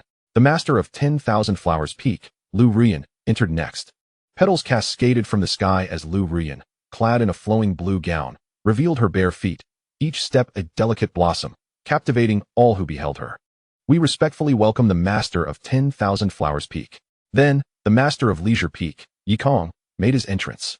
As the voice of the law enforcement hall disciple rang out, Yikong gracefully traversed the Star River, his white garments billowing, akin to an ethereal, celestial being.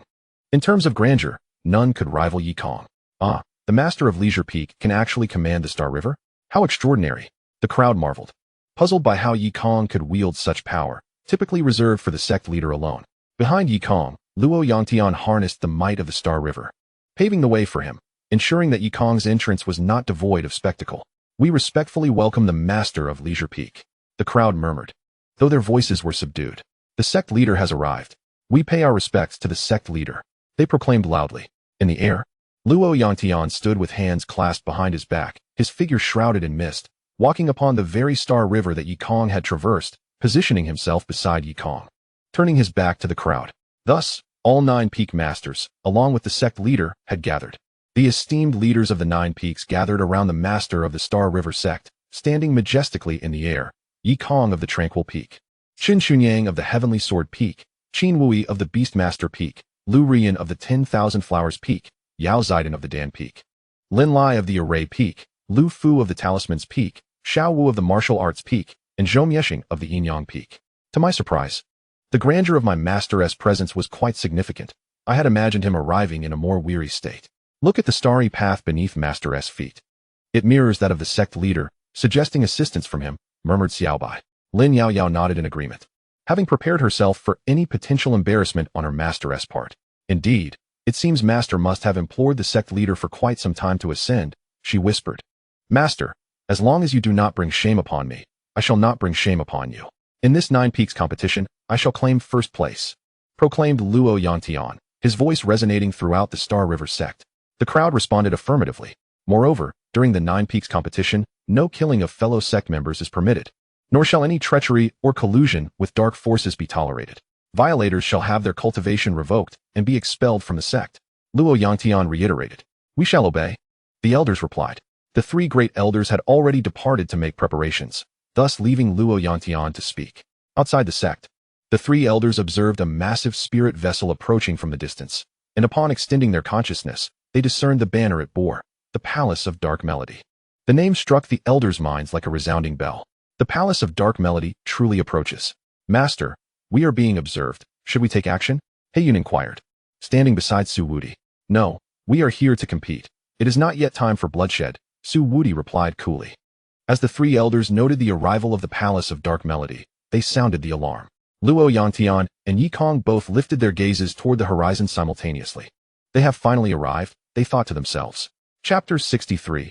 Let the battle commence. The Star River Plaza, once bustling with activity, suddenly fell into an eerie silence.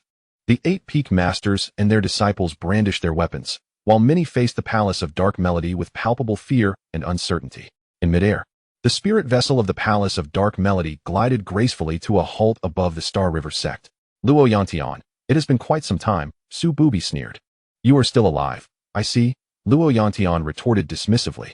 Huh, and you are still among the living as well, Su Bubi replied with a mocking smile. The sect was protected by a formidable barrier, preventing any intrusion from the dark forces unless Luo Yantian chose to lower it. Luo Yantian, with guests arriving. Will you not invite us in for a seat? Su Bubi inquired with a grin. You bring such a throng. Do you truly expect to be received as guests? Luo Yantian scoffed. Furthermore, the forces of good and evil cannot coexist. Your Palace of Dark Melody is our sworn enemy. Su Bubi gazed quietly at Luo Yantian, a faint smile gracing his lips. Are you, perhaps, afraid of the Xingha sect? Do you wish to commence battle? Luo Yantian replied in a solemn tone. Upon hearing these words, the elite members of the Eight Peaks immediately reacted, brandishing various weapons directed at Su Bubi. No, I come not to incite conflict. Su Bubi shook his head. Both Luo Yantian and Su Bubi were playing a game of pretense, each aware of the other's intentions.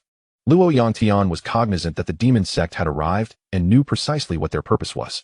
Su Bubi understood that Luo Yantian was aware of his mission, yet neither chose to articulate it plainly. Wise individuals often feign ignorance. Isn't the Nine Peaks Grand Competition of the Xingha sect about to commence? Given that it is the Nine Peaks Grand Competition, what harm would it be to include my demon music palace? Su Bubi articulated his objective. What? The demon sect intends to participate in the Nine Peaks Grand Competition? This cannot stand. If the demon sect joins, we shall all be doomed.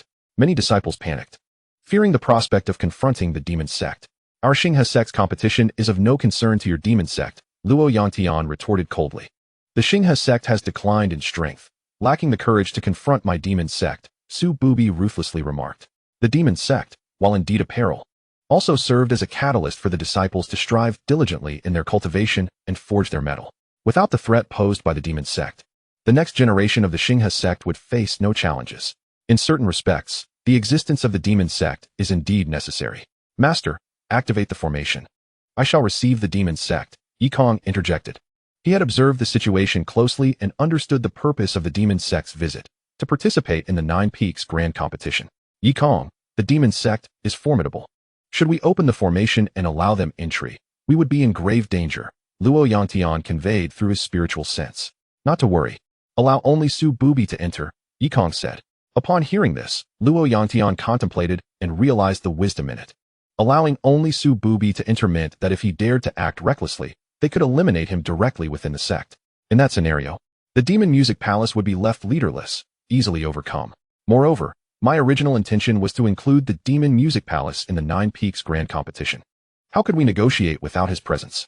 Luo Yantian nodded lightly and declared, Your Demon Music Palace may participate, but Su Bubi must enter alone for discussions. Very well. Su Bubi responded, undaunted. Palace Master, this is unwise. Your solo venture is exceedingly perilous. He Yun urged from the side. It is of no concern.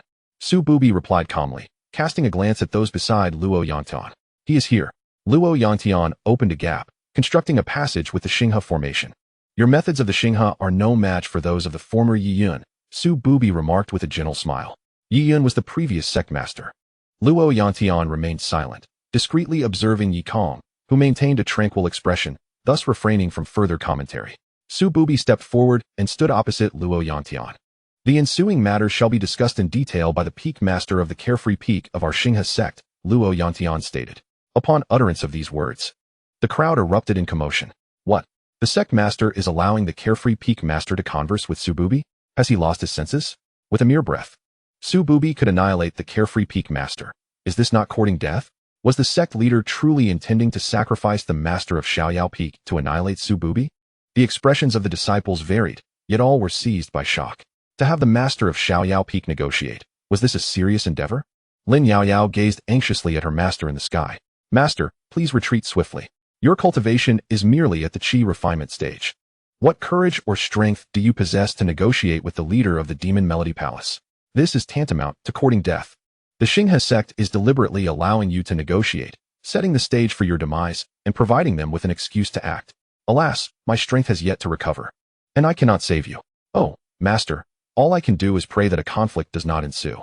In her heart, Lin Yaoyao offered her prayers for her master. Xiaobai, observing Su Bubi in the air, felt a flicker of anticipation. Let the battle commence. Enough with the chatter, let's engage directly. As members of the demon sect, one must be forceful and unrestrained. Hurry, throw a left hook, then a right hook. Xiao Bai eagerly hoped for an immediate confrontation. In midair, Yi Kong sat cross-legged atop the Xinghe, producing a set of tea implements and brewing 2 cups. Su Bubi, regarding the seated Yi Kong, uttered coldly, Luo Yantian. You wish for me to negotiate with him? What if your Xinghe sect refuses to honor the agreement? You need not worry on that front. My words carry the weight of authority, Luo Yantian replied solemnly, his voice resonating in the ears of all present. Upon hearing this, Su Bubi finally took his seat opposite Yi Kong, sensing his cultivation, and lifted a teacup. You survived, truly fortunate, Su Bubi remarked icily. Aren't you afraid of not being able to leave after entering alone? Yi Kong countered. Not at all, Su Bubi replied with a faint smile. After sipping a cup of tea, Yi Kong produced the Xiaoyao fan, fanning himself with nonchalance. Does your demon sect intend to participate in the 9 Peaks tournament of my Xinghe sect? By what right should we entertain the demon sect? Cough, cough, esteemed nephew. The 9 Peaks tournament is a serious matter, not a trivial game, Zhu Ning interjected. It is all the same, Yi Kong retorted. To him, the 9 Peaks tournament was merely amusement, for I am well aware of the 3 competition venues of your Xinghe sect. Is that sufficient? Su Bubi stated, lifting his gaze towards Luo Yantian. Luo Yantian had anticipated this, his expression remaining calm and unperturbed. What? How could you possibly know the competition venues of my Xinghe sect's 9 Peaks tournament? Zhu Neng exclaimed in disbelief. This was a closely guarded secret. As the words left his lips, he suddenly realized something. Looking up at the sect leader, observing the leader's composed demeanor, he managed to regain his composure. I wondered about the audacity of your Demon Melody Palace. It turns out you were aware of my Xinghe sect's competition venues. At this moment, Yi Kong understood. There must be a traitor leaking information. The Demon Melody Palace had seized leverage over the Xinghe sect, seizing the opportunity to strike. Should the disciples of the Demon Melody Palace be allowed to compete? Yi Kong hesitated. Allowing them might disadvantage the disciples of the Xinghe sect. Forbidding them might lead to the Demon Melody Palace intercepting the disciples, resulting in disaster. Enough deliberation, he resolved to act decisively. With a single strike, he could eliminate Su Bubi and resolve the matter entirely. Just as Yi Kong contemplated striking Su Bubi down, a wave of divine consciousness penetrated his mind. Chapter 64. A glance that frightened the master of the Demon Music Palace disciple. Devise a way for the Demon Music Palace to participate in the competition. I have long set up traps at the venue. Upon hearing Luo Yantian's words, Yi Kong immediately understood. No wonder Luo Yantian had been entangled with Su Bubi for so long. He had anticipated the arrival of the demon sect and had made preparations. The sect had spies, and the sect master was already aware, utilizing these spies to orchestrate some arrangements to ensnare the demon sect. Such a masterful scheme. Yi Kong felt a modicum of admiration for Luo Yantian. Although he loved to show off and preferred to turn his back to the common folk, he possessed remarkable strategic acumen. You may wish to participate in the competition, but it cannot be granted freely, Yi Kong remarked, turning to Su Bubi. State your conditions. Su Bubi replied softly, my Star River sect has prepared extensively for this 9 Peaks grand competition, consuming considerable human and material resources. If the Demon Music Palace wishes to participate, it will cost 10 spirit stones and 2 spirit plants for a single spot. Yi Kong proposed a steep price for admission. In the secular world, 1 copper coin could buy a bun, 100 copper coins equated to 1 tael of silver, and 10 taels of silver to 1 tael of gold. 10 taels of gold could be exchanged for 1 inferior spirit stone. An inferior spirit stone was sufficient for a foundation-building cultivator to practice for an entire month. The monthly stipend of a disciple from the mountain peaks was merely 2 spirit stones. Upon hearing this, Su Bubi glanced at Luo Yantian and inquired, can he truly speak for you? I have stated that he is in charge of the reception. Whatever he says is final, Luo Yantian replied quietly. Yi Kong, you truly dare to impose such conditions? Luo Yantian expressed his concern. 10 spirit stones for a spot is one thing, but 2 spirit plants? Such an exorbitant price. What if he turns against you? While I can rescue you, I cannot guarantee your complete safety. Su Bubi, upon hearing this, burst into laughter. Very well. He then produced a storage ring and handed it to Yi Kong. Inside, you will find 12,000 spirit stones and over 3,000 spirit plants. Consider the excess as a gift to you. Su Bubi grinned. However, you must hold on to it tightly. Yi Kong accepted the storage ring, scanning its contents with his divine sense, a slight smile appearing at the corner of his lips. To think he left a mark within the ring, truly cunning. Yi Kong swiftly erased the mark and stored the ring away. Master Zhu, the Demon Music Palace will also participate. Please make the necessary arrangements. Yi Kong addressed Master Zhu. You Master Zhu was rendered speechless with indignation. How could you agree to this? The demon sect clearly harbors malicious intent. By allowing them to partake in our Star River sect's 9 Peaks Grand Competition, it is akin to introducing a bomb among our disciples. Despite the arrangements I have already prepared, Luo Yantian communicated telepathically to Master Zhu. Upon hearing this, Master Zhu looked at the 2 individuals in the sky and instantly comprehended. He raised his voice. Everyone, the Demon Music Palace has come to disrupt our Star River sect. As righteous individuals, we must unite against external threats to uphold the dignity of our sect. I oppose. Qin Changqing was the first to voice his dissent. I do as well. Qin Shou followed suit. With their lead, more and more disciples joined in opposition. The competition, which originally belonged to them, would become significantly more challenging with the demon sect's involvement. Moreover, there exists a peril to life. Why should the master of Xiaoyao Peak have the authority to accept bribes and allow the demonic sect to participate in the grand competition of the 9 peaks of our Xingha sect? Qin Changqing stepped forward, voicing his discontent. Indeed, the multitude of disciples echoed in agreement. Silence. Zhu Neng interjected, interrupting the crowd. I have stated that the master of Xiaoyao Peak shall host the event. His words carry the weight of our sect leader. Luo Yantian spoke. Then we shall not partake in the competition. Qin Changqing declared, resolutely abandoning his duties. The 9 Peaks competition is designed to test your strength, courage, and decision-making in the face of danger. Although the involvement of the Demon Music Palace may instill a sense of pressure, it is precisely through such pressure that growth emerges. Luo Yantian articulated thoughtfully. Qin Chunyao added from the side. Changqing, do not act recklessly. We must participate in the 9 Peaks competition. Qin Changqing, upon hearing this, gritted his teeth in frustration, yet found himself powerless to oppose. Zhu Hall Master, prepare to lead the disciples to the first competition venue, Luo Yantian instructed. Understood. Zhu Neng responded affirmatively. The first round of the 9 Peaks competition will take place at the Demon Mountain, where the tokens shall be sought. There are a total of 1,500 tokens. The Foundation Establishment disciples will search the outskirts, the Golden Core disciples the middle circle, and those of nascent soul cultivation and above will seek within the inner circle. Zhu Neng stood aloft, announcing the rules of the first contest. Once finished, he waved his hand, and the spiritual vessel of Xingha sect materialized in the air. Ascend the spiritual vessel. The competing disciples ascended to the vessel in a flurry. Yikong looked at his 2 disciples and cautioned, stay safe. All right, Lin Yaoyao replied, relieved as long as her master was unharmed. As for competing alongside the demonic sect, what does that signify? If we encounter them, we shall dispatch them without hesitation. After all, it is not the first time we have taken action against disciples of the demonic sect. Xiao Bai felt a twinge of disappointment. Su Bubi's inaction had let him down. The esteemed master of the Demon Music Palace, purchasing a spot? Such a disgrace to our sect. Xiao Bai glared coldly at Su Bubi, wishing he could devour him to restore his demonic essence. Su Bubi followed Yikong's gaze and glanced at his 2 disciples. Upon locking eyes with Xiao Bai, he felt an overwhelming dread, as if plunged into the depths of hell. This is impossible. How can the gaze of a mere child instill such terror in me? It cannot be. As the illustrious master of the Demon Music Palace, how could I ever fear a mere child? After calming himself internally, Su Bubi attempted to regain composure, only to find that the disciples had already boarded the spiritual vessel. Who is he? Why does he evoke such fear in me? Yikong had imprinted a mark on his 2 disciples. Should they encounter danger, he would sense it, allowing him to assist them. Although the 9 Peaks competition is a matter of fate, losing either of his 2 disciples was not an option. Yikong withdrew his gaze, observing Su Bubi with a serene expression, noting his evident anxiety. What has you so frightened? Yikong inquired nonchalantly. How could that be? I, the master of the Demon Music Palace, have always been the one to instill fear. Who could possibly frighten me? Su Bubi feigned calmness. Yikong, upon hearing this, merely shook his head and smiled, choosing not to expose him. Although the source of his fear remained a mystery, it was of little consequence. As long as he remains within the confines of the Xingha sect, he shall not stir a ripple. The task of receiving the demonic sect has been accomplished. Once his disciple departs, he can return to the tranquil peak to indulge in fishing. Yikong mused, suddenly feeling a surge of anticipation for the serenity of his fishing at his secluded peak. This endeavor of hosting proved to be quite effortless for Yikong. Essentially, Luo Yantian had already arranged everything. He merely needed to make an appearance, exchange pleasantries over tea, and that would suffice. On the spiritual vessel of the Xingha sect, the Grand Elder awaited them.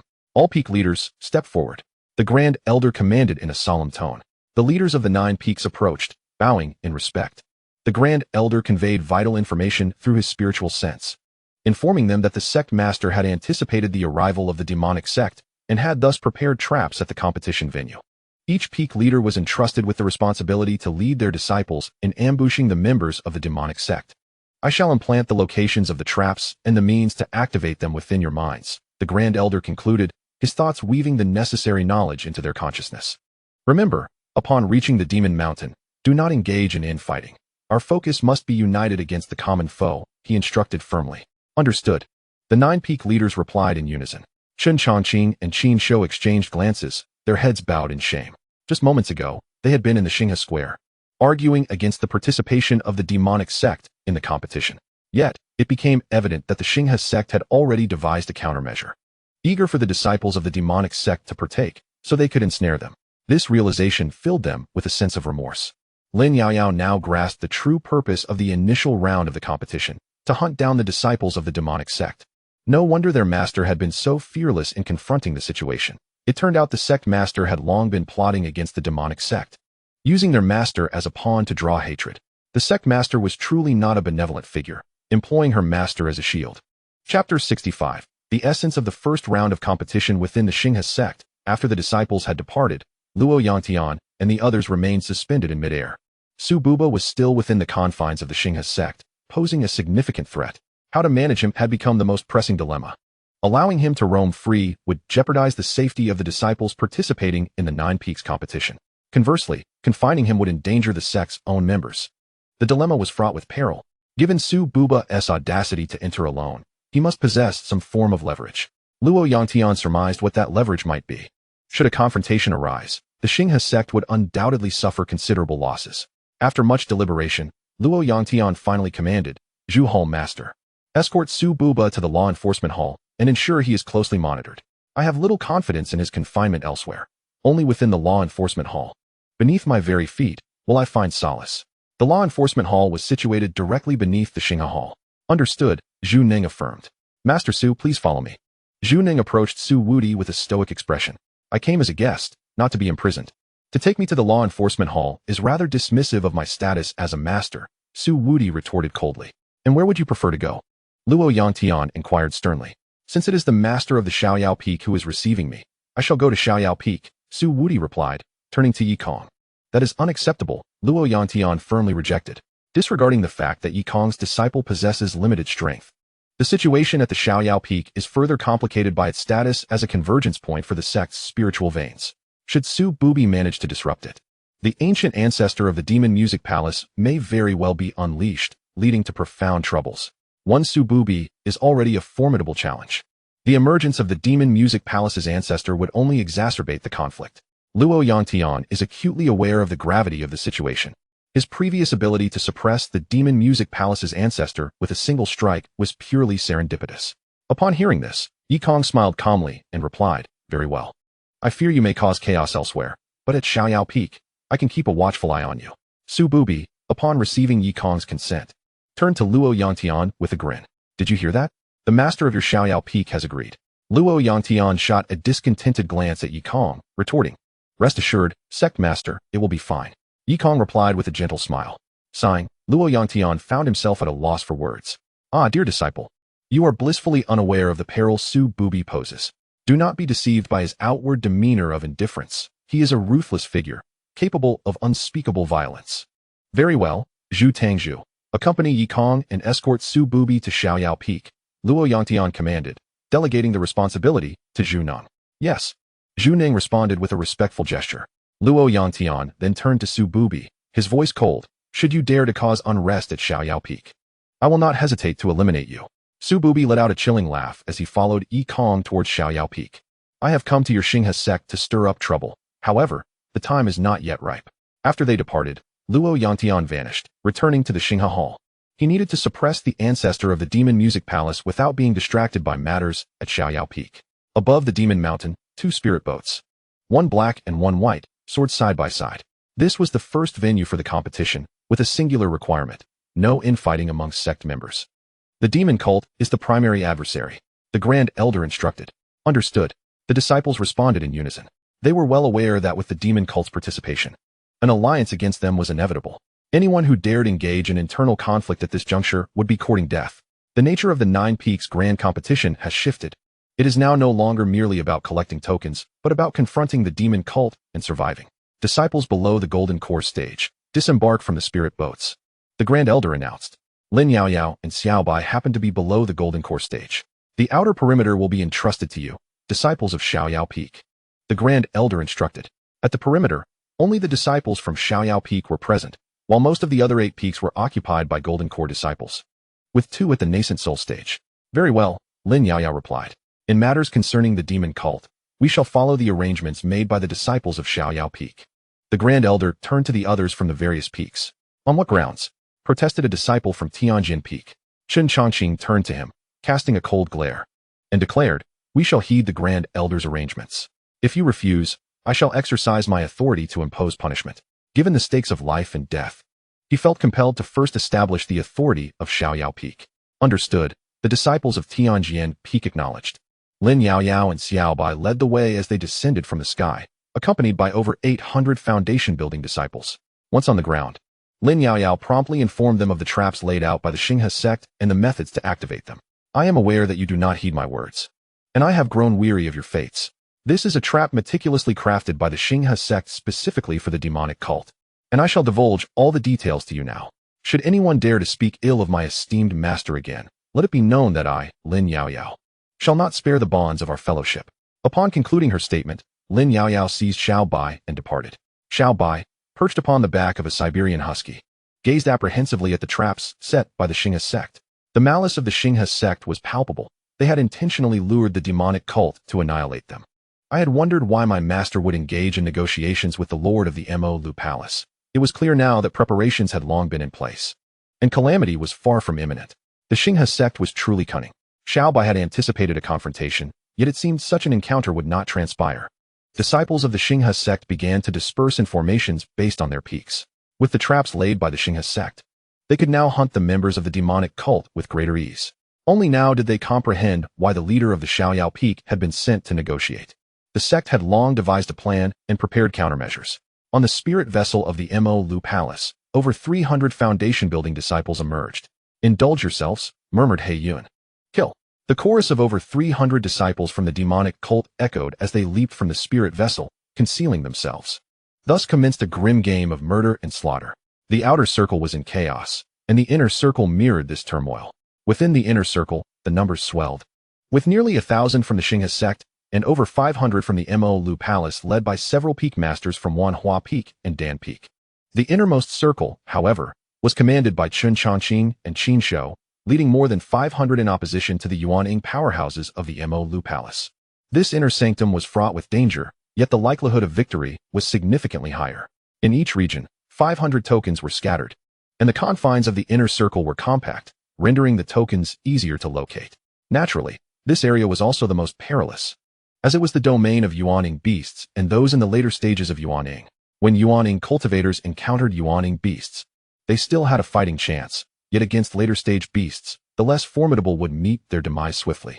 In the outer circle, Xiaobai and Lin Yaoyao wandered, undeterred by any beasts that dared approach them. Clutching Xiao Lan and riding the Siberian husky, they strolled aimlessly, with Xiaobai uncertain of Lin Yaoyao's intentions. Do you not have a dog? Lin Yaoyao pointed at the husky. Upon hearing this, Xiaobai glanced at the husky and patted its head. Husky, seek out the tokens. If you fail to return with them, I shall punish you severely. In the 66th chapter, enter my Mo Lu Palace, become one of my demonic cult. We find ourselves at Xiaoyao Peak, by the edge of the bitter sea. Yi Kong, rod in hand, began his day of fishing. Su Bubi, clad in a black robe, squinted slightly, surveying the surroundings of Xiaoyao Peak. The towering figure of Zhu Ning fixed his gaze on Su Bubi, ready to apprehend him should he dare disrupt the tranquility of this place. Although capturing him may not be feasible, it is indeed possible to exchange one's life for injuries, thereby delaying Su Bubi and allowing the sect leaders to arrive. Is this your Xiaoyao Peak? Su Bubi murmured. As you can see, Yi Kong replied indifferently. Such a vast Xiaoyao Peak, yet it lacks housing and spiritual energy. How amusing, Su Bubi scoffed contemptuously. A band of useless fools. It is exceedingly easy to infiltrate such a large Xiaoyao Peak, and yet they were still caught. They deserve their fate. Initially, he had arranged for people to infiltrate the Star River sect from Xiaoyao Peak. While they had succeeded in breaching the defenses, they were ultimately apprehended. Although the mission was completed, it was accomplished by his internal informant. I have heard that your Xiaoyao peak ranks last among the 9 peaks. And after this 9 peaks competition, it will be eradicated. Yikong, since the Star River sect has no intention of retaining you, why not join my Demon Music Palace? Join my Demon Music Palace and become one of my followers. I can grant you everything you desire. Su Bubi enticed from the side. Upon hearing this, Yikong merely smiled faintly. I shall pass on your Demon Music Palace. And by the way, who told you this? Is it not common knowledge? Su Bubi retorted coldly. Su Bubi, mind your words. Yikong is a member of my Star River sect. Zhu Neng interjected sternly from the side. Upon hearing this, Su Bubi's expression turned icy. When did it become permissible for others to interject while I am speaking? With that, he waved his hand towards Zhu Neng. Halt! Yikong interjected lightly, interrupting Su Bubi. In the end, Su Bubi refrained from striking and withdrew his hand. Should you dare to interrupt again, even Luo Yantian will not be able to protect you. Su Bubi warned ominously.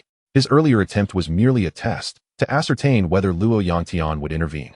The answer was evidently clear. Had he acted, Luo Yantian would have rushed in immediately. I have heard you possess 2 disciples. Do you believe they will return alive this time? Su Bubi sneered. Should you ally with my Demon Music Palace, I can guarantee the safety of your 2 disciples. Yikong, upon hearing this, lifted his fishing rod. And how many of your Demon Music Palace members do you believe will return? Every member of my Demon Music Palace is an elite, Su Bubi began.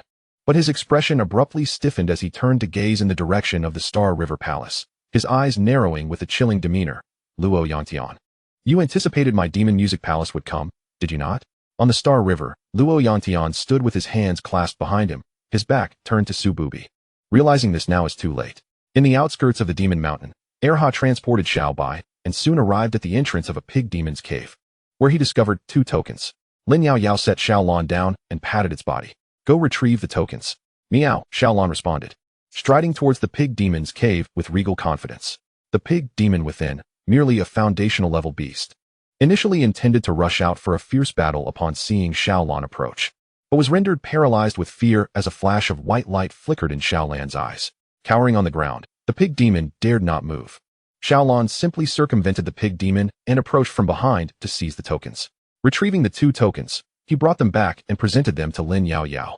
Well done, Lin Yao Yao remarked as she lifted Xiaolon once more. Have we found the token? Can we leave now? Xiaobai inquired, finding the 9 peaks grand competition exceedingly tedious. Just then, a sinister chuckle echoed, shattering the atmosphere. Ah, I never expected there to be a beauty here.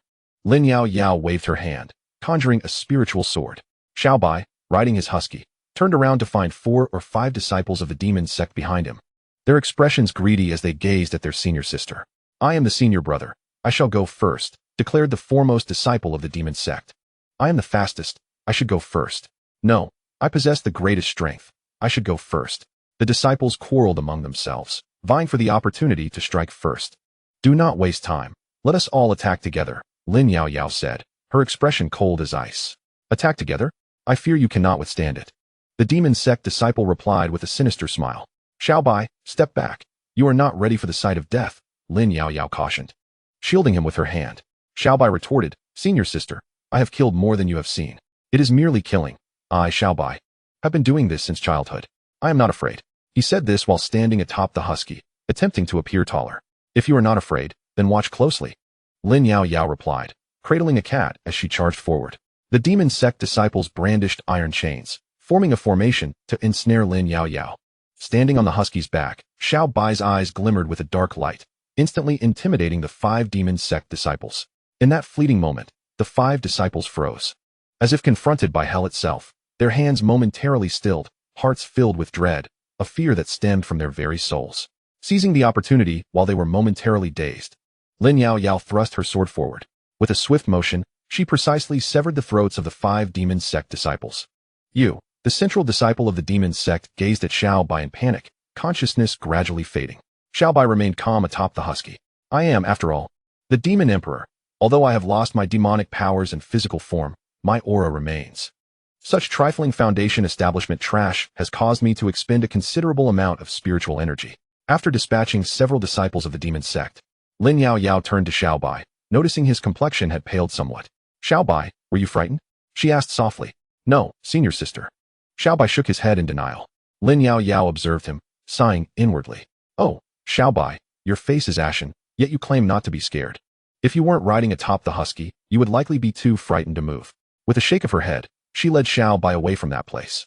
In the inner circle, Su Qingwan, accompanied by the female disciples of Wanhua Peak, was searching for the token when they were surrounded by a group of demon sect disciples. "We've been waiting for you," one of the disciples announced. "Indeed.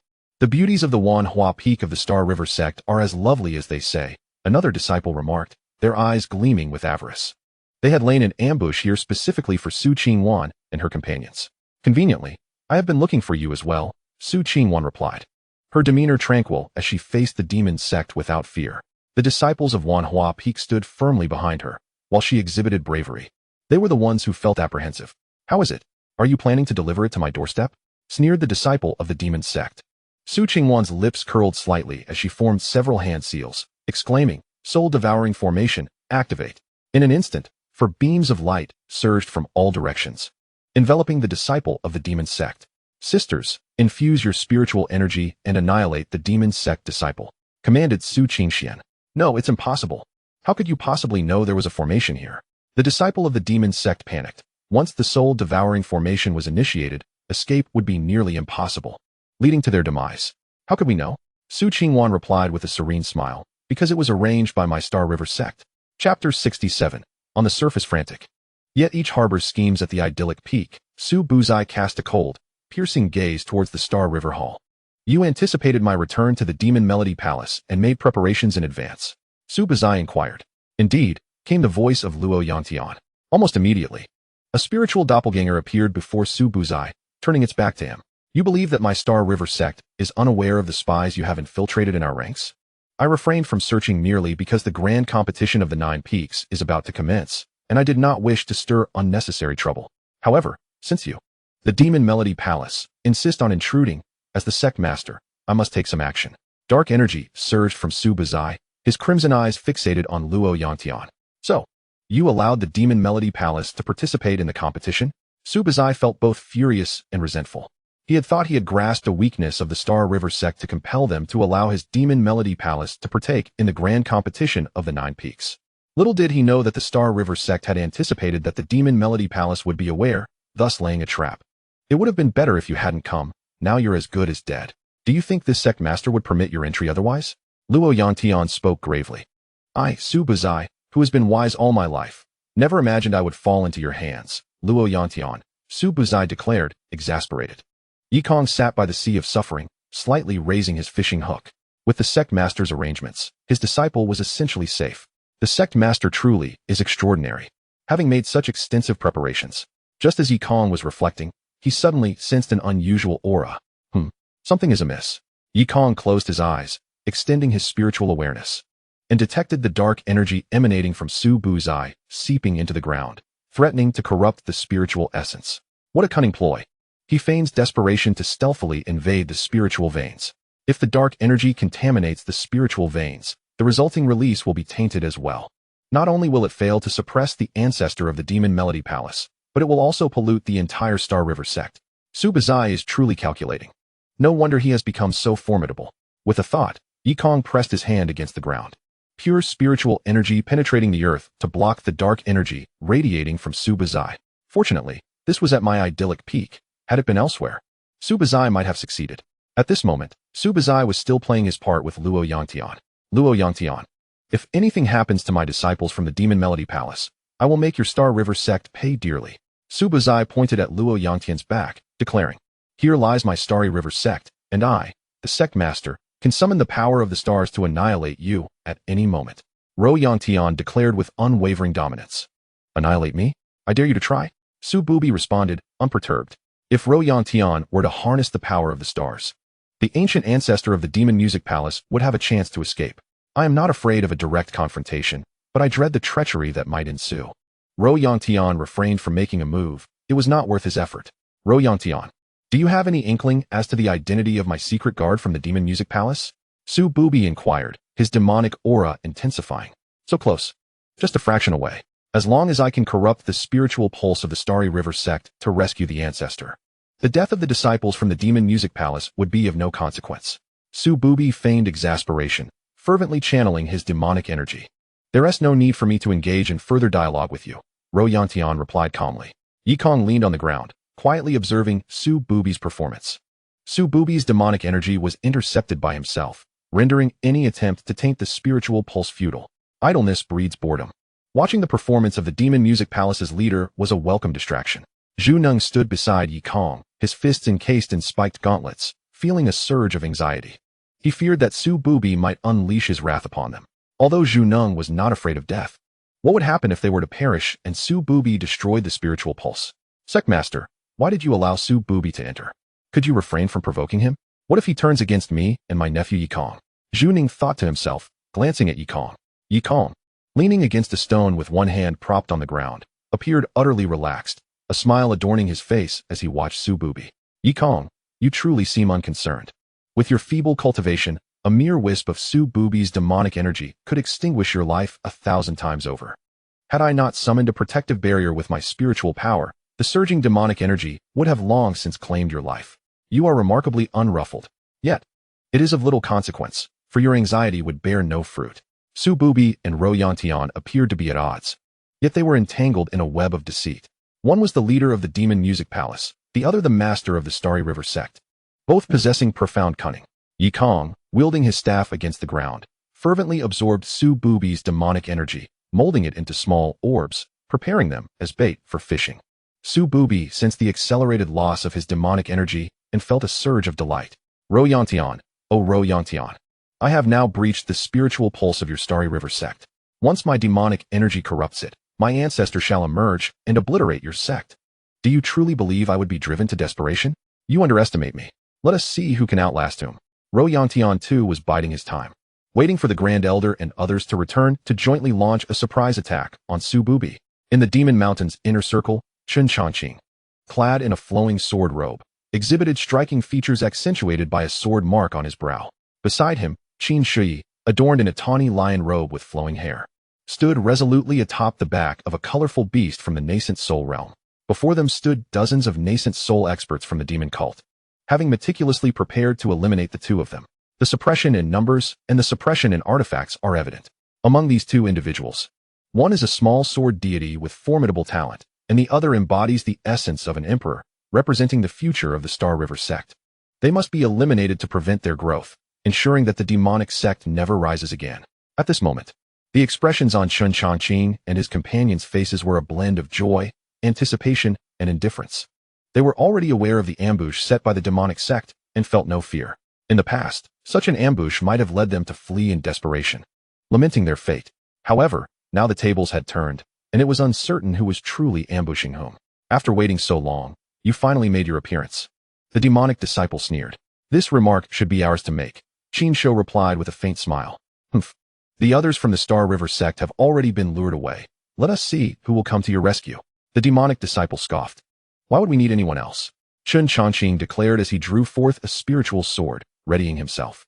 Even if one of you is a small sword deity and the other embodies the form of an emperor, you shall find it impossible to escape death today. An emperor who has not yet matured is merely a waste. The demonic disciple proclaimed, channeling demonic energy to form a domain that surrounded Qin Shou and Chun Chanqing. Chun Chanqing thrust his spiritual sword into the ground and bellowed, 10,000 sword formation, activate. Instantly, the air was filled with rampant sword energy, and a multitude of spiritual swords materialized, hovering ominously above the demonic disciple. The surrounding demonic energy also severed any escape route for the demonic disciple. No, you cannot possibly wield such powerful sword energy. The demonic disciple began to panic, realizing the impossibility of evasion amidst such a dense array of spiritual swords. I certainly do not, but this is the 10,000 sword formation, Chun Chanqing replied coldly. Even if you and Qin Shou were to join forces, you could not conjure a formation of such magnitude. This is an illusion. Whether it is an illusion or not, you will find out soon enough. Chun Chanqing then landed beside Qin Shou, sword in hand, pointing it towards the demonic disciple. Chapter 68. Not my concern, just a casual remark above the demon mountain. Qin Wui and Chun Chunyang sat suspended in the air, observing the unfolding events within the mountain. Splendid, Qin Wui exclaimed, clapping his thigh and laughing heartily. I wondered why the sect leader would allow Yi Kong to converse with the master of the Demon Music Palace and involve them in our Star River sect's 9 Peaks competition. It turns out the leader had long set a trap within the Demon Mountain, prepared to ensnare the disciples of the demonic sect. Qin Wui suddenly understood everything. The sect leader had shown foresight and had prepared the trap in advance, waiting for the demonic sect to leap into it. Chen Chunyang, with a serene expression, calmly watched as the demonic sect fell into their demise, leisurely sipping his tea. Chunyang, your disciple performed admirably. Once the 10,000 sword formation was unleashed, the demonic disciples had nowhere to hide, Qin Wui praised. Yet, he still pales in comparison to your treasured disciple, Chen Chunyang replied, maintaining his calm demeanor. You should not always wear such a stern face. Our Star River sect has achieved a resounding victory this time, and you ought to celebrate, Qin Wui remarked. Chen Chunyang glanced at Qin Wui and slowly replied, do not forget, Su Bubi still resides within our Star River sect. Qin Wui nodded, acknowledging the truth. He indeed posed the greatest threat. However, since the sect leader had anticipated the demonic sect's arrival, he surely had already devised countermeasures against Su Bubi, Qin Wui contemplated. He firmly believes that the sect leader must have made thorough preparations. Do not underestimate Su Bubi. He is no ordinary individual. Chen Chunyang's expression remained unchanged, still indifferent. Indeed, one should not belittle him. To dare enter my Star River sect alone, he must have some backing, Qin Wui remarked. However, since the sect leader can subdue even the ancestor of the Demon Music Palace, what is mere Su Bubi worth? No matter how formidable Su Bubi may be, he cannot surpass the ancestor of the Demon Music Palace, can he? Chen Chunyang fell silent, unsure of how to respond. He still could not comprehend how the sect leader possessed the strength to single-handedly suppress the ancestor of the Demon Music Palace. The ancestor, clearly a formidable opponent, was effortlessly subdued by the sect leader's casual strike. Chen Chunyang was acutely aware of the sect leader's prowess. If he were to harness the power of the Star River, he would not stand a chance against the sect leader, yet without that power, he could hold his own. Nevertheless, it was still unexpected for the sect leader to directly suppress the ancestor of the Demon Music Palace, considering the vast difference in their realms. Additionally, Chen Chunyang was puzzled about where the demonic energy in his Tianjin peak had originated. Could it be that the sect leader had discerned something and deliberately framed his Tianjin peak to investigate him? Yet, in the end, he said nothing. It was all quite perplexing. Taking a sip of tea, Chen Chunyang suppressed his confusion as he looked down at the disciples of the Demon Music Palace being slaughtered. Initially, the disciples of the Demon Music Palace had come to hunt the disciples of the Star River sect, but the tide had turned. The disciples of the Star River sect were now actively seeking out the disciples of the Demon Music Palace, engaging in fierce combat whenever they found one. If they could not win, they would activate the formation to annihilate their foes.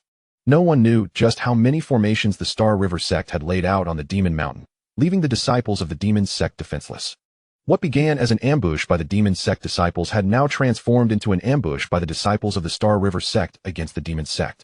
Heiyun stood in the distance, observing the changes on the Demon Mountain, his expression shifting between hope and despair. Your Star River sect is truly cunning, Heiyun remarked, casting a glance at the Grand Elder. He had another purpose for being here, to delay the Grand Elder from returning swiftly, thus buying time for the Palace Master. You, the Demon Music Palace, came here of your own volition. Who can you blame? The Grand Elder shrugged.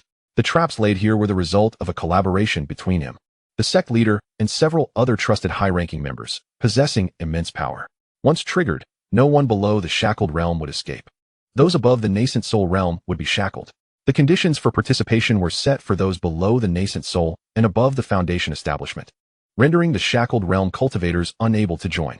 Thus, the disciples of the demon sect had no chance of escape. Grand Elder, it has been a long time since we last sparred. Let us engage in a duel, Heiyun declared, brandishing a black spear towards the Grand Elder. Old man, I can no longer fight. Let my Chen Chunyang from Tianjin Peak contend with you, the Grand Elder said, waving his hand to summon Chen Chunyang. Chunyang, you shall battle Heiyun. At my age, I truly cannot engage in combat any longer, the Grand Elder said with a gentle smile. Upon hearing this, Chen Chunyang remained silent and silently unsheathed his pure yang sword. Chen Chunyang, I do not wish to fight you. I aim to battle your Grand Elder from the Star River sect, Heiyun spoke coldly. Chen Chunyang glanced back at the Grand Elder, who smiled faintly and said, Chunyang, you fight in my stead. I am too old. Upon hearing this, Chen Chunyang closed his eyes and fell into silence for 3 breaths. When he opened his eyes again, they blazed with fiery intensity, and the pure yang sword in his hand was enveloped in roaring flames, its blade glowing a fierce red. Observing this, the dark cloud retracted its black halberd, declaring, I shall not engage you. I cannot best you. First form of the pure yang sword technique, Sun's Radiance, Chen Chunyang announced. In an instant, the sword erupted with a terrifying heat, igniting the very air around it. The blistering warmth radiated like a furnace of the sun, blindingly bright. After cultivating the sword technique, he charged forth with the sword in hand.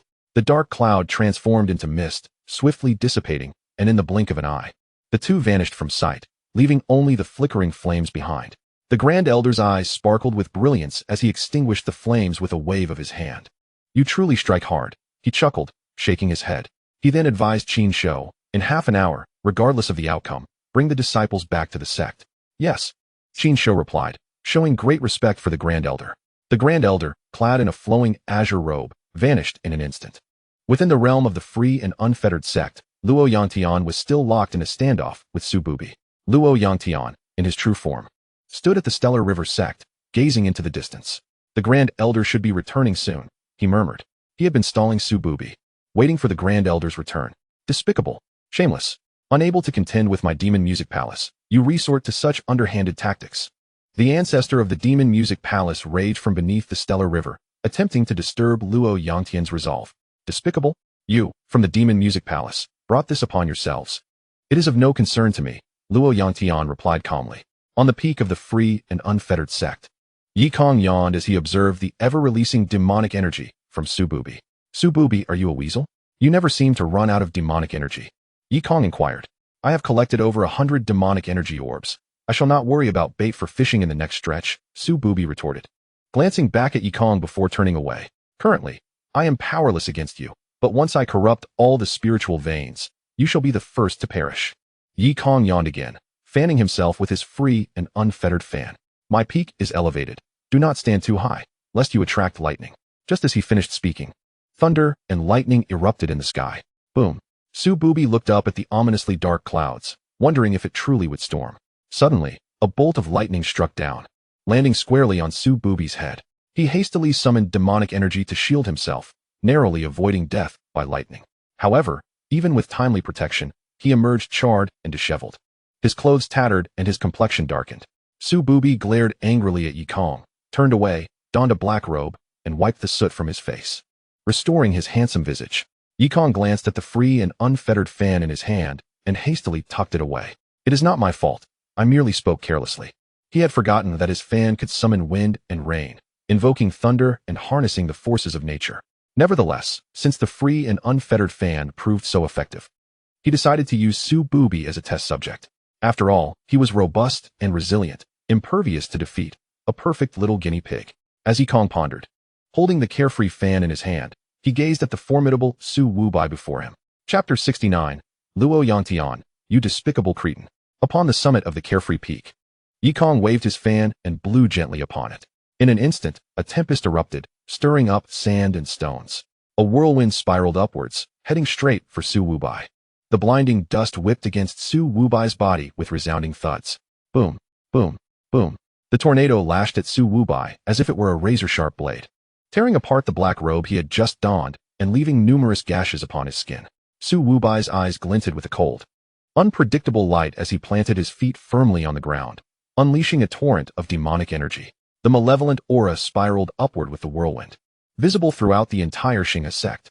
"Stay still," Su Wubai bellowed, using his formidable demonic energy to immobilize the raging tornado. As the tempest subsided, Su Wubai stood there, his garments tattered and several wounds oozing dark red blood from where the fierce winds had slashed him. His demonic body was as hard as iron. Yet this tempest was no ordinary wind. Su Wubai's icy gaze remained fixed on the retreating figure before him, branding him a vile coward. Ordinary winds could not affect him, but a force manipulated through sorcery was an entirely different matter. Luo Yangtian, taken aback by the accusation, thought, "What does this have to do with me? I was merely waiting for the Grand Elder to return, having done nothing at all." Nevertheless, Luo Yangtian refrained from explaining. Although he was unsure of the origin of the tempest, its ability to injure Su Wubai was sufficient. "Humph, you brought this upon yourself," he remarked coldly. Su Wubai's eyes blazed crimson as he glared at Luo Yangtian, but refrained from retaliating. "Humph, my blood is not so easily spilled. Once it seeps into the spiritual veins, it will deeply corrupt the spiritual essence of your Xing'e sect. When the ancestor absorbs the surging demonic energy, he will undoubtedly emerge from his seclusion. Luo Yangtian, I shall tolerate you for now. When the ancestor emerges, you shall pay for this." Behind Su Wubai, Yi Kong watched intently as his blood seeped into the ground. He quickly harnessed his spiritual power to encase the blood, shaping it into small blood spheres. Using demonic energy pearls for fishing and blood spheres for capturing turtles seemed fitting, now that both fish and turtles were accounted for. Should he also prepare some for Little Black? What does Little Black enjoy eating?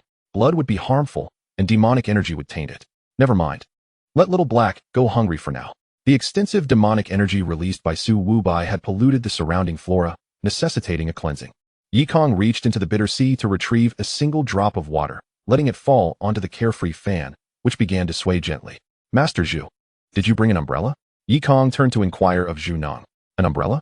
Zhu Neng was momentarily taken aback, glancing up at the clear blue sky, stretching for miles. Is an umbrella necessary in this weather? Even if it were to rain, the moment I circulate my spiritual power, it would shield me from the raindrops. Yikong produced an oiled paper umbrella and opened it, waving his fan gently. Seeing this, Zhu Neng furrowed his brow. Cousin, are you serious? Using an umbrella on a sunny day, are you afraid of getting sunburned or of being seen? As Zhu Neng was on the verge of venting his frustrations, a sudden clap of thunder erupted, disrupting his thoughts.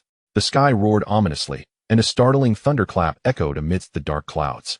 Zhu Neng looked up at the overcast sky, feeling somewhat bewildered. Just a moment ago, everything seemed fine. How could the weather change so abruptly? Su Bubi also gazed up at the sky, rendered speechless. Damn it. Luo Yantian, is this never-ending? Su Bubi cursed vehemently.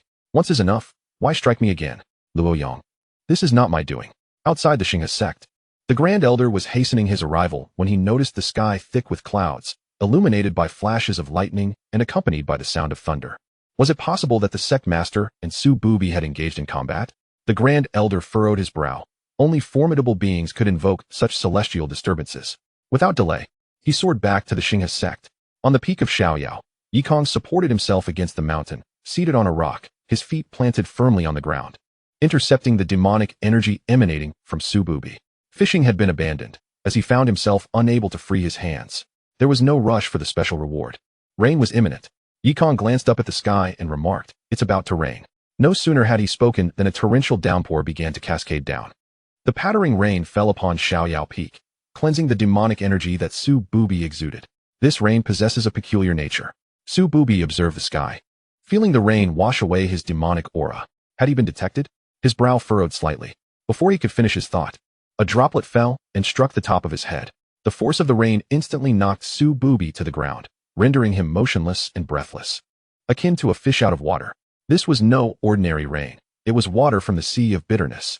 The Sea of Bitterness is boundless, and only the mighty can traverse its depths. Even a single droplet harbored terrifying power. Zhu Neng stood frozen in astonishment. Was the water truly that formidable? It seemed specifically targeted at Su Bubi. As Zhu Neng stepped away from Yikong, a droplet fell and directly shattered the protective spiritual energy surrounding him. He was knocked to the ground, immobilized. "Sect Master, please do not misfire," Zhu Neng shouted. The might of this water could only stem from the sect master's invocation of the power of the Xinghe.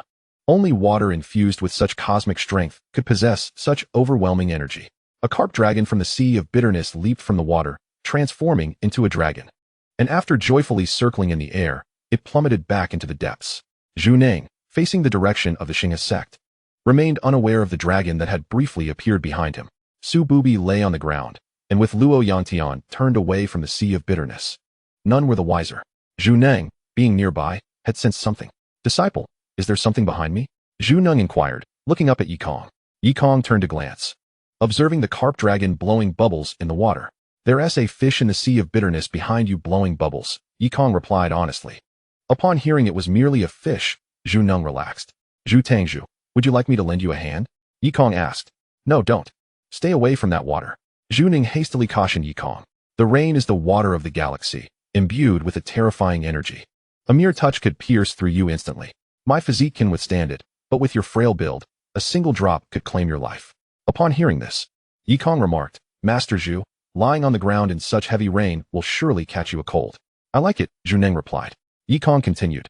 Su Bubi is pinned to the ground by the rain, veins bulging on his forehead, his entire being ignited by rage. "Luo Yantian, you despicable scoundrel. I, Su Bubi, shall surely kill you." Su Bubi bellowed.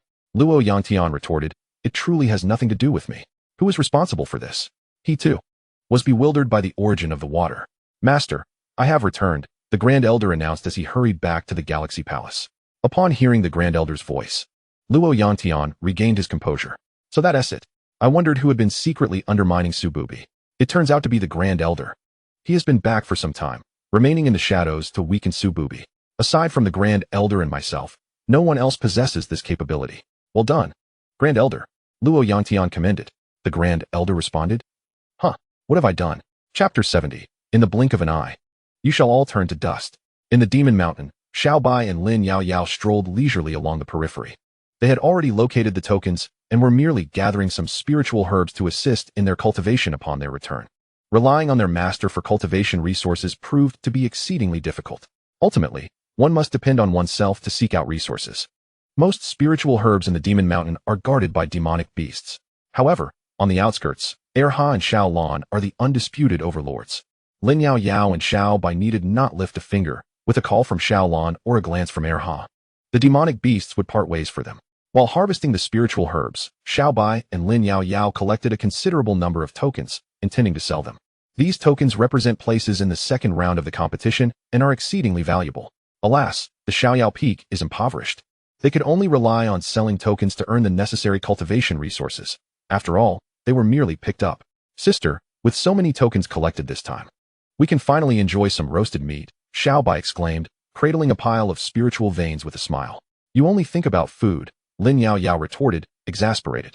I don't particularly like eating, but the last roast meat made by our master was simply irresistible, Xiao Bai mumbled, still unable to forget that tantalizing aroma. Indeed. Lin Yao Yao nodded in agreement. As they ambled along in blissful leisure, a few disheveled disciples from the Galaxy sect suddenly appeared before them, all from the Tianjian Peak. Upon seeing Lin Yao Yao and Xiao Bai, the Tianjian Peak disciples hurriedly ran behind them. This is the domain of Xiaoyao Peak. The traps on the outskirts have nothing to do with us from Tianjian Peak. You should seek out the disciples from Xiaoyao Peak. One of the Tianjian Peak disciples shouted hoarsely. Before long, disciples from the demon cult caught up. Humph. How dare you set traps to harm my disciples from the demon cult? I shall not let you off lightly. The demon cult disciple scoffed. Just moments ago, the Tianjian Peak disciples had, relying on their formation, lured the disciples of the demon cult into the trap. However, the disciples of the demonic sect had long sensed the impending danger, thus they proceeded with extreme caution during their pursuit. Meanwhile, the disciples of the Heavenly Sword Peak, in their impatience, activated the formation before the demonic sect's members had fully entered the trap. Consequently, most of the demonic disciples remained outside, with only 4 or 5 ensnared. After slaying these few demonic disciples, the Heavenly Sword Peak disciples intended to capitalize on this opportunity to achieve merit. However, upon engaging in combat, they soon realized they were outmatched and had no choice but to flee. The demonic disciples, driven by bloodlust, pursued relentlessly, spotting Lin Yao Yao and Xiao Bai. The Heavenly Sword Peak disciples shifted the blame onto them and hastily escaped. Upon seeing Lin Yao Yao and Xiao Bai, the demonic disciples immediately charged forward with their swords drawn. Xiao Bai placed a token on the ground and stretched his limbs. Sister, step back and allow me to handle this, he proclaimed, raising a hand to shield the eager sister. Lin Yao Yao glanced at Xiao Bai and took a step back. All right, it's all yours, she conceded, standing by to observe, ready to intervene if Xiao Bai faltered. In the moment the demonic disciples surged forward, Xiao Bai's eyes turned pitch black, causing them to momentarily freeze in inexplicable terror. Ergo, Xiao Bai commanded, patting the dog's head, prompting it to dash forth. Channeling his spirit energy, Xiao Bai transformed it into a long spear, gripping it tightly with his small, delicate hands. Concerned that Xiao Bai might struggle with the weapon, Lin Yao Yao lent him a portion of her own spirit energy. Instantly revitalized, Xiao Bai swung the spear, sending a dozen demonic disciples flying. He then charged forward, spear in hand. Xiao Bai hasn't mastered the Starry River reincarnation sword technique. His attacks are rather simplistic. I must teach him upon our return, Lin Yao Yao remarked as she stood in place, critiquing the scene. Behind her, the Heavenly Sword Peak disciples, witnessing the demonic disciples being held up, cautiously emerged from behind the trees, breathing a sigh of relief. When they peered out, they noticed several tokens at Lin Yao Yao's feet. Exchanging glances, a few of the Heavenly Sword Peak disciples stealthily approached, reaching for the tokens. However, as soon as one of them grasped a token, Lin Yao Yao's spirit sword descended, piercing through the disciple's hand. Ah! The disciple cried out in pain, retracting his hand. How dare you strike against a fellow sect member? The sect leader will not spare you, and neither will we of the Heavenly Sword Peak. Another disciple exclaimed. Lin Yao Yao, maintaining her calm demeanor, replied coldly. You have already lured trouble upon yourselves, and now you seek to seize the tokens belonging to me and Xiao Bai. My leniency towards you is merely a courtesy of our shared sect affiliation. Xiaoyao Peak, beware. Once we return, you shall pay dearly. The heavenly sword peak disciple threatened venomously. Xiao Bai, having moved ahead, was now out of Lin Yaoyao's sight as he pursued the demonic disciples. Surrounded by them, he felt liberated to unleash his full potential. You are but a mere foundation establishment novice. Slaying you would be akin to butchering a pig. A demonic disciple snarled. You are the first to dare speak such words to me, Xiao Bai retorted indifferently. With a mere snap of my fingers, you shall be reduced to ashes. This emperor, the demonic disciple stammered, momentarily taken aback. Still reeling from the scene before him, he was engulfed in an overwhelming sense of panic, his legs trembling uncontrollably. Before him, a magical spirit coalesced around Little Bai, crowned and seated regally upon a throne, its cold gaze exuding an unparalleled aura of dominance. Regrettably, his demonic energy had waned, and his powers diminished to merely a fraction of their former glory. Little Bai sighed in disappointment. This spirit was a fragment of his soul, cultivated during his mastery of the blissful demonic canon. The demon emperor, gasped the disciples of the demon sect, collapsing to their knees in reverence. Only now did they realize the gravity of their situation, but it was too late. With a chilling remark, Little Bai waved his hand lightly, and the spirit, brandishing a long spear, struck downwards. A resonant hum echoed as the spear harvested the souls and all demonic energy of the demon sect disciples, swiftly consuming them. Although diminished, even the leg of a mosquito is still flesh, Little Bai mused with satisfaction. He retracted his spirit and approached the bewildered Ha, who was so frightened that it dared not meet Little Bai's gaze. The oppressive aura of the demon emperor was too terrifying, instilling fear deep within. Ha, it is a privilege for you to serve as my mount. Do you understand? Little Bai gently patted Ha's head. Only then did Ha snap back to reality. Panting and scurrying away. As he returned, Little Bai observed the disciples of the heavenly sword peak seemingly harassing his senior sister. You seek death, Little Bai coldly remarked. Xiaoyao Peak, brace yourselves. When we return, your downfall is inevitable. Upon hearing this, Little Bai conjured a long spear with one hand and galloped forward on Ha, sweeping two opponents aside with a single strike. What are you doing, Little Bai? Lin Yaoyao exclaimed, turning to question him loudly. Senior sister, do not show mercy.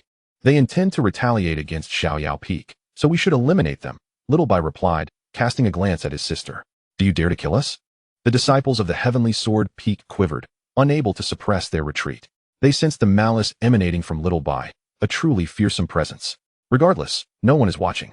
We can easily pin the blame on the demon sect later, Little Bai stated coldly. Hearing this, the disciples of the heavenly sword peak widened their eyes in terror, their knees buckling as they fell to the ground. We were wrong. We dare not oppose you. We beseech you, senior sister and senior brother, spare us. As Little Bai raised his spear to strike, Lin Yaoyao intervened, extending her hand to halt him. Let it go. After all, they are our fellow disciples. And there is no grave enmity. Spare their lives, she advised Little Bai. Very well, I shall heed your counsel, Little Bai conceded, retracting his spear. He had become momentarily caught up in the thrill of the kill, and had it not been for Lin Yaoyao's intervention, he would have surely executed them. For Little Bai, taking a life required no justification. Chapter 71. After the rain, thunder strikes above the demon mountain. Qin Wui sat cross-legged, observing the performance of his disciple with keen interest. Just as he was engrossed in the spectacle, Chen Xunyang returned to stride his sword, calling out from the skies. The first round of the competition is nearing its end. All must return to the spiritual vessel within 15 minutes. Chen Xunyang's voice resonated throughout the entire demon mountain. Upon hearing this, Qin Wui realized that time was of the essence. He promptly summoned the grand spiritual vessel, which hovered majestically in the air. Black clouds steered the dark vessel as it glided forward, commanding, disciples of the demon sect, heed my call and return to the vessel at once. Qin Wui gazed at the returning dark clouds of Anren, then turned his attention to Chen Xunyang. You pursued him for quite some time, yet you neither eliminated him nor even severed an arm? I am curious, Qin Wui inquired. After all, he is renowned as the sword god. It seems implausible that you inflicted no harm whatsoever. He possesses an enigmatic movement technique, transforming into a black cloud, rendering my sword energy ineffective, Chen Xunyang replied calmly. Upon hearing this, Qin Wui scrutinized the dark clouds hovering over the Lingzhou of the Demon Music Palace. Surely, he cannot be that formidable? Chen Xunyang bowed his head in silence, for their earlier battle had taken place elsewhere, unbeknownst to Qin Wui, within the Demon Mountain. Upon realizing that only a quarter of an hour remained, Xiao Bai and Lin Yaoyao promptly decided to sell their tokens. Tokens for sale. The first token for 10 spirit stones. The second for 20. First come, first served at a discount. Xiao Bai shouted as she clutched the tokens. This idea was proposed by Lin Yaoyao. Selling the first token for 10 spirit stones was too steep, and no one would buy it. However, by pricing the first token at 10, the second at 20, and the third at 30, those without tokens would rush to seize the opportunity, eager to purchase the first and cheapest token, thus triggering a herd mentality. This encapsulates the essence of commerce. "I'll take the first one," exclaimed a disciple from Wanhua Peak, being the first to make a purchase. Xiaobai tossed a token to her, and the disciple handed over 10 spirit stones. "Look, I have acquired the cheapest token. I can now participate in the second round of the competition," the Wanhua Peak disciple boasted. Lin Yaoyao discreetly returned 5 spirit stones to her. She was a plant. With this precedent set, an increasing number of disciples who had failed to obtain tokens rushed to buy them. Being one step ahead allowed them to save a considerable amount of spirit stones. In less than a teacup's worth of time, over 20 tokens were sold out, yielding substantial profits for Lin Yaoyao and Xiaobai. "When we return, we shall dazzle our master with our riches," Xiaobai said, beaming while clutching a pile of spirit stones.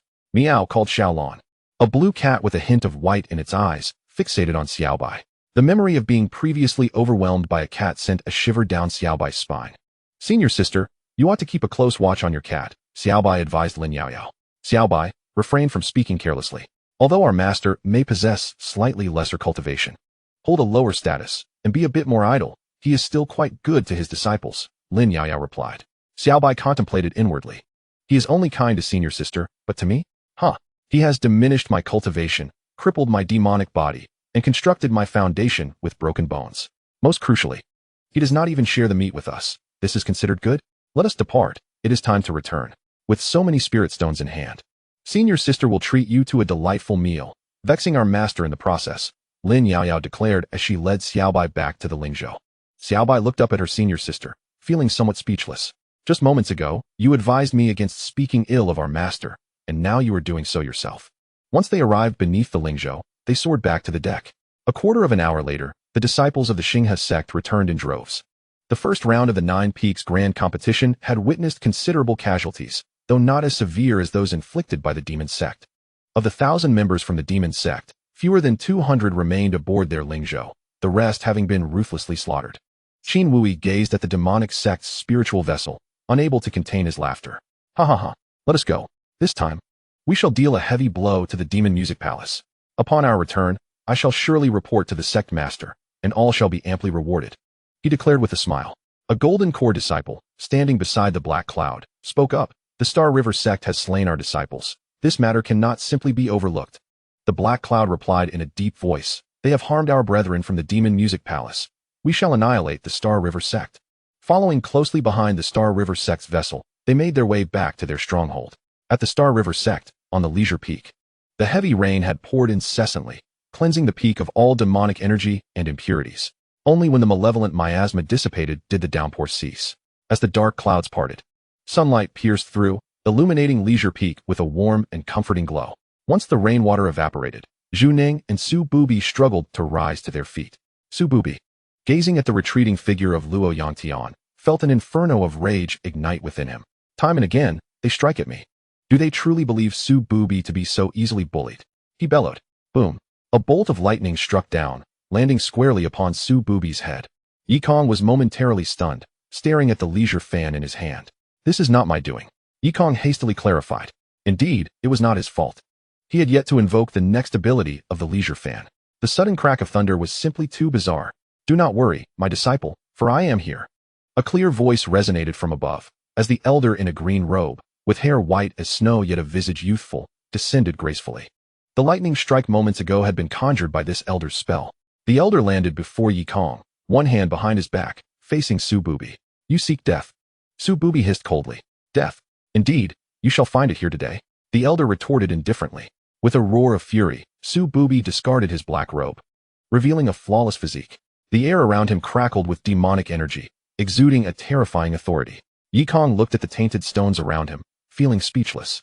"Great. I've just cleaned this up," he thought.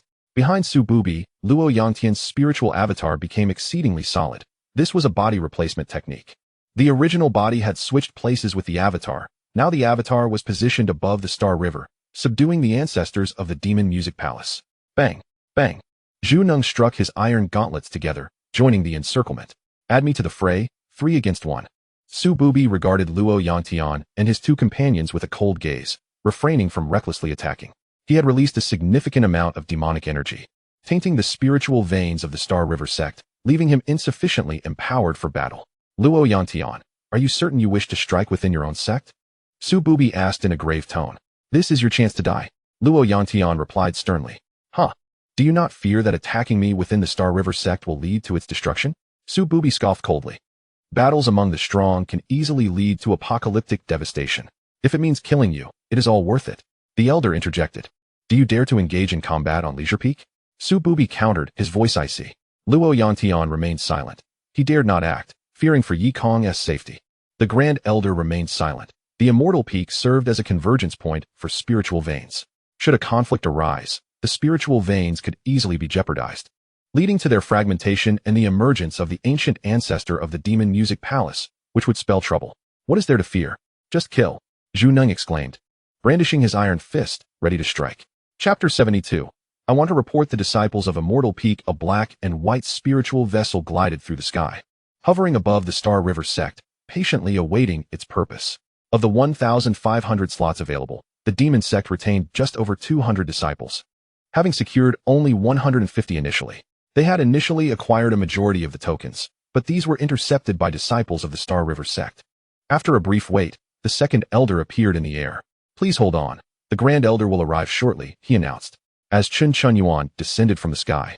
Intending to return to the Star River sect, he was intercepted by the second elder. The sect master has decreed that no one may enter or exit the Star River sect until the Grand Elder has appeared, the second elder stated. Am I not allowed to return to the Sky Sword Peak? Chen Chunyuan inquired. The second elder shook his head, urging him to wait a moment. Surely, your Star River sect does not intend to make a move against the Lord of the Demon Music Palace? Heiyun interjected, questioning the second elder. Our Star River sect does not operate in such a manner, the second elder replied, standing with his hands clasped behind his back. Then why are we not permitted to enter? Heiyun pressed. If you wait a moment, you will be allowed entry, the second elder responded, offering no further explanation. Atop the Immortal Peak, Zhu Neng was restrained by the Grand Elder, preventing him from acting. Very well, I shall spare your life for today, Liangshan remarked coolly. With that, he departed, leaving only a manifestation of spiritual energy behind. The Grand Elder patted Zhu Neng on the shoulder before taking his leave. The disciples of the Nine Peaks had returned. It was not the opportune moment to engage in conflict.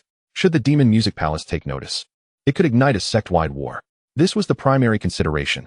The secondary was that Liangshan feared he might not arrive in time to protect Yi Kong.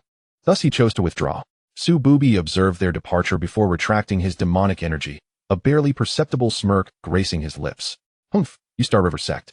Wait for my vengeance, he thought with a chilling disdain. In the Star River Plaza, a colossal soul crystal illuminated 1,350 names. Those that dimmed were eliminated, while those that cracked signified death. The first round of the Nine Peaks Grand Competition had come to an end. All victors were to participate in the second round tomorrow at noon, the Grand Elder announced as he appeared, hovering in midair. No sooner had he spoken than several disciples from the Sky Sword Peak stepped forward. Grand Elder, we wish to report the disciples of Immortal Peak. Xiaobai and Lin Yaoyao exchanged glances upon hearing this. Sister, I told you so. We should just eliminate them to spare ourselves their nuisance, Xiaobai exclaimed, arms raised in exasperation. In that moment, had it been possible, he would have drawn his blade without hesitation.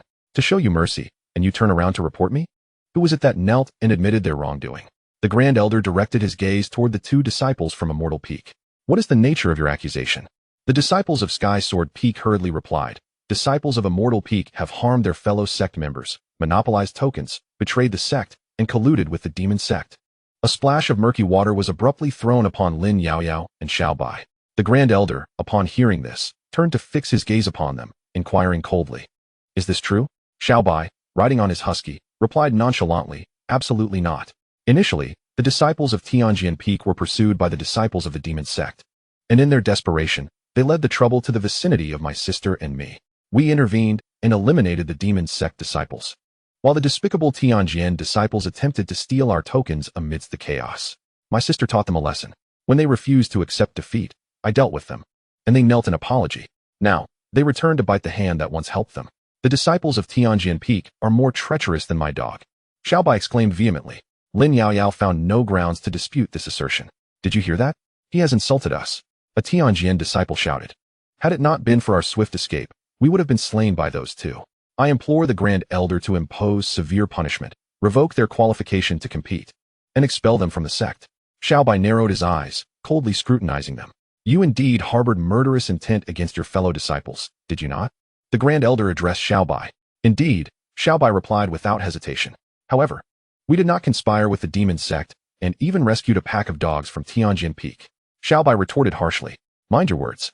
Your Xiaoyao Peak is but a mere insignificant peak. What audacity do you have to insult Tianjin Peak? Chen Chongqing said with a grim expression. Though Xiaoyao Peak may be insignificant, it is still far superior to your Tianjin Peak, which is rife with spies, Xiaobai scoffed. Do you seek death? Chen Chongqing replied coldly. See, he harbors murderous intent against me as well. He should be punished alongside the rest. Xiaobai pointed at Chen Chongqing. The Grand Elder glanced at Chen Chongqing and commanded, silence. Chen Chongqing complied. Harboring murderous intent against fellow disciples and violating the rules warrants disqualification from the competition. The Grand Elder announced. Now, I declare the disqualification of the disciples from Xiaoyao Peak. Before the Grand Elder could finish his statement, Yikong approached. Master. Both Xiaobai and Lin Yaoyao called out in unison. Yikong nodded slightly and stepped forward to stand before them. By what right do you revoke my Xiaoyao Peak's qualification to compete? Yikong inquired, lifting his gaze. They harmed their fellow disciples and deserve punishment, the Grand Elder responded. Harmed fellow disciples? Yikong turned to his two disciples. Did you cause any harm? No, they both replied in unison. See, my disciples state there was no harm done. They merely acted in self-defense. Who does not know that Tianjin Peak has always targeted Xiaoyao Peak? When the disciples of Tianjin Peak seized the opportunity, they undoubtedly plot against my disciples, Yikong stated. You speak nonsense. It was clearly your Xiaoyao Peak that initiated the conflict, a Tianjin disciple retorted. Why would my disciples attack you? Yikong questioned. Because they conspired with the demon sect, the Tianjin disciple accused. Well, I have something to say.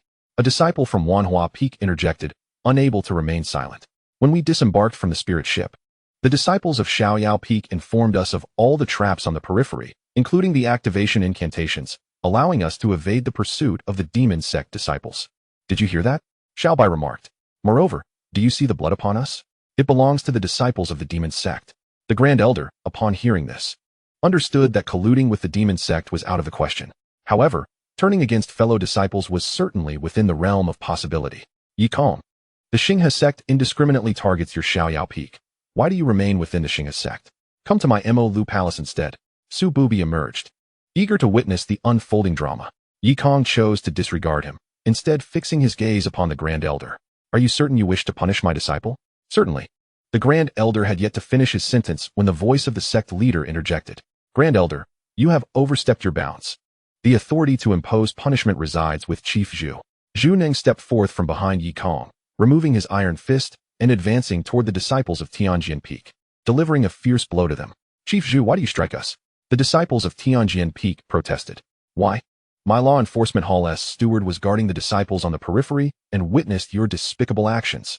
Chief Zhu retorted. His disciples from the law enforcement hall had all gone out to covertly supervise. Those they could save were rescued, and those they could not were recorded. They had observed the encounter between the disciples of Tianjin Peak and Xiaoyao Peak, albeit they did not intervene. Xiaobai led the disciples of the demon sect away, and they did not witness the subsequent events. However, they meticulously documented everything and reported it back to the chief in its entirety. Upon learning of the situation, Zhu Neng had initially wished to remain uninvolved, but the disciples of Tianjin Peak made unfounded accusations, compelling him to intervene. The fault lies with the disciples of Tianjin Peak, who acted in a despicable manner and slandered Xiaoyao Peak. I beseech the esteemed sect leader for a just ruling.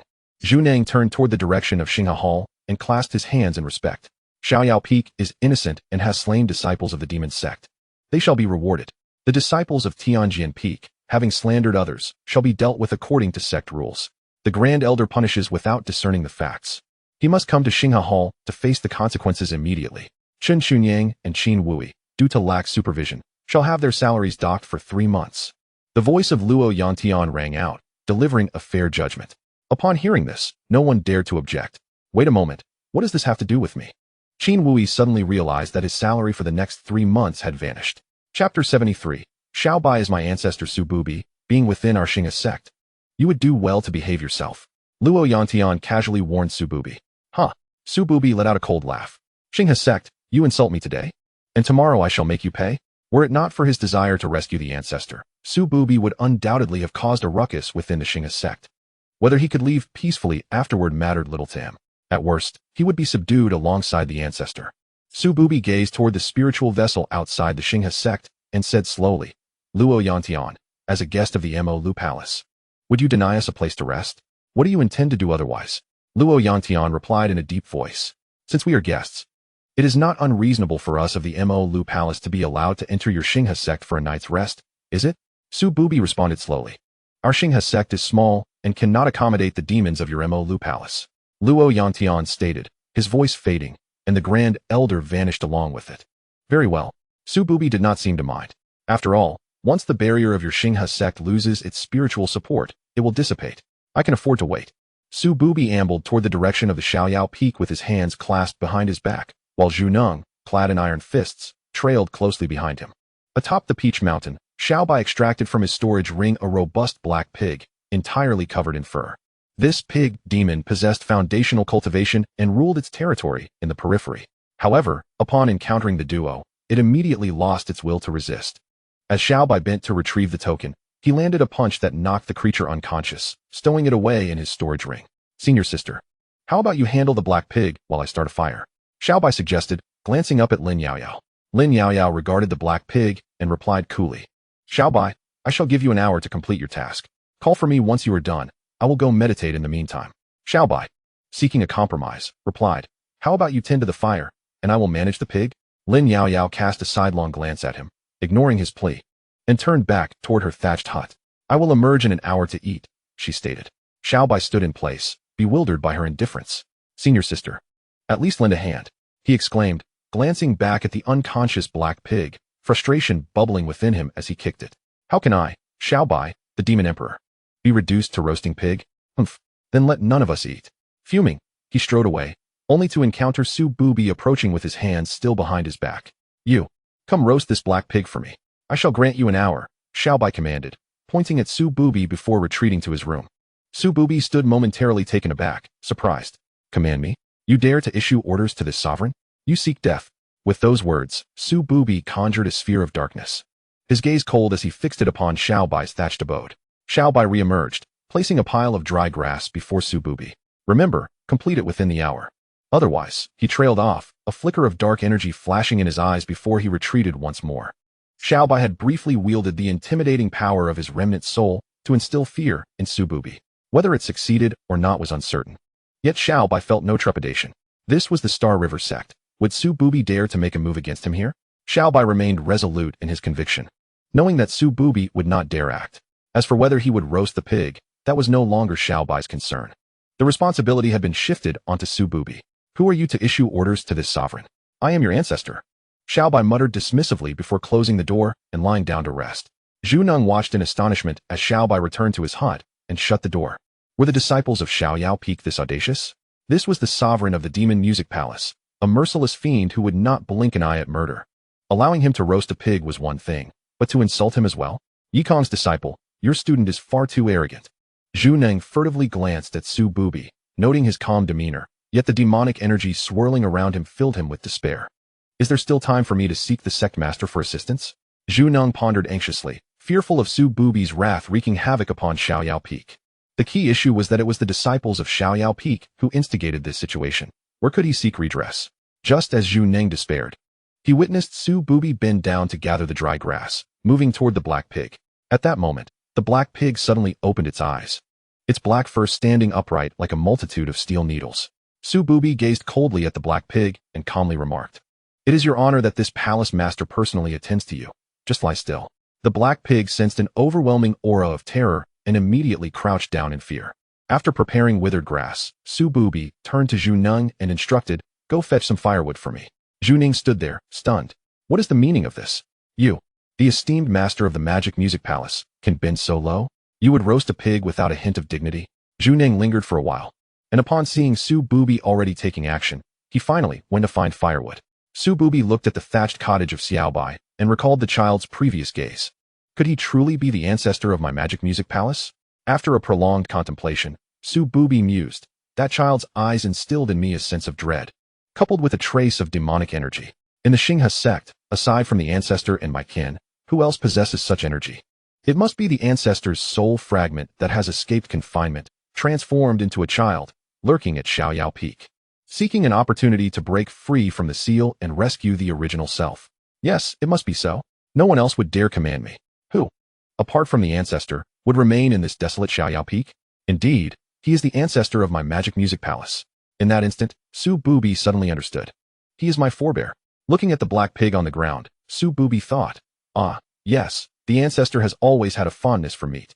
With that, Su Bubi knelt down, cleaned the black-haired pig, and used spiritual fire to eliminate the gamey odor. Who would have thought that the master of the magic music palace could endure to this extent? However, Su Bubi, with this master watching you, even if you endure, I shall not permit you to erupt. Zhu Zhangzhu returned carrying a pile of firewood and remarked nonchalantly. Su Bubi let out a cold snort, saying nothing. Did he truly think that this palace master was merely biding his time? That child, Xiaobai, is indeed the ancestor of my magic music palace. After cleaning the pig, Su Bubi took out a long spear and pierced the entire black pig, roasting it in midair. If it is to serve the ancestor, it must be done to perfection. In the Star River Hall, Luo Yangtian stood with his hands clasped behind his back, facing away from the Grand Elder, and slowly asked, Grand Elder, do you still harbor grievances? None, the Grand Elder replied with a bow. If there are none, why do you indiscriminately slander the disciples of Xiaoyao Peak? Luo Yangtian's tone turned harsh. There is no targeting. I am protecting the disciples of Xiaoyao Peak, the Grand Elder stated. Why? Luo Yangtian pressed. In the next 2 rounds of competition, someone will take action against the disciples of Xiaoyao Peak. Upon hearing this, Luo Yangtian pondered deeply for a long while. You may leave. The Grand Elder then bowed and withdrew. Who would dare to act against the disciples of Xiaoyao Peak? Luo Yangtian contemplated for some time. Luo Yangtian, I sense that members of my magic music palace are approaching. A voice echoed from beneath the Star River, unmistakably belonging to the true ancestor of the magic music palace. They have arrived, received a beating, and have become obedient, Luo Yangtian replied nonchalantly. Do you know why my grandson Su Bubi bears the name Invincible? No one can defeat him, and no one can command him, except for me. Luo Yangtian, since you have made your move, prepare for your downfall. The ancestor of the magic music palace laughed heartily. Master, news has arrived from the celestial peak. Su Bubi is preparing roasted pig for the disciples there. This tidbit spread swiftly to the Star River Palace, enveloping the entire place in a profound silence. Even the ancestral figure of the demon music palace ceased to speak. Chapter 74, My child. You should eat less meat at Celestial Peak. By the bitter sea, as dusk approached, Yikong cast his fishing line, and a verdant orb emerged from the depths, landing in his hand. Ding! Congratulations to the host for successfully fishing out the 8th special item, the Jade Pure Willow Branch. Jade Pure Willow Branch embodies supreme power, capable of bringing down all things. As the system's voice faded, a half-foot-long willow branch appeared in Yikong's grasp. Gently waving the branch towards the sky, countless stars fell, dimming in brilliance. Goodness, how formidable! Yikong exclaimed, astonished. With such a light gesture, numerous stars had already plummeted. Impressive. Observing the branch in his hand, he noted the radiance upon it had considerably diminished, indicating that his previous action had consumed much of its spiritual energy. Yikong planted the willow branch by the bitter sea, and it instantly took root, growing significantly. Who would have thought it could be planted? Yikong marveled. The cascade of stars drew the attention of various powers. The fall of stars signified that significant events were imminent. Such an omen was surely not auspicious. The unexpected descent of stars foretold great upheaval. All factions turned their gaze towards this celestial phenomenon, including Luo Yangtian and the Grand Elder, who were also intrigued. The stars have fallen, and right above my Lianyan continent. Could something be amiss? Luo Yangtian furrowed his brow, a sense of foreboding washing over him. Let them come. As long as the ancestral figure of the demon music palace remains restrained, it is likely that all will be well, the Grand Elder reassured him. Luo Yangtian nodded slightly, finding solace in those words. Let us hope no calamity befalls us. After their conversation in the sky, they returned to the Star River Palace. At Celestial Peak, on Peach Mountain, within the span of an hour, the aroma of roasted meat wafted through the surroundings.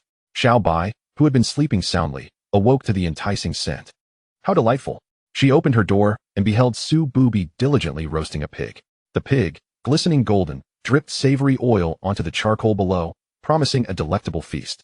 Xiao Bai hurried over, inhaling deeply. Splendid, she nodded appreciatively. Finally, meat to savor. Lin Yaoyao, engrossed in her cultivation, also caught a whiff of the aroma and emerged from her room. Upon hearing the commotion, Xiao Bai seized the roasted pig. wielding a long spear to turn it with her small hands. "This pig is mine. You are not allowed to speak," she declared to Su Bubi and Zhu Neng. Su Bubi, upon hearing this, chose to remain silent. Zhu Neng, momentarily at a loss for words, struggled to respond. "You claim it is yours? You have the audacity to say that? The firewood was gathered by me, the flames I kindled, and this pig was roasted through the collaboration of Su Bubi and myself. You merely slept in the thatched hut, doing nothing, and yet you dare to boast of your contribution?" As Lin Yaoyao pushed open the door and stepped outside, she beheld Xiao Bai roasting a pig, nearly done. "Not bad," she remarked, "though the aroma lacks a certain richness, unlike that of master." "Well, it's commendable that I managed to roast it at all," Xiao Bai pouted. He carefully removed the pig and set it on the ground atop a peach blossom branch. "Sister, please enjoy. This is for you," he said with a smile. "Go call master," Lin Yaoyao instructed. Xiao Bai paused, taken aback. "Why should I? Last time, master had roast meat all to himself without sharing with us." He folded his arms defiantly, sitting on the ground. "He is our master, and today, when the Grand Elder made things difficult for us, master still stood up for us. Moreover, didn't he share some broth with us last time? Sister, do you really consider the water infused with meat to be broth?" Xiao Bai retorted, a hint of annoyance in his voice. Upon hearing this, Zhu Neng looked towards the sea of suffering. Truly, what a disciple Yi Kong had, stealing away to indulge in roasted meat only to be caught by his student, then claiming the water steeped with meat was broth. Yet, it was a grim reality. The resources on the carefree peak were scarce, and what the sect provided was barely sufficient for sustenance. Indulging in lavish feasts was indeed a distant dream. Su Bubi stood silently to the side, his attention focused on Xiao Bai. "Is this truly my ancestor? Why does he seem so childlike?" Su Bubi pondered, filled with doubt. Lin Yaoyao regarded Xiao Bai and finally asked, "Xiao Bai, are you going or not?" "Sister, even if you were to beat me or break my legs, I, Xiao Bai, shall go. But you must first put that stick away." Upon seeing his sister produce a spiked rod, Xiao Bai felt a chill. She was indeed capable of being serious, and it would hurt. To avoid such punishment, he resolved to go. Mounting his dog, the husky, he patted its head. "Erguzi, let us go." The husky, tongue lolling, sprinted away with wild abandon. In under 10 breaths, they reached the edge of the sea of suffering. Woof woof. Just as Yi Kong was about to rest, he heard the huskies barking and turned to see Xiao Bai approaching. "What brings you here, Xiao Bai?" Yi Kong inquired. "Master, I roasted some meat and would like to invite you to join," Xiao Bai replied. Yi Kong pondered for a moment before nodding his assent. "Very well." He then followed Xiao Bai towards Peach Blossom Mountain. A quarter of an hour later, Yi Kong, Xiao Bai, and Lin Yaoyao gathered around the roasted pig. "Master, this is the meat Xiao Bai and I roasted. Isn't it fragrant?" Lin Yaoyao declared. Zhu Neng and Su Bubi exchanged glances, bemused. It appears that shamelessness can be contagious. It was clearly the two of us who roasted it. Yet they speak as if it were solely their handiwork. Zhu Ning sighed internally, observing Lin Yaoyao and Xiao Bai, then glancing at Yi Kong. Indeed, like master, like disciple. Yi Kong examined the roasted pig, inhaling its aroma. While it was visually appealing and fragrant, the quality of the meat left much to be desired.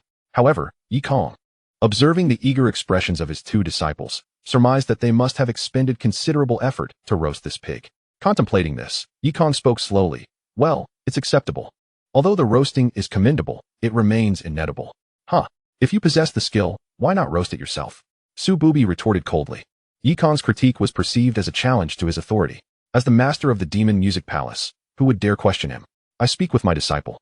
What concern is it of your Demon Music Palace? Besides, why do you linger on my carefree peak? The pig my disciple roasted will not be shared with you," Yi Kong remarked, directing his gaze at Su Bubi. "No, this pig was actually roasted by Su Bubi," Zhu Neng interjected. "I shall go where I please. Don't think this is your carefree peak. Su Bubi, be quick to leave, lest you spoil our appetite," Xiao Bai retorted sharply.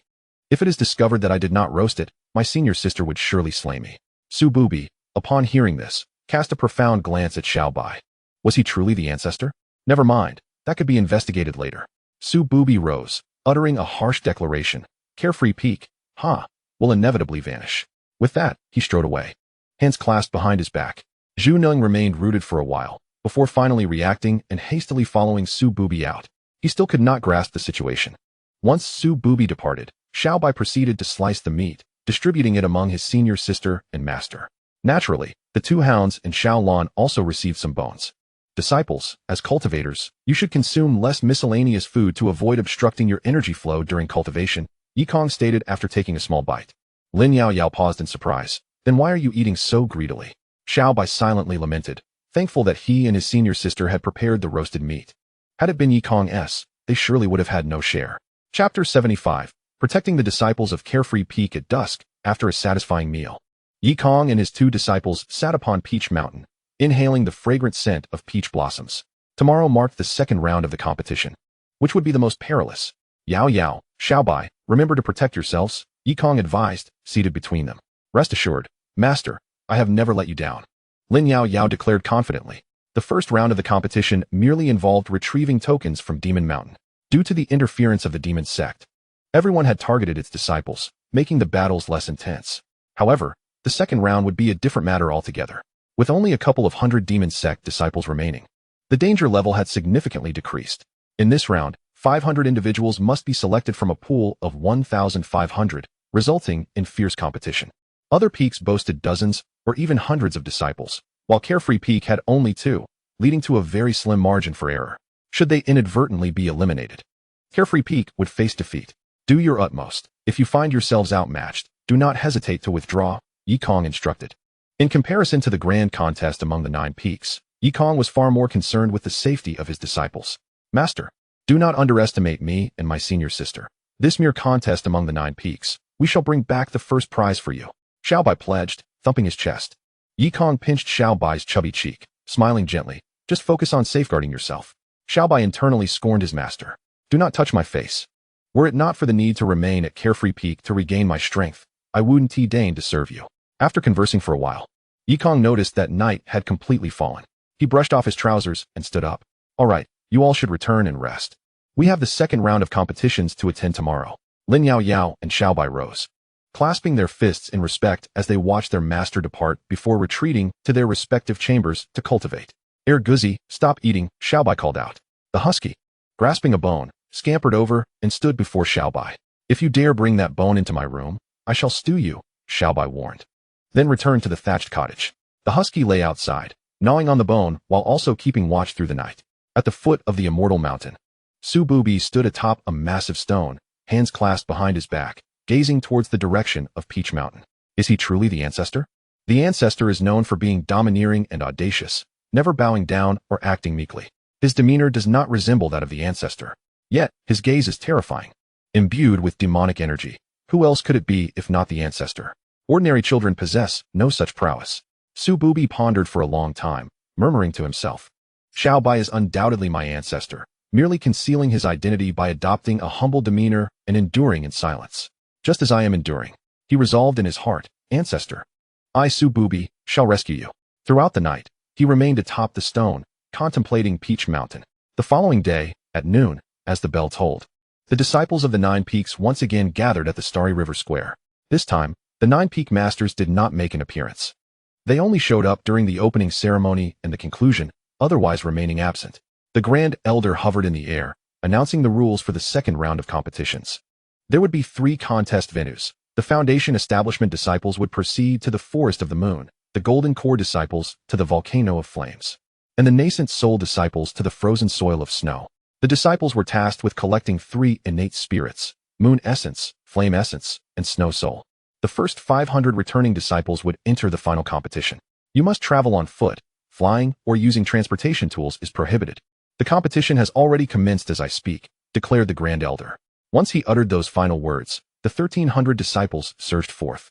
Heiyun, having comprehended the competition rules, turned and commanded, your task remains singular. He paused, gathering his momentum, and just as he was about to speak, a mental command resonated. Protect the disciples of the Immortal Peak. This voice belonged to Su Bubi. Upon hearing this, Heiyun immediately altered his tone.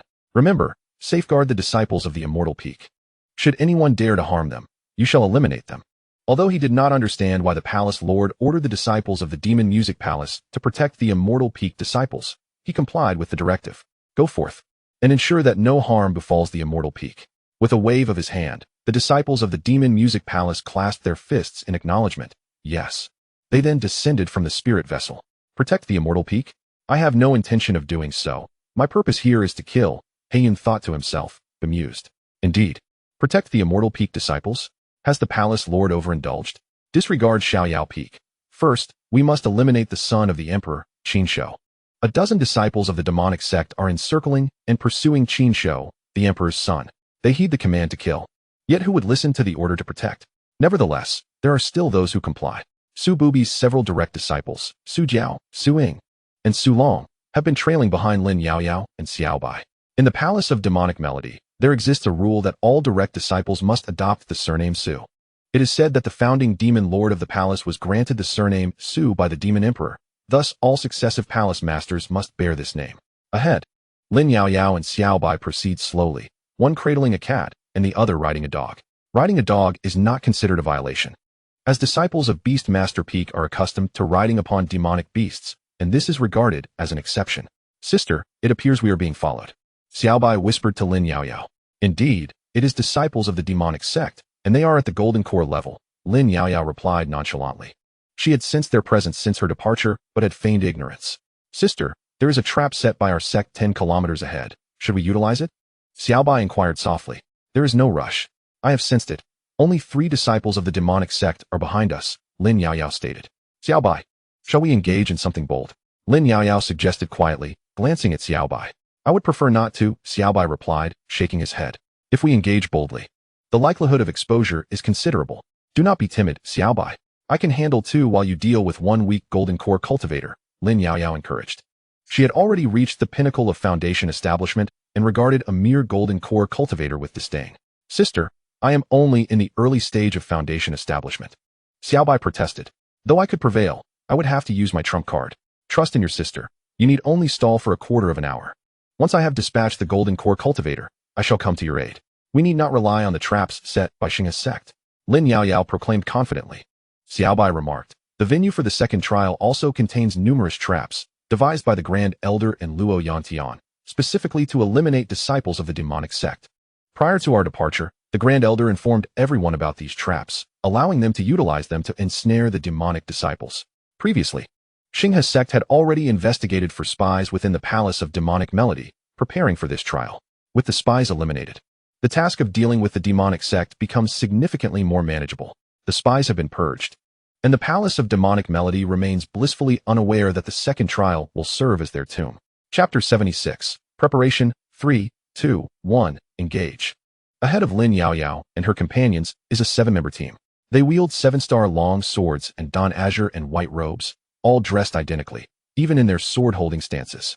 This group, known as the 7-star swords of Tianjian Peak, boasts golden core level strength and wields an invincible sword formation capable of contending with nascent soul cultivators.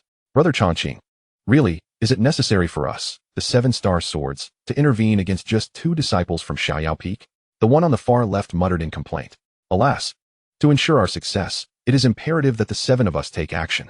Furthermore, Brother Chongqing has promised us that if we accomplish our mission, we shall be granted a month of training within the Sword Cave. Regardless, the first place in the 9 Peaks Grand Competition belongs to my Tianjian Peak, so the advancement of our 7 is of little consequence. As the 7 conversed, they caught sight of Xiao Bai and Lin Yaoyao approaching from a distance. They're coming.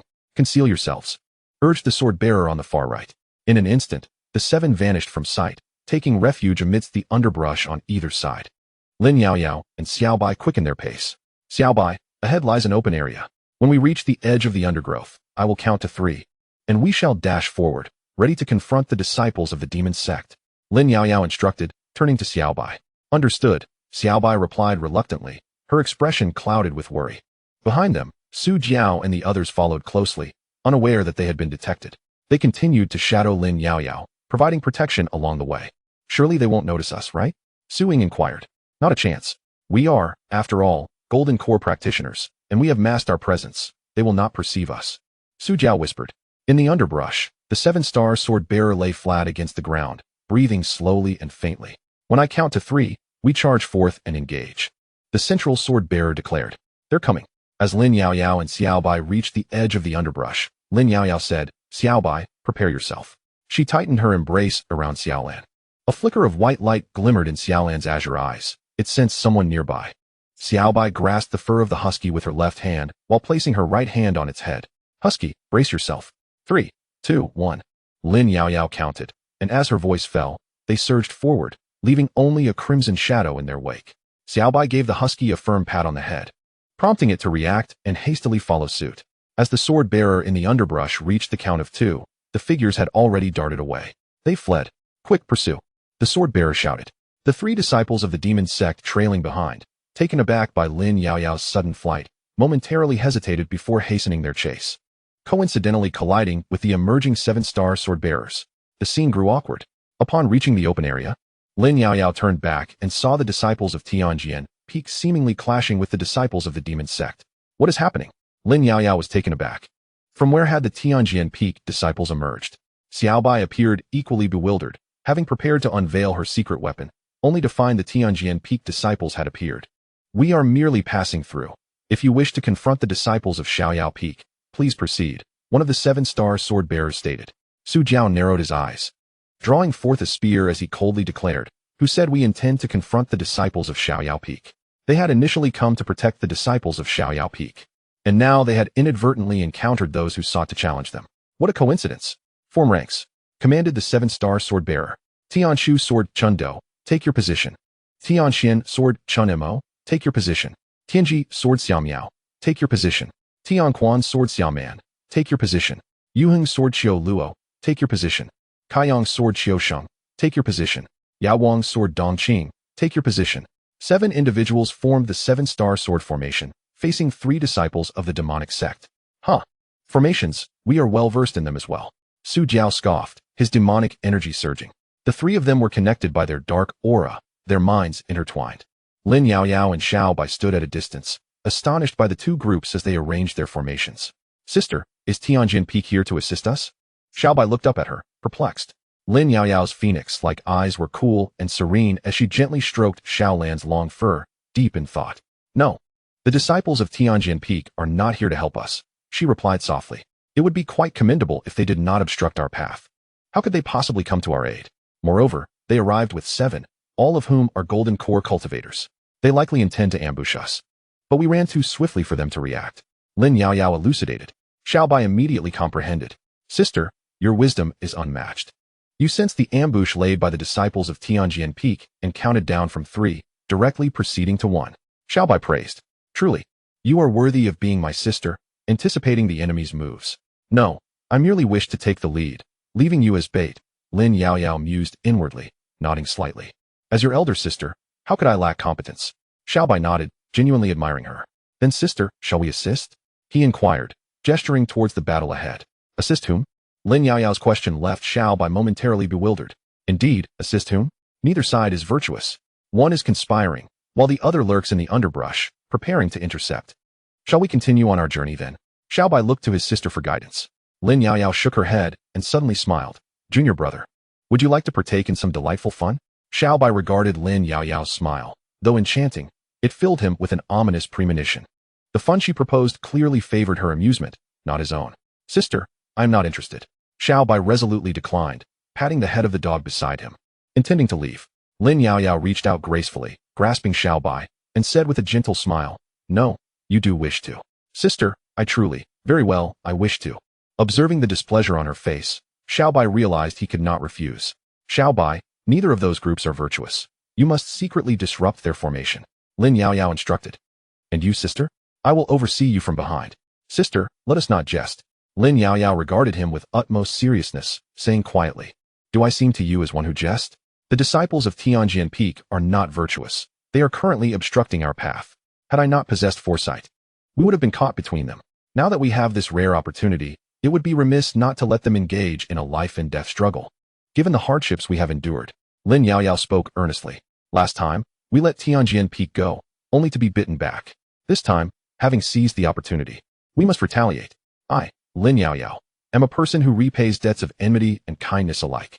Indeed, Xiaobai nodded, his gaze firm, a trace of dark energy manifesting. This emperor is no one to be trifled with. Chapter 77, The Hindrance of Xiaobai by the Edge of the Thicket. The 7-star swordsman and the 3 disciples of the demon sect engaged in a fierce battle, with sword light flashing like fire. Leader, if we continue to get entangled with them, the disciples of the carefree peak will escape far away, and our plan will be in vain, Spring End remarked. Glancing at his elder brother, Spring fight. Let us not concern ourselves with them for now. Our foremost priority is to ensure our safe departure, Spring fight replied gravely. Overwhelmed with melancholy, the 7 brothers formed a formation capable of battling nascent soul cultivators, yet the 3 Su disciples were formidable in their own right. being direct disciples with immense strength. The crux of the matter lay in their countless magical treasures, rendering them nearly invulnerable.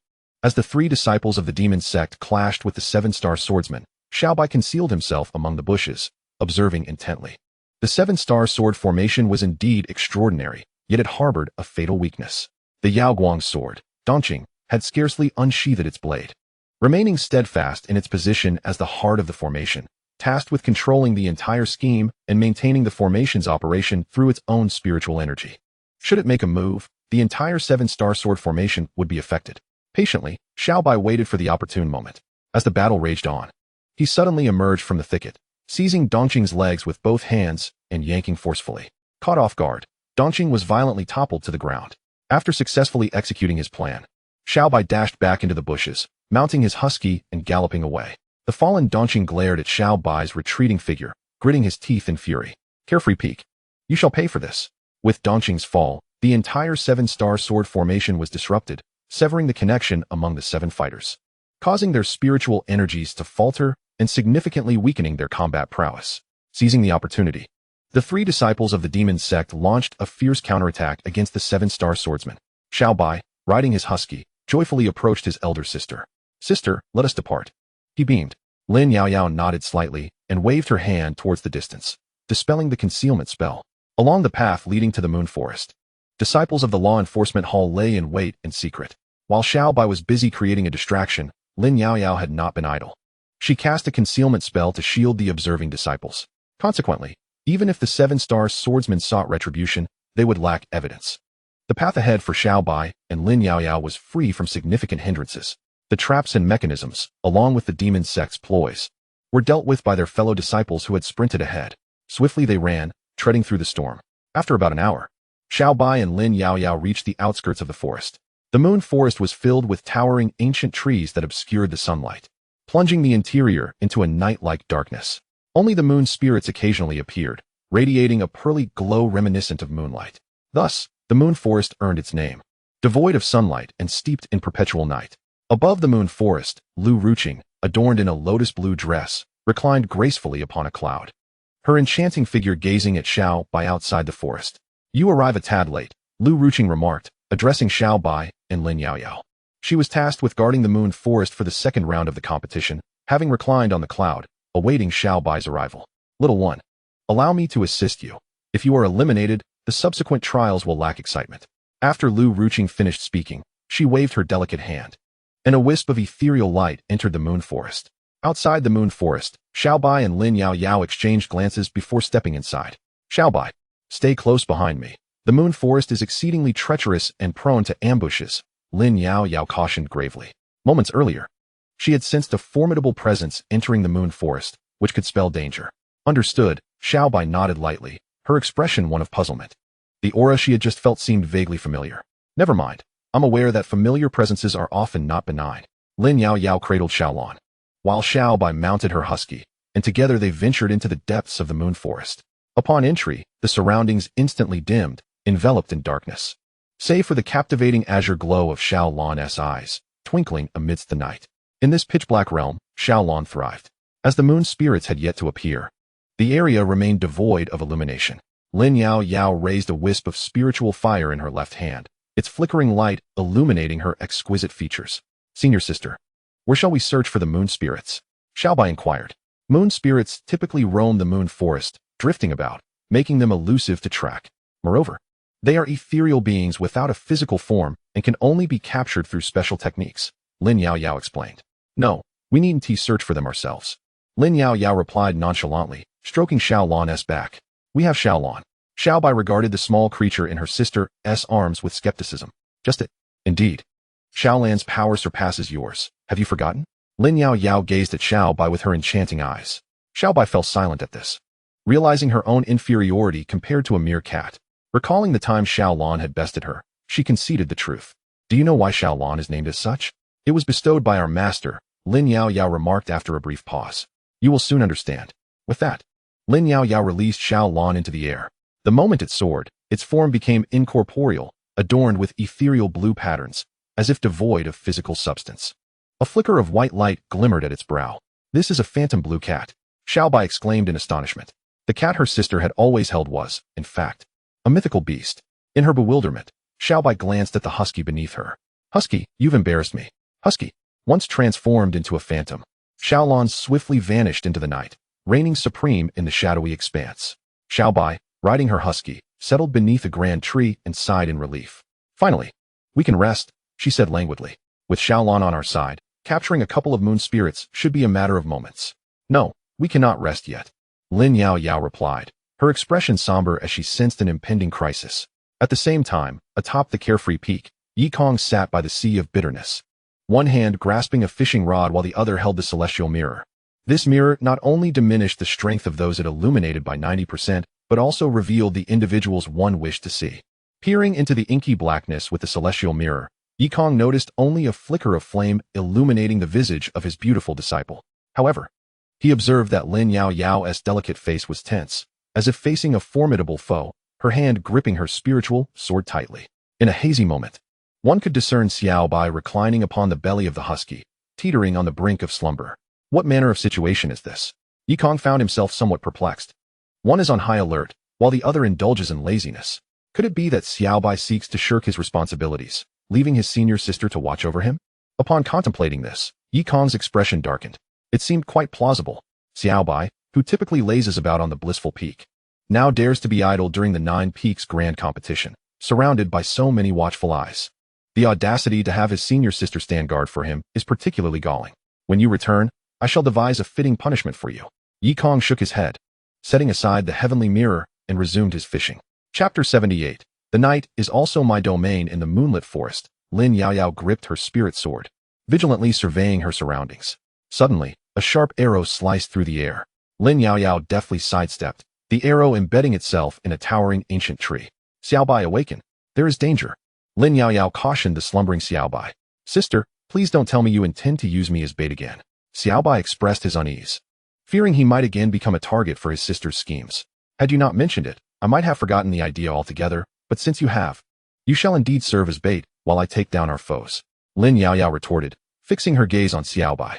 Upon hearing his sister's words, Xiaobai felt an overwhelming urge to retaliate, but realizing he could not best her, he resigned himself to the role of bait. Hee. The night is truly the realm of our demonic sect. In the darkness, a few chilling laughs echoed, evidently directed at Lin Yao Yao. Whether these were foes from the demonic sect remained uncertain. In the night, no one could clearly discern friend from foe. Fear not, sister, I shall protect you, Xiaobai declared, mounting the husky and positioning himself behind Lin Yao Yao.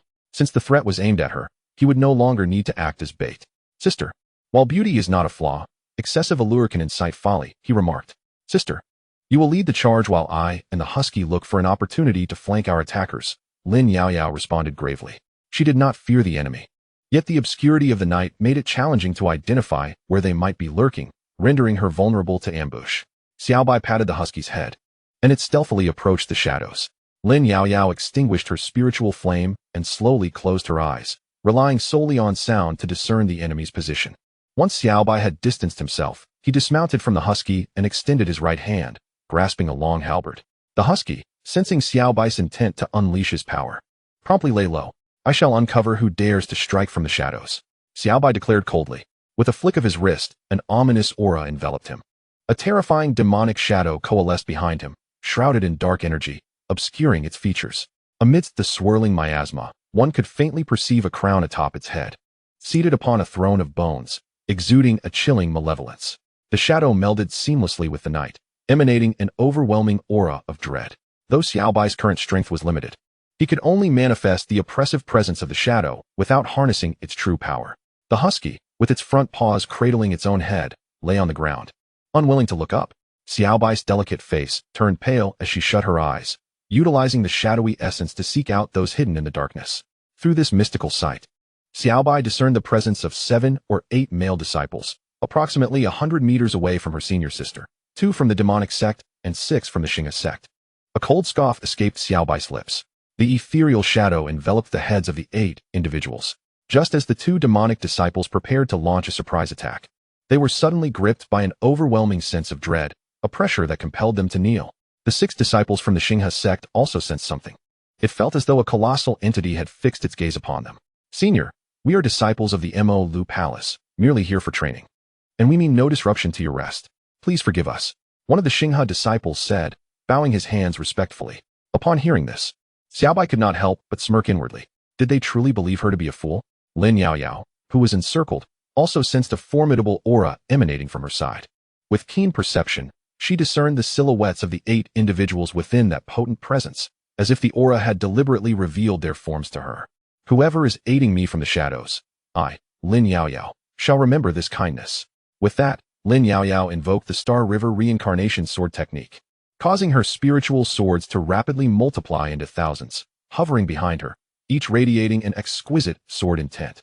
Observing her senior sister preparing for action, Xiaobai retracted her shadow. Her face grew even paler, drained from the exertion. Her current strength was insufficient. Each use of her power exacted a significant toll, compounded by the lack of demonic energy replenishment.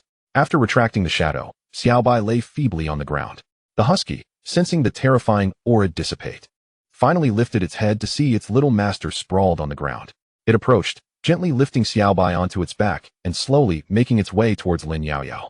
Lin Yaoyao's phoenix-like eyes narrowed as she commanded her swords. The thousands of spiritual swords transformed into a stream of light, shooting toward her targeted location. Bang, bang, bang. Numerous towering ancient trees were pierced through, and the 2 demonic disciples on the ground were directly impaled by the spiritual swords. The Xinghe disciples were thrown into a panic.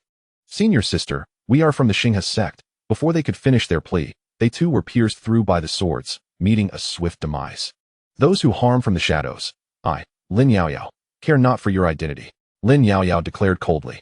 After vanquishing her foes, she took a moment to stabilize her spiritual energy. Xiaobai, Xiaobai, Lin Yaoyao called out, searching in the darkness for her companion. Unable to see Xiaobai in the night and having exhausted her spiritual power, she could not ignite the spiritual flame. Senior sister, I am here, Xiaobai shouted, riding in on the husky. Upon seeing Xiaobai approach, Lin Yaoyao, astonished, exclaimed, Xiaobai, why is your face so pale? Feeling anxious, Xiaobai replied, I exerted too much energy running too far just now. Hearing this, Lin Yaoyao sighed with exasperation, placing a hand on her forehead. Xiaobai, with your senior sister here, what is there to fear? I fear that you may not be able to handle it. So, I went to seek assistance. The charming youth, with an impassive demeanor, deceitfully spoke. Upon hearing this, Lin Yaoyao gently patted the young man's head and earnestly said, Little White, remember, no one can assist us. Why? Because our master is inept. Little White found himself at a loss for words, realizing the truth in his senior sister's statement, for indeed, their master was lacking. Consequently, the disciples from other peaks were disinclined to associate with the carefree Xianyao peak. Even the despicable disciples of the Heavenly Sword Peak would intercept them along the way, deliberately ensuring their elimination. Look, Little Blue exclaimed, returning with 2 moon spirits clasped in its beak. The moon spirits bore a resemblance to mushrooms, albeit curved, radiating a pearly glow. Strangely, both possessed tiny crowns atop their heads. When Little White reached out to touch them, his hand passed through the moon spirits, rendering them impossible to grasp. As Little Blue brought the moon spirits back, numerous others began to materialize from the ancient towering trees surrounding them. They floated in midair, forming a circle that emitted a beautiful, luminous glow, creating a stunning spectacle in the darkness of the forest. In this shadowy realm, they were the sole source of light. Under the radiant illumination, Lin Yaoyao appeared ethereal in her flowing red dress, captivating Little White, who gazed at her in awe. Such a beautiful senior sister. Yet she is wasted on that incompetent master. Sister, you are so beautiful. Little White couldn't help but exclaim. Beauty aside, we must devise a plan to bring them back. Lin Yaoyao replied calmly. Hearing this, Little White bowed his head in contemplation. Unless there was something extraordinary to contain the moon spirits, their task would be daunting. As he pondered, he noticed 2 pearly orbs on the ground. What are these? He wondered, bending down to pick them up. In an instant, countless moon spirits flew into the orbs, which began to radiate a dazzling brilliance. Wow, my luck is truly extraordinary, Little White rejoiced. To stumble upon such treasures that could hold the moon spirits was serendipitous. Little did he know, these orbs had been prepared by Lu Ruching for them. Moreover, the 2 of them had managed to collect all the moon spirits from the moon forest. Little Blue's delay in returning was due to capturing the moon spirit king. As Little White and Lin Yaoyao prepared to leave, a colossal figure emerged behind them, opening its gaping maw. Chapter 79. Little White as an excellent bait outside the moon forest. Lin Yaoyao and Little White emerged, content with their 2 orbs in hand. Noticing the absence of others around, Little White hastily said to his senior sister, Sister, we must hurry back. or we may risk elimination. Lin Yaoyao nodded in agreement. We have wasted too much time. It is indeed time to return. With that, the two of them sprinted back.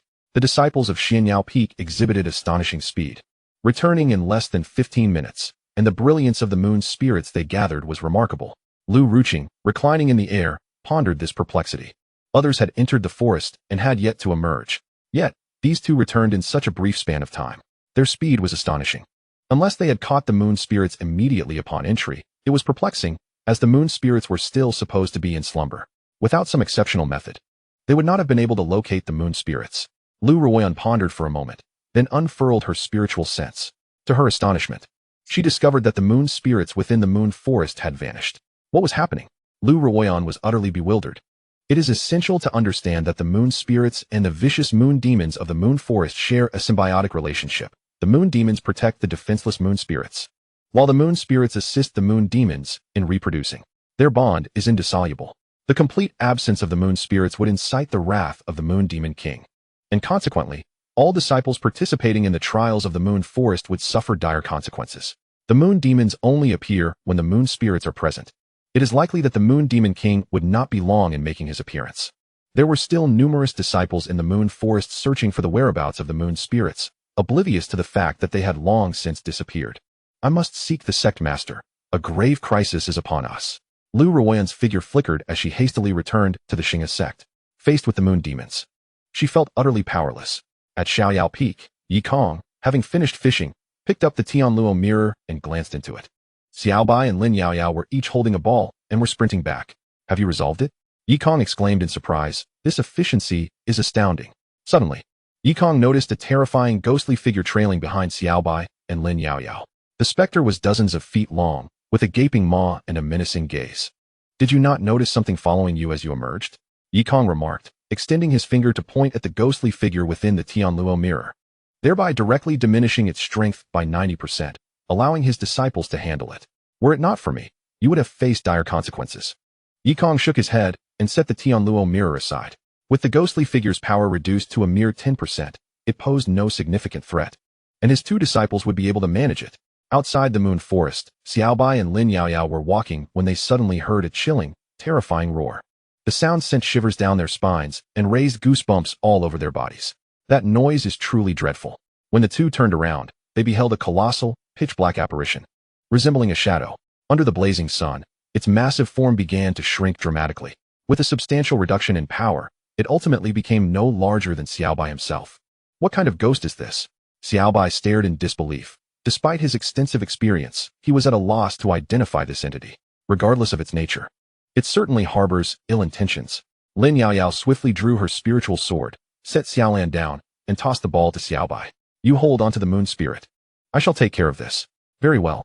Xiaobai, clutching the moon spirit, rode off on the two husky, fearing that his senior sister might use him as bait again. Even after suffering a reduction of 90% in power, the moon demon king remained undeterred, lunging at Lin Yaoyao with claws bared. Lin Yaoyao's phoenix-like eyes narrowed, and her spiritual sword slipped from her grasp, transforming into a streak of light that pierced toward the moon demon king. The moon demon king swiped its palm, deflecting the sword away. Seizing the opportunity as the moon demon king's charge halted, Lin Yaoyao lunged forward with her sword. Clang! Lin Yaoyao's strike met the moon demon king, producing a sound akin to metal clashing. Though the moon demon king resembled a shadow, its body was as hard as iron. After Xiaobai had fled to a safe distance, he watched from afar as his senior sister battled the moon demon king, seemingly at a disadvantage. Could it be that my senior sister is unable to even contend with a mere shadow? Xiaobai pondered in disbelief. Although her cultivation was not particularly high, it seemed implausible that she could not withstand a shadow. Xiaobai, Lin Yaoyao called out. Alone, she was indeed incapable of fighting back. Her attacks had no effect on the moon ghost king. She needed Xiaobai to act as a distraction while she devised a solution. Xiaobai served as an excellent bait. Upon hearing her voice, Xiaobai felt a wave of reluctance and resignation. Great, I have to be bait again. After entrusting two spherical objects to Xiaolan, Xiaobai mounted her Siberian husky and dashed away. Seeing Xiaobai approach, Lin Yaoyao swiftly appeared behind her. Hold your ground, junior brother. I will find a way to resolve this, she instructed, her gaze fixed on Xiaobai. Hearing her words and glancing at the moon ghost king before him, Xiaobai felt utterly speechless. Senior sister, even if you want me to be bait, you need not be so ruthless. I am still quite weak and cannot fight back. Worry clouded Xiaobai's mind. When she looked up, she realized the husky was about to charge into the Moon Ghost King's attack range. She hurriedly grasped the dog's ear. Guzi, stop running and retreat. Xiaobai shouted urgently. Upon hearing her command, the husky abruptly halted. With a thud, Xiaobai lost her balance and was flung forward, colliding face to face with the Moon Ghost King, their hands and feet entangled. Lin Yao shielded her eyes, unable to bear the sight of Xiaobai's predicament. Regaining her composure, Xiaobai seized the Moon Ghost King, her eyes glowing with a dark light, extinguishing the crimson flames that surrounded him. Submit to me and become my shadow, or face death, she intoned softly.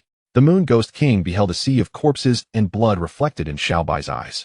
In that grim landscape, there stood a palace constructed of bones, at the center of which sat a formidable demon lord, exuding an aura of terror. The Black Ghost King, witnessing this, trembled in fear, powerless, and collapsed to the ground. After a prolonged moment, Xiaobai closed her eyes and reopened them. She had just employed her ocular technique to imprint her peak state into the Moon Ghost King's mind. Given Xiaobai's current strength to execute this technique, she needed direct eye contact. The Moon Ghost King bowed before her and merged into her shadow, becoming her subordinate. Senior sister, it's done. Xiaobai exclaimed as she mounted the husky and made her way back. The husky, having witnessed the entire ordeal, stood frozen in shock. Lin Yao, upon hearing this, lowered her hands from her face and surveyed the surroundings. Where's the ghostly figure? She inquired, puzzled. It's in my shadow, Xiaobai replied, shifting slightly. Lin Yao furrowed her brow and scrutinized Xiaobai's shadow. How did you manage to subdue him? Of course, it was through my personal charm, Xiaobai declared with pride, lifting her chin. Lin Yao looked at the smug expression on Xiaobai's face, feeling speechless. You? With charm? Never mind. Everyone has their own allure. If you prefer not to elaborate, I shall not press you further. With that, Lin Yao turned to lift Xiaolan, tossing one of the spheres to Xiaobai. We must return swiftly, lest we be eliminated. Xiaobai nodded, riding alongside her senior sister on her Siberian husky. Just as they departed, Lu Ruqing arrived with the sect leader.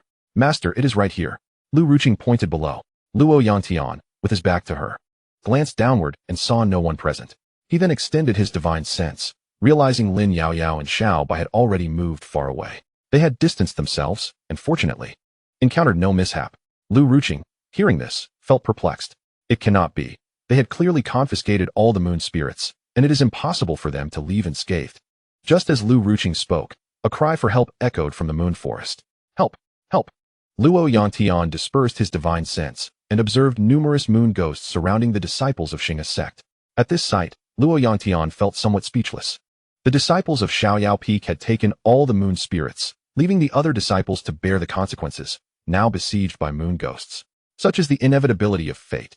In the Xingha Square, upon returning, Xiaobai and Lin Yao discovered that no one else had returned. They were the only early arrivals. Has it already concluded? Xiaobai queried, bewildered. No, you are the first to return. The others have yet to come back, the third elder remarked as he approached. Hearing this, Xiaobai let out a sigh of relief. Phew, I thought we were eliminated. However, collecting the moon spirits cannot be so time-consuming, can it? The third elder's lips twitched at Xiaobai's words. Simple? How can you say such a thing? The second round of the competition took us 3 elders and the sect leader half a year to prepare. Is this still considered simple? You have not encountered the moon ghosts. If you had, it would not be so easy. The third elder shook his head. Oh, Xiaobai replied nonchalantly, gazing at her shadow beneath her feet. So this creature is called a moon ghost. Before long, Luo Yantian soared back, enveloped in ethereal mist, his form obscured. Beneath him, several hundred disheveled disciples of Xingha's sect followed. They had been attacked by moon ghosts, and had it not been for Luo Yangtian's intervention to drive them back from the moon forest, they might have suffered greatly. Master, although the people have been rescued, the 2 disciples from Xiaoyao Peak have confiscated all the moon spirits. As for the others at the Foundation establishment level, they are likely to be eliminated. The Grand Elder remarked as he flew to Luo Yangtian's side. If only 2 disciples at the Foundation establishment level remain, it will be quite challenging to proceed with the third round.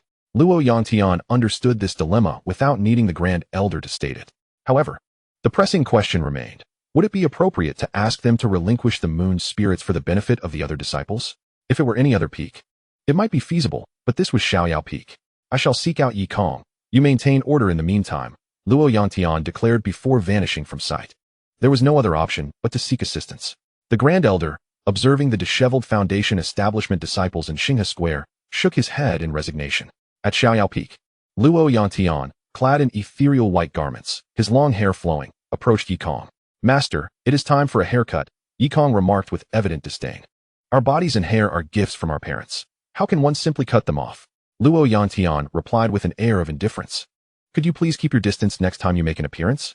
Your long hair keeps brushing against my face, Yikong said helplessly, as he reached out to push aside Luo Yangtian's flowing locks. My apologies, Luo Yangtian replied softly, taking 2 steps to the right before getting down to business. Yishitzizi, your disciple has performed admirably, capturing all the moon's spirits from the moonlight forest. Of course, one must consider who trained such a disciple, Yikong said, slightly raising his head with a smile. As a master, he naturally felt a swell of pride at his disciple's praise. Luo Yangtian felt a twinge of exasperation. I was praising your disciple, not you. Your disciple's achievements are not a reflection of your own, though you are indeed a master. Your constant fishing while neglecting your disciple hardly warrants such pride. After a moment of silence, Luo Yangtian continued, Yishitzizi, there is a matter that requires your intervention. What is it? Your disciple has captured all the moon's spirits, leaving no opportunity for the other Foundation establishment disciples, who will consequently be eliminated. However, there is a 3rd round of competition to consider, and I was wondering if you could persuade your disciple to allocate 100 moon spirits to the other mountain disciples. Luo Yangtian suggested quietly. That's a trivial matter. I can manage that, Yikong replied, setting down his fishing rod and leisurely making his way down the mountain. Seeing Yikong's slow pace, Luo Yangtian placed a hand to his forehead. By the time you saunter over, it will be dark. He stamped his right foot, causing a trail of starlight to spread beneath Yikong's feet, propelling him forward. In no time, the two arrived at the Star River Plaza. Master, Lin Yaoyao and Xiao Bai greeted, bowing respectfully. Yikong descended from the Star River, hands clasped behind his back as he approached them. Disciple, well done, he praised. The disciples from the other mountains watched the carefree duo with eager eyes, their chances of advancing to the 3rd round hinging on whether or not they would receive the moon spirits. Just a moment ago, the sect leader came to me, stating that you had captured all the moon spirits, preventing the other Foundation establishment disciples from advancing. The sect leader's intent is for you to relinquish 100 moon spirits to provide other mountain disciples with an opportunity to progress, Yikong explained, gesturing towards Luo Yangtian's back and the elder's aged countenance. Luo Yangtian's back was turned to the crowd, obscuring his expression, but the elder's face was undeniably grim. The once lowly Xiaoyao peak now held the power to control the fate of the other peaks. The significance of advancing to the 3rd round was monumental. Xiao Bai and Lin Yaoyao followed their master's gaze and spotted the elder. I recall that someone previously intended to punish us. How shameless to come here seeking our assistance and requesting our master, Xiao Bai remarked with a sardonic tone, deliberately mocking the elder. The elder pretended to be deaf, feigning ignorance. Of course, we are not asking for this without compensation. 100 moon spirits at 10 spirit stones each, Luo Yangtian declared, his tone firm. He felt no shame, as the embarrassment did not fall upon him. And what if we refuse? Xiao Bai suddenly inquired. At the utterance of those words, the air grew tense, as everyone held their breath.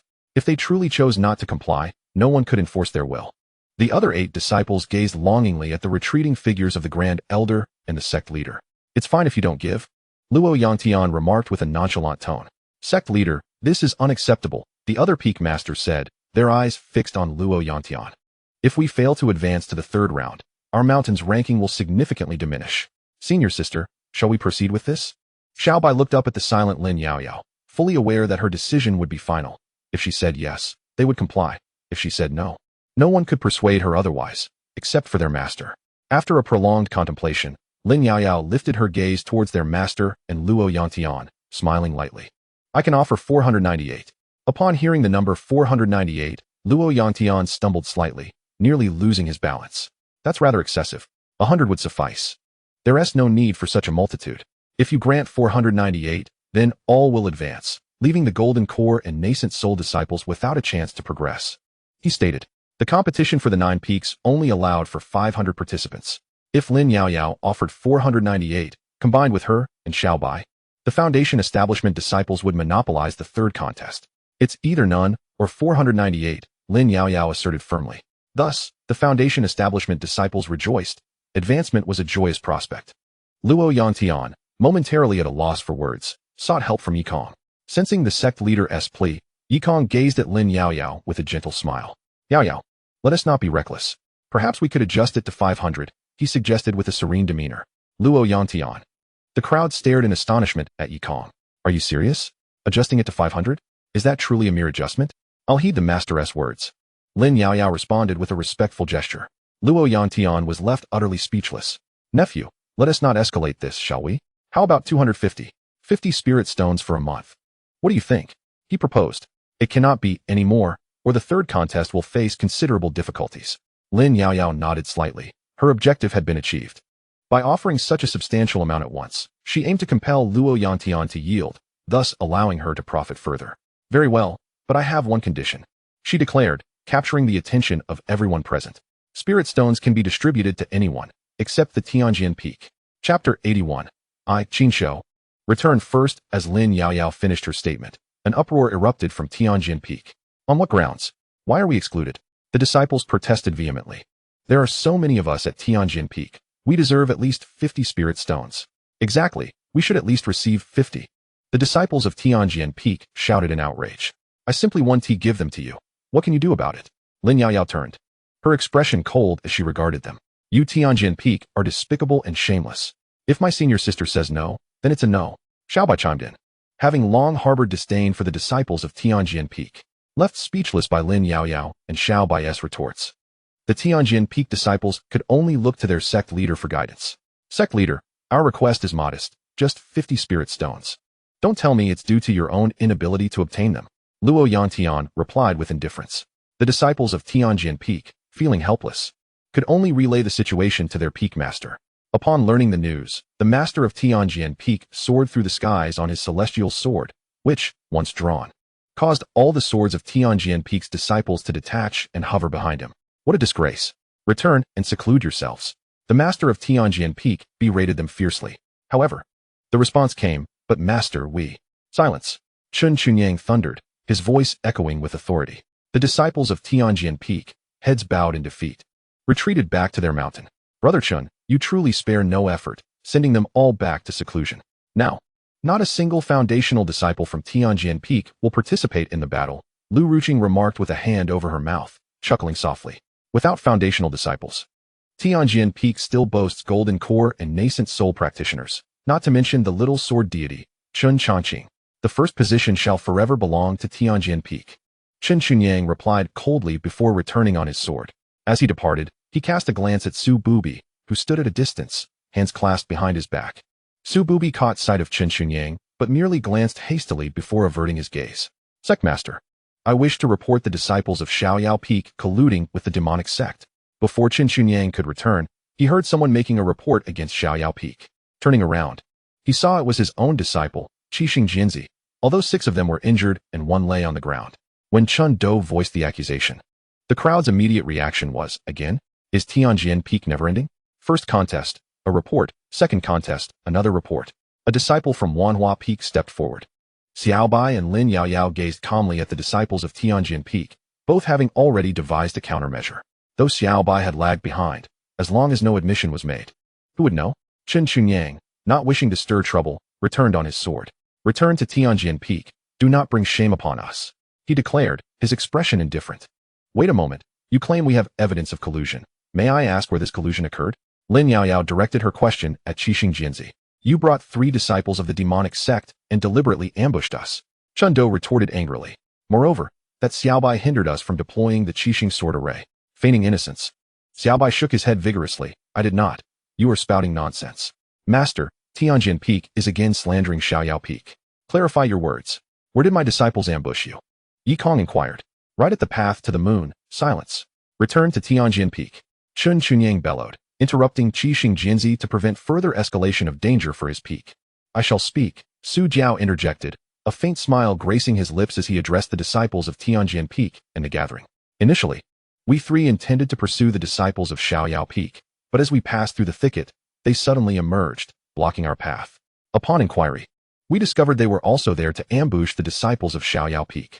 I had intended to ally with them to eliminate Xiaoyao Peak first, but upon seeing our smaller numbers, they aimed to eliminate us instead. We had no choice but to retaliate. Su Jiao's words were a mix of truth and fabrication. Xiaobai and Lin Yaoyao gazed at the disciples of the demonic sect, secretly admiring their ability to twist the truth. Had they not been directly involved, they might have believed them. You are spouting baseless accusations. Chun Do retorted, anger causing him to spit blood. The facts are as they are, Su Jiao shrugged. Slander. You are slandering me. Chun Mo exclaimed angrily. Slander? All 7 of you are golden elixirs. How could you possibly be on the path to the moon forest? I distinctly recall that the route to the moon forest is different from that of the flame volcano, Lin Yaoyao remarked, fixing her gaze upon him. At this juncture, the truth was becoming increasingly evident. Zhu Neng, Luo Yongtian bellowed. Upon learning of the situation from his disciples, Zhu Neng hurried over. Sect Master, I have just inquired. And the disciples of the demon sect are indeed pursuing those from the Xiaoyao Peak, who are hastening their escape. The 7-star sword masters concealed themselves along the path to the moon forest, and when the disciples of Xiaoyao Peak passed through, they revealed themselves. Unfortunately, they encountered the demon sect. Zhu Neng's words reconstructed the events as they had transpired, and he presented undeniable evidence. The reflection stone. What defense do you offer now? Luo Yongtian spoke in a chilling tone. Though his face remained unseen, the others could sense his fury. We are innocent. Moreover, Xiaoyao Peak Xiaobai hindered us intentionally. Chun Do made a final plea. I did not. Xiaobai retorted once more. Sect Master, leave the handling of these 7 to me. Chun Yang stepped forward. Very well, Luo Yongtian nodded slightly. Chun Yang approached the 7, saying nothing. Peak Master, let us say nothing further, Chun Yang said calmly. Upon Chun Changqing knelt on one knee outside the door of his master's chamber, his gaze resolute as he questioned, Master.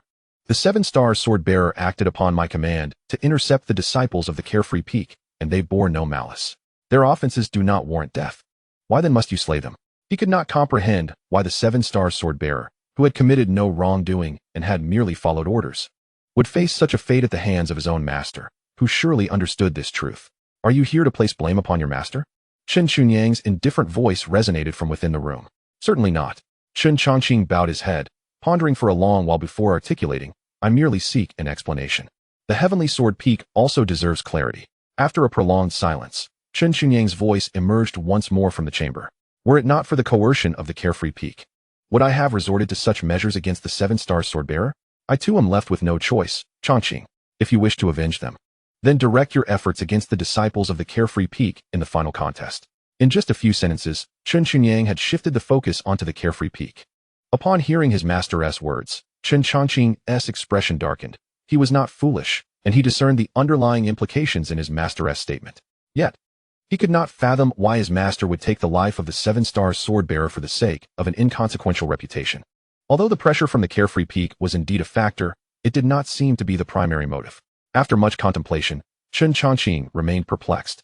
I understand now, he finally declared, rising from the ground and respectfully bowing towards the chamber before departing with a composed demeanor. Inside the room, Chen Chunyang sat cross-legged, exuding an air of solemnity. Behind him floated the heavenly sword, emitting a faint yellow glow interspersed with a hint of black. At the Carefree Peak, Xiaobai and Lin Yaoyao sat beside their master, meticulously counting spirit stones, deliberately ensuring their master could hear their enumeration. 518, 519, 520. Yi Kong felt drowsy as he listened. Xiaobai and Lin Yaoyao sat on either side of him, counting in discordant numbers. By the time Lin Yaoyao reached 520, Xiaobai had only counted to 250. Enough of your counting. The sect master will not shortchange you, Yi Kong retorted, exasperated, his ears nearly calloused from the incessant tallying. Upon hearing this, Xiaobai and Lin Yaoyao ceased their count. Master, I have acquired wealth. Xiaobai exclaimed joyfully. And you remain a pauper, with naught to your name. Are you not envious? Do you not feel jealousy? Xiaobai reveled in his own triumph. Xiaobai, you are still quite young. To be so boastful over an abundance of spirit stones is rather immature. Look at your senior sister. How composed she is, Yi Kong sighed, shaking his head. Xiaobai, being young and encountering such a fortune for the first time, could not help but lose his composure. Observe Lin Yaoyao, how serious she is. Upon hearing her master's words, Xiaobai paused, his smile freezing in place. Was that pride? No, that was merely showing off. I have consumed even high-grade spirit veins. I hardly regard these low-grade spirit stones. Xiaobai's mood soured, and he plopped down onto the back of the two-headed dog. Lin Yaoyao gazed at the scattered spirit stones, contemplating. With this many spirit stones, I could forge my golden core. However, to be prudent, I must also procure Xiaobai's share. Not by deceit, of course. Rather, it shall be a contribution from Xiaobai. As soon as the master departs, let Xiaobai offer up his spirit stones to fulfill the wishes of his senior sister. Lin Yaoyao has already set her sights on Xiaobai's spirit stones. The spirit stones given by Luo Yongtian are divided equally between Xiaobai and Lin Yaoyao. Xiaobai, using a fluffy dog as a pillow, reclines on the spirit stones, absorbing their spiritual energy with great contentment. Yi Kong casts his fishing line, and a sphere of demonic energy appears on the hook. The exterior of the sphere is encased in a greenish glow, while the interior is a deep black, presenting a striking appearance. The moment Xiaobai lays eyes on the demonic energy sphere, he is instantly captivated by its potent aura. Demonic energy. A robust essence of demonic energy. A glimmer of excitement sparkles in Xiaobai's eyes, for within that sphere lies a wealth of the very energy he craves. Should he consume it, he could effortlessly break through to the mid-foundation stage. Where did the master acquire this demonic energy sphere? It is likely that he stumbled upon it. To refine demonic energy into such a sphere requires not only immense strength, but also a source of demonic energy. The master is merely a chi practitioner. He cannot possibly possess the capability to refine demonic energy into a sphere, nor does he have a source for it. As Xiaobai gazes at the sphere, he licks his lips, devising a plan to swallow it. The master intends to use it as bait, but once he departs, Xiaobai will stealthily consume the sphere. Then, he will cast the hook into the bitter sea, framing it as a catch. Yes, that shall be the plan. Xiaobai's desire for the demonic energy sphere intensifies with each glance. Lin Yaoyao also notices the orb on the fishing hook, though she pays it little mind at first. However, upon observing Xiaobai's unwavering fixation on the sphere, her interest is piqued. Xiaobai is still a child, enchanted by shiny orbs. An idea forms in Lin Yaoyao's mind. She smiles softly, her face concealed, as she continues to watch the sphere.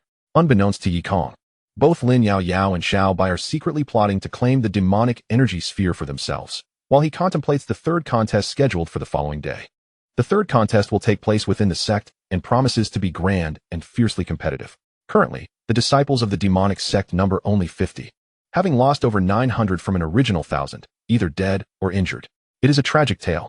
Yikong sits by the bitter sea for a while before setting down his fishing rod. He tells his two disciples, "You should return to rest early. Tomorrow we face the final contest. The last contest will undoubtedly be the most intense." Xiaobai and Lin Yaoyao nod earnestly, eager for their master to depart. Yikong rises, hands clasped behind his back, and returns to the leisure pavilion. Upon opening the door, several demonic energy spheres roll out. Su Bai possesses an abundance of demonic energy. Yikong remarks with a shake of his head, kicking one of the spheres into the corner. The floor of the room is already strewn with many more. These spheres cannot be buried underground. Should they leak, they would cause widespread contamination. Yikong resolves to feed them to the fish instead.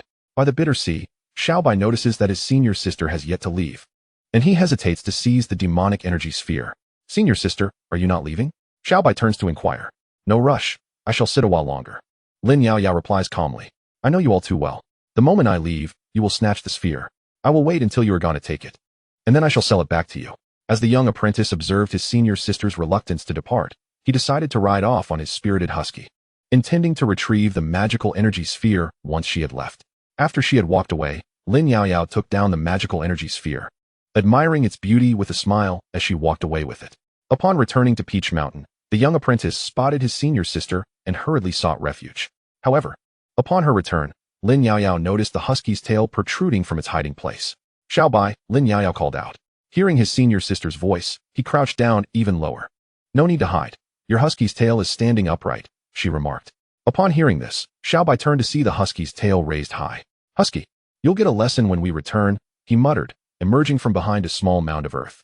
"Senior sister," Xiaobai called out cheerfully. Lin Yaoyao then produced the magical energy sphere, waving it enticingly before him, and his eyes followed its movement eagerly. "Do you want it?" she inquired. "Yes," he replied without hesitation, nodding fervently. "Then give me your spirit stones, and I shall grant it to you." She extended her hand expectantly. Upon hearing this, Xiaobai quickly covered his spirit stones. "But senior sister, I don't have many left," he said weakly. "I am going to form my golden core.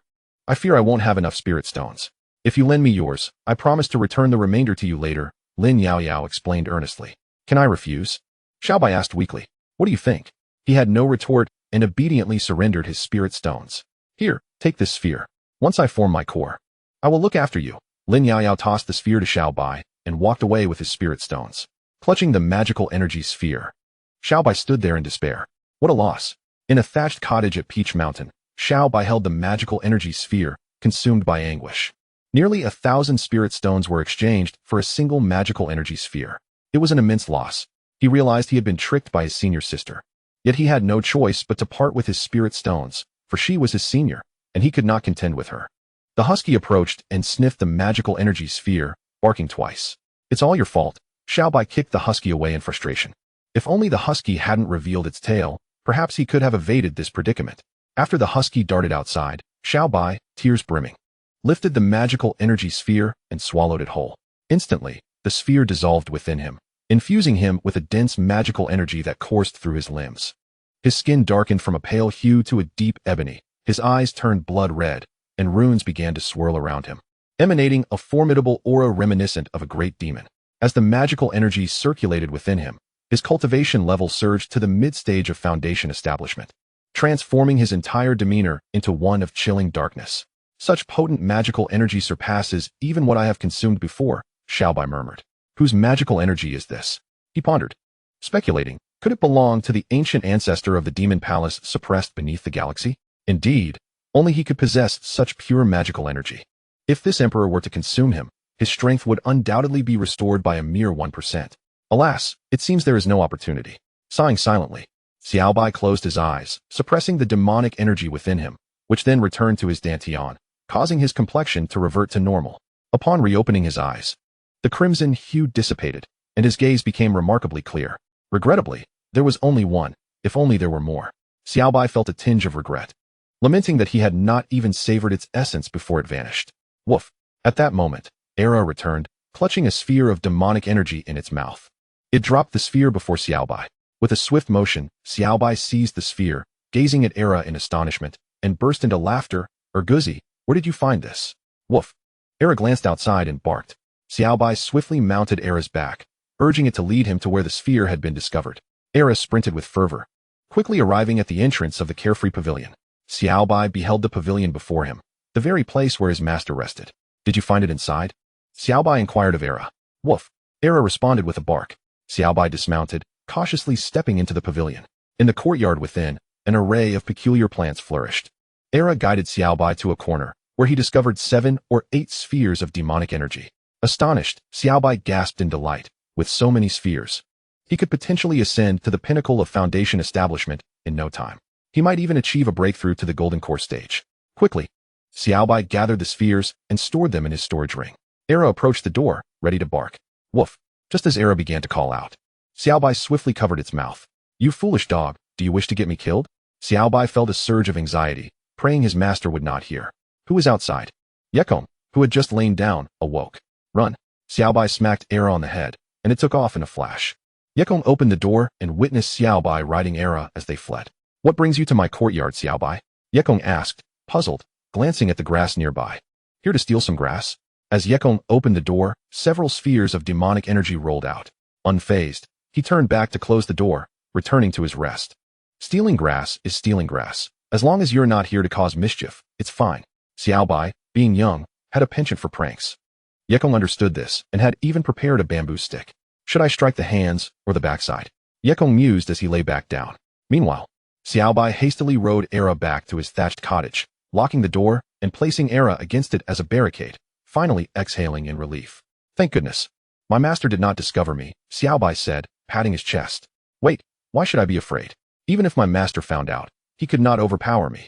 Why should I fear? With this thought, Xiaobai felt an immediate release from his mental burden. After all, his master could not defeat him. Why should he be afraid?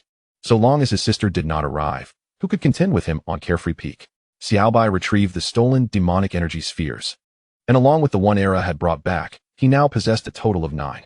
With these 9 orbs of demonic energy, I might be able to directly achieve the formation of my core. Xiaobai, holding the orbs, contemplated consuming one but hesitated. No. If I were to break through consecutively, it would raise suspicion. If exposed, I would be doomed. At present, aside from my master, I cannot defeat anyone. Once detected, I would be suppressed beneath the galaxy. Upon this realization, Xiaobai decisively abandoned the idea of ingestion. Never mind, there is no rush. After all, I possess so many orbs of demonic energy. I can choose when to advance at my leisure. With this thought, Xiaobai called over Era. Erguzi, you've done well today, so I want to punish you, Xiaobai said, patting Era's head, leaving the latter somewhat dazed. The following day, Yikong rose early, sitting by the sea of suffering with a bamboo rod in hand. Upon picking up his fishing pole, he noticed the bait was missing. Glancing at the fish in the pond, he summoned a few orbs of magical energy into his palm. Here, have a bit more. I have plenty in my room. The dragon carp in the pond eagerly consumed the orbs. Yikong continued to fish, patiently waiting for Xiaobai, and Lin Yaoyao to emerge. Today marked the final contest, commencing at noon. Yikong rose so early to catch Xiaobai off guard. Moments later, Lin Yaoyao approached from Peach Mountain. Yikong sensed a surge of energy within her. She was on the verge of forming her core.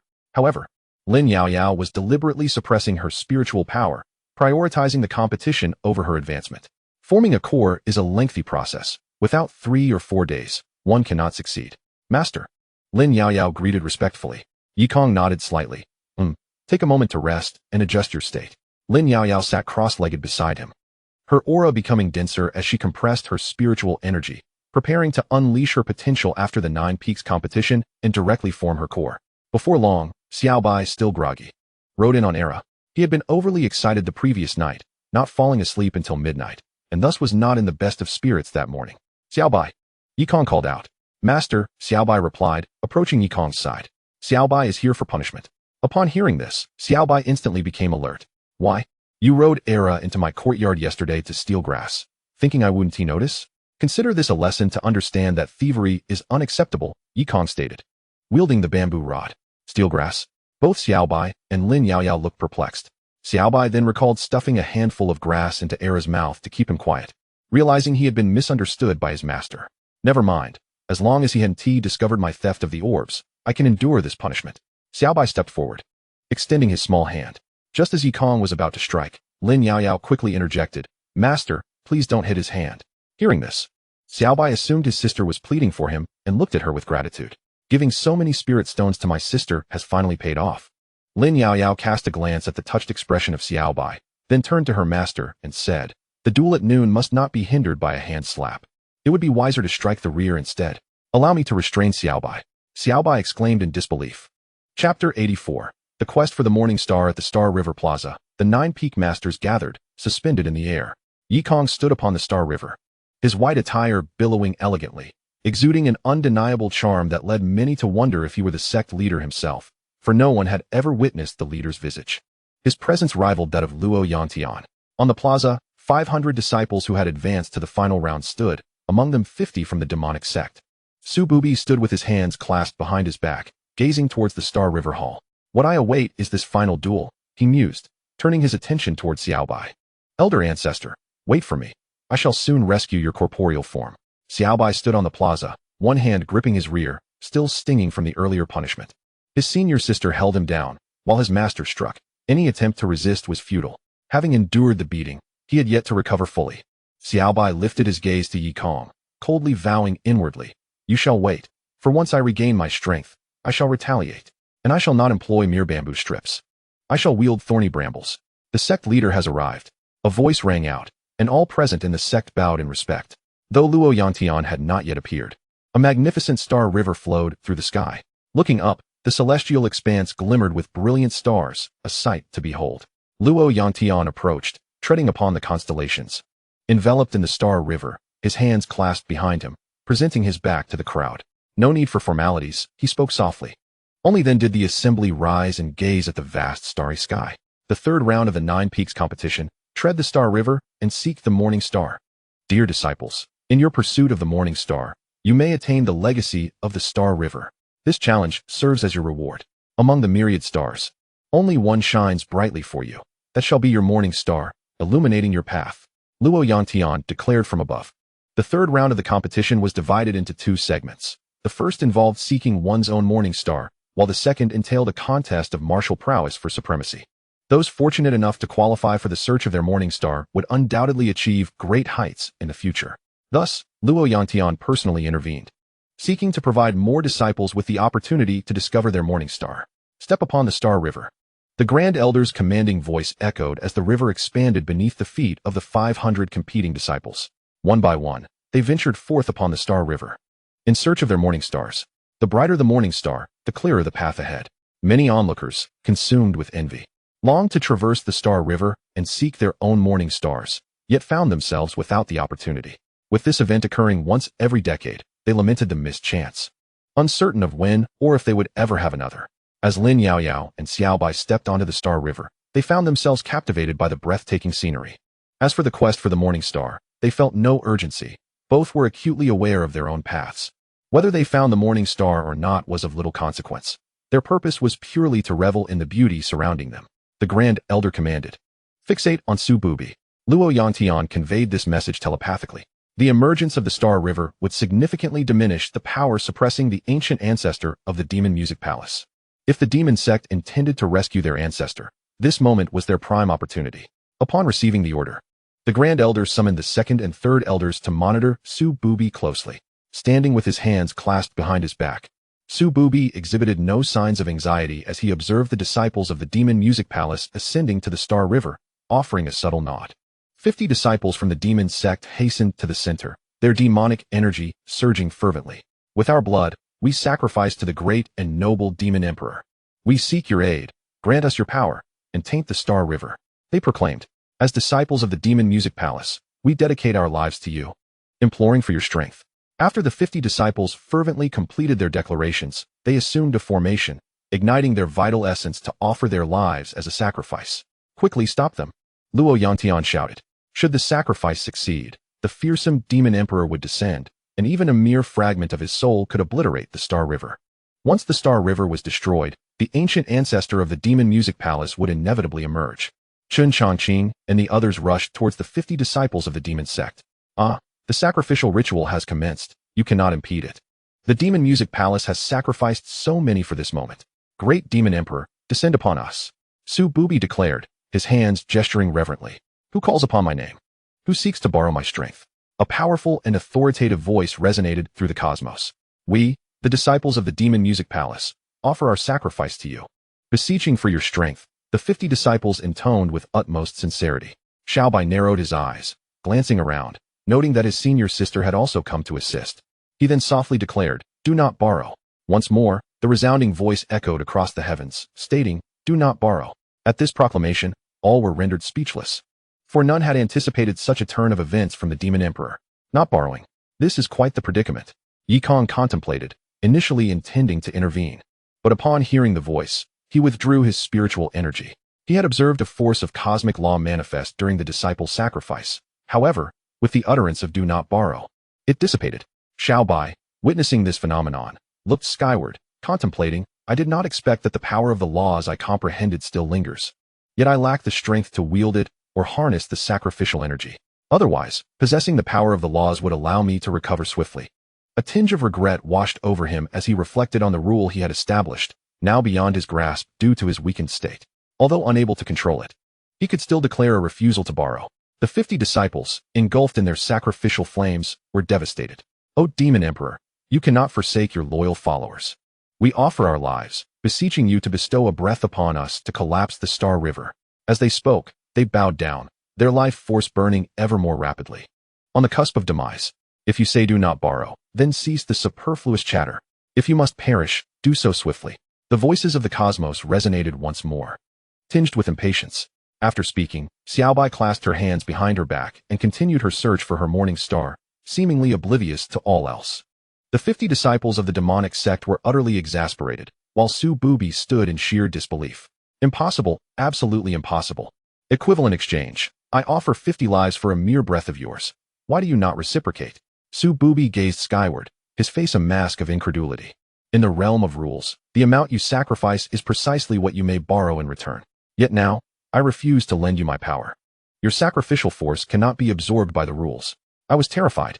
Zhu Neng patted his chest, recalling the moment the aura of the Demon Emperor emerged. It was profoundly alarming. Luo Yantian took a considerable time to regain his composure, relieved that the Demon Emperor had not chosen to lend his strength. Otherwise, the Celestial River would have collapsed. And with the ancestor of the Magic Music Palace emerging, our Star River sect would have faced utter ruin. Yet why did the Demon Emperor refrain from bestowing his power? Luo Yantian found himself perplexed. "Never mind, it is not my concern. As long as we are safe, that is sufficient." With the crisis averted, "Continue your search for your morning stars," he declared. The individuals upon the Star River resumed their quest for their guiding lights. Chapter 85. Xiaobai. I am merely superfluous upon the Star River. The crowd trod upon its shimmering expanse, seeking their own morning stars. Among the myriad of celestial bodies, only the one destined for you would twinkle in response. After a moment, Yikong sensed activity emanating from the Star River Palace and descended from the river, hands clasped behind his back as he departed. The congregation had gathered at the Star River Square, leaving the rear vacant and unguarded.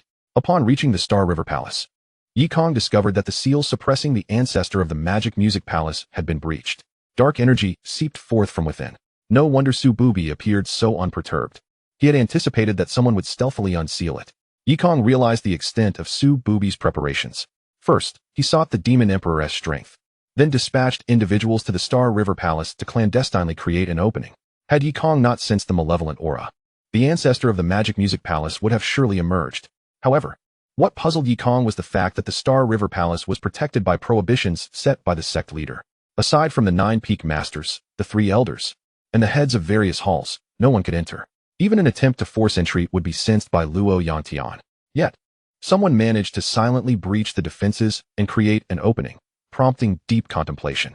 The fools of the Star River sect had no inkling that the ancestor of the Magic Music Palace was on the verge of emerging. I told you, Su Bubi cannot be defeated, echoed the cold voice of the ancestor from beneath the Star River. Stay put, Yikong commanded, unleashing a torrent of spiritual energy to suppress the ancestor of the Magic Music Palace. Who are you? How can such a formidable being exist within the Star River sect? Came the ancestral voice, sensing an overwhelming force. Yikong disregarded him, having subdued the ancestor and swiftly repaired the breach in the Star River. The ancestor of the Magic Music Palace was once again subdued, offering no resistance this time, even hesitant to venture forth. Has the world outside transformed? The venerable ancestor of the Mo Lu Palace found himself beset by doubts. First, a demon of noble lineage had arrived, and now, an unparalleled powerhouse had also made an appearance. Why were all these formidable beings congregating at the Xinghe sect? Even if the seal of the Xinghe were to be lifted, the ancestor of the Mo Lu Palace dared not venture forth recklessly. It was not merely a terrifying demon, it was a being of extraordinary strength.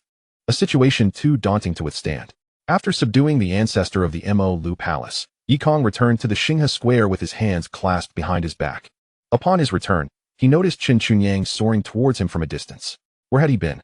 Yi Shizi, where did you just go? Zhu Neng inquired, interrupting Yikong's thoughts. Oh, I attended to a trivial matter, Yikong replied casually. Upon hearing this, Zhu Neng did not press further. Nor would he doubt that Yikong had released the ancestor of the Mo Lu Palace. He lacked the strength to breach the Xinghe. Standing atop the Xinghe, Yikong gazed down at Su Bubi, who remained unfazed under the watchful eyes of the 3 elders. His demeanor was remarkably calm. Had it not been for Yikong's knowledge of Su Bubi dispatching someone to liberate the ancestor of the Mo Lu Palace, he might have been deceived by Su Bubi's composure. Fortunately, I sensed it in time. Otherwise, I might have been led astray, Yikong thought to himself. Withdrawing his gaze to observe Lin Yao Yao and Xiao Bai, the 2 appeared leisurely and had not sought out their respective stars, instead wandering aimlessly. The others were engrossed in sensing their stars, while the 2 of them remained unhurried. Luo Yangtian, using his divine sense, scanned the surroundings and noted Su Bubi's inactivity, prompting him to ask Zhu Neng, Zhu Hall Master, is there any movement from the Xinghe Temple? In response to the sect master, there is none. Zhu Neng replied with a bow. Strange, this is not Su Bubi's usual approach. Ordinarily, he would prepare for contingencies. Why has he not sent anyone to the Xinghe Temple to release the ancestor of the Mo Lu Palace? I had deliberately cleared the area to give him an opportunity. Luo Yangtian mused solemnly. To uncover the traitor, he had evacuated everyone from the Xinghe Temple and had come to the Xinghe Square himself. The moment the demonic energy was released, he would be able to detect it and return to apprehend the infiltrator. Yet, even now, there was no sign of activity. Could it be that Su Bubi had seen through my plan? But this was an opportune moment for him to rescue his ancestor. He should not have discerned it. Luo Yangtian pondered for a long while, but could not reach a conclusion. Well, if there is no movement, then so be it. No incident is preferable. He collected his thoughts and focused intently on the disciples above the Xinghe.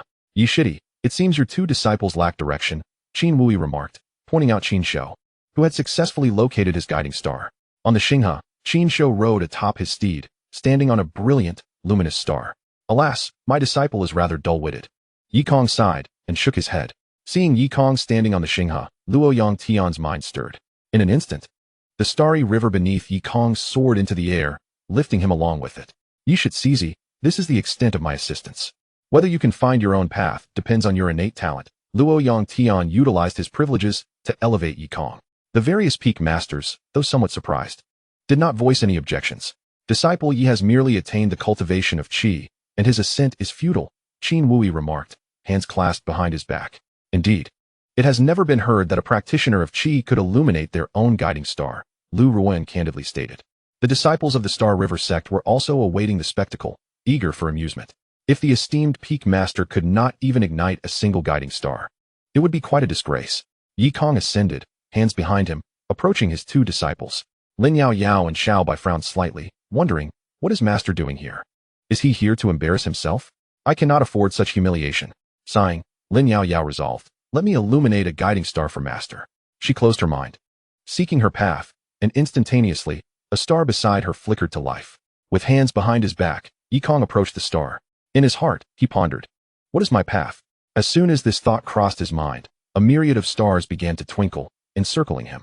Lin Yao Yao and Xiao Bai, standing close by, found themselves enveloped in this celestial display. All the stars within the Star River gravitated towards them. Other disciples standing on their stars began to fall. Qin Shou, having just struck a flamboyant pose, lost his balance and plummeted. The stars shimmered around Lin Yao Yao and her companions, radiating an extraordinary brilliance, vying for attention. Onlookers gazed upward, momentarily stunned by the breathtaking scene. Among the stars, Lin Yao Yao, adorned in a flowing red gown, exuded exquisite beauty with her fair skin and alluring figure. Beside her stood Yi Kong in a pristine white robe, his long hair flowing, embodying an ethereal elegance akin to a celestial being, strikingly handsome. Together, they stood upon the river of stars, perfectly matched beneath the luminous glow. Those who understood recognized their master-disciple bond. Those who did not might mistake them for celestial lovers. The only unfortunate aspect was the presence of a plump, adorable child standing between them, Xiao Bai, who felt somewhat superfluous. Why do I feel like I am the excess here? He remarked. Chapter 86. No choice. I am too powerful at the Star River Plaza. Everyone beheld this iconic moment. Countless stars twinkled as the stunning man and woman stood together. Many in the crowd felt a pang of envy. Chen Chongqing gazed at the scene above, consumed by jealousy. It should be me up there, not Yi Kong. Why not me? As Su Qingwan witnessed the spectacle, a mix of envy and jealousy stirred within her. Yet, upon reflection, she realized they were master and disciple, and thus reconciled her feelings. Their bond rendered any romantic notion impossible. Luo Yantian observed the twinkling stars, somewhat astonished. Who has caused this phenomenon? Such a simultaneous illumination of stars has never occurred in the history of our Star River sect. Could it be Yi Kong? No, it cannot be him. He has merely reached the 7th level of Qi cultivation. It is difficult enough for him to find his guiding star, let alone trigger such a celestial display. Since it is not his voice, could it be that of Yi Kong's disciple? Indeed, it is likely the two disciples of Yi Kong. When the first star ignited, it did so beside Yi Kong's apprentice. However, with countless stars shining simultaneously, discerning one's path becomes a formidable challenge. Each individual possesses but a single path to traverse. Even the legendary emperors cannot tread multiple roads. As Luo Yantian contemplated this, a sense of tranquility enveloped him. Although the illumination of all stars is a positive occurrence, discovering one's way remains a daunting task. Su Bubi gazed at Xiao Bai, inwardly acknowledging the prowess of the ancestor, effortlessly igniting all the stars with a mere gesture. Patience, ancestor. Once I rescue your corporeal form, you shall no longer need to remain hidden. As long as you are present, the magic music palace shall surely flourish. Su Bubi's gaze remained fixated upon Xiao Bai. In the Milky Way, Yi Kong observed the enchanting Lin Yao Yao, then turned away. His disciple was too captivating. It was perhaps best to avert his eyes. Lin Yao Yao, regaining her composure, waved her hand to disperse the stars. The stars of the Star River sect were rather feeble. Merely a slight demonstration of the path had summoned so many. Alas, it was careless of her. She resolved to be more cautious in the future. With a wry smile, she acknowledged her own brilliance, which seemed to shine wherever she went. Her master must have benefited from her radiance. Surely, his cultivation would progress smoothly now. Yi Kong surveyed the myriad stars, but still could not discern his own path. No matter how many stars illuminated the night sky, they failed to light his way. Oh, such overwhelming strength is not my fault. With so many stars unable to illuminate my path, I find myself at a loss. Xiao Bai lay atop the back of the second hound, feeling rather superfluous. It was better to remain undisturbed, lest he return to his master seeking excuses to reprimand him. Xiao Bai casually selected a morning star, glanced at it, and descended. Yi Kong and Lin Yao Yao also lingered not long. After a brief exploration, they descended as well. As they made their way down from the Milky Way, the stars gradually dimmed. Among the 450 disciples, many had yet to discover their morning stars before falling. You have one more opportunity, Luo Yantian announced, granting the remaining disciples another chance. It would be a great loss otherwise. The Star River's coverage necessitated a considerable amount of spiritual stones as fuel. Failing to illuminate the morning stars for most disciples would be a substantial setback. Hearing they could ascend once more, the fallen disciples eagerly soared back into the Milky Way in search of their stars. Yikong led Lin Yaoyao and the others back to Peach Mountain. Tomorrow marks the final round of the 9 Peaks competition, the most intense clash among the disciples. After their departure, Su Bubi closed his eyes in contemplation. Why has the ancestor's aura not yet manifested? Could there be an ambush within the Star River Palace? No, the higher-ups of the Star River Palace are all present. Who could possibly lay a trap for him? Su Bubi pondered, perplexed by the absence of any disturbance. It seemed illogical.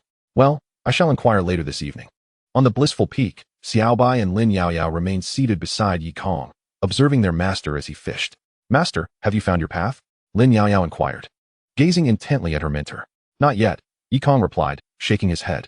That shouldn't be the case. With so many stars twinkling, how could you not have discovered it? Lin Yaoyao frowned in confusion, studying her master earnestly. My path remains shrouded in uncertainty, Yikong said, a hint of melancholy in his tone. It is overwhelming. I am so powerful that I no longer know how to navigate my own journey. Ah, how lonely it is to be invincible. Upon hearing her master's words, Lin Yaoyao scrutinized him, pondering. Indeed, master, you have cultivated for a decade, yet fail to perceive your own way. A decade of stagnation yields no path to tread. In this lifetime, it would be fortunate if you could merely establish a foundation. Lin Yaoyao no longer harbored hopes for her master's prowess. As long as he did not hinder her cultivation, that sufficed. Meanwhile, Xiaobai paid no heed to the interactions between his master and senior sister. Instead, his gaze was fixated on the demonic energy orb ensnared on the fishing hook. Hadn't I, an Erha, already taken all the demonic energy orbs? How does the master still possess one? How many of these orbs does he have, and where did he find them? Xiaobai was utterly perplexed. His eyes locked on the orb. Since the fish and turtles in the pond do not consume the demonic energy orbs, I shall quietly reclaim it once the master departs. Xiaobai resolved to keep a watchful eye on the orb.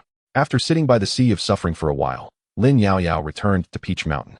Yikong lingered until he heard the system's notification, Qi Training, Level 1.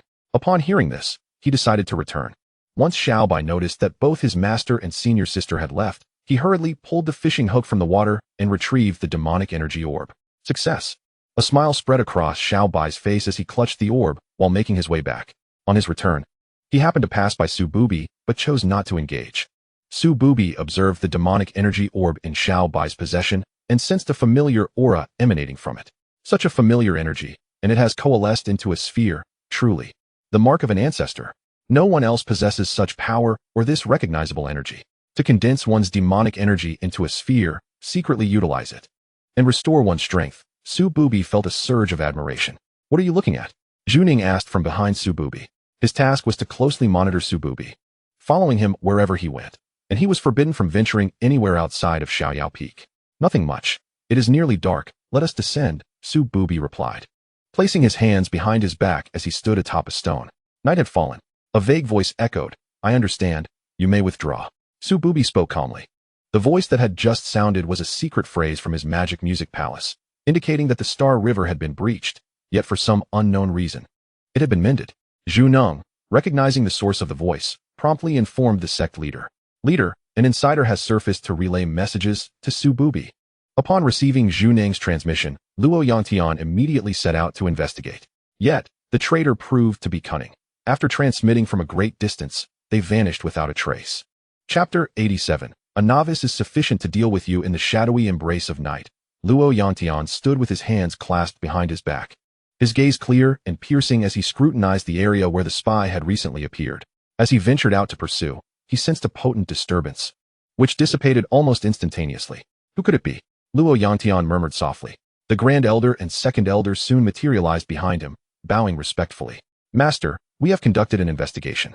There are no unusual movements among the 9 peaks, and each hall's leader is diligently fulfilling their duties.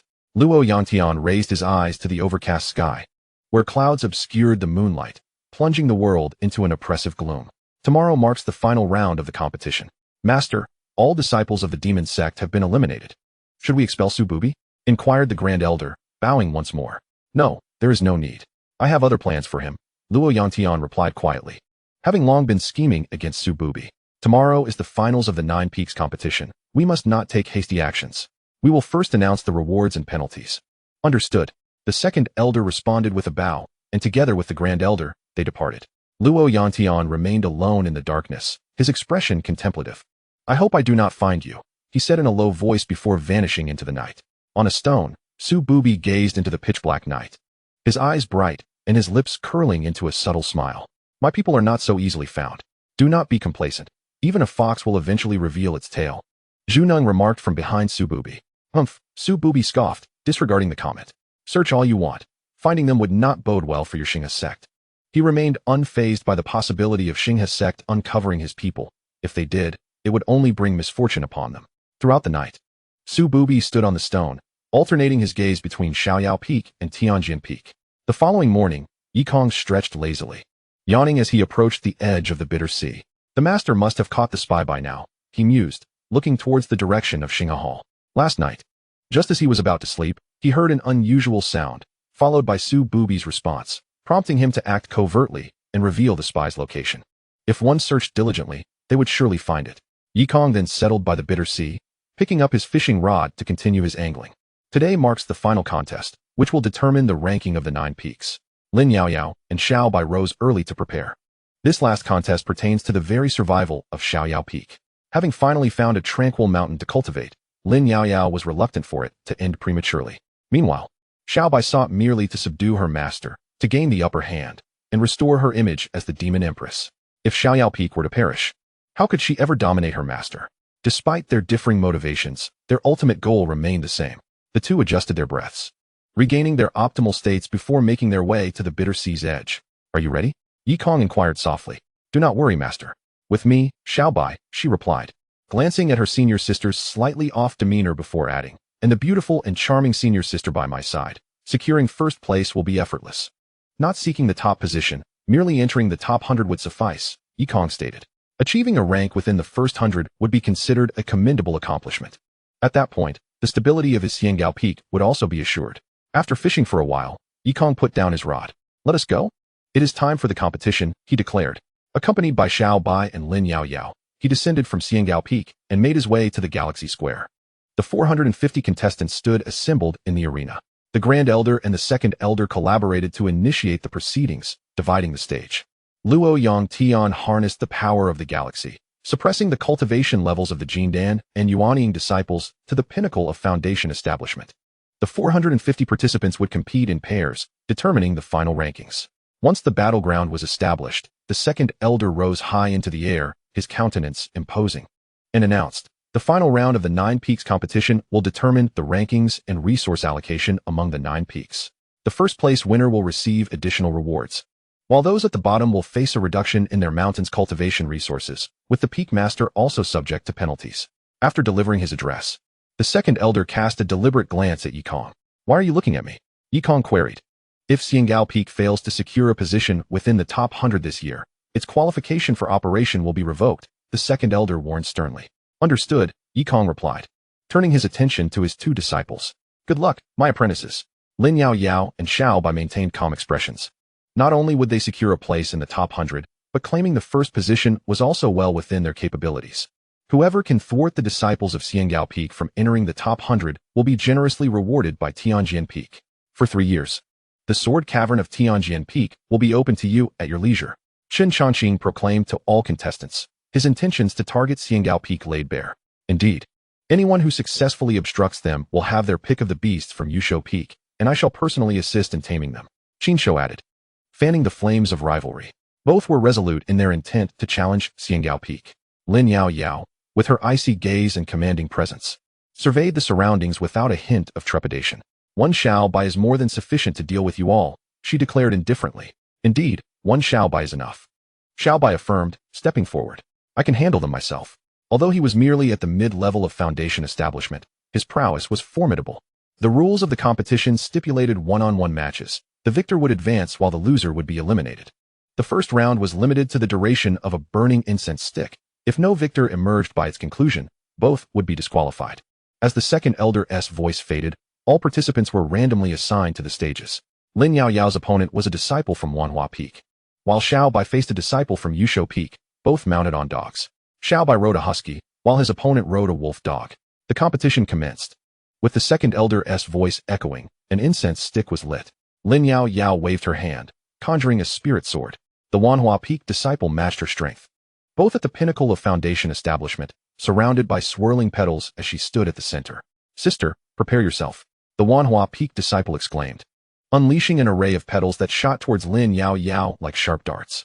Such flamboyance, Lin Yao Yao remarked, pointing her spirit sword with a piercing gaze. With a light leap from her toes, she surged through the air, charging toward the disciple of Wanhua Peak. The disciple of the 10,000 flower peak instantaneously gathered all the petals to envelop herself, standing like a stamen at the center of this floral embrace. With a sharp clang, Lin Yao Yao thrust her sword against the petals, producing a sound akin to metal colliding. Sister, my flowers are not so easily unraveled. The disciple of the 10,000 flower peak remarked with a subtle smile. Is that so? Look up, Lin Yao Yao retorted coldly, as she withdrew her spiritual sword. In the air, thousands of spiritual swords coalesced, aiming directly at the disciple. With a firm press of her palm, several swords descended like a torrential downpour. Bang, bang, bang. Each sword pierced the petals, pinning them to the ground. In an instant, the protective petals of the disciple dissipated, leaving one final sword suspended above her head. The moment Lin Yao Yao willed it, the sword would descend and sever her head. The disciple's complexion turned pale as she hurriedly exclaimed, I concede. Only upon her words did Lin Yao Yao retract her sword. Chapter 88. Is the Carefree Peak doomed? Wow, the Peak Master of the Carefree Peak is incredibly powerful, defeating the disciple of the 10,000 flower peak with a single move. Is this the true strength of the disciples from Carefree Peak? Not only is she beautiful, but also so formidable. I estimate that only Senior Brother Chongqing and Senior Brother Qin Shou could possibly match her. That's debatable.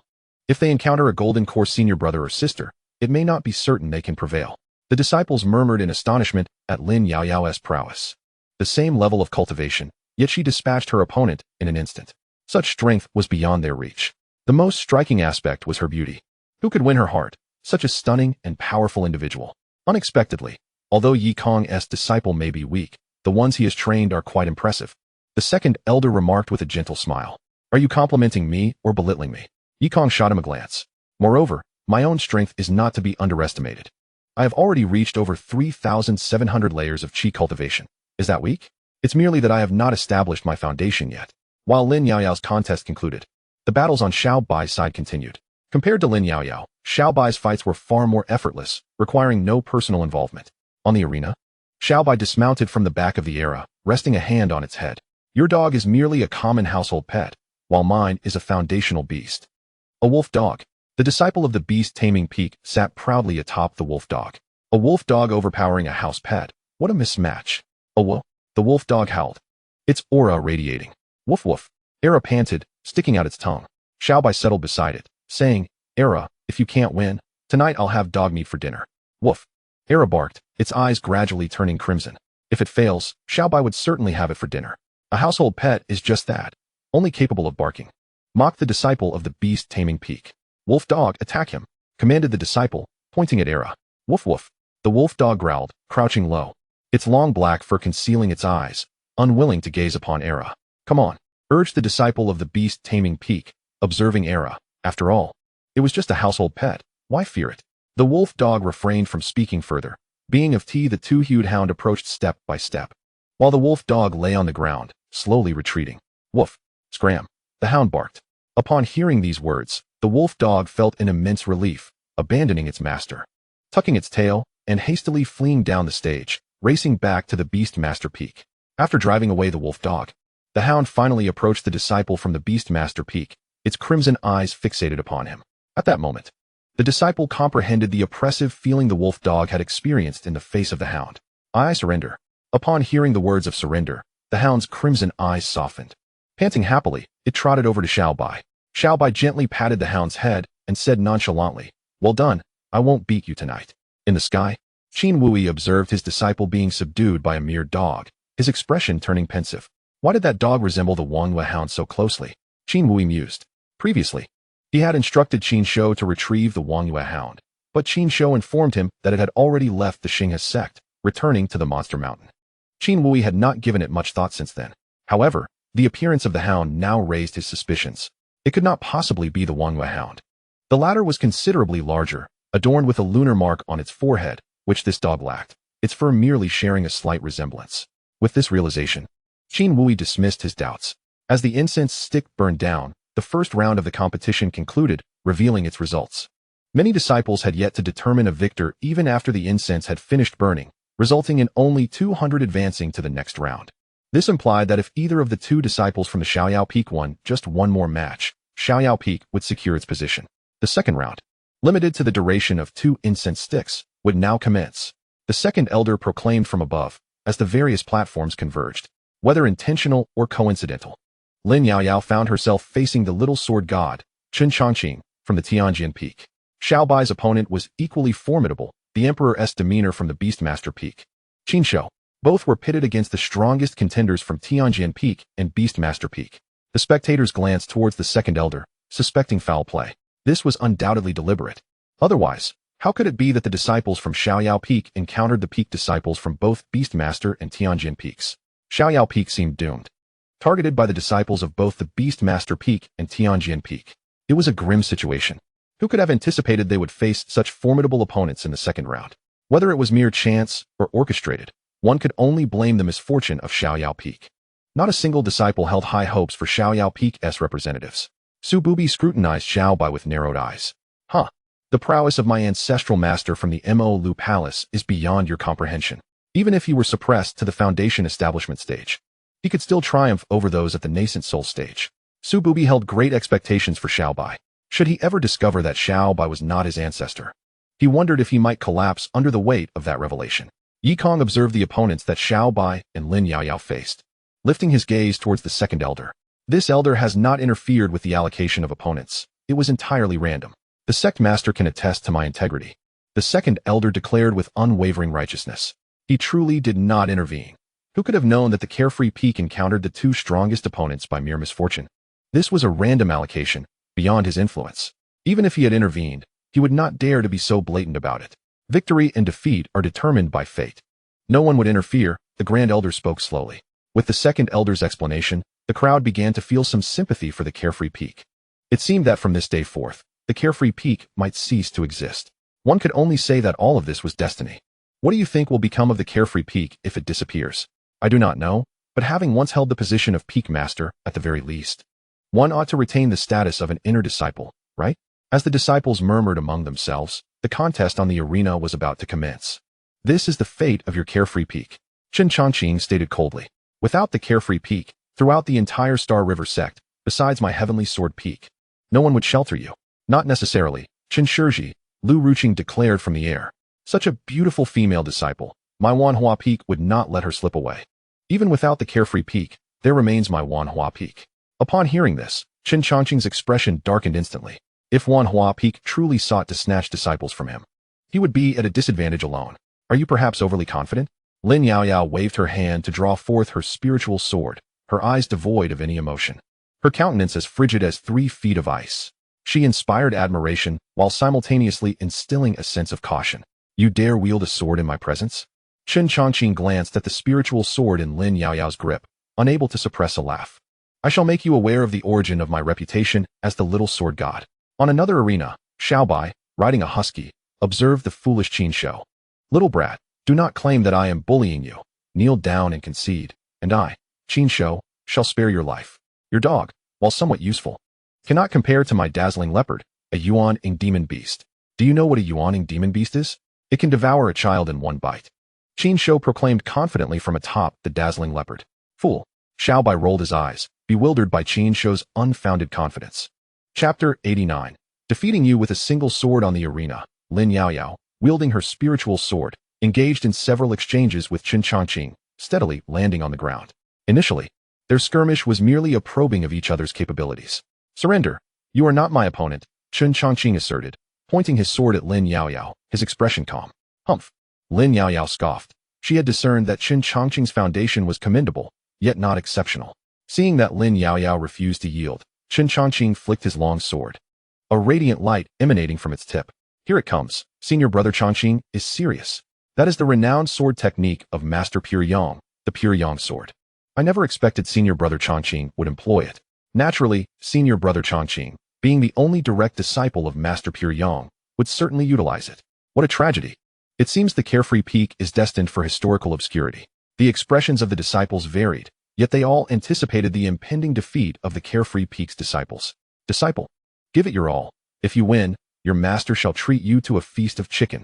Yikong shouted from the Star River. We shall venture into the ancient forbidden land to capture a bloodline hybrid phoenix and prepare it for you. Upon hearing this, the entire arena turned their attention toward Yikong. Is this your official announcement? How can you utter such lewd words in broad daylight? Upon hearing her master's words, Lin Yaoyao yearned to rush forward and deliver a sound thrashing to him. Eat chicken? Do you dare to make this emperor eat? Do you believe this emperor could easily render you a eunuch? Were it not for the need to protect the blissful peak, Lin Yaoyao would have certainly abandoned the fight to first teach her master a lesson. Sunset. Chun Chongqing, his face flushed with intensity, bellowed.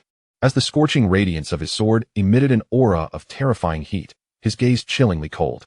You indeed share a connection. Lin Yaoyao's phoenix-like eyes narrowed. Her spiritual sword poised in a horizontal stance, as the essence of the Starry River reincarnation sword erupted forth, manifesting countless spiritual swords, each imbued with profound sword intent. Starry River reincarnation. Lin Yaoyao directed her spiritual sword, unleashing a torrent of spiritual blades. Chun Chongqing retaliated with a powerful slash, the blazing sword light forming a fiery ring, igniting the very air around it. Clang, clang, clang. The multitude of spiritual swords collided against the fire ring, only to be consumed by its flames. Each spiritual sword was a manifestation of Lin Yaoyao's own spiritual energy, and were it not for her cultivation of the profound yellow art, she might have already exhausted her energy. No matter how formidable the fire ring, it was ultimately finite. Countless spiritual swords shattered the fire ring and surged towards Chun Chongqing. He thrust his sword forward, continuously shattering the incoming blades. Lin Yaoyao cast aside her sword, commanding the remaining blades with her mind. As Chun Chongqing was preoccupied with fending off the spiritual swords, the most crucial sword descended from above. Sensing the impending danger, Chun Chongqing instinctively shifted to the right. The spiritual sword struck down with great speed, embedding itself in his shoulder. Chun Chongqing's face contorted in agony as he cried out, feeling waves of pain radiating from his shoulder. In his moment of distraction, he was also struck by a spiritual sword ahead, crashing violently against a stone pillar. Lin Yaoyao watched Chun Chongqing with a cold gaze, her expression as frigid as 3 feet of ice, standing in the arena like a sovereign, looking down imperiously at him, and indifferently declared, "You have been defeated." These 3 light words struck Chun Chongqing's heart like a heavy hammer, causing him to spit blood. The onlookers stood in stunned silence. Was he truly defeated by a single move from the little sword god? What nonsense is this? The renowned Chun Chongqing, brought low in a single stroke. This is impossible. How could a disciple of the blissful peak possess such strength? Chun Chongqing was injured and seemed incapable of continuing the fight. Was it that he had weakened, or were the disciples of the blissful peak simply too strong? It must be that Chun Chongqing had weakened. He was suppressed at the pinnacle of foundation establishment, unable to unleash his full potential. Do be quiet. Brother Chongqing has at least stepped into the nascent soul stage. Though his cultivation is restrained, he should still surpass the disciples of the blissful peak in every aspect. And yet, he was still defeated. The murmurs of the spectators pierced Chun Chongqing's heart like sharp daggers. Yikong stood upon the Starry River, observing Chun Chongqing's increasingly contorted visage. Surely not, surely not. It was merely one defeat. Could he not accept it? A failure is just a failure. How significant could it be? With his left hand propped against his sword, Chun Chongqing, his expression twisted in rage, stumbled to his feet and fervently declared, "No, I have not been defeated. I, Chun Chongqing, began my sword training at the tender age of 3, mastered the sword techniques by 7, comprehended the essence of the sword by 10, swept through my peers at 18, and triumphed over all challengers at 20 without a single defeat. Now, I shall not falter." Chun Chongqing roared with fervor, his entire being ablaze with vitality, breaking through the constraints of the arena and restoring himself to the late golden core stage. I, the little sword god, shall remain undefeated in this lifetime. With that, Chun Chongqing summoned all his sword intent, coalescing it into a radiant sword light. Yikong stood upon the Starry River, shaking his head, bemused by the child's desperation. What significance does a single defeat hold? After this battle, Chun Chongqing would not be able to wield a sword for an entire year. The Grand Elder spoke slowly, casting a glance at Chun Chunyang. This is his own decision. Chun Chunyang replied with a composed demeanor, showing no concern. Chun Chongqing's heart was lacking. True cultivators endure hardships, facing both victories and defeats. To remain undefeated is an arduous task. Once the competition concludes, Chun Chunyang, you must return and diligently cultivate his heart of the way. Luo Yangtian interjected. Certainly. Chun Chunyang affirmed. Furthermore, it is essential to instruct him on the distinction between righteousness and wickedness. Chen Chunyang bowed his head in silence, offering no response to Luo Yantian's words. Righteousness and wickedness. I am uncertain myself, Chen Chunyang mused. On the arena, after igniting his vitality, Chen Chongqing's power surged as he fixed a cold gaze upon Lin Yaoyao. I have declared that I shall not be defeated. Are you perhaps overly confident in yourself? Lin Yaoyao replied coldly, brandishing her spirit sword. In the realm of swordsmanship, I, Chen Chongqing, yield to no one. Your swordsmanship is formidable, yet that is all it is. Heaven and earth, one sword. Chen Chongqing shouted, his sword light ablaze, his entire being transformed into a resplendent longsword aimed at Lin Yaoyao. This is my ultimate strike. No one can withstand it. Chen Chongqing proclaimed with utmost confidence. Lin Yaoyao did not unleash further strikes. Her spiritual power was waning, and she executed but a single blow. To defeat you, one strike suffices, Lin Yaoyao declared, slowly cleaving her sword. This strike appeared lacking in power, its sword light rather dim. It seems that the disciples of the Xiaoyao Peak are destined to lose. Indeed, that previous move likely drained her entire spiritual energy. Longqing, our brother, shall forever be a legend. Many disciples renewed their faith in Chen Chongqing. As the two beams of sword light intertwined, Lin Yaoyao's sword light suddenly erupted, dazzling like the stars, enveloping the searing golden glow and gradually eroding it away. Chen Chongqing sensed his sword light dissipating, panic overtaking him. No, it cannot be. This is impossible. You cannot consume my heaven and earth, one sword. Chen Chongqing's composure faltered, the heaven and earth. One sword is the mightiest sword technique of the heavenly sword peak, and once unleashed, it depletes all one's spiritual energy, an unstoppable force. Yet Lin Yaoyao utilized the second form of the Star River reincarnation sword technique, encompassing all, capable of erasing any attack. As the sword light faded, Lin Yaoyao pivoted on her toes, leaping before Chen Chongqing, raising her spirit sword to his throat. You have indeed been defeated. This time, Chen Chongqing did not erupt in fury. He seemed utterly drained, collapsing to the ground. In the second round, Lin Yaoyao emerged victorious. With the referee's announcement, the clash drew to a close. Brother Chongqing, it seems we have faced defeat once more. Has Xiaoyao Peak managed to endure? It ought to have emerged unscathed. For I never anticipated the disciples of Xiaoyao Peak to possess such formidable prowess. The gathered disciples murmured amongst themselves, marveling at Lin Yaoyao's remarkable strength. As Lin Yaoyao descended from the stage, she cast a glance at the striving Xiaobai and remarked, I have already secured victory. There is no need for such fervent effort. Today, I must ensure his downfall.